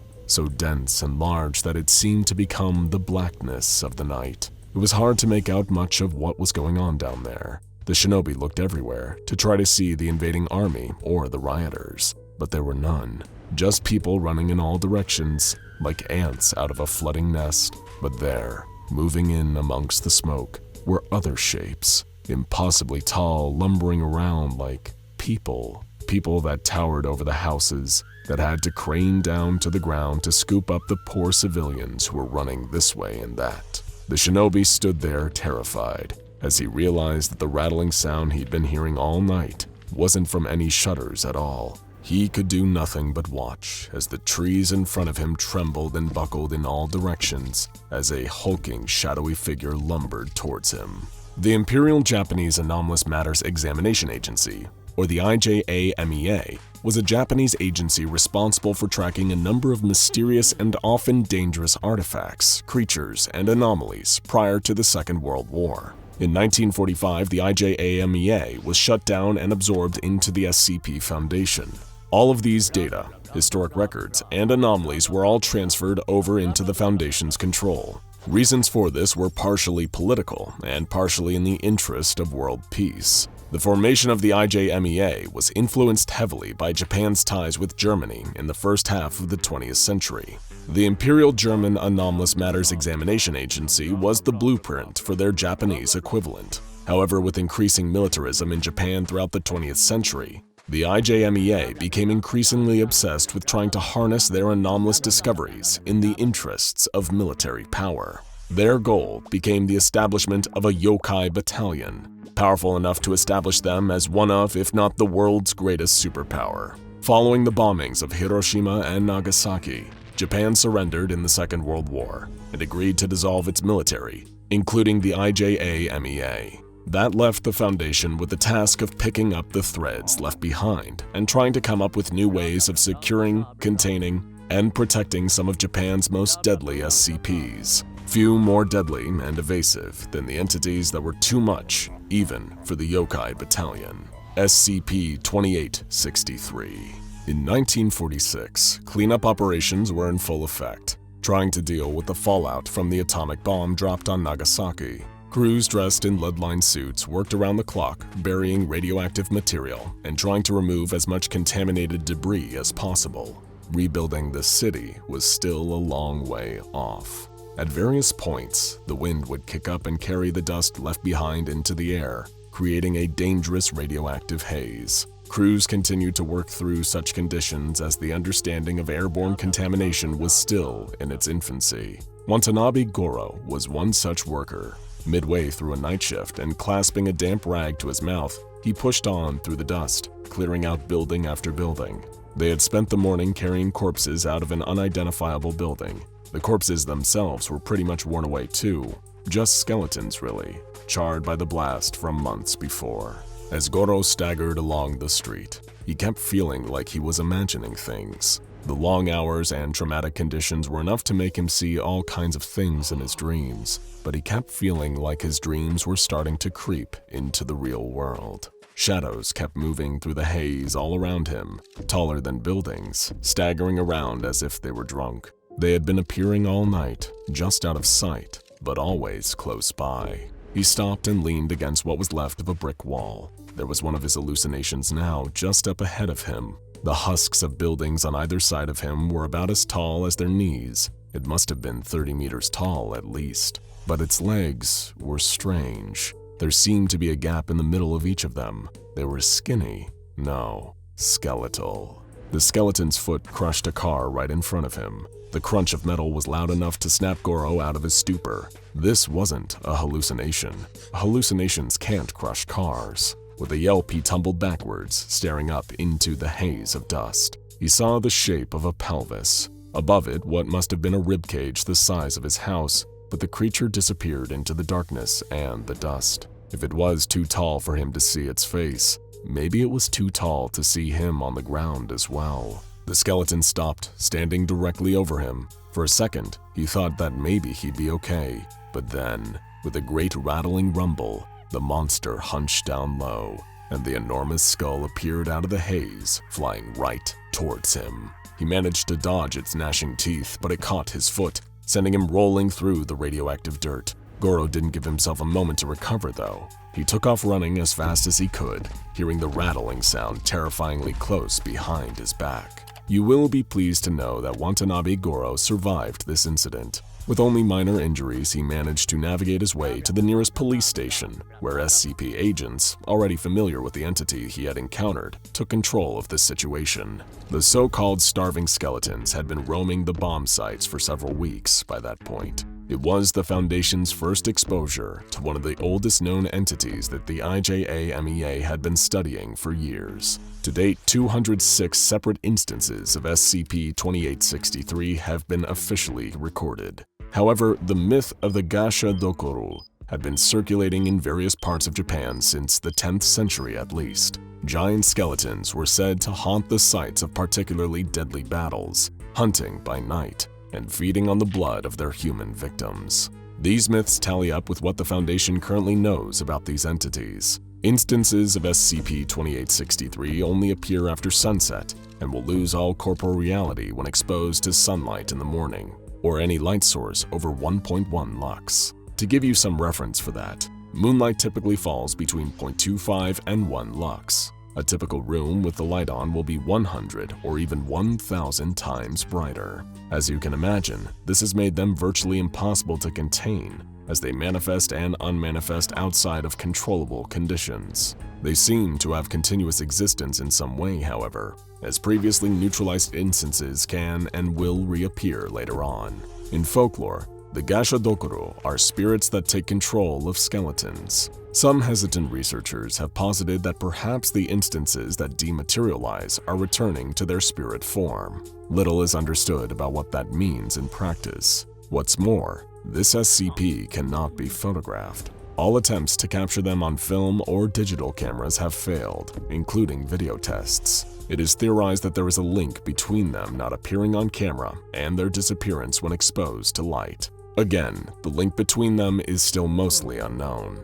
Due to a steady increase in urban development in Japan and ongoing peace in the region, appearances of this SCP are growing increasingly rare. While this marks a positive change for the people of Japan, it makes it even more difficult to study this SCP and learn how to prevent it in the future. The most recent fatality to occur at the bony hands of SCP-2863 happened in 2008, and it was part of a Foundation experiment. While most of Hiroshima and Nagasaki had been redeveloped into bustling metropolitan areas, the outskirts of each city, particularly several parks, saw occasional instances of SCP-2863 appearing at night. As such, the SCP Foundation conducted a series of experiments under cover of nightfall, releasing D-Class personnel into a park in Hiroshima to observe how the SCPs hunted humans. Their enormous height, towering at over 30 meters, gave them a huge advantage, being able to chase people down with little difficulty.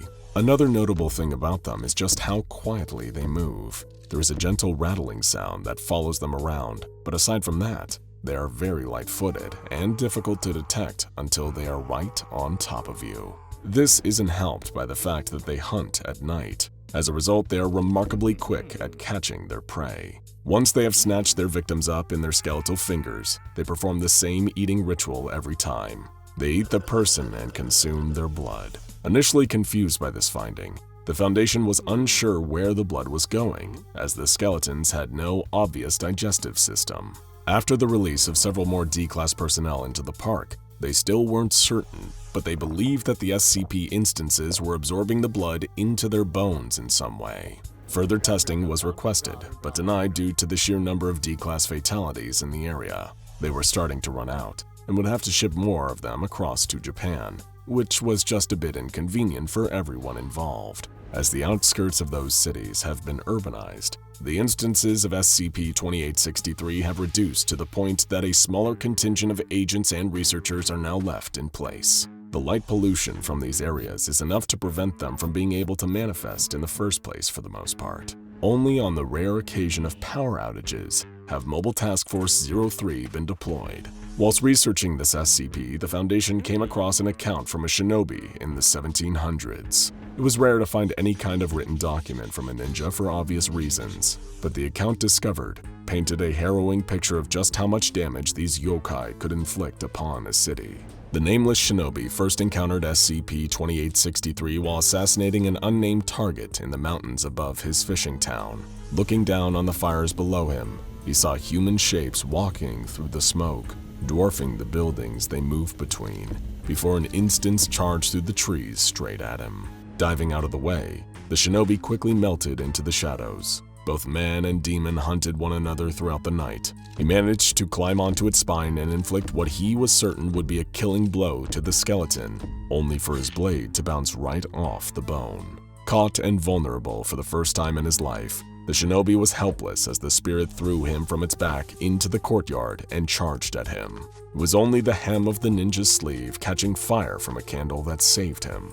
Just as the skeleton was about to bite down on his head, the light flared and the SCP disappeared entirely. For a long while, the man lay in the courtyard, pondering his actions. He should have died that night, yet he survived. Getting slowly to his feet, the man now knew what his destiny was. A monster that strikes from the shadows, scared of the light. He and the Gashadokuro were not so different. Understanding his target was the first step to defeating them. Snatching up a lantern from the ground, the shinobi descended the mountain into the wreckage of his hometown and defended his people. By night, he would emerge hunting down the Gashodokoru under the cover of darkness, banishing them with the light hidden under a dark sheet. The man fought night after night, narrowly risking death to save his people from the onslaught of the evil spirit. A small plaque was installed by the IJAMEA shortly before the Foundation took over the management of the SCP. It was installed at the foot of an old pagoda just outside a small fishing village. On it was a simple haiku: "Walking in shadow, in the midst of our demons, we will find the light." Rock, paper, scissors. A simple hand game dating back to the Han Dynasty of Imperial China. It is a decisive game between two players, with the only outcomes being win, lose, or draw. We're quite familiar with rock, paper, scissors here at the SCP Foundation, as the guards are often seen playing intense rounds of the game to determine who will be the unlucky soul chosen to secure one of the various Keter-class SCPs during a given week. In most cases, this use of rock, paper, scissors is accepted as a largely harmless and fair way for defensive personnel to arrange their shifts. The reason for this is that the results of rock, paper, scissors are generally random, as there are very few ways for an individual's skill to influence the game.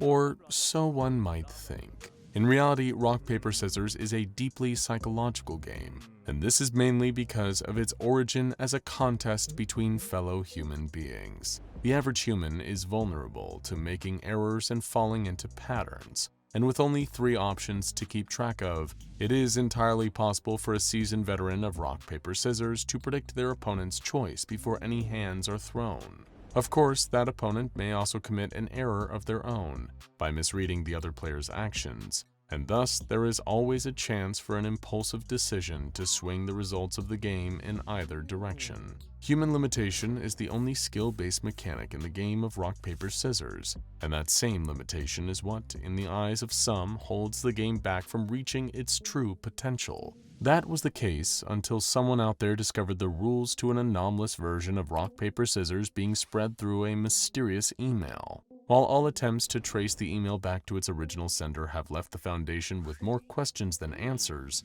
we have been able to learn more about the differences between the rules of standard rock, paper, scissors and the anomalous version. We have given this anomalous version of rock, paper, scissors the designation SCP-4633, and unlike the Classic Edition, under no circumstances are any Foundation personnel allowed to play a game incorporating any of the alternative rules. While the ceiling for skill and variety is theoretically much higher in a rock, paper, scissors match featuring SCP-4633, the risks to the player far outweigh any added novelty. Here is how SCP-4633 functions during an average game of rock, paper, scissors. Well, average prior to the anomalous properties taking effect. Rather than being limited to using merely rock, paper, or scissors, as the name of the game implies, the players gain access to a series of additional hand gestures, which upon the act of being thrown become seamlessly integrated into both players' shared understanding of the rules.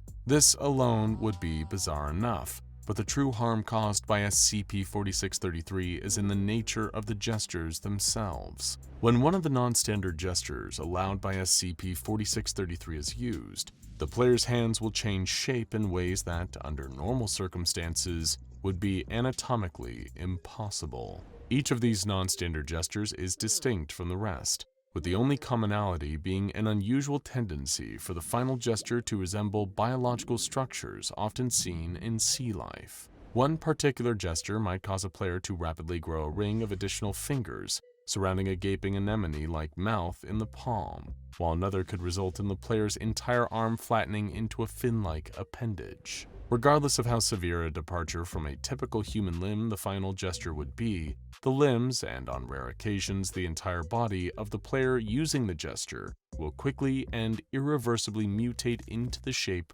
required to successfully perform it. While these gestures overwhelmingly result in forms that would be distressing to most people, the same cognitive effect that causes the participants to accept changes to the rules also appears to apply to the changes affecting their own bodies. To the players of an SCP-4633 augmented match of rock, paper, scissors, the non-standard gestures seem as mundane as the original 3.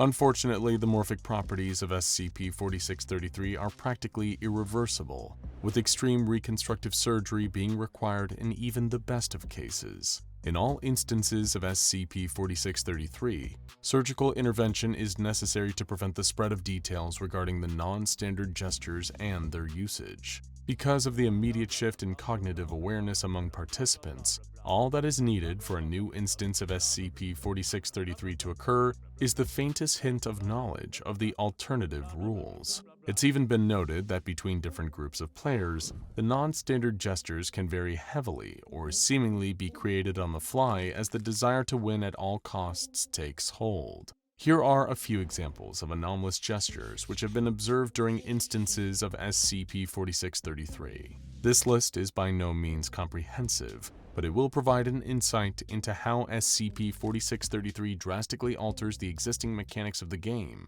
as well as the physique of the players. The Thoriley gesture transforms the user's fingers into barbed tentacles. It beats paper and scissors but loses to rock. Chavoaga folds the fingers of the hand into the palm and causes them to emerge through the back of the palm. It allows the user to throw a second gesture after they've seen their opponent's choice. Ashkelhaz splits the hand into a pair of poisonous stingers, which also produce a potent electrical current between them. It has been seen to lose to paper, but seemingly of their own will, the stingers lashed at the opposing player and caused them to fall unconscious 3 rounds later due to the effects of the poison. Shausa beats paper and 2 other anomalous gestures, loses to scissors, rock, and a third gesture, and morphs the user's arm into a dactyl club similar to the front appendage of a mantis shrimp. Izurgov simply causes the player to grow 3 additional thumbs on one hand. The final gesture resembles a triple thumbs up. Izurgov has not been seen to beat any gestures, and the player who uses it always seems to go on to lose the match. Pagakmar causes the middle and ring to recede into the hand, while the pointer and pinky fingers extend to resemble the eye stalks of a snail or slug. The rest of the hand also becomes coated in a thin layer of slime which continues to secrete from within. Pagakmar beats scissors and paper, but loses to rock and another anomalous gesture known as Vayanjek. Incidentally, Vayanjek causes the arm of the player using it to elongate into a worm-like tube that periodically spews a gout of salt water on the opponent. When Vayanjek was seen beating Pagakmar, the salt water appeared to have some adverse effect on the latter gesture, causing the eye stalks to droop and the hand to shrivel until it was half its original size. Another anomalous gesture is Grazathrog, recognized by the skin, muscle, and veins of the hand turning translucent, revealing a pulsing red organ in the interior of the palm. Once Grazathrog has been thrown, the player who used it may call out the name of one other gesture, which can no longer be used in the current match. The Ukayag gesture is a bit deceptive, as it resembles rock when first thrown but gradually causes the hand to condense into a lump of inert material, not dissimilar to actual igneous rock. The knuckles as well begin to exude a superheated mineral substance similar to molten lava. Ukayag exclusively beats paper and appears to lose to everything else. Many of the gestures on record have no known name, but their function within SCP-4633's altered rules is clear from the context in which they were used. Such is the case with one anomalous gesture, which caused most of the player's hand to withdraw into a siphon-like opening at their wrist before the very same orifice shot out a stream of ink into the opposing player's eyes. While there was no lasting harm done to the opponent by this gesture, the ink did cause temporary blindness, which persisted until they were defeated by way of their rock losing to paper.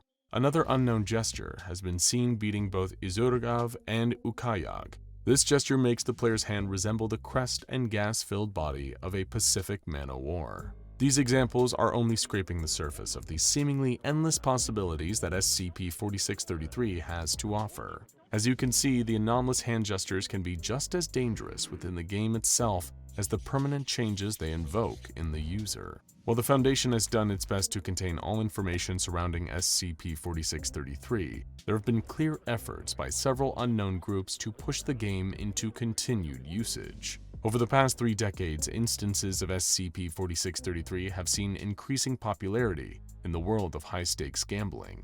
Perhaps it is because of the inherent thrill of watching 2 opponents trying to strategically outwit each other, with a countless number of non-standard gestures, but more likely, it is part of the anomalous effect of SCP-4633 that the game would appeal to those desperate to risk everything on the slim chance of victory.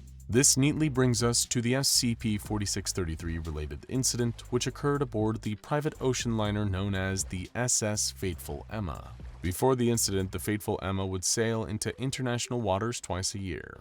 Each time it would bring along a new group of passengers, seemingly selected from the underprivileged and downcast sector of society. A great many of these passengers were convicts with repeat violent offenses chosen from supermax facilities the world over. The process by which these inmates were chosen for a voyage aboard the ship was not dissimilar from the methods the Foundation uses to acquire new Class D personnel. Naturally, this was how the research team was able to be tipped off about the Fateful Emma. It became apparent soon after looking into the ship's career that the individuals altered by the effects of SCP-4633 had been seen departing from the ship on multiple occasions in remote island harbors. Most of the time, the individuals would also be, to the best of their ability with their metamorphized forms, carrying briefcases filled with hundreds of thousands of dollars in cash. While witnesses tend to write off the strange appearances of those affected as being the result of a deformity or injury, or in more pronounced instances dismissing the encounters as sightings of creatures from the local mythology,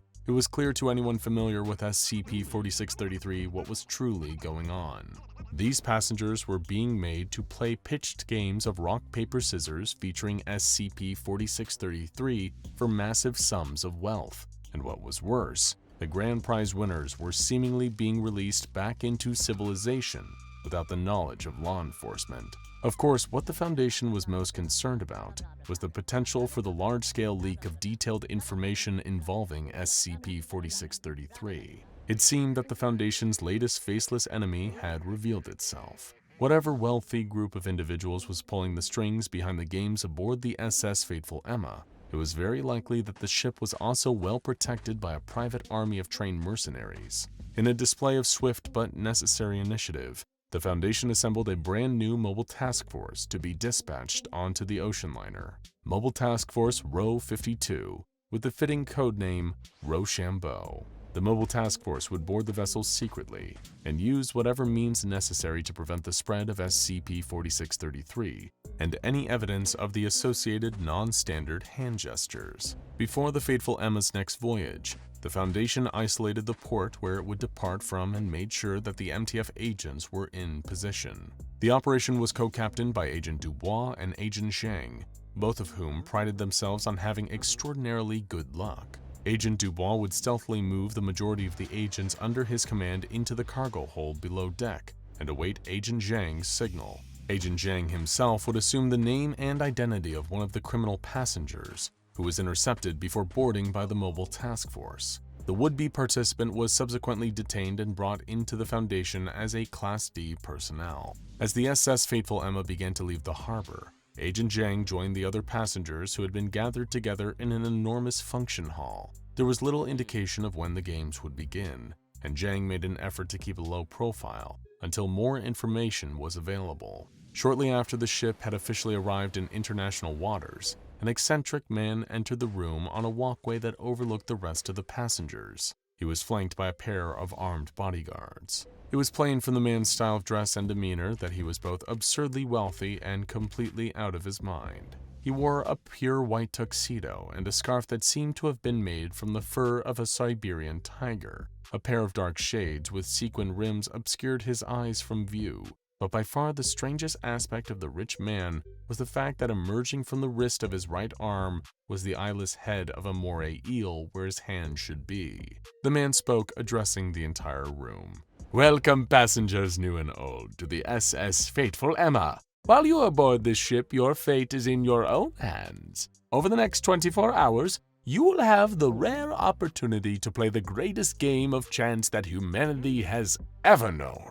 Generations of people from every continent and every walk of life have given their all to the mastery of rock, paper, scissors, across, north, slash, //. The man proceeded to speak unusual syllables for the next minute straight without even a pause for breath. In his report, Agent Zhang described the man's voice as gaining an increasingly loud hum, as his speech continued, and that some of the syllables didn't seem to be the product of human vocal cords. He soon concluded his string of gibberish and resumed speaking intelligible language. As is customary, we will be utilizing the Iljesh-Toi rules. You will begin by selecting a single opponent and challenging them to a best of 2 of 3 match. This is a single elimination tournament, and any competitors who cannot otherwise continue to engage in matches will also be eliminated. By the end of your time here, the luckiest among you will be named the undisputed champion of these games, and will be granted unlimited freedom, along with the cash prize.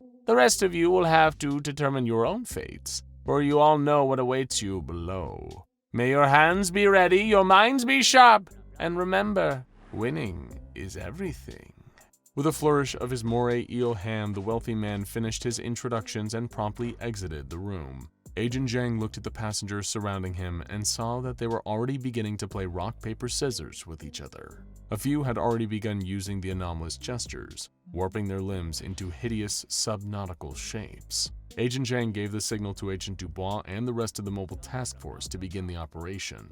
Their target was primarily the moray-handed man, as well as any other close associates that he had on board. They would capture him alive and interrogate him into revealing the mystery behind this illegal gambling ring. Once the mercenaries were dealt with, Agent Dubois' team would further command the ocean liner and navigate it to SCP Foundation Research Site 45 to await further orders. As for Agent Zhang, he knew what he had to do. To buy time, he would participate in the ensuing rock, paper, scissors tournament and eliminate as many of the other players as possible. This, he believed, was the best way to minimize the number of anomalous gestures that would be used aboard the ship. Of course, he himself wouldn't be using any of the anomalous gestures either, opting to limit himself to the standard 3. This could put him at a severe disadvantage over the course of the competition, but Agent Zhang knew better than to tempt fate. Still, being eliminated seemed like something he may want to avoid. Even though the consequences for elimination were left vague in the strange rich man's speech, he still didn't feel that it would be wise to put himself in a compromised position while aboard the fateful Emma. Bracing himself for the worst, Agent Zhang accepted the challenge of a nearby passenger. He was off to a promising start when he threw a scissors hand against his opponent's paper. Because the matches were best 2 out of 3, all he needed was to win one of the next 2 matches, and he'd survive this round. Then he saw the devious look on his opponent's face, and he knew that this match was about to get weird. Rather than admit defeat, Agent Zhang prepared to throw scissors again. The two challenged their hands, and just as Zhang had feared, his opponent threw an anomalous gesture. Almost instantly, the opponent's hand took on a multi-mouthed Piscine form, which began to spit sharp teeth in Agent Zhang's direction. Fortunately, the agent's bulletproof vest was able to withstand the impact of the teeth. What was even more fortunate was the fact that the opponent seemed to be a good sport. "Scissors beats Azravok, you win," said the other passenger before walking away in search of their next match. Curiously, the passenger's transformed arm continued to fire teeth across the room at random intervals, occasionally hitting and causing injury to one of the other competitors. Agent Zhang was grateful that the body armor he was wearing had been tested to withstand rapid fire from SCP-127.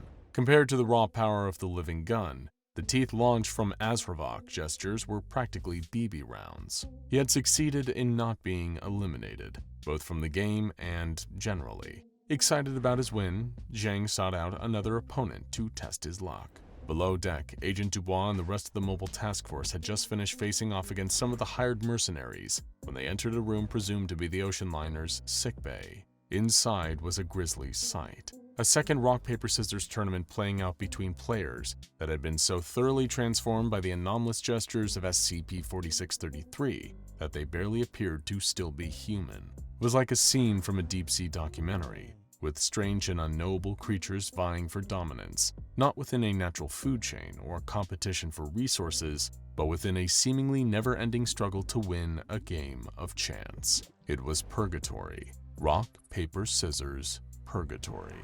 Agent Dubois was appalled, but he knew better than to attempt to stop these creatures from doing the one thing keeping them all distracted. The moray-handed man was still somewhere in the ship, and capturing him was far more important. The research team would decide what to do with these former humans once the ship was secure within the Foundation's custody.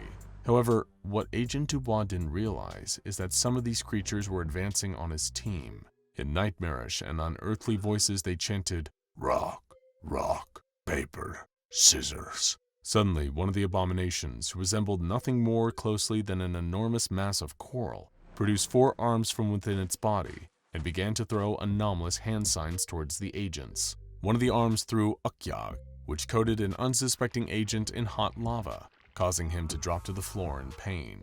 Panicked, Dubois ordered the task force to eliminate every living thing in the sickbay, although not in the sense of their tournament standing, of course. Meanwhile, Agent Zhang was on a win streak in the function hall. Through sheer luck and determination, he had managed to avoid elimination while eliminating several other passengers himself. He began to notice that those who were eliminated were quietly escorted away by the bouncers, seeming to have their anomalous changes treated. Now it was only down to 12 remaining passengers. Agent Zhang knew that it was only a matter of time before Dubois and his team took control of the ship, but feeling reckless, he challenged one of the remaining passengers. In that moment, something came over him, as if his determination to see the mission through was also compelling him to win at any cost. His opponent threw Pagakmar, and out of instinct, Zhang threw Vanyajek. The agent went on to win the entire tournament, but sadly, he was unable to collect the prize money, as during the skirmish below deck, the man with the moray hand had escaped with a small fortune in a high-speed submersible.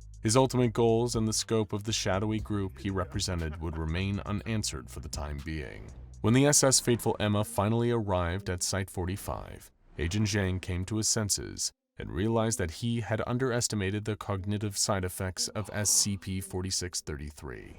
Due to the immediately recognizable anomalous state of both his arms, Agent Zhang was later contained on site with minimal security. It's believed that researchers are still searching for a method to reverse the effects. It just goes to show that winning isn't everything. The creature let out an unmistakable squeal of rage as stimulus Y-835 took effect. Dr. Christensen pressed his face up against the glass, eager to see the results. It had to work this time. It simply had to. He was certain that this attempt would make all the other failures worth it, and he'd once again prove the Foundation's faith in him to be well-placed. SCP-5683 shrieked a loud, insect-like sound that would have normally made the blood run cold of anyone that heard it. But to Dr. Christensen, it was like music, a monster's dying fanfare to mark his success. Soon he'd be the researcher who neutralized not one, but 2 tenacious, highly adaptable anomalies. The senior researcher could feel his heart racing as the deadly giant spider started to twitch, then burst into 2 identical entities. The pair of arachnid anomalies had reacted much like the results of the tissue sample tests conducted earlier, dividing into 2 separate organisms. Christensen held his breath. The tissue samples had destroyed each other, attacking and injecting the other with lethal doses of venom. Surely, he reasoned, duplicating SCP-5683 into 2 would have the same result. His heart sank as he watched one of the spider creatures, the duplicate, perish almost immediately. As it often did when presented with human prey, SCP-5683 attacked using its mandibles and impaled its copy with its front legs to pin it in place. The clone had bitten back, with Dr. Christensen already knowing that would have granted SCP-5683 an immunity to its own venom. Its powers of adaptation were fiercely, frustratingly efficient, and nothing demonstrated this more than the intense reaction from the man tasked with destroying it. Dr. Christensen hurled the nearest object, a coffee mug, at a glass window of the observation room, overlooking the test chamber. He pounded his fist against the glass, hardly with the required force to cause damage, but enough to send pain shooting down Christensen's wrist, which then nestled in his forearm, a reminder that the experiment, like the others, had failed. "Why can't I destroy you?" he muttered through clenched teeth, looking with hatred at the enormous spider in the chamber below. The directive had reached him the day immediately after New Year's Day 2020, and straight from a member of the O5 Council no less. Their message expressed how impressed the Council was with Dr. Christensen's success with the Doomsday Clock project, and how favorably his name had been mentioned in Council meetings. This boded well for the ambitious Foundation doctor. He'd been hoping to snag the director position at Site-04 now that Director Bray had retired. But there was one more test from the O5 Council. They wanted Dr. Christensen to use the knowledge garnered during his previous success to solve the SCP-5683 problem. If he could successfully complete that assignment, it would be his ticket to being promoted. With the comfy role of site director and all its perks in mind, Dr. Christensen accepted the assignment from the Council to deal with SCP-5683. SCP-5683 was quite the beast, not an anomaly for those with intense arachnophobia. The huge spider-like organism was extremely hostile towards humans and had to be kept in a constant state of medical sedation. Otherwise, it would relentlessly attempt to breach containment and slaughter any and all personnel in its path. What had made SCP-5683 such a problem for the Foundation was the creature's ability to rapidly regenerate damage, as well as modify its own body in reaction to threats. Much like a certain particularly hard-to-destroy reptile, the spider-like entity could adapt itself to become more resistant to any danger posed to it. And of course, this meant that the Foundation needed this dangerous creature eradicated. The frequent containment breaches and sheer number of casualties caused by the arachnid anomaly were significant enough to cause an increasing drain on the SCP Foundation's resources. So, with the termination order coming from the very top, the O5 Council themselves, Dr. Christensen was tasked with overseeing the neutralization of SCP-5683. During an initial deliberation, Dr. Christensen met with researcher Miles and Hall, junior researcher Silva, and security chief A.K.A. to discuss earlier attempts to terminate SCP-5683. The new head of the termination project was perturbed to learn that the research team had little in the way of useful information to offer, beyond what the Foundation already knew about the creature. But Christensen decided some basic stress testing would at least be a start. After a successful tissue sample test, wherein some of SCP-5683's genetic material was incinerated, Dr. Christensen tried to simply destroy the spider with fire. An understandable response, to say the least. However, exposing SCP-5683 to temperatures of 850 degrees Celsius for just 30 seconds didn't quite yield the easy victory he had hoped for. The arachnid thrashed about and screeched in reaction to the heat, only to rapidly develop a form of armor plating covering its entire body. The armor was comprised of an unknown, unidentifiable substance, but it was enough to prevent SCP-5683 from combusting. Reconvening with the rest of the team, Dr. Christensen hid his pride, assuring everyone he was just trying to establish a baseline during the previous test. Of course, he hadn't believed that terminating SCP-5683 with fire would be a success, or so he claimed, hiding how much he'd longed for an easy solution so he could snatch up the vacant Site-04 director position. But to ensure the others, Christensen explained that he'd requisitioned some anomalous materials from the O5 Council that they'd be using in their next termination attempts. Nothing that was anomalous enough to require containment, but toxic enough that they presented a few options for destroying SCP-5683. Just for logging purposes, sir, may I inquire about the specific substances we're shipping in? Junior researcher Sylvia had asked. Of course, Y220, Y835, and Y43. Dr. Christensen quickly recounted them all from memory. I'm told they should be arriving within the week. I expect each would be enough to do the job, but it's best to hedge our bets. This spider doesn't compare to the lizard, I'll tell you that. Junior researcher Silva seemed to take an interest in what Dr. Christensen had just alluded to, his previous work with the lizard. He probed further about it, and Christensen gave a solemn response. The aspiring Foundation doctor recalled an incident from a few years earlier during his experimentation with SCP-682. Some of the methods Dr. Christensen had opted to employ in an attempt to destroy the hard-to-destroy reptile had led to a severe containment breach. When describing it, he used the word unpleasant, perhaps out of guilt at how many personnel had lost their lives due to his actions. Brushing the topic aside, he assured the team to get on with testing the new anomalous stimuli on SCP-5683. Stimulus Y220 initially showed some promise. During a tissue sample test, it successfully converted part of SCP-5683 into glass, which then violently exploded, leaving nothing behind. But attempts to use it to neutralize the creature itself quickly quashed those promising results. Within 9 seconds of being exposed to stimulus Y220, SCP-5683's body rapidly turned to glass. Around 80% of its arachnid mass proceeded to explode, shattering in all directions, sending clear shards showering over the testing chamber. As he watched, Dr. Christensen allowed himself to believe that this was mission accomplished, that he'd successfully terminated SCP-5683. But his celebration was premature.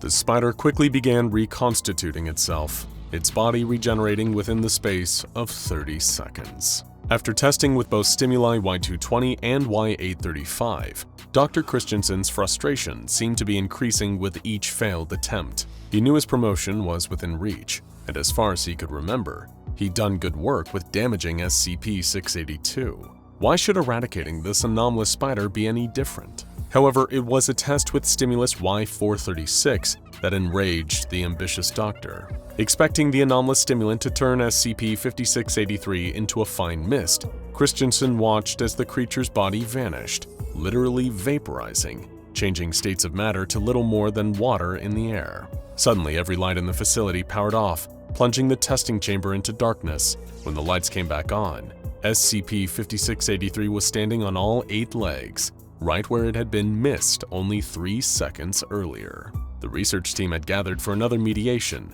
and Dr. Christensen's anger still hadn't subsided. He kicked a chair to emphasize his frustration, alarming junior researcher Silva, who urged him to calm down. After eventually cooling his temper, Christensen made an announcement that caused even greater concern to spread amongst the team. "I'm requisitioning Y910. Researcher Halls and Researcher Miles objected, trying to get Dr. Christensen to realize that the course of this action was excessive, overkill even. But Christensen disregarded them, standing by his latest method for terminating SCP-5683. The Global Occult Coalition had previously used Y910 to poison gods. He felt sure that it would work on one anomalous giant spider. His time was running short. Dr. Christensen was aware that any day now, the O5 Council would be appointing a replacement director of Site-04, and he wanted that promotion. And he didn't seem to care what corners he cut and what risks he took to get there, even if it meant endangering his research personnel. Dr. Christensen declared that in order to save time, he would be bypassing tissue samples to test for termination attempts. The longer it took to terminate the anomalous arachnid, the more his window of opportunity closed, and the further the director position slipped from his fingertips. Accepting full responsibility for the reckless decision and anything that might go wrong, Dr. Christensen wanted to use stimulus Y910 directly on SCP-5683. He urged the research team to make the necessary preparations, unaware of what his decision would lead to, and the chaos it had already caused. The test was catastrophic, so much so that it caused a containment breach. With SCP-5683 loose and scuttling about the facility on its multiple legs, Dr. Christensen and junior researcher Silva were forced to rush to the secure bunker on site for safety. Christensen was in a state of panic until he noticed something, and not for the first time either. He'd been detecting a foul smell whenever he'd conducted the meetings to discuss termination options. But the other members of the research team had quickly explained it was nothing more than repeated accidents in the cafeteria. But here was the stench again, worse than ever. Yet junior researcher Silva brushed it off again, stating that SCP-5683 must have gotten into the facility's reactor. The junior researcher quickly became inconsolable, stating that the whole situation was his fault. Dr. Christensen interjected, demanding to know how it was and what Silva had done to cause this situation. He replied that it was his duty to oppose ill-advised actions, and when Christensen had declared his intention to use Y910, the junior researcher hadn't opposed him. Shifting the blame from himself onto his subordinate, Dr. Christensen chastised Silva over how many personnel had died because of the junior researcher's refusal to do his job, ignoring that it was Christensen's own ambitions that had led to the current chaos. Refusing to be made a scapegoat, Dr. Christensen vowed to pin the full culpability for SCP-5683's containment breach onto junior researcher Silva, saying he'd tell the O5 Council the so-called truth about what had happened. but Silva pointed out that there wasn't much of a likelihood that the bunker would survive the reactor overloading. He urged the ambitious Foundation doctor to admit some responsibility of his own for what had happened, but Christensen refused. Suddenly, there came a thunderous banging at the bunker door. A debilitating pang of fear struck Dr. Christensen, causing him to scream and retreat from the entrance, yelling "no" and "please," as if he was pleading with the universe itself to spare him from the spider. Junior Researcher Silva walked over to the bunker door just as strong arachnid legs tore the heavy steel bulkhead off its hinges like it was made of little more than wet paper. There was SCP-5683, the enormous spider skittering into the bunker, screeching all the while. Silva had put himself between SCP-5683 and the ambitious Foundation doctor, whose hunger for a promotion had led to all this carnage. The junior researcher announced his noble intention to sacrifice himself, occupying the creature while urging Christensen to run. The doctor shoved Silva towards the spider and prepared to run, then all of a sudden, SCP-5683 vanished. Junior Researcher Silva told Dr. Christensen he was disappointed, before Researcher Miles, Researcher Hall, and Security Chief A.K.A. all entered the bunker through the torn open hole where the door had been. Christensen questioned where SCP-5683 had gone, to which Silva explained there was little reason to keep a dummy around once it had served its purpose as a substitute. "You mentioned you worked with the lizards, sir," the junior researcher recounted, "that there was a containment breach. If you don't terribly mind me asking, how did you escape that situation? It seemed quite lethal, didn't it?" Afraid and confused, Dr. Christensen asked where he was. Hall and Miles urged him not to ask questions he already knew the answer to. Silva explained who they all were, a jury, specifically Dr. Christensen's jury, and according to them, the ambitious doctor had disgraced himself again. Christensen had been there for a long time, a considerably long time, reliving the same events over and over again, with SCP-5683 acting as a substitute for SCP-682. It was the same situation, he'd made the same decisions, the same mistakes, and it had cost lives. Now Dr. Christensen was trapped in an endless loop, penance for the casualties that had occurred at his hands, all in the pursuit of his own selfish personal gain. He asked the jury how long he'd be stuck there, a question Silva responded to with, "Until you take responsibility, sir." Immediately, Dr. Christensen tried to admit that this all had been his fault, but he didn't mean it.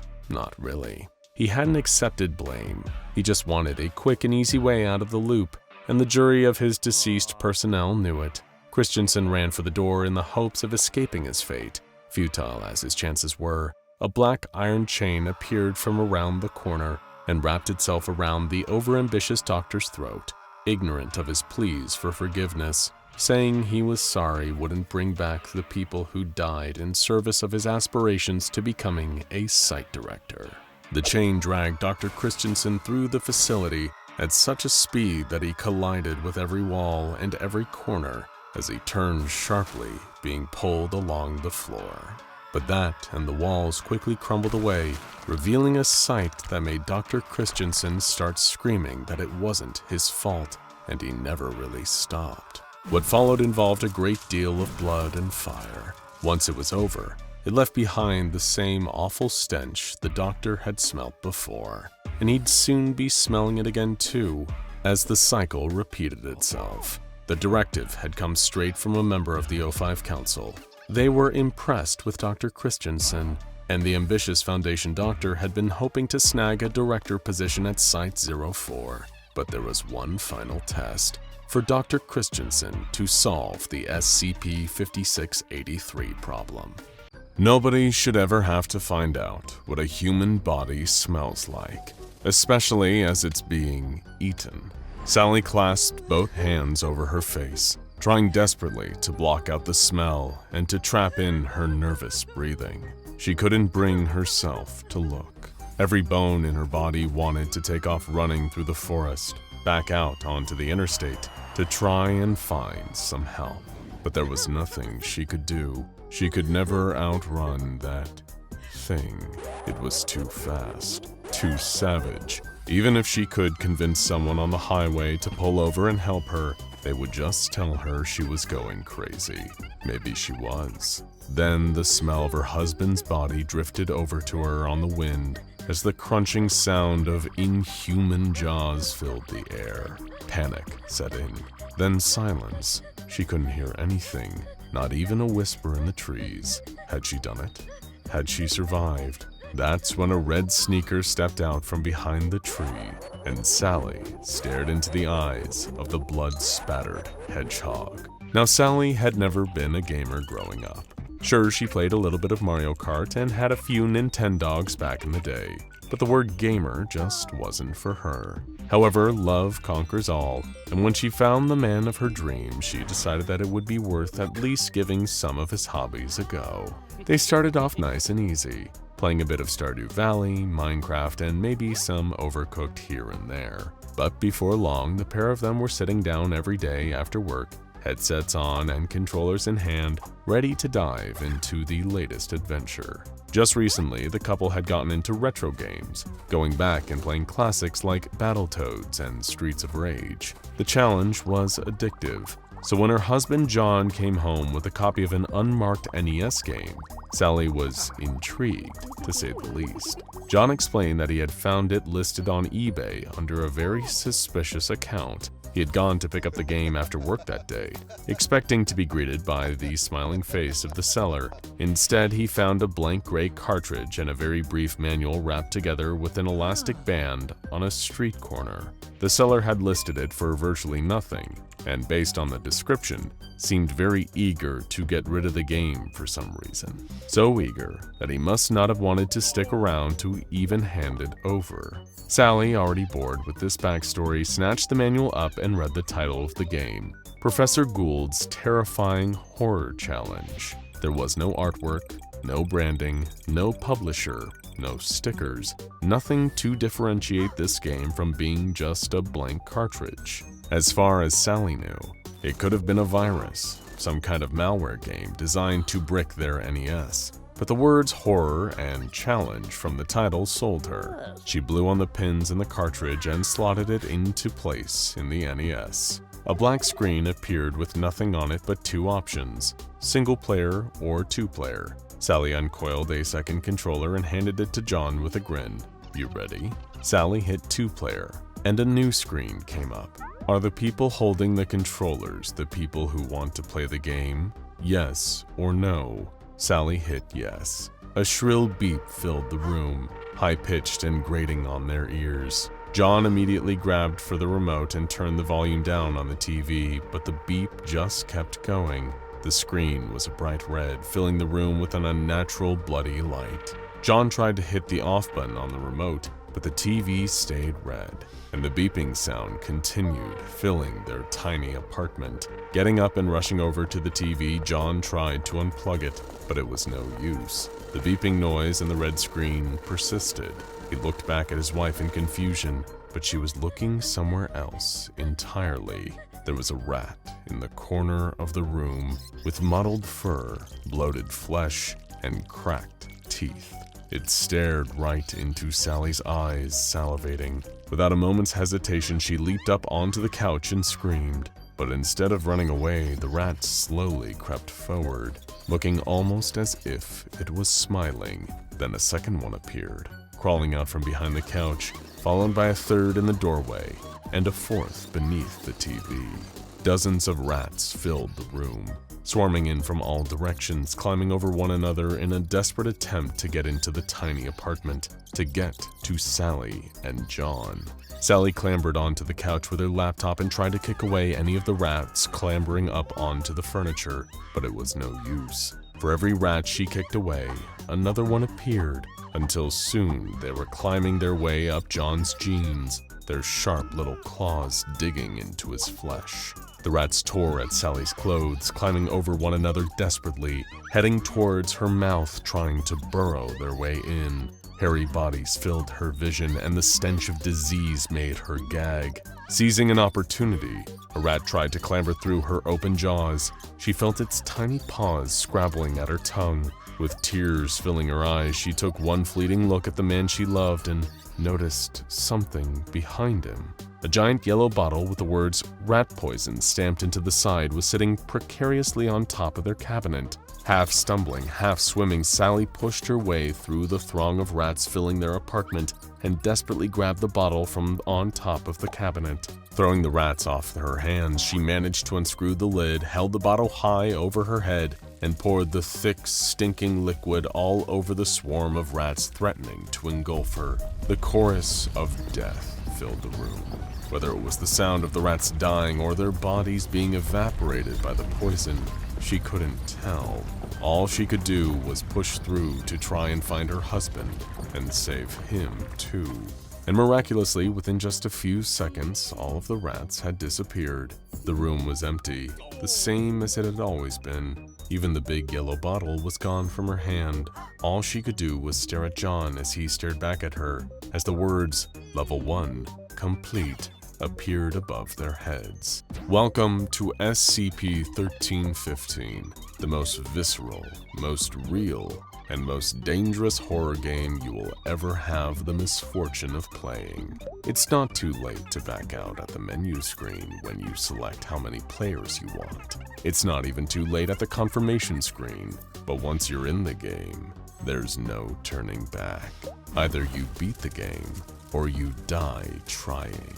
Beating this game is no easy feat. A copy of SCP-1315 has been in Foundation containment since 1986, but in all of that time, only one D-Class personnel has managed to make it to level 33. It is not known how many levels there are, but there is theoretically a final boss. The reason why no one has been able to beat it thus far is that with each level, the difficulty of the game increases. Relatively minor challenges in the first few levels give way to extremely difficult, life-threatening scenarios as the player progresses. These levels broadly follow the same pattern each time, but individual levels often contain an element of randomness. For example, level 1 that Sally and John played contained rats, but other tests have shown subjects being swarmed by insects and spiders, often coinciding with established phobias that the subject has reported prior to the experiment. 2 hours later, John and Sally were running low on ammo. With both couches pushed against the door to the lounge, they both hunkered down behind the TV, loading the remains of their shells into the shotguns. From out in the hallway, they could hear the heavy footsteps of more animals rushing towards them.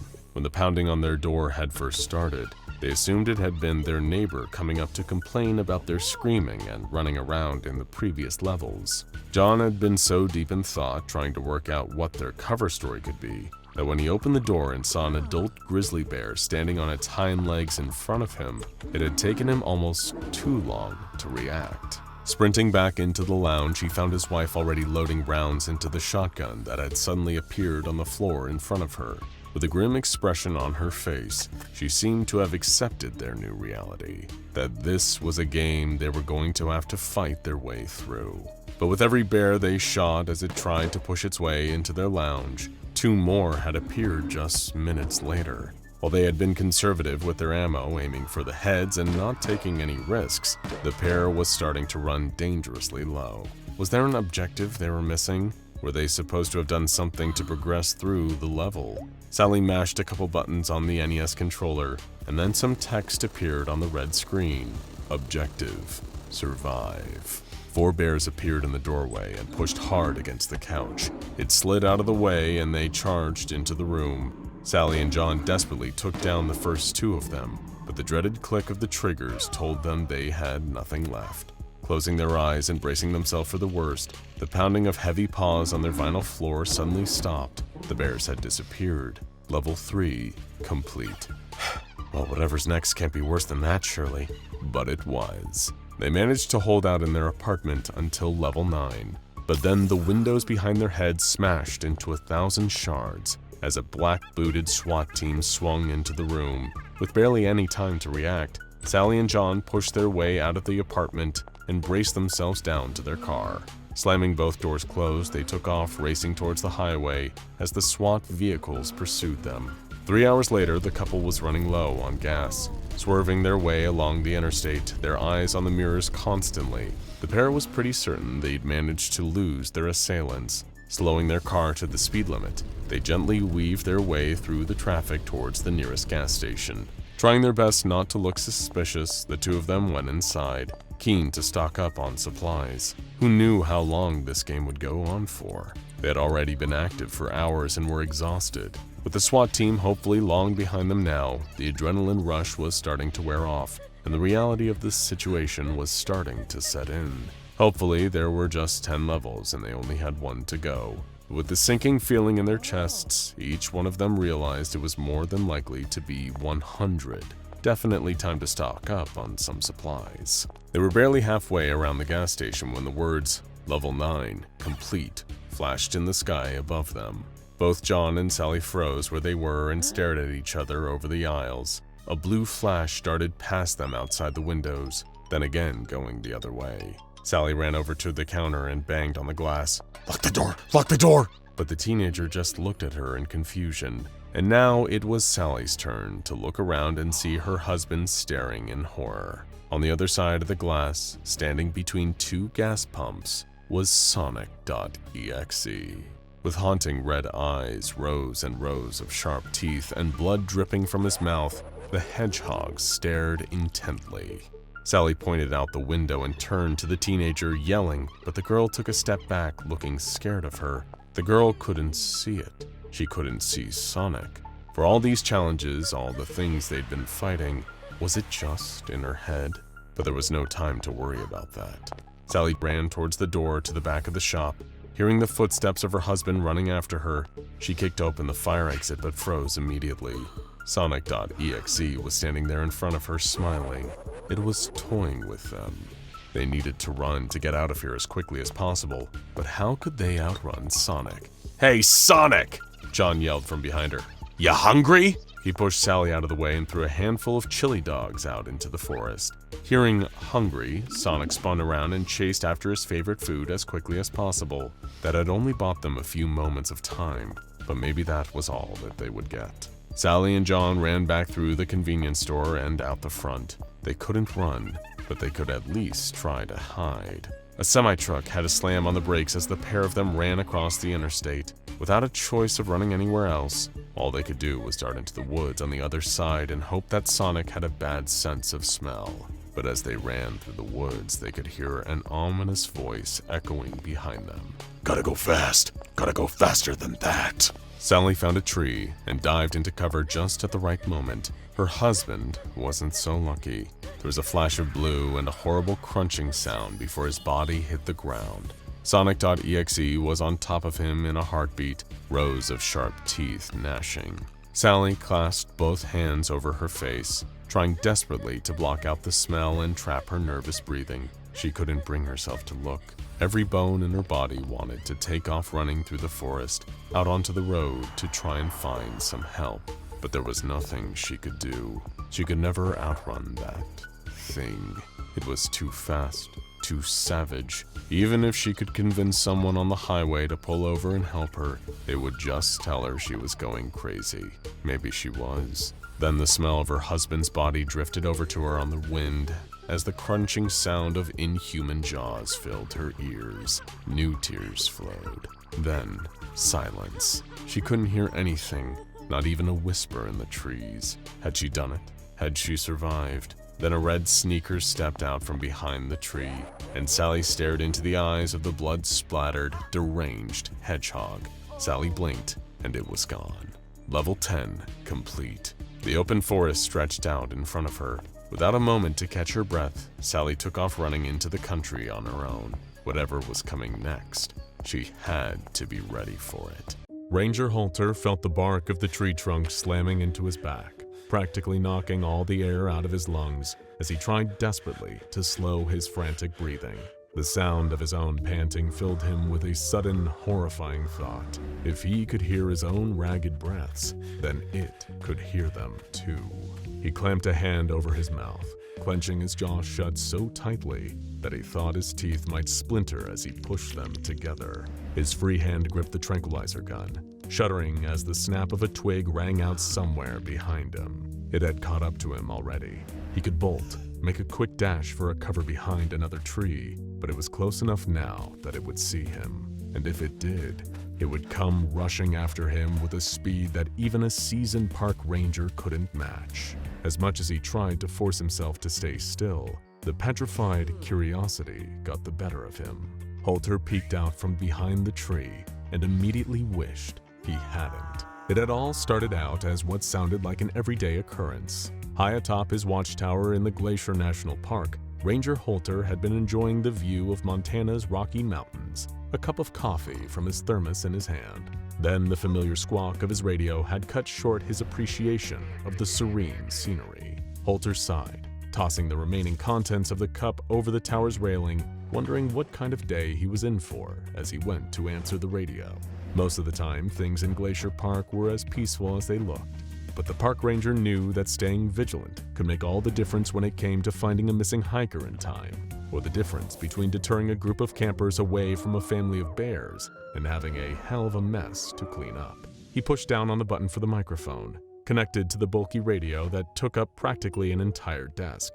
Holter, thank God, came the relieved voice from the other side. We've been trying to reach everyone, put them on alert. We've got trouble. Reports of a coyote gone feral attacking folks. I'm on it, Holter replied, grabbing his gear from the cramped watchtower as he continued to speak into the mic. Where did the report come in from? Not far from your station. I'd say about a click west from your position. Stowing his tranquilizer gun, Ranger Holter descended the ladder from his watchtower down to ground level. As a park ranger, Holter valued the environment he worked in.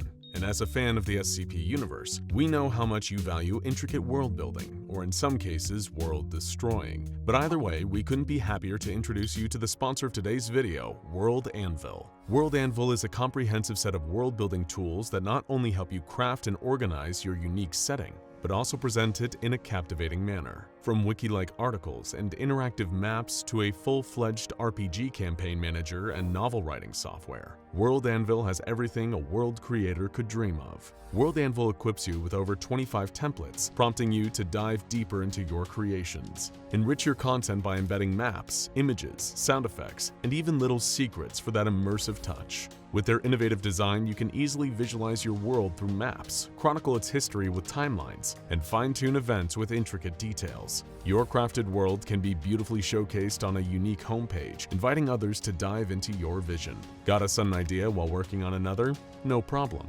World Anvil lets you swiftly create new articles or link existing ones, ensuring you never lose track of your inspiration. But my personal favorite feature is their interactive maps. Beyond just creating and uploading your own designs, you can directly link your creations, allowing for a dynamic and engaging experience. And if you're collaborating, invite your team to refine, write, and even let your fans chip in. I'm currently working on my own interactive map of Site 17, and maybe I'll even let you see it when I'm done. But don't wait for me. Dive into World Anvil yourself and elevate your world-building game. And here's a treat. Use our link in the description to go to worldanvil.com and use the code SCP to grab a whopping 51% off any yearly subscription. Explore, create, and share with World Anvil. The sun was already starting to dip out of sight behind the trees. Pretty soon it'd be pitch black, save for the beam of his flashlight. He had to move fast. Coyotes were only known to attack humans on rare occasions. Usually they kept away, at least enough to make them a minimal risk. But waiting for him just west of the watchtower wasn't a coyote, at least not at first. Watching it from behind the tree moments later, Ranger Holter's stomach turned at the sight of the creature. It walked bipedally, like a human, but the shape was all wrong. Its legs looked broken, but that hadn't stopped it from catching up. Instead of bending at the knee, they were Z-shaped, pointing back behind the creature, then twisting back again in the opposite direction at the joint. They looked more like the legs of a dog, but they were far too big. The same could be said of the arms, bent out of shape at multiple points like its legs were. The creature was a mess of misshapen limbs. The cartilage in its ears had seemingly reformed into points, and there were claws protruding from its fingertips, practically bursting out from where a human's fingernails would be. But beneath it all, and what alarmed Ranger Holter the most, was its skin. It had darkened in patches, layers of fur sprouting over those areas, but there were still parts that remained clear, where skin, human skin, was still visible, peeling away to reveal the new fur-coated layer underneath. It looked like a grotesque accident, like something ripped straight out of an old horror movie, the kind of monster that a mad scientist would make by haphazardly splicing DNA and playing God. Holter checked the tranquilizer gun in his trembling fingers, still empty after that most recent shot. He reached for another dart, slowly sliding it into the loading mechanism and readying the pistol. It cocked and made a sound. The creature's malformed head turned, snapping directly towards the source of the noise, directly towards Holter. He turned to sprint away, trying to expand the distance between him and it. If he was too close, the dart wouldn't have enough momentum when he pulled the trigger. The toe of his boot snagged on something solid, unmoving, a root from the tree he'd been hiding behind. He felt himself tumble, landing with a hard thud against the forest floor. His gun, it had fallen from his grasp. He scrabbled around in the dirt for it, barely able to see where the tranquilizer had landed in the dark. Just as his fingertips brushed past something metal, Holter felt the force of something heavy strike his back again. This time, though, it wasn't a tree. It was the creature. It snarled, gnashing its candid jaws that were protruding out of its skull, rows of sharp teeth that had uprooted the old ones, burying themselves into the park ranger's neck and not letting go, until he'd stopped moving for good.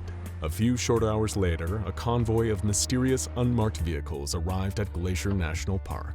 The rest of the park rangers who had reported the strange activity were approached by shadowy figures who refused to give their names or offer up any form of identification other than just referring to themselves as experts in things like this. Not long after, none of the others would remember Ranger Holter or the incident that had led to his untimely death. After administering amnestics, it didn't take the SCP Foundation search party long to discover a lone coyote sniffing around the remains of a park ranger covered in blood. The wild animal was captured, to be brought back for testing before being re-released into the wild. Meanwhile, the Foundation scoured the rest of the area until they came across the real culprit. Standing in a clearing a short distance from a footpath through the forest was SCP-1579. Of course, the next challenge was getting it packed up and transported to Biosite 66 without touching it. To the untrained eye, SCP-1579 looks to be fairly unassuming, even as far as anomalous objects go. It is simply an old wooden sculpture, the kind that can even be occasionally found in various wooded areas throughout the world. Its age is apparent from even one cursory glance at SCP-1579. The partial damage to its cedar surface speaking to the numerous years it has existed for, along with the bright green moss that covers it. Although, curiously, this moss doesn't seem to dry out and die in responses to changes in humidity, nor does it affect SCP-1579's structural integrity.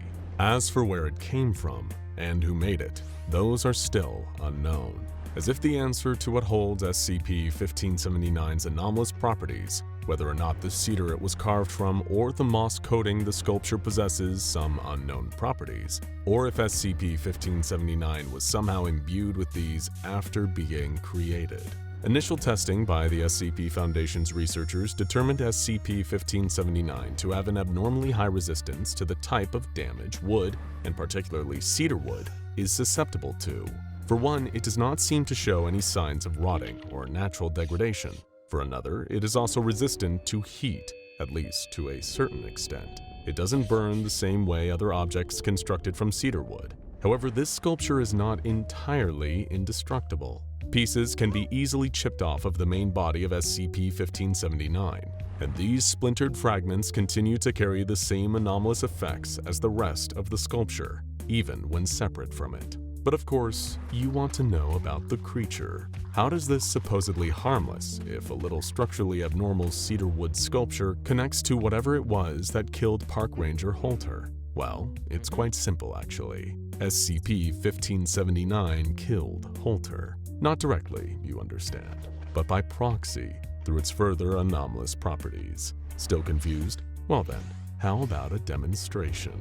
Let's take a look at one of the Foundation's preferred test subjects, an expendable member of D-Class personnel, probably spending multiple life sentences working here at the SCP Foundation, rather than behind the bars of a maximum security institution.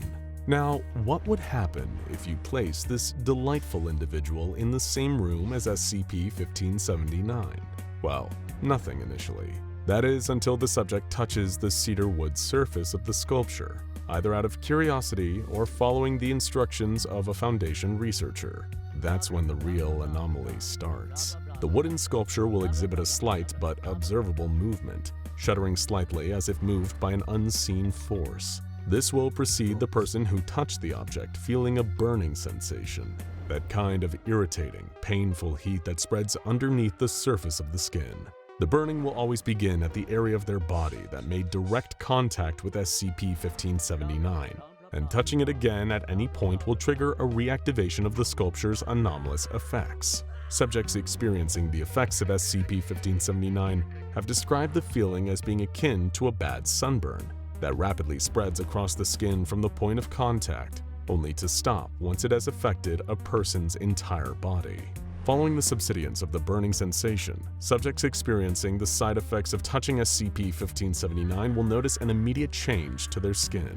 Within a window of 3 minutes, their skin becomes thin and paper-like in its texture, before starting to peel away. Once this stage occurs, the peeling skin will reveal a new layer underneath, hence the colloquially used codename for this anomaly, different skin. However, this so-called different skin isn't merely a new layer of otherwise ordinary human skin. Instead, it will belong to another species entirely.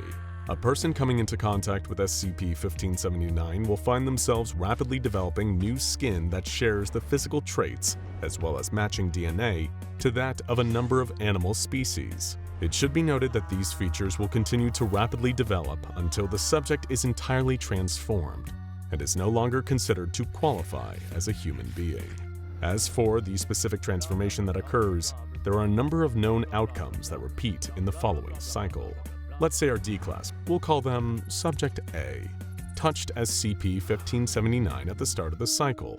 They would, after the burning sensation stops and peeling begins, start to sprout dark feathers across their torso, arms, and upper legs, likely with a great deal of pain as the sharp quill of these feathers start to burst out from beneath the skin. Beneath the knees, Subject A will see their legs start to become yellow and scaly, as well as a change that causes their toenails to simply start to painfully protrude outwards until they form pointed, blackened talons. Subject A's face will also start to grow feathers. However, these grow outwards away from the areas of the nose and mouth. Flight feathers will also protrude from the forearms, multiplying in number until their entire body is covered, at which point Subject A, on every level including genetically, more closely resembles a Corvus corax, more commonly known as the common raven, than a human being anymore. Take another test subject, Subject B, and get them to touch SCP-1579 right after. Their different skin is covered in brown fur that's approximately 4 inches long. Their lips and skin underneath the fur will darken, and their nose will become constantly moist. Claws will start to grow from their fingertips, although these will be notably smaller than those of a fully grown creature of the same species, an Ursus arctos horribilis, or a grizzly bear.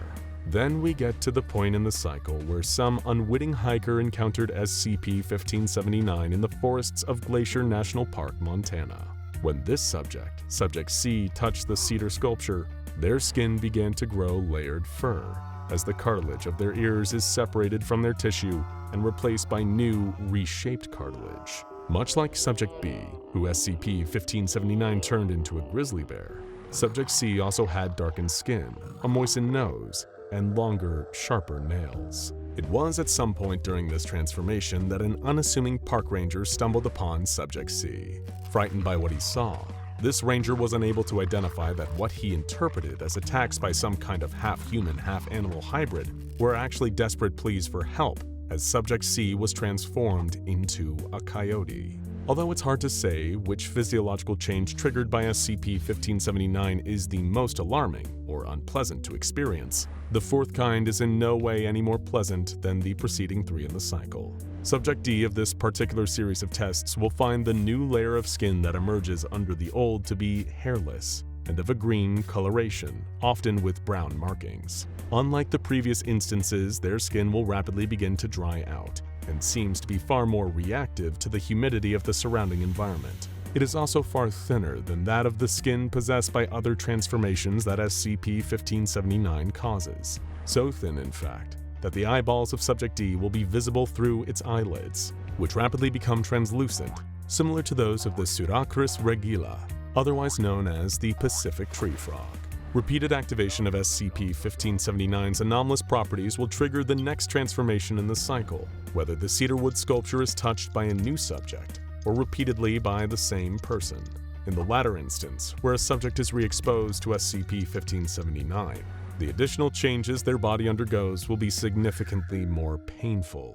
Their already newly replaced outer layer of skin will fail to dry out and will begin bleeding instead. 3 or 4 consecutive exposures to SCP-1579 will lead to excessive bodily trauma for the subject, usually causing them to die from shock before the 4th transformation is complete. And as we're sure you can imagine, an amalgamation of a human, a raven, a grizzly bear, a coyote, and a tree frog is hardly a pleasant sight. This unfortunate fate was suffered during one of the first incidents with SCP-1579 that brought the Foundation's attention to it. During an elementary school field trip, a teacher who was explaining the history of totem poles in Native American culture accidentally touched SCP-1579. While experiencing the pain of her transformation, she fell against the sculpture in a panic, not realizing it had been what caused her to change. This repeated triggering of the object's anomalous effects led to her untimely death, an event that had to be wiped from the minds of her students by the Foundation using the careful application of Class B amnestics. For now, SCP-1579 is kept in a secure, sterile environment at a Foundation storage warehouse, where personnel are not permitted to make any contact with it. So there's no need to worry about accidentally running into SCP-1579 in the wild. Although, there are always plenty of other things to worry about while out on a hike through the forest. Things that could be right behind you. SCP-507, otherwise known as the Reluctant Dimension Hopper, is an anomaly with a rare condition. Don't worry though, it's not contagious, we think. No, this otherwise seemingly ordinary fellow possesses a rather unpredictable anomalous trait. He can travel to other dimensions. That sounds great in theory, right? Who among us wouldn't want to visit alternate universes and see worlds beyond our wildest imaginations? Well, the problem is that SCP-507 can't actually control this ability. It's not something he can do on a whim or by thinking about it. Instead, he is relocated to other universes seemingly at random, which can prove pretty intrusive during an average day in the life of SCP-507. 6 a.m. It was still early, far too early for SCP-507 to be awake. But even while he slept, the Foundation was making sure they had the necessary measures in place to keep him comfortably contained. Or at least until he next disappeared. "Your assignment, Officer Dalton," the security chief said boredly, sliding a file across the desk. "You want me to be the handler for this reluctant dimension hopper?" Dalton replied after she had skimmed through the file in front of her. "Special containment procedures for SCP-507 clearly dictate that an agent must be present with the anomaly whenever he leaves his private quarters," the chief answered with a sigh, having barely sipped his morning coffee. "Just keep an eye on him. Do what he asks as long as the requests don't violate internal security." "Sir, with respect," Dalton cleared her throat, "this feels like a waste of my talents. I'm as combat proficient and well-trained as all other security operatives. Why do you want me playing daycare for someone whose own files refer to him as, quote, sporting no outstanding characteristics? What, you thought we'd hire you and immediately put you in the pen with 682? The security chief scoffed. "Don't look a gift horse in the mouth, officer. This posting is a blessing, believe me. I've given agents just as competent as you tougher posts, and the number of them who died on the job, well, let's just say it makes it easier being up this early in the day." "But sir, I could be doing more." "Trust me, start small. You'll have your hands full with 507. He may not seem like much, but he's slippery," the chief said. "You mean he'll attempt to escape?"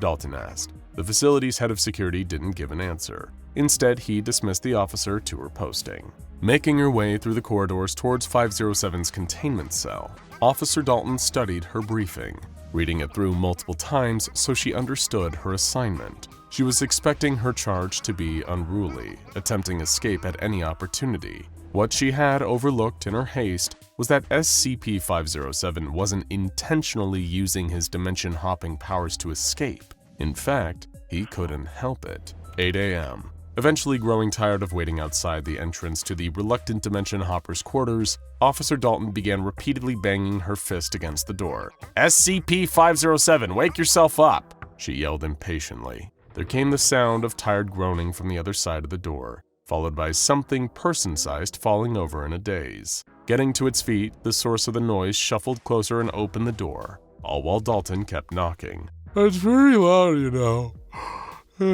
SCP-507 groaned, eyes half-lidded, practically still asleep. I'm your new handler, the officer announced plainly. Good for you. The Dimension Hopper yawned. I'm tired of going back to sleep. Like hell you are, Dalton snapped, striding into the room. I've been waiting outside for 2 hours. Look, miss, SCP-507 sighed. I get the Foundation has to keep an eye on me in case you know. He made a gesture with his hands, jazzily shaking them. You get the picture, he continued. But I'm normally in bed for the first half of the day. First of all, Dalton replied sternly, I'm an officer in the Foundation. As such, you'll refer to me as Officer Dalton or ma'am. Is that clear? She didn't give 507 a chance to answer. Secondly, make no mistake, I'm not your babysitter. I'm here to ensure the Foundation's continued security, not yours. And if one of your escape attempts poses a threat to this organization, then I am authorized to carry out a termination order. In short, don't screw around with me. SCP-507 looked sheepish, like a schoolchild who'd just been told off by the principal. So, am I right in thinking you like to go by nicknames? What do I call you? He paused for a second, a cheeky smile crawling across his face as he figured out a way he could slyly mess with the no-nonsense officer. You can call me Grabnock the Destroyer, SCP-507 replied. Officer Dalton rolled her eyes. This was clearly going to be a long day. 10 a.m. Sure enough, the newly appointed handler's first cause for concern came when SCP-507 suddenly blinked out of existence while brushing his teeth. She'd urged him to go get himself ready and freshened up, and no sooner had Grabnock stepped into the bathroom, he disappeared, his toothbrush clattering into the sink. Officer Dalton stared in disbelief at the spot where he had just been, bowled over by how brazen and how quickly the anomalous interdimensional traveler had tried to give her the slip. Immediately, Dalton went to raise the alarm, only to be ineffectively reassured by her superiors. This kind of thing happens all the time, and, oh, he'll reappear soon, just keep sweeping the facility until he shows up, were all she was met with, and they did little to quell Dalton's frustration. Eventually, SCP-507 reappeared, wandering around one of the corridors of the Foundation facility and whining about a headache that usually accompanied his dimensional displacement. What the hell are you playing at vanishing like that? Dalton barked. I need to eat something, Grabnock groaned, ignoring her question. I displace before breakfast. It always makes me nauseous when it's on an empty stomach. That's your primary concern right now? The officer sighed. Well, yeah. SCP-507 shrugged. There was no food in that other dimension, at least none that I could find. Begrudgingly pushing aside her frustration, Dalton escorted Grabnock to the Foundation mess hall. What else was there, SCP-507? She asked, breaking the silence as he ate quietly. We'll have to file a report about where you went. Not answering to that, he chuckled. You've got to use the nickname. Seriously? Dalton replied. Okay, fine. What else was in that universe? Grabnock. The whole thing. Grabnock the Destroyer, she added through gritted teeth. Not a lot, honestly, the Dimension Hopper shrugged. Some universes are just like that. This one just had a big salt plain and nothing else. You mean like a desert? Dalton probed. No, a salt plain, Grabnock corrected her. You know, like a glass salt shaker you have at a fancy dinner table, except with wings. And what was in the salt plain? She asked, confused. I think it was white pepper? SCP-507 answered sarcastically. 12 p.m. After he finished his meal, SCP-507 seemed to be feeling better and requested to be taken back to his quarters to use his computer. He'd been granted one by the Foundation, with limited internet access and a strict limit on what he could access and upload. However, it was while escorting him back that Officer Dalton realized her charge had once again relocated while her back was turned. Dalton once again proceeded to traverse the facility's corridors, checking in with other security staff and telling her fellow personnel to keep her posted if SCP-507 reappears. Meanwhile, unbeknownst to her, the reluctant Dimension Hopper had found himself in a particularly unique situation.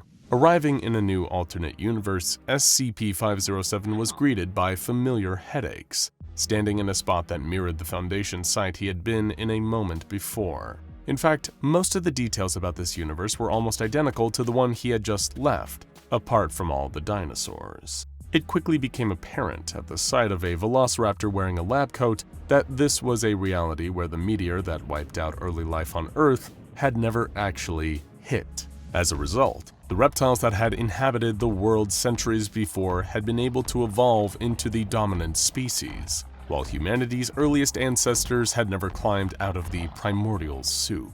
SCP-507 found himself in a facility overrun with reptilian researchers, all working for an organization called the Scaly Carnivorous Predator Foundation.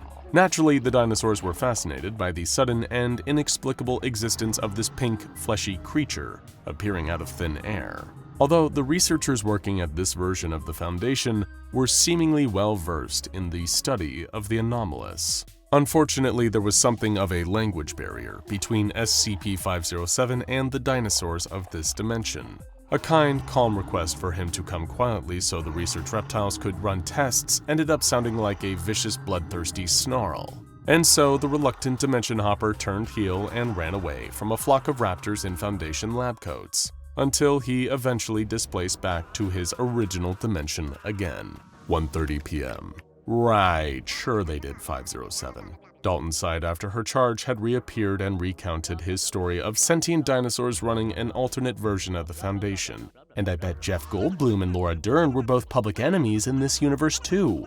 I wasn't in Jurassic Park, SCP-507 argued, his head splitting. I could have been eaten alive if those raptors had caught up to me. Officer Dalton helped the blonde-haired and green-eyed Dimension Traveler to his feet and began marching him towards a debriefing room. As part of their continued research into not only SCP-507 but the wider multiverse, the reluctant Dimension Hopper often had to describe his unplanned expeditions after the fact. "Screw that, I almost died," he protested. "I don't want to go and give a debrief, I'll do it later. It's gotta be past lunchtime in this universe, right?" he asked. "You eat after debrief," Dalton insisted. "Nah, I want lunch," SCP-507 retorted. "I need to recharge, I'll go sit with Ferdinand." Reluctantly remembering she'd been told to do whatever the Dimension Hopper asked, Officer Dalton changed course and walked him towards the enlarged containment area housing SCP-082. Ferdinand was genetically an ordinary human being who had grown into a giant through some unknown means. Given that SCP-507 was usually permitted to freely interact with most other relatively harmless anomalies, he had developed something of a friendship with SCP-082. As a result, Grabnock considered his visits to be a vacation of sorts. Despite Ferdinand's grotesque appearance, the giant was actually very friendly, especially towards SCP-507. The creature's body was dense with muscle and fat, heavily scarred, and his face disproportionate to the rest of him. Yet both SCP-082 and SCP-507 seemed to converse jovially and enjoyed each other's company over lunch. That is, until the reluctant Dimension Hopper unceremoniously displaced again, midway through talking to his giant friend about his latest multiversal excursion. SCP-082 turned to Officer Dalton the second Grabnock had vanished and shrugged casually. He does that. 4 p.m. Over the course of the next few hours, at least as the time passed in his home dimension, SCP-507 was relocated into a universe where everyone on Earth was a sentient hot dog. It was a jarring change to adapt to, although not quite as initially frightening as encountering the dinosaurs on his previous outing. The hot dog population were a bit more guarded than the inhabitants of the last universe he'd been to, but after ensuring them that he meant no harm, SCP-507 quickly established a rapport with some of them. The first question he had was whether, like the dinosaurs, these anthropomorphic baseball stand snacks had naturally evolved into the dominant species over time. SCP-507 was surprised to learn that, in actuality, these hot dog creatures had previously been human, until a strange plague had befallen them several 100,000 years prior. Ironically, this had all taken place before their civilization had ever developed the practice of eating sausages in bread. Okay, so let me follow that up with another question, SCP-507 declared. Make it quick, man, I'm late for work, the large talking hot dog replied. So, when you all changed into hot dogs, did you really become sausages then develop bread coats to wear, or are you both? Wait, what do you mean? the hot dog person replied. You know, because technically a hot dog isn't a hot dog until you put it in a bread roll, SCP-507 explained. So, are you all actually sausages, or are you like coalesced beings of both sausage and bread? The ensuing political unrest, civil turmoil, and ethical outcry that overtook the hot dog dimension following SCP-507's question made him really glad he displaced back home not long after. He couldn't help feel a little disheartened too. Up until the hot dogs were trying to place him over a giant grill, SCP-507 had actually found he'd been enjoying the time he spent there. Still, he was grateful to be back in a universe populated by actual humans once again. Even if the first one he met upon returning, Officer Dalton, was furious that he'd been gone for so long. 7 p.m. You know, I'm wise to your act, she replied. SCP-507 had just requested dinner, although for some reason pointed out that he wanted to avoid eating hot dogs for a while. What act? He asked. This thing you do, your disappearing act, the officer responded. You're not this bumbling interdimensional traveler. You're just an immature brat, 507. You have to call me Grabknock, the whoever, or Tommy, or Guy, or whatever the hell your name is at this precise moment in time, Dalton snapped angrily, forcing SCP-507 to go silent. You just teleport, that's what you do. You zip out of one place and reappear in the next and give personnel like me the runaround. And it's a hoot, it's just a big joke you can pull on all of us. That would be bad enough if you didn't come back with all these absurd stories on top of it. What's next, huh? A dimension where the Foundation is run by cats? Or a world where everyone is a sentient fart? I don't make it up, SCP-507 replied meekly. The place I end up in are all real. I don't get to pick where I displace to or how weird it is when I get there. No, I said that I figured you out, Dalton retorted. You make up some wild story, these fool yarns you keep spinning to confuse people. Then you can request anything you want. That's your real anomalous trait, Grabknock the Destroyer. You're able to pull the wool over our eyes and use it to garner special privileges. A computer, almost total freedom to roam around the Foundation at will. Food and board, anything you want, you get. There was a long, awkward pause. SCP-507 looked miserable. He was aware that as cruel as she was being, Officer Dalton's anger was born more out of frustration than anything else. He couldn't help his interdimensional displacement disorder. Sure, it had meant the Foundation offered him certain treatments someone might consider to be preferential, but he was still trapped. Not so much by the facility or even the Foundation themselves. Instead, SCP-507 was trapped by his condition, unable to freely choose which universe he stayed in. 8 p.m. Dalton had escorted SCP-507 to debrief, then back to his quarters. The entire time, an air of uncomfortable silence followed them. She still wasn't entirely convinced that her charge's anomalous ability wasn't all a sham, at least in part. But standing guard at his bedroom door,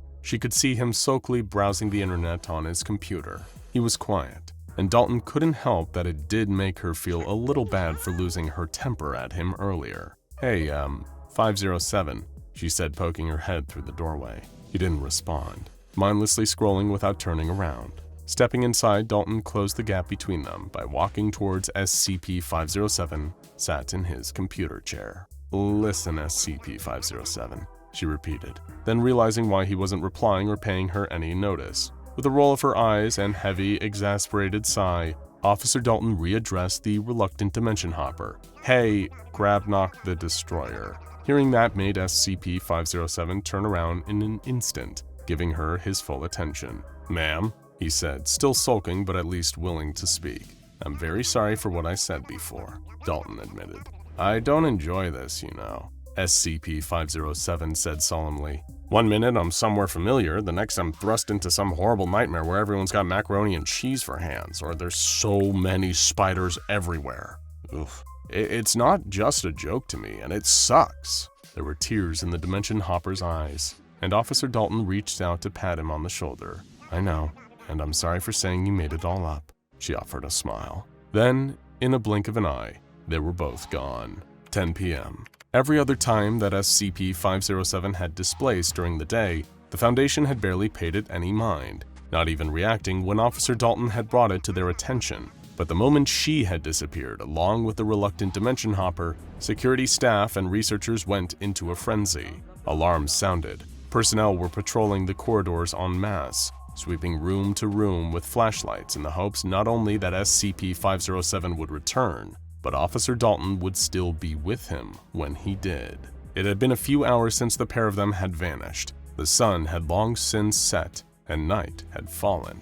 Yet there was still no sign, until a researcher heard the sound of someone sobbing coming from one of the storage closets. Calling it in, a trio of Foundation security cautiously approached the closet and threw open the door, only to find SCP-507 sat inside, weeping floods of tears. Immediately, despite how late at night it was, the reluctant Dimension Hopper was told he needed to debrief on where he had just been and what had happened to his handler, Officer Dalton.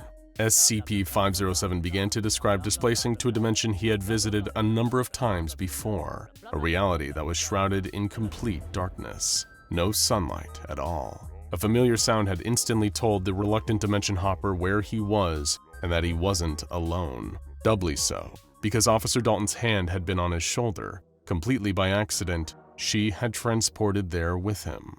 Switching on the flashlight he took with him everywhere, SCP-507 was horrified to see a figure who had tormented him before. He wore a black business suit. The matching sunglasses he had on made the figure resemble a Man in Black agent. It leered at him and Officer Dalton with an unnaturally wide smile that had haunted SCP-507's nightmares ever since their first encounter. "Back again," the figure had said, leaning in towards SCP-507. "And this time, you've brought a friend." "He took her," the reluctant Dimension Hopper said quietly as he sat in the debriefing room. "The smiling man got her." "We'd better get you cleaned up and sent to bed, 507, one of the researchers said, forcing a reassuring smile. "We'll assign you a new handler in the morning." Dozens of agents sprinted across the blacktop. Weapons drawn, they fired indiscriminately at the building ahead of them. They only had a matter of minutes to stop this mad plan before it was too late. But navigating the airbase was proving to be almost impossible. Banana peels littered the runway, tripping them over at nearly every step. Colorful plants were springing up through the cracks, ensnaring their boots and chomping at their ankles with rudimentary teeth. Somewhere high above them, a mutant reptile was throwing hammers at their head from atop a cloud of white gas. The agents struggled and fought their way to the hangar, but it was too late. The rumbling of engines, the belch of smoke, the crashing sound of a hole being blasted through the roof, they were too late. Out of the smoking hangar rose an airship, painted a sickening red and composed of hunks of scrap metal. The ship was shaped like a top hat. There was a globe on the deck and a sail billowing out of the top.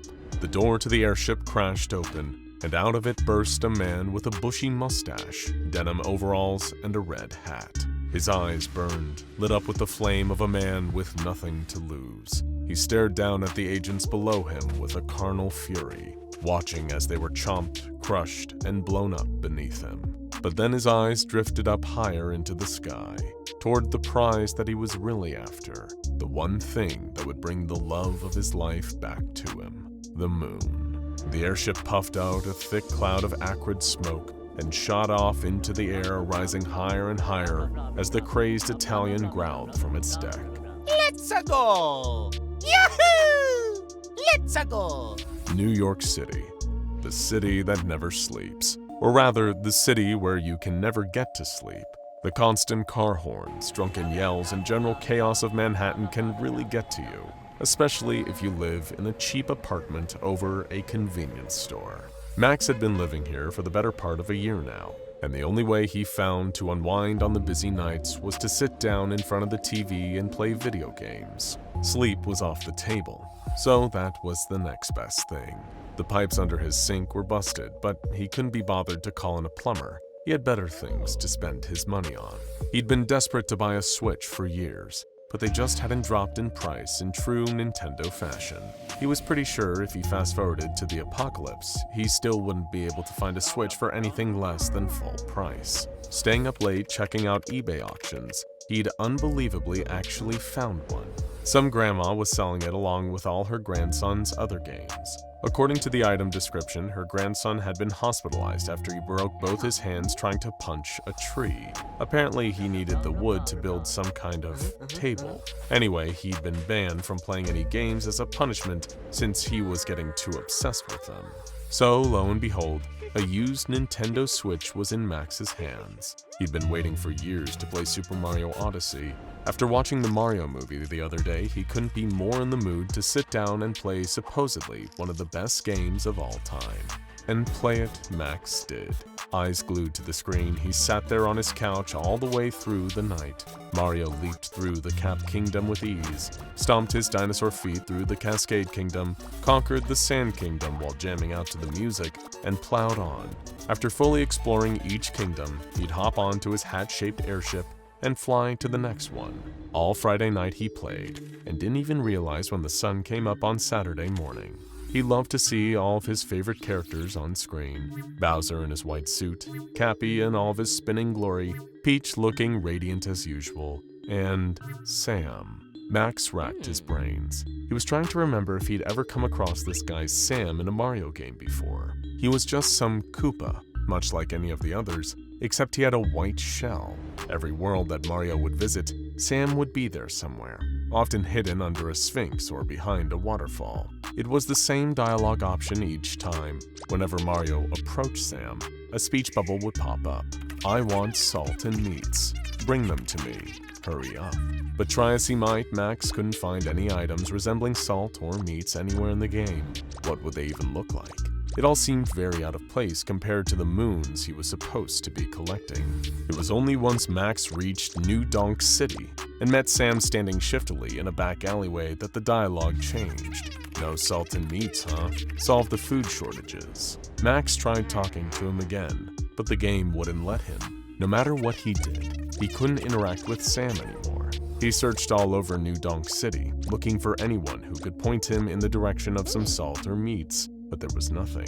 None of the other characters mentioned anything about food shortages. That was enough of that. Taking his headset off, Max sat back on his couch and rubbed his eyes. How long had he been playing for? Long enough to work up a real appetite. Planting both hands on his knees, Max pushed himself to his feet and wandered over to the fridge. There wasn't much in there. A bowl of leftovers, some cheese, a few options, but nothing like what he was really craving. He pushed his way through the back and his eyes lit up.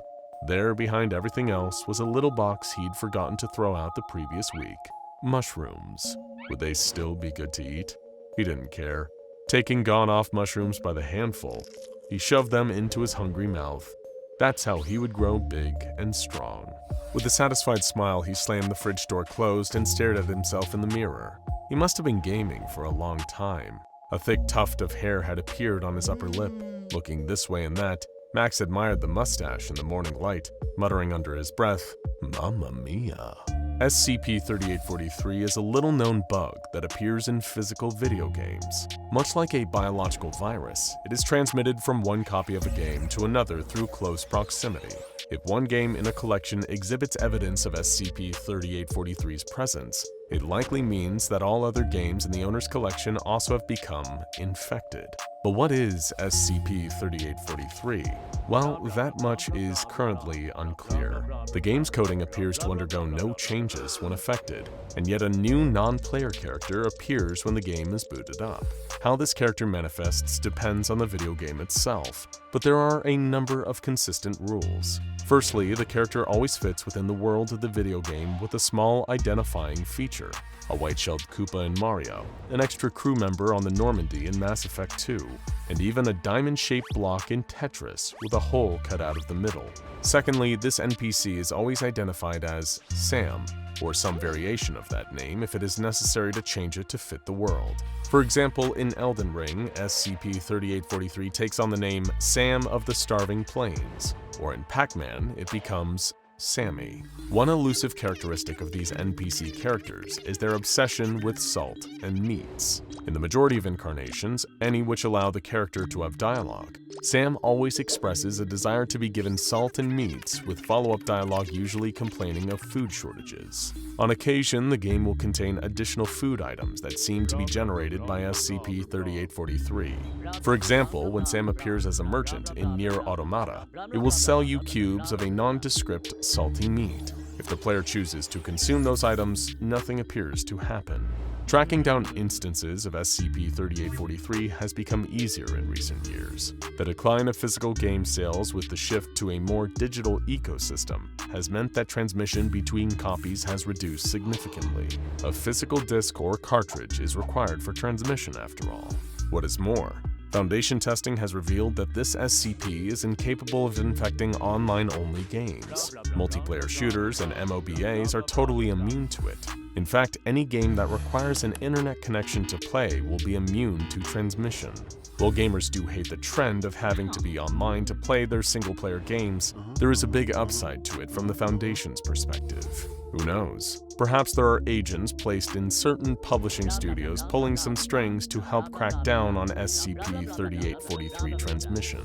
It wouldn't be the first time the Foundation has meddled with the gaming industry to try and control the outbreak. Little-known developer Indigo Games launched in 1980 to relatively small fanfare. They flew under the radar over the 3 years of their existence, closing up shop in 1983. But their effect on the games industry was enormous, as they are believed to have been the source of the original instance of SCP-3843.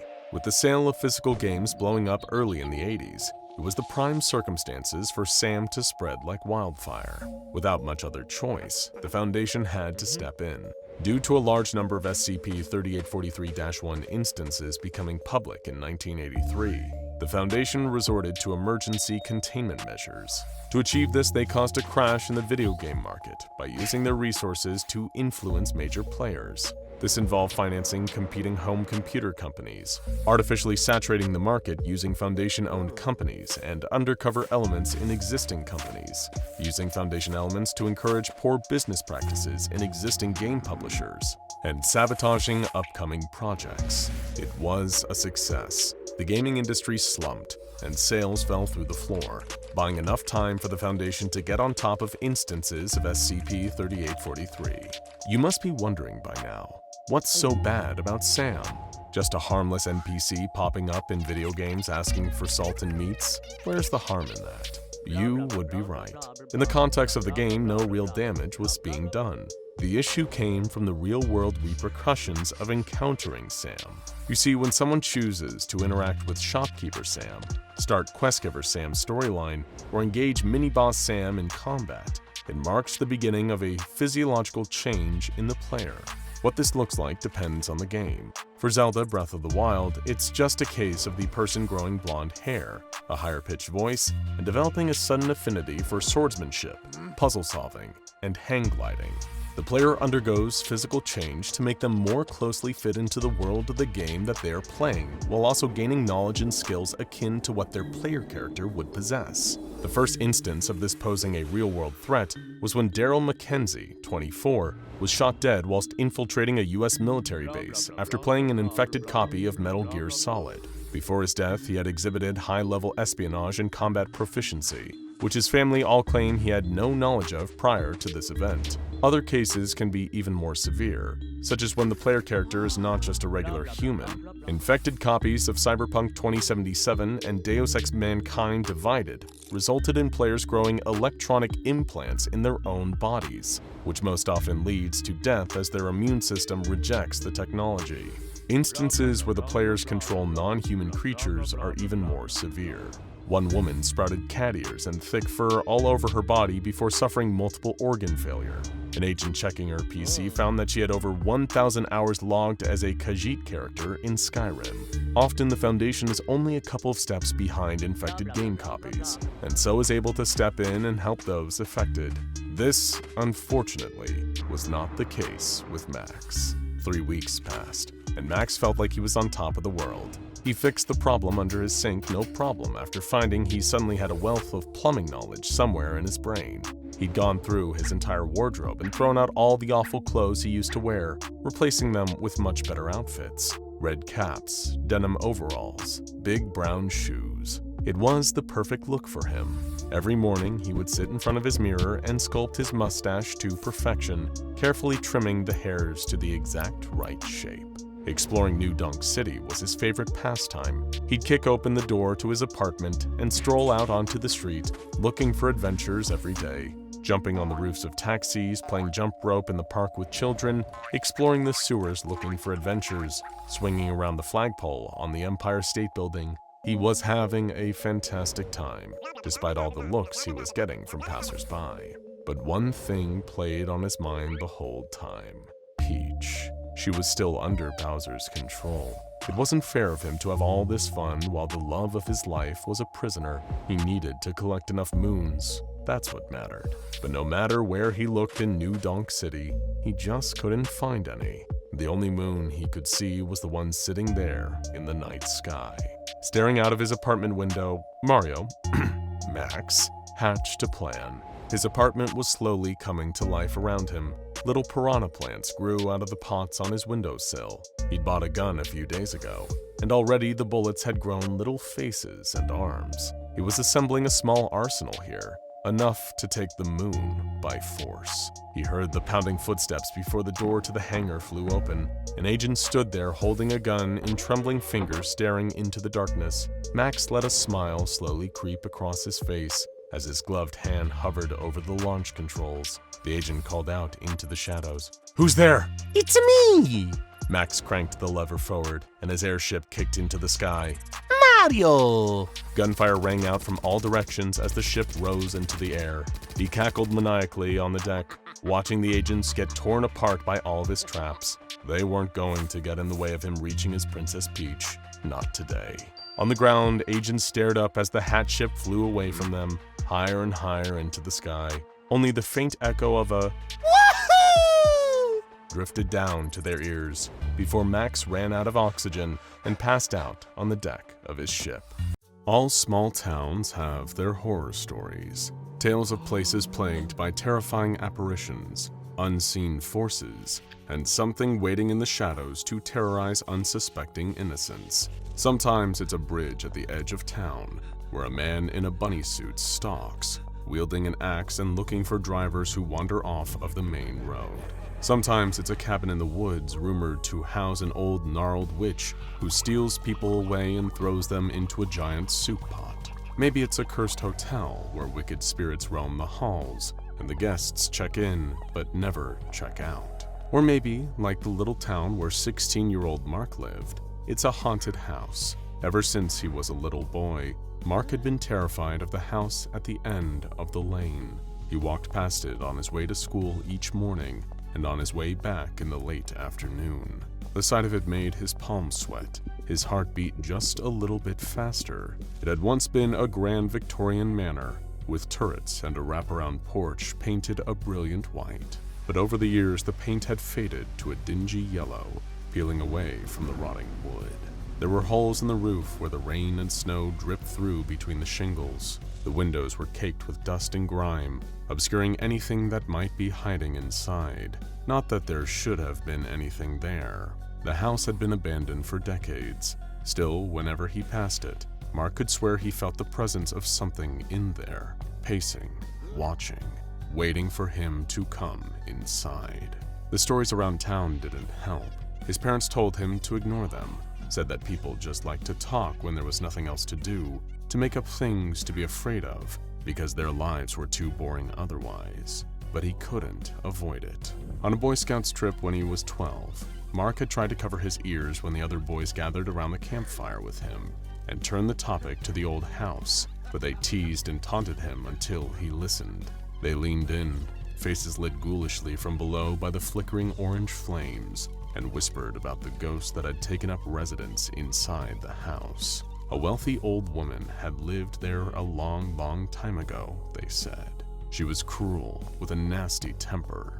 Everyone in town knew to avoid her, knowing she would throw things at them from her window, shout at them, even sick her guard dogs on them. But one group of boys in town couldn't resist giving her a good scare. They dressed up in all black, red devil masks covering their faces, and broke into her house late one night. When she awoke, they were standing at the foot of her bed, holding pitchforks and telling her that they had come to drag her to hell. Her heart stopped from pure terror at the sight, but her spirit lingered in the house, swearing revenge against anyone who ever dared cross her threshold again, especially teenage boys. Mark didn't sleep a wink the whole camping trip after hearing that. He swore then and there that no matter what, he would never go into that house. But everyone can be bought, and everyone has a price. For Mark, that price was a car. He had been saving up as best he could, but it was tough to get a job with no way to transport himself there, and mowing lawns for his neighbors wasn't the most lucrative gig. So when he learned that his neighbor Oliver, home on a break from college, was getting rid of his old car, he begged to buy it. He doubted Oliver would go for it, knowing what a jerk the guy could be, but to Mark's surprise, Oliver gave him an offer. I'll tell you what. Oliver's face broke into a sadistic smile. I'll give you the car if you can spend the whole night in the house at the end of the street, alone. Are you serious? Mark scoffed. Dead serious. Make it to sunrise without freaking out and bailing, and the car's yours. We have a deal? Oliver stuck out his hand to shake. Every nerve in Mark's body was screaming at him to say no, but if he didn't agree, he wouldn't be able to afford a car until he was in college. With a defeated sigh, he took Oliver's hand. Deal. But as night fell and Mark prepared to meet Oliver outside of the derelict old house, he could feel pangs of regret deep in his stomach. What was he thinking? Was a car really worth living his worst nightmare? What if Oliver didn't honor the deal? Or worse, what if the stories were actually true? He swallowed the lump in his throat as he shoved a sandwich into his backpack. He had food, water, a blanket, a flashlight, and his phone. Everything he should need to survive the night. It would be fine, he hoped. Wasn't sure if you'd show. Oliver smirked as Mark walked up to meet him on the rickety front porch. Well, I did. I'm here. Mark fidgeted nervously, staring up at the house, its windows gazing down at him like large, dark eyes. So here are the rules. You have to stay here until sunrise. You leave before then, the deal's off. No car for you. And you have to stay alone. No calling for help from your little friends or your mommy and daddy. I'll be back to check on you in the morning and make sure you really did it. Got it? Got it, Mark nodded. Good luck. I'm rooting for you. Really? Oliver turned to leave, then glanced over his shoulder for one final dig. Oh, and watch out for the ghost. I heard if she gets you, there won't even be bones left over.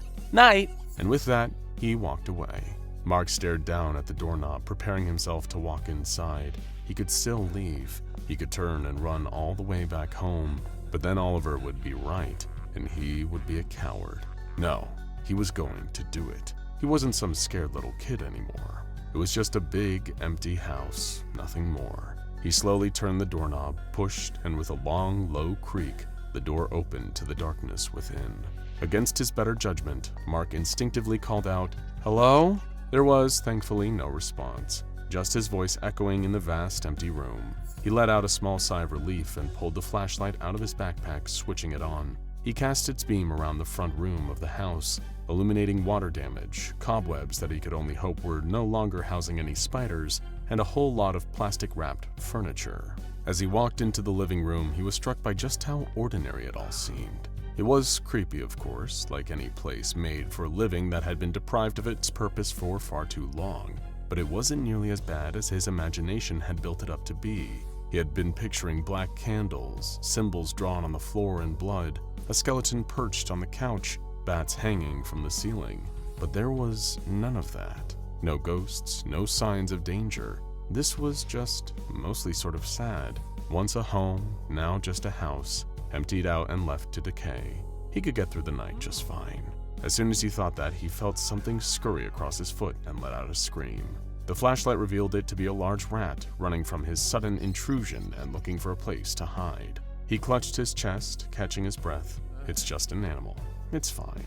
It's not going to hurt you, he reminded himself. Now that some of the mystery was gone, he was starting to wonder what the rest of the house looked like. What had once been breathless fear was replaced with a certain morbid curiosity. If he had to be here all night, he might as well explore. Hey, he thought to himself with a smile. Exposure therapy really works. Scared of a haunted house? Just go roaming around inside the middle of the night. You'll be cured. He sat his backpack down next to the stairs, keeping a grip on his flashlight, and began to investigate the rest of his greatest childhood fear. He walked through the dining room, taking in the ornate chandelier hanging from the ceiling, the long table fit for housing at least a dozen guests. He wandered into the kitchen, the appliances rusty from neglect. The oven and stove where someone once prepared their nightly dinners. All the pieces of life strewn about like an unfinished jigsaw puzzle with no one to pick up the pieces. Suddenly, Mark heard something coming from the other room. It couldn't be, but it sounded like footsteps on the stairs. Someone or something walking down, descending the staircase toward him. He held his breath, heart pounding so hard he couldn't hear it in his ears. The footsteps stopped, and the house was silent once again. Then, slowly, deliberately, he heard the same footsteps heading back up until they faded away, too quiet to hear anymore. That wasn't his imagination. He was not alone in the house. Carefully, he tiptoed back the way he came, careful to not make too much noise walking across the creaking floorboards. When he reached the stairs, he saw no signs of anyone else. In fact, there was nothing there at all. Wait, where was his backpack? He scanned the floor, certain he had just overlooked it, forgetting where he set it down. But no matter where he looked, it wasn't there. His stomach dropped with a sudden realization. Whoever he had heard coming down the stairs must have taken it. He thought briefly about abandoning it and just running out the front door and never looking back. But his phone was in there. If his parents found out, he'd be grounded for months. Not to mention, he wouldn't have a phone. But what if whoever took it was dangerous? He couldn't be sure, but something in his gut told him he needed to go upstairs and check it out. He considered the weight of the flashlight in his hand. If someone attacked him, would it be enough to defend himself? He sure hoped so. With shaky hands and unsteady legs, he began to climb the stairs to the second floor of the house. Maybe whoever had taken his backpack was just as scared of him as he was of them. It was a comforting thought, though the comfort was short-lived. As he started down the upstairs hall, preparing to search the first bedroom, he heard a door creak open behind him. He turned and froze in wide-eyed terror at the sight. There was a figure there, emerging from the shadows. A pale woman with long, dark hair wearing a white nightgown, reaching out to him with a clawed hand. "Get out!" a voice rasped. Mark shrieked, dropped the flashlight, and tore back down the stairs. He ran to the front door, but as his hand touched the doorknob, a hand grabbed his ankle and pulled. He toppled over, landing on the ground with a painful thud. Please, He sobbed, shaking from fear. don't hurt me. I'll leave. I'm so sorry. Don't kill me. He braced himself for an unearthly voice, for pain, but instead he heard gleeful cackling. He opened his eyes and saw Oliver standing above him. I knew you couldn't do it. You're such a chicken. He smirked. What? Mark stammered. Come on, did you really think I was gonna give you my car? Are you stupid? Oliver scoffed. Clearly, Mark followed the sound of the new voice coming down the stairs. There was Chase, one of Oliver's equally awful friends. He still believes in haunted houses. Did you like my work? I made myself. He held up what Mark could now see was a prop, a mannequin dressed up like some kind of ghostly woman. You gave it a good try, but I think it's time for you to run along home now. Oliver sneered. Yeah, run home. Ugh. Chase's taunt was cut off as he fell against the banister suddenly. What the hell? Who pushed me? He whirled around, but there was no one on the stairs with him. Still, Mark could hear the sound of footsteps hammering past Chase and toward him and Oliver. What happened next shocked him to his core. Oliver was dragged to his feet by the collar of his shirt, pulled by an unseen force. Then, with a loud thwack, something invisible hit him square in the nose. Ow! He cried out, but before he could react anymore, he was dealt another blow to the stomach, doubling over in pain. What the? Something swept his legs out from under him and he fell hard, head hitting the floor with a crack. Then it was quiet. Oliver was still breathing, but very much unconscious, blood trickling from his nose. Screw this! Chase yelled, bolting out the door. As Mark scrambled toward the door to follow him to run home before he could be attacked next, he saw his backpack sliding across the floor toward him. Thanks for the sandwich, A female voice said, though he couldn't see the source. I love peanut butter. You're welcome, he stammered before grabbing his bag and sprinting all the way home. As the story of the haunted house began to spread, rumors and local news reports alike reached the ears of the SCP Foundation. Foundation staff in the area placed infrared cameras around the abandoned house, and the footage captured a human heat signature. Whatever was in that house, it was no ghost. Using infrared cameras to track the entity, it was quickly brought into custody. Before long, the entity was opening up to the Foundation, and she offered to cooperate willingly in exchange for warm food and shelter. So the invisible woman was taken to a nearby Foundation site and given the official classification SCP-347. SCP-347 is a young adult woman, standing at approximately 164 centimeters tall. For all intents and purposes, she is a completely average woman, with one exception: she is completely invisible to the naked eye. This includes her body, as well as everything inside of it, including her blood, skin, and hair samples. Though the cones and rods of the human eye must be visible in order to see, SCP-347's vision has registered as normal following extensive tests. She refers to herself with the name Claudia, though this is assumed to be an alias inspired by Claudia Rains, the lead actor in The Invisible Man. Her real identity, if she indeed has one, has not yet been confirmed. Aside from her invisibility, SCP-347's only other notable traits are an ability to pick locks, a talent for thievery, and the ability to swallow small objects in order to turn them invisible, and then cough them up at a later time without any sickness or discomfort. She seems to crave human contact and socialization, becoming frustrated when she is ignored. She will act out in these cases by pranking people and rearranging and hiding their things. When she is left alone with someone who is sleeping, she has been known to stroke their hair, touch their face, or tuck them in. She does this, she says, because it just feels right. However, those it is done to tend to describe the behavior as unnerving. Though she is invisible in terms of visible light, she can still be seen using infrared or ultraviolet cameras. SCP-347 is currently contained at Site-1, kept in a 5-meter by 5-meter room monitored with an infrared camera. The room has an attached bathroom complete with a shower and bathtub, a queen-size bed, 2 armchairs, a desk and a swivel chair, several bookcases, a TV, and a DVD player. Her bookcases are filled with books, mainly adventure stories, romance novels, and art books, as per her request. She has also been permitted DVD copies of any movies or television shows that she asks for, as long as they predate her arrival at the SCP Foundation. New releases may be added, but only after prior approval from the research team. Though she does not frequently wear clothes, she is to be provided with any clothing that she requests, as well as a collection of makeup and wigs.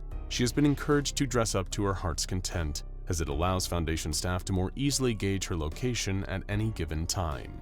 While she is inside, the door to her room must remain locked. At least 2 staff members must check her door every hour for signs of tampering with the lock. The door may only be unlocked to allow staff in and out for interviews, research, and the delivery of meals and other requested items. She thoroughly enjoys human company and will chat, joke, and even flirt with those who visit her room. She is permitted to leave her containment if and only if she is accompanied by a staff member with at least level 2 security clearance, as well as wearing a layer of grease paint on her face and gloves on her hands. This allows the staff to see her hands and facial expressions. While she is out and about, staff are instructed to treat her with respect and avoid making any rude or crass comments about her invisibility, or her state of dress or undress. If she attempts to escape, she is to be returned to her room and locked inside. If the staff are unable to detect SCP-347's location, they will be given infrared heat vision goggles and instructed to keep an eye out for unusual phenomenon. Dr. Wrights added an addendum to her official file, warning male personnel to politely decline any advances that SCP-347 makes towards them. His note reads, "She's an invisible kleptomaniac. When you leave afterward, you're gonna realize 3 seconds too late that you don't have your keys in your pocket anymore, and you will be held accountable for whatever happens. Besides, the last thing we need is an invisible pregnancy." Dr. Wrights. Yeesh. When she was first contained, SCP-347 had regular violent outbursts and displayed signs of emotional instability, including compulsive theft and depressive episodes during which she would give all surrounding people the silent treatment. Her condition has improved gradually over time, with the application of regular counseling sessions intended to help her heal from the trauma caused by years of complete isolation and being unseen by the world around her. Several of the research staff studying Claudia have suggested that she be introduced to other SCPs, particularly those who are humanoid and considered to be non-threatening. She might, they posit, benefit from social interaction with other anomalous beings that she can relate and connect to. This, in addition to her therapy, could improve her mental and emotional state significantly. After all, just because she's invisible, that doesn't mean she has to feel invisible too. Claudia has expressed a great deal of interest in this idea, stating that it would be nice to have some friends on the inside who aren't being paid to talk to her. Though no matchups have been approved as of yet, several anomalies have been proposed should the program be put into action. SCP-507 was brought up in conversation by more than one researcher, given his harmless nature, friendly demeanor, and fascination with the paranormal. He supported the idea enthusiastically, stating that he would be thrilled to meet a real-life invisible person. SCP-343 has also asked to meet with Claudia, believing he can potentially help her overcome some of her emotional difficulties and offer her some much-needed comfort. Other potential anomalies to introduce to Claudia include SCP-073 and SCP-056, though Claudia's flirtatious nature might complicate the latter. Everybody wants to be known, to be acknowledged, and recognized for the person that they know themselves to be. For SCP-347, it once seemed as if having that simple desire, that human need met, would be impossible for her. But now, for better or for worse, as long as she's in the custody of the SCP Foundation, Claudia can make something approximating a normal life. She can, at last, be seen. Now go check out SCP-811 Swamp Woman and SCP-953 Polymorphic Humanoid for even more lovely and not so lovely anomalous ladies.